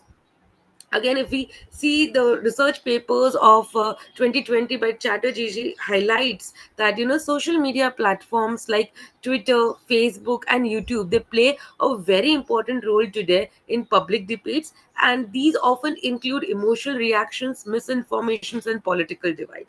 One thing which I would like to highlight here is new methods like lexical mutations and partition influencer posts. They deepen divisions, shaping public opinion, foreign policy support, and national identity. With the Modi era TV promoting strong nationalism and WhatsApp spreading fake news quickly. So, from the literature review, the research gap which I've understood here is that most of the research, they focus either on television or social media separately, without exploring the cross-platform flow of information, misinformation, and framing styles during the ongoing conflicts. Moreover, the regional level studies, particularly in cities like Mumbai, they remain very scarce despite the evidence that the linguistic, cultural, and commercial factors shape the coverage here. So, understanding that, I have shaped the objectives. So, to investigate, my first objective is to investigate how Mumbai news networks cover India's engagement in specific international wars with focus on language, tone, and common reporting patterns. Second objective is to investigate how Mumbai residents communicate their perspective on these similar problems on social media with focus on shared themes, emotions, and attitudes.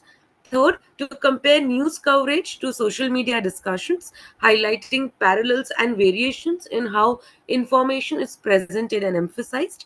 And the fourth is to determine how these various forms of media coverage may influence the public's comprehension of conflicts, feelings, and about the India's role and opinions on the country foreign policy.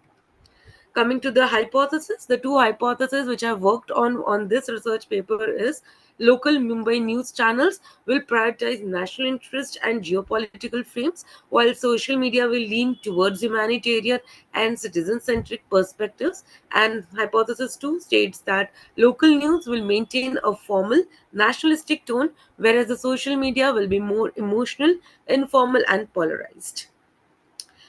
Coming to the research design, so I have picked up a qualitative research methodology for my research. The research method I've used is the case study approach, and the data collection is from the secondary sources from websites and other previous studies. Coming to the case studies, so basically I've taken three case studies. So talking about the first one, that is the Russia and Ukraine war. So India TV news covered the Russian Ukraine war by focusing first on the evacuation of Indian students, and then they focused on the oil prices, trade, and India's diplomatic stance by often using dramatic visuals, bold graphic, and sensational headlines, which can be seen on screen. I have given some references here. Coverage mixed with humanitarian, pro-Russian, and nationalistic interest frames with limited Ukraine voices, On the other hand, if we see the social media coverage, it was especially on Twitter, discussions spiked early in the war with both genuine and coordinated pro-Russian and pro-government narratives, but also misinformation was there, and hashtags like I stand with Russia shaping the online sentiments were observed. Coming to the next case study, that is Operation Sindoor. So, national television channels, they portrayed Operation Sindoor as a display of India's military strength with patriotic visuals, as you can see on screen, and experts panel. While regional channels, they focused on local soldiers, emotional stories, and community pride. On social media, the content spread rapidly with a mix of genuine updates, emotional reactions, misinformation, including fake and AI generated visuals as well. Coming to the case study, third case study, that is the Israel and Hamas war. So English channels basically focused on the balance updates on Gaza conflict, highlighting the humanitarian crisis and peace efforts, while the Hindi and regional channels often used more dramatic, politically influenced narratives. On social media, we could see that the coverage was emotional and polarized, driven by influencers and visuals, but also it plagued by misinformation and unverified content. So the discussions what we have understood is that the findings proved hypothesis one, stating that traditional news channels in Mumbai predominantly adopt a national interest and geopolitical framing, focusing on India's strategic positioning, diplomatic responses, and official statements. Further, it was observed that the tone remains formal, restrained, and largely nationalistic, confirming hypothesis two. In contrast, social media content from Mumbai residents, it exhibits a more humanitarian and citizen-driven perspective, which was marked by highly emotional intensity, informal language, and frequent use of visual content like memes, reels, and viral threads. Coming to my conclusion, most of the research focused on either television or social media separately without examining the cross platform flow of narratives, especially in the regional context like Mumbai. So, this study addresses the part of that gap by showing that Mumbai's TV news channel, they frame international conflicts through national interest and official narratives with a formal nationalistic tone, while the local social media users, they adopt humanitarian, emotionally charged, and visually rich content, revealing distinct influences on public understanding, but leaving unanswered how these mediums interact and shape each other's coverage. So, with this, I would like to end my presentation. Thank you, everyone. Thank you. Thank you, ma'am. Thank you very much, ma'am. Next, Miss Vinita Nair. Miss Vinita Nair, is she present? Mr. Rajiv Dagar. Yes, sir. Yes, sir, please start your presentation, sir.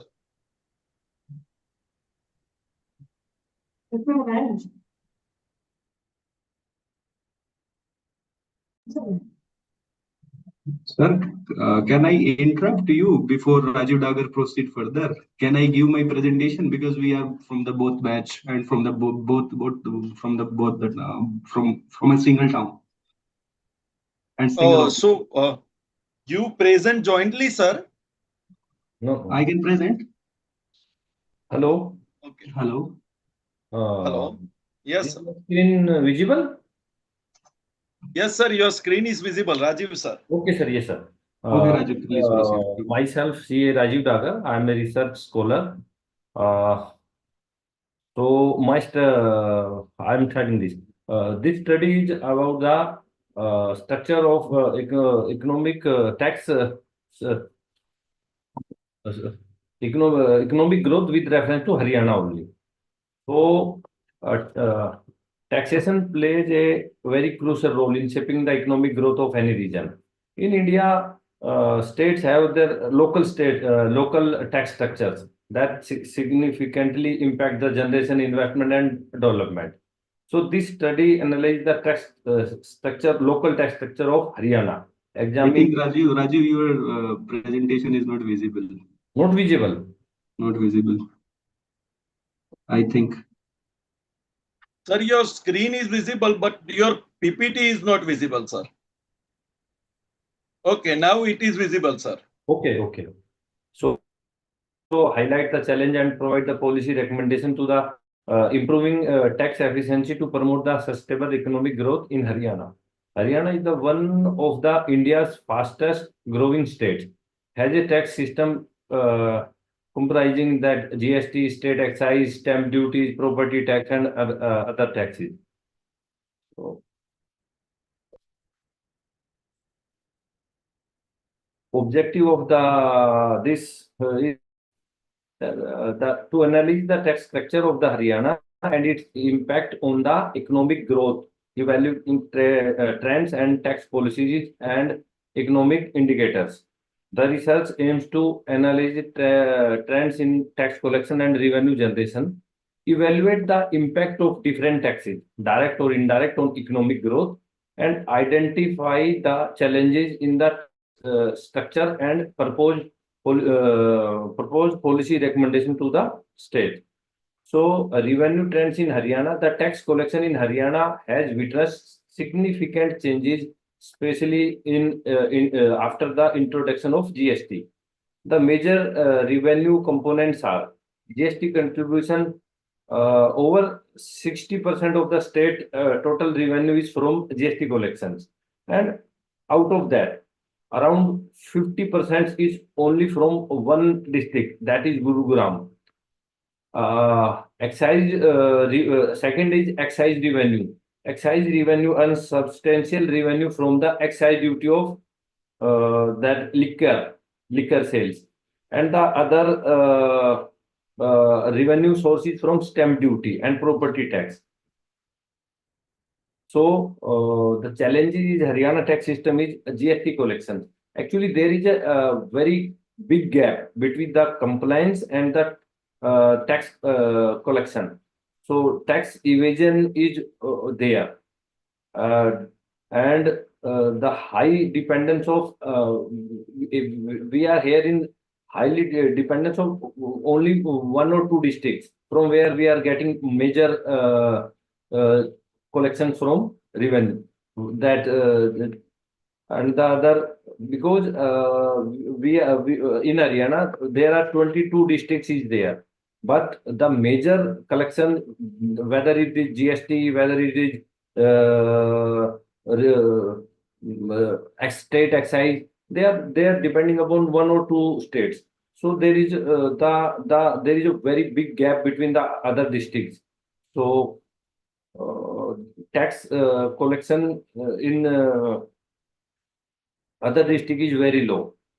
So Haryana, through this study, we want to give suggestion to state government that there should not be a big gap between the district like that. That one district is providing 40%, 50% of your total tax collection, and the other is other total 21 or 20 districts is giving only 50%. And the state, by this we can provide the suggestion to government, and in income tax there is a very they are actually in Gurgaon district is developing in very few years. So there is a very big kind of knowledge, lack of knowledge between the landowners and the the huge tax liabilities is there on the landowners regarding that kind of collaboration agreements. Through this study, we provide the data to government that there is a very उस तरह की जो tax liabilities उनके ऊपर बना दी गई है जो कि इन रियल है नहीं, तो उसके थ्रू वी वांट टू कि इसको बैलेंस टैक्स सिस्टम हो जिससे सब्सटेंशियल डेवलपमेंट हो और सब जो है एक्चुअल टैक्स है वही जो है लोग जमा करें. Thank you. This is from my side.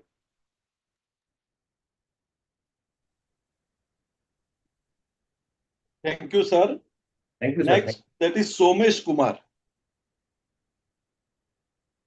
I am audible. Rajiv, sir, kindly close your screen, sir. Yes, sir.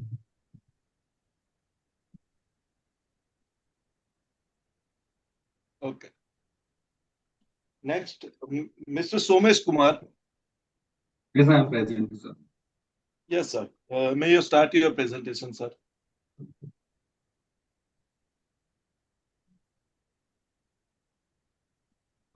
Meanwhile, we welcome our guest speaker for the valedictory. Mukesh Kumar sir has joined in already. Sir, good evening, sir. And little bit delayed session.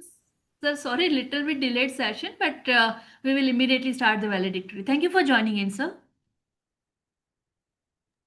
Okay.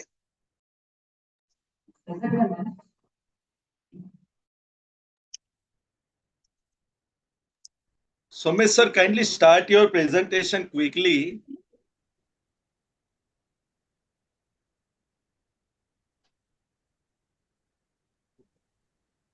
It's visible now.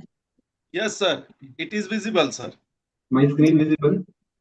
Yes, sir.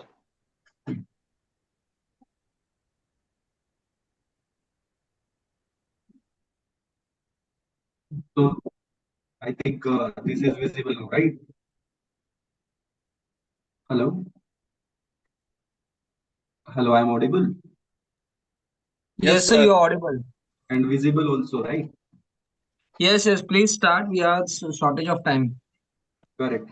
So this is on a slide visible in front of you. My name is Somesh Kumar. I am research scholar. So presenting is small presentation on comparative analysis of effectiveness of financial performance between HDFC, that is in a private bank, and Indian bank, that is in a government-owned bank.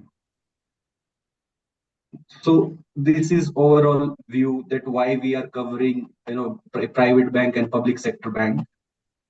Just because 4R theory is visible, that is a very known in banking industry, that is reforms, recapitalization, resolution, and restructuring of the banks. So on those 4R theory, I have tried to find out the financial performance of a private bank, that is HDFC, and Indian bank. So this profitability, liquidity, asset quality, all is part of this 4R theory. As most interesting fact about HDFC Bank is that it's developed or established in 1994, and now it is one of the not one of the but is a main private bank in India, even more than ICICI Bank and any other bank. Their profitability, their operating incomes, they are very consistent and they are doing very well just because they have very strong on all four R's. That is recapitalization, resolution, reforms, restructuring. They have appetite to handle their NPAs just because they have adopted alternative dispute resolution, even in form of electronic mode, rather than going and challenging the stressed assets through courts. Similarly, they have a high network of in urban areas mostly, just because they know how to cater salaried segment customers and other business players and all big clients, big high net worth clients, and very known salaried persons also to be part of HDFC. So that's why they are doing very well. Indian Bank, again, an interesting fact is established in 1907. They have such appetite, but they are not able to grow themselves because there is a pressure from the government of India side also, because they are sorry, sir, to interrupt you between the presentation. Sir, kindly you may proceed with the analysis part or conclusion part, sir. Yes. Yes, sir. Please. Thank you, sir. So on findings, HDFC has very low NPAs. As I told you, that very customer centric and risk management. Their operational risk cost is very low. Customer centric cost, including related to NPA resolution, is very low, visible and evident from their balance sheets, as compared to Indian Bank. And Indian Bank still facing NPAs just because their exposure is more towards government and priority sector lending customers. So that is the main finding in comparison to overall, ratios. And still, would like to highlight that Indian Bank can have a good buffer towards liquidity, and they are getting recapitalized or charged from the government, and they can take much of the funds, but they don't know how to place that fund and make more, business or interest income from that. In towards conclusion, his conclusion is that HDFC is outperformer, a star, everybody knows on financial metrics, and Indian Bank need to more strong risk management strategies around NPAs resolution, so that their cost of collection can be reduced, cost of litigation can be reduced. They need to focus on digital platform like ULI. Lending interface has been started by Reserve Bank of India. UPI, they need to adopt such APIs and KPIs in their system, so that that can channelize further it. That's all from my side. Thank you so much. Thank you, sir.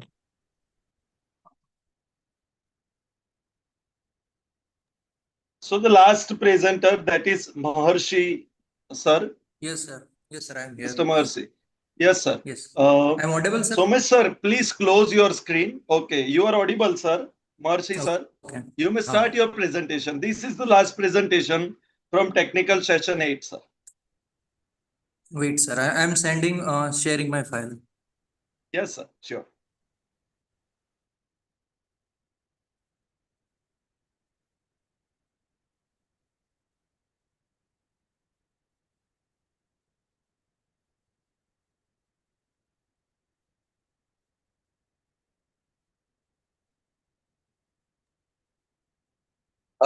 કેટલી વાર છે હજુ?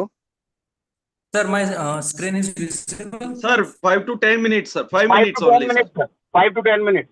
અચ્છા અચ્છા. Sir, my screen is visible right now. હું કારમાં છું એટલા માટે, બીજું કઈ નહીં. ગાંધીનગર જઈ રહ્યો છું, ઓન ધ વે છે. Yes, sir. 5 minutes, sir. હા, જ્યારે હોય ત્યારે કહેજો, હું આપી દઈશ. Hello. Yes, sir. You may start your presentation, sir. Okay. Good evening to everyone. My name is Maharshi Rehvar and I am a research scholar from Gujarat University. Title of my research paper is India's role in mitigating US-China trade tension through the G20 platform, a strategic analysis of multi-rate diplomacy and economic mediation.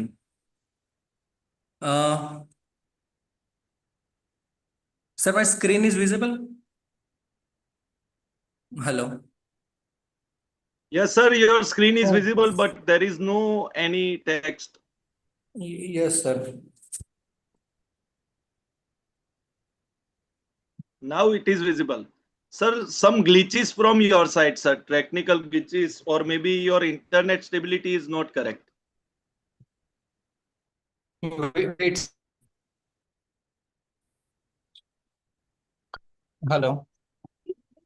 Yes, sir.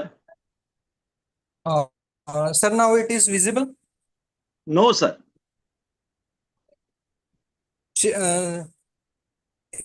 Wait 1 minute, sir.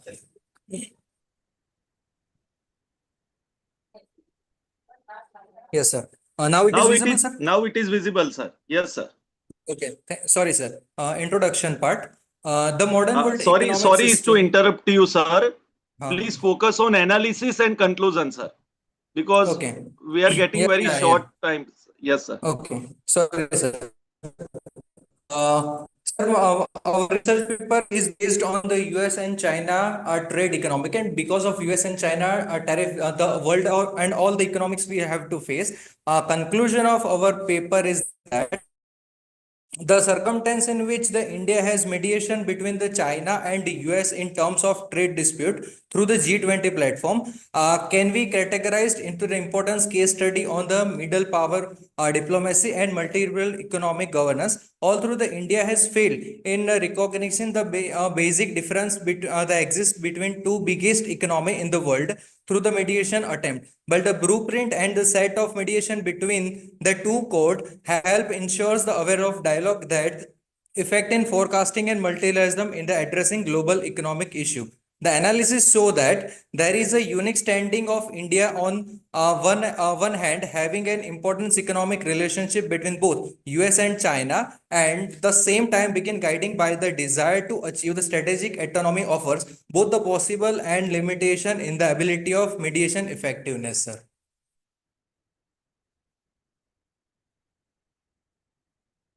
Hello. Yes, sir. Okay, thank you, sir. Hello. Is there any Thank question? you. Okay. No, sir. Okay. Mercy, sir, kindly close your screen, sir. Sure, sir.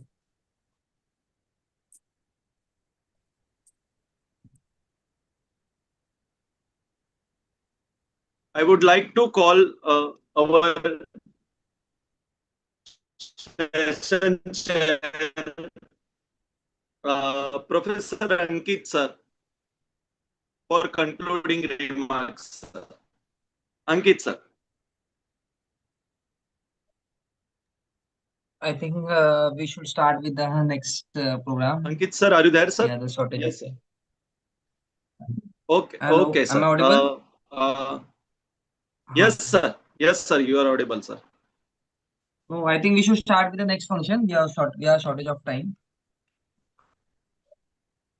Okay, okay. From my side, thank you very much to all presenter, and thank you very much to Ankit sir for session chair, and again thank you very much to Preeti ma'am for providing me for this opportunity, and my college, my principal sir, Dr. N.R. Kshatriya sir, our principal, our president, Mr. Mukesh Patel sir.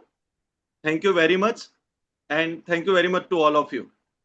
So now I officially close this technical session 8, and we are moving further to valedictory session. Over to Preeti ma'am, sir. Preeti ma'am.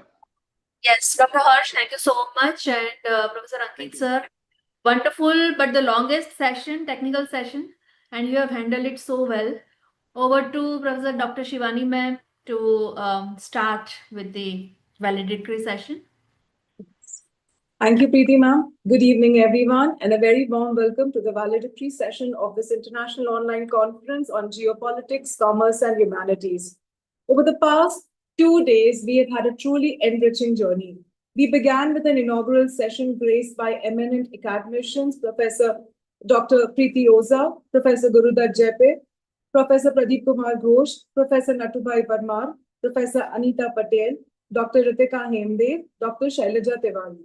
We were inspired by the keynote address of Dr. Rabin Acharya from Nepal.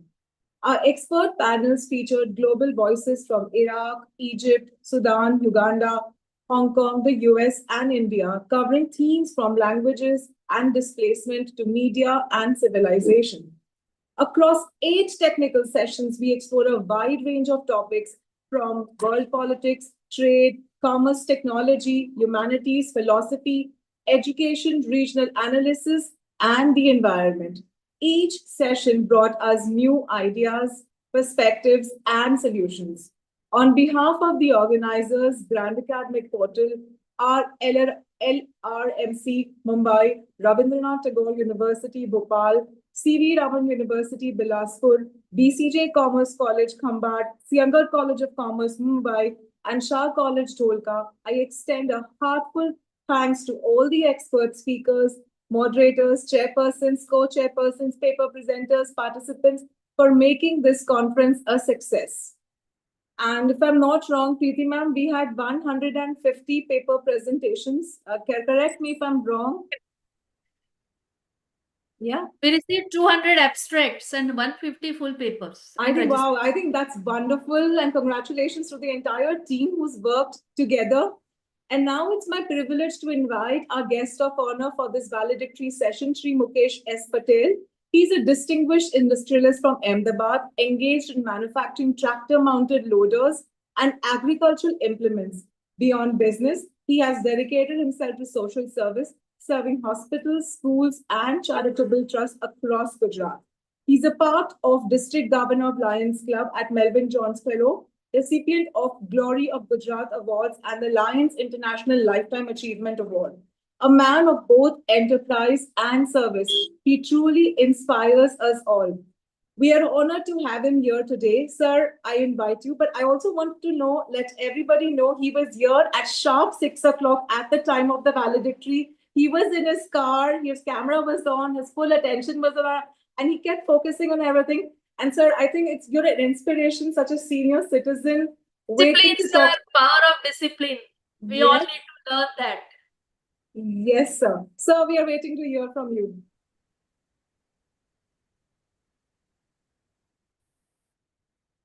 Mukesha? Hello. You're audible, sir.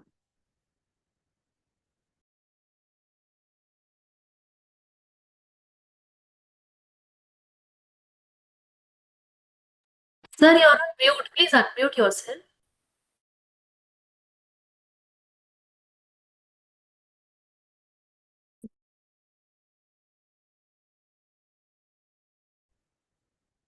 No, hello, it's audible? Yes, sir. Yes, sir. You are audible, sir.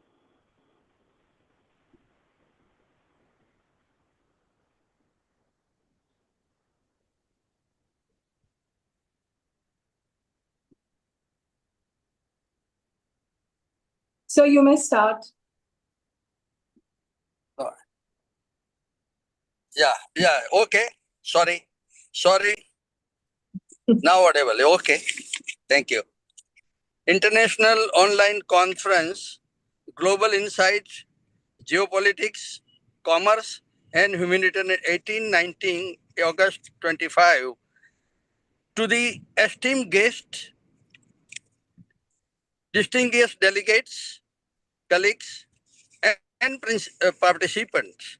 As we conclude this today conference on geopolitics, commerce, and humanities, I, Mukesh Patel, the President of Dholka Education Society, India, extend my heartfelt gratitude to all our participants, speakers, and organizers.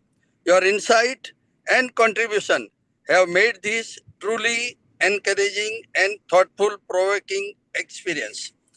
Dr. Narendra Kshatriya, principal of my institute, Srimati R.D. Shah and V.D. Shah Commerce College, Dholka, told me that over the past 2 days, you all have won a rich tapestry of ideas, exploring the complex interplay between the nations and the dynamics of global trade, and the enduring question that define our shared humanity. You all have learned how geopolitical shifts can display supply chains, how commercial interest can influence international relations, and how the humanities provide the critical thought which we can understand these intricate connections. This conference was designed as an online forum, and in doing so, you transcend geographical boundaries. You had the privilege of hearing from experts spanning different countries and diverse cultures, all unity by the common intellectual curiosity. This virtual space has proven that distance is no barrier to the dialogue, and our shared pursuit of knowledge can bridge and divide. The discussion you have made here are not merely academic exercise, they are the starting point for real world solution.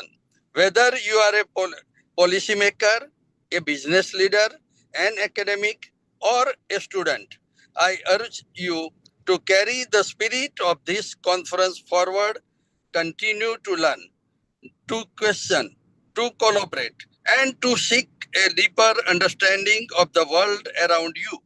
Let the seeds of knowledge planted here today blossom into the more prosperous and peaceful tomorrow. Thank you once again for your participation. It has been an honor to host you. We look forward to seeing you future events. Goodbye. Thank you. Thank you very much for hearing. Thank you very much, sir. Thank you very much for your kind words. Thank you, sir. Thank you so much, Mukesh. Wisdom, sir. Honor to have you with us. Thank you. Thank you so much, Mukesh, for your inspiring words. As we conclude, let me once again express our gratitude to all the speakers, the inaugural speakers, our keynote address, expert panelists, session chairpersons, delegates, and most importantly, our lovely participants who were there with us throughout for 2 days. Thank you to the tireless organizers. We've all been sitting glued. Despite the rains in Mumbai, we've all been there. I think this was also a very challenging task for all of us to sit at home, and it just happened. And this is all what brings us together. And like Sir rightly says, if you want to have a dialogue, boundaries don't matter. I think this was completely an example that we set. With this, we officially come to an end of an international conference to close. Thank you, everybody. We look forward to meeting again in the next chapter. Preeti ma'am, do you want to address everyone? Yes, it's not about address. A big heartfelt thank you and some certain instructions, because I'm sure now after conference, documentation also is very much important. So first of all, do not leave your WhatsApp group for some days.